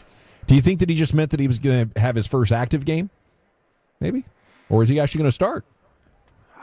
He's been active. Yeah, he has been active. He's played a few games, so maybe it is. Start. It's the start. Maybe he's ball sacking us. Who knows? Tim and CD out there. Has he got that kind of potential, Brian, where you'd throw him up the depth chart like that? I don't know if I'd throw him up that high right now, though. A lot of these guys are really struggling with their ability to separate. He's a guy that when he's been given some opportunity has flashed. I think that's, the thing I was hopeful for that he would develop, because that's a big guy. I was hoping that, and Zach's absolutely right. They do not win enough on the outside. They just do not when it comes to the crack toss stuff that they run, when they run the screens. He's got to be able to run routes, separate. Yeah, he's a rookie and all those things, but he needs to do a lot more other than that. And I would be real surprised, though. He hasn't shown me personally enough to think that I could put him in the starting lineup tonight, and that would be something that you would get something good out of. Okay, but Flournoy, Mingo, couple of young offensive players for this Cowboys team. Maybe there's something else that you guys are getting excited about here as we start to turn for the home stretch of this season. But to me, it's just the chance of a top 5 pick, and the fact that the Giants and Cowboys on Thanksgiving are getting together in a game that could decide the 5 seed for the draft order. Then the Giants host the Saints.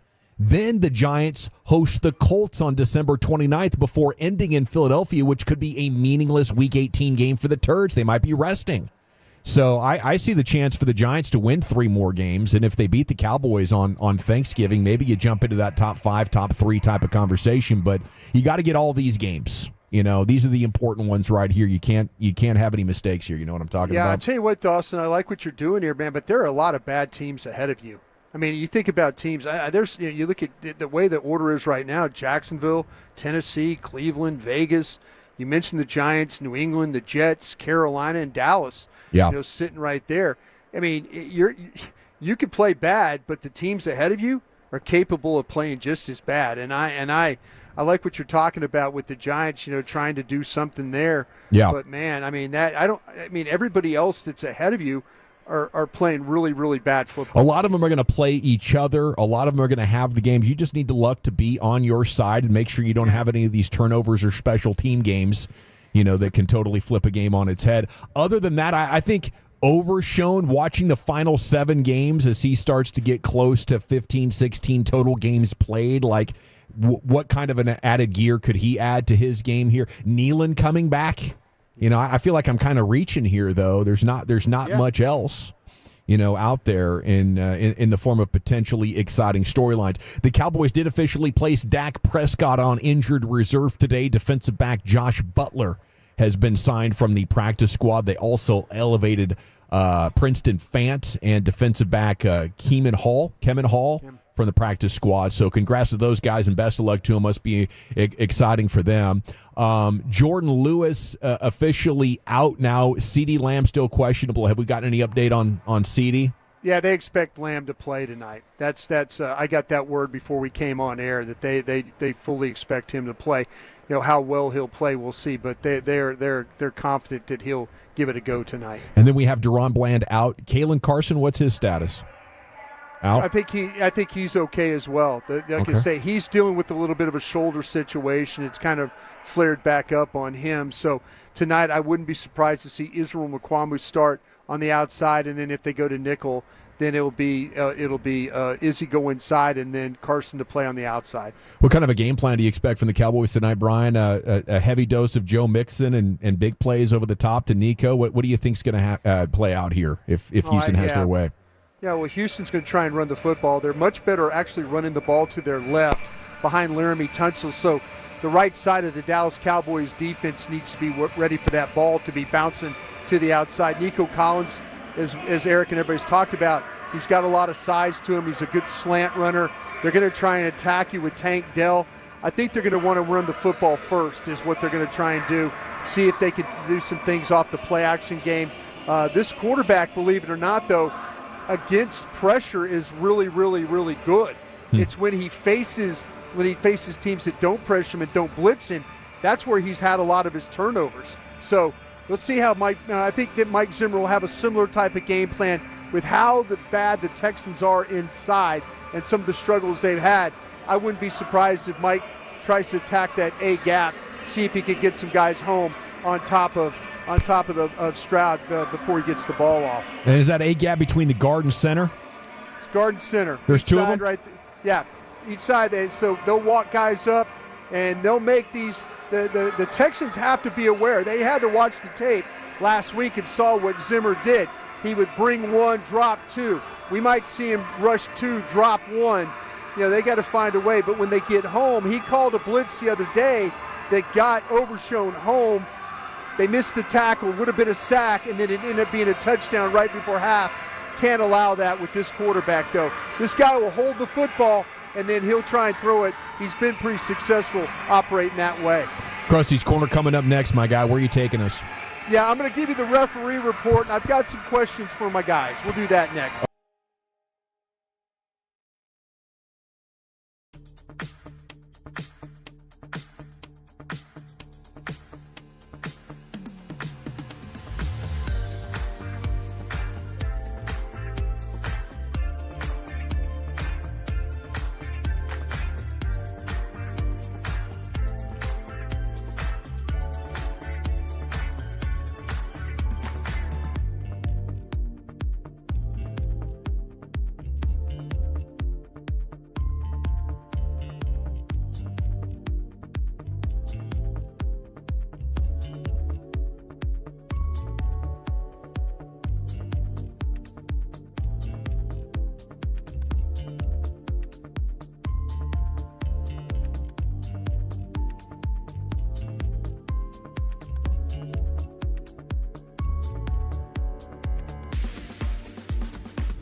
V products? I got to remember that. You know, they say in order to remember something, you have to forget something else.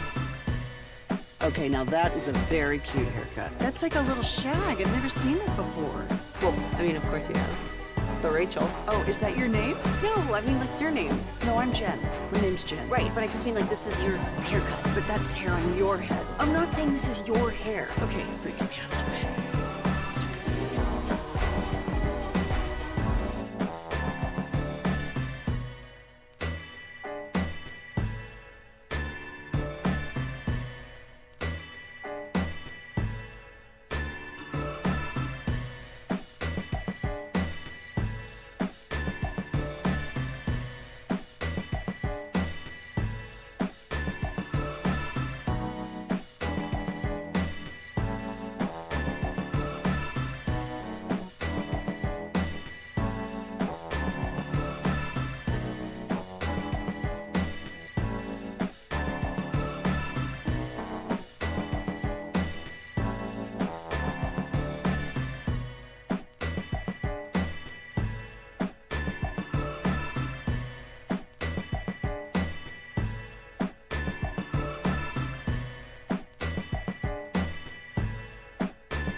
Classic Chevrolet in Grapevine. They are the #1 Chevy dealer in the world with more Silverados than anyone else.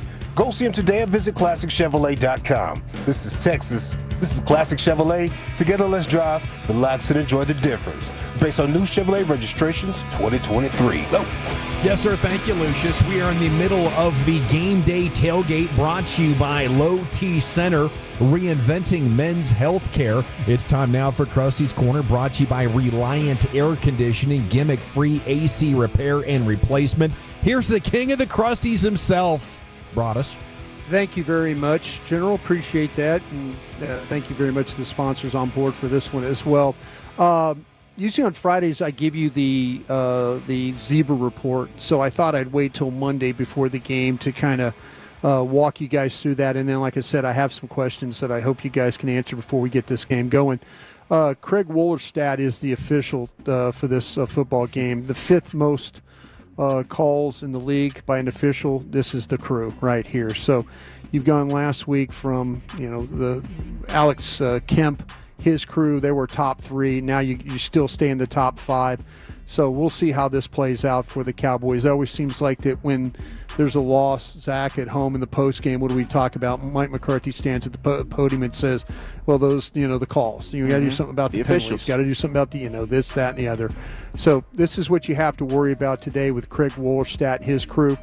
Offensive holding is something that they are their top penalty that they call. They've got 14 of those, actually 23 of those calls, 14 of them against the home team and 9 of them against the away team.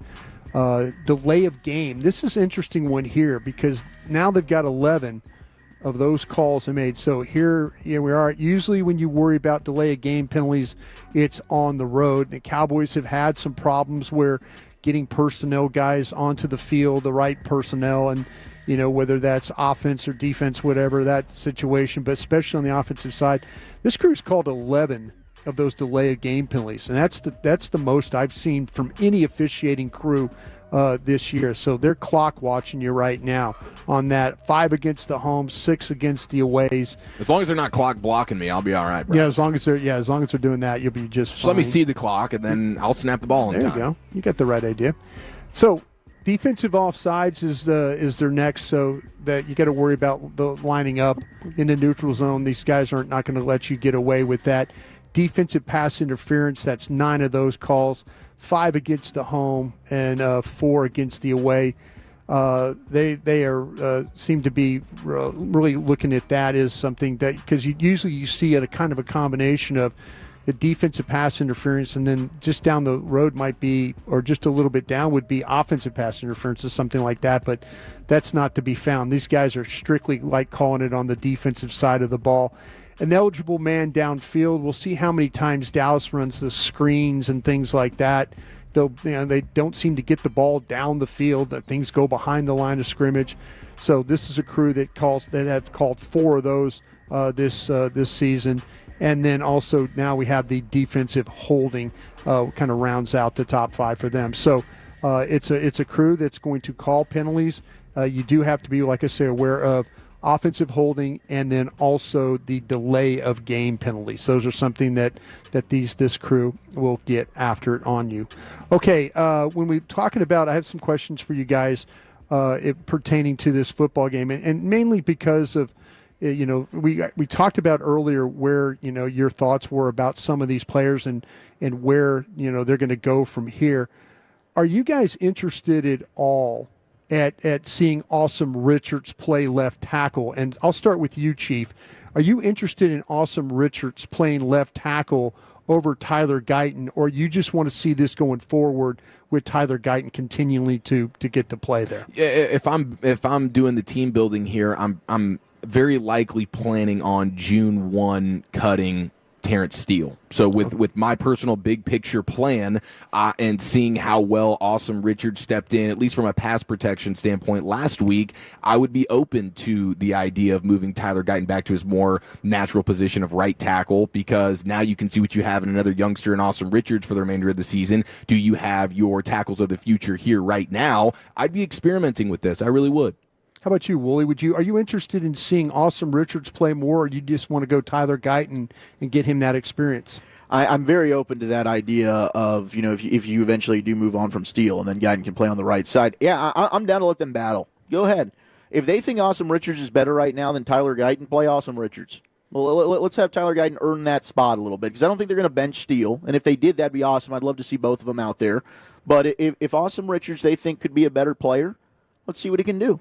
How about you there? We need to be developing great linemen, or at least good linemen. Brian, my question for you would be, is this close because Richards has improved significantly? I think so. The reason I think he's now in the conversation is because of how well he played. And I think there's some folks in the season that's kind of going south. Yeah. Would you be interested in saying, okay, could this guy be the left tackle? And as you guys have all talked about, could this mean moving Tyler Guyton back over to the other side where he's naturally where he was a right tackle? So I think that Awesome Richards has made it more, put himself in that conversation. If he hadn't played well, I think that people would say, no more Awesome Richards, just go ahead and play Tyler Guyton, and away you go. I don't mean to hedge too hard, but I think I'd play both of them a significant amount. And I think I kind of in that same boat too. Absolutely. I'm saying that. Wooly, what do you expect with Rico Dowdle now being the primary running back in this offense? I think Rico Dowdle could finally go ahead and snap this Cowboys streak of not having a 100-yard rusher. I think that's something that he's very capable of doing if you give him the ball 20 to 25 times. And as a receiver, I think he's proven to be pretty good. So Their best rushing game was against Pittsburgh. He had 20 carries, and they ended up being able to find a way to win that game. And in hindsight now, it's like, how the hell did you beat that Pittsburgh Steelers team? So I think Rico's capable. I think you've seen times where this offensive line hasn't been as bad as people make it out to be. They've blocked pretty well. Rico could go out there and surprise some people and put up some pretty good stats. Yeah, I think Rico could give you a better chance to win. I don't know how many fans want to hear that right now, but beyond that, I like him enough that I would consider going into next spring like maybe we don't need to use a back in the first 2 days of the draft. That's what I think he could do right here. Yeah, I do think he's going to help you stay ahead of the change a little bit more. As Wolchuk mentioned, as a pass catcher out of the backfield, he can give you something, and I think you'll probably see a healthy helping of that based on the fact that they're desperately trying to get rid of the ball as quickly as possible, and he's a guy that can do some of that stuff. So maybe a little bit more explosiveness in the run game, but overall, I don't expect it to change. Like, you're not scoring a bunch more points tonight because Rico's getting the ball more. I kind of feel like the same way. I'd like to see him, just give him the football. And be, Mike McCarthy always talks about, hey, we need to get more opportunities, more. Sir, you have the play sheet in hand. You have the play sheet. If you find a way. Now, listen, I'm not interested in playing tonight and being in 3rd and 8s all night, because that's going to be a recipe for disaster for this football team, because the Texans want to get you in 3rd down defense. That's what they want to do. They want to blitz you on 3rd down, and they want to cause problems that way. So, but I would be interested in saying, okay, commit to Rico Dowdle and let him run the football and really see what you got right here. I mean, if we can create 2nd and 5 and 3rd and 3, that's a good game plan. I'm trying that in the first half, and hopefully we don't have to abandon the run in the second. Yeah. Dawson, real quick, Sure. When you got, what do you think the loss of Jordan Lewis, how do you think it's going to hurt this defense tonight? He's been your best player on defense. How's the loss of Jordan Lewis going to affect the way you watch the game tonight? Well, I think what you're going to see is a lot of big plays. There not only are you lacking on the outside for down the field, but also the underneath stuff that Jordan Lewis is so good at corralling those running backs, those tight ends in the middle of the field, and coverage-wise. I just think this is a massive blow for a defense that is fighting it already, Brian. And I think that's going to have to be the final note of the show. I'm getting the rapid sign. Thank you so much. There you go. Krusty's Corner, brought to you by Reliant Air Conditioning. For Lucius Alexander in the Pimp Cup, Master Control, and Carter Freeman coordinating your video. And for Broadus and Wolchuk and Chiafalo, who will continue down at the stadium. The pregame show coming up next. Postgame show when it goes final all the way until about 1 o'clock. Until tomorrow at 2, you're going home with the G-Bag Nation at ease.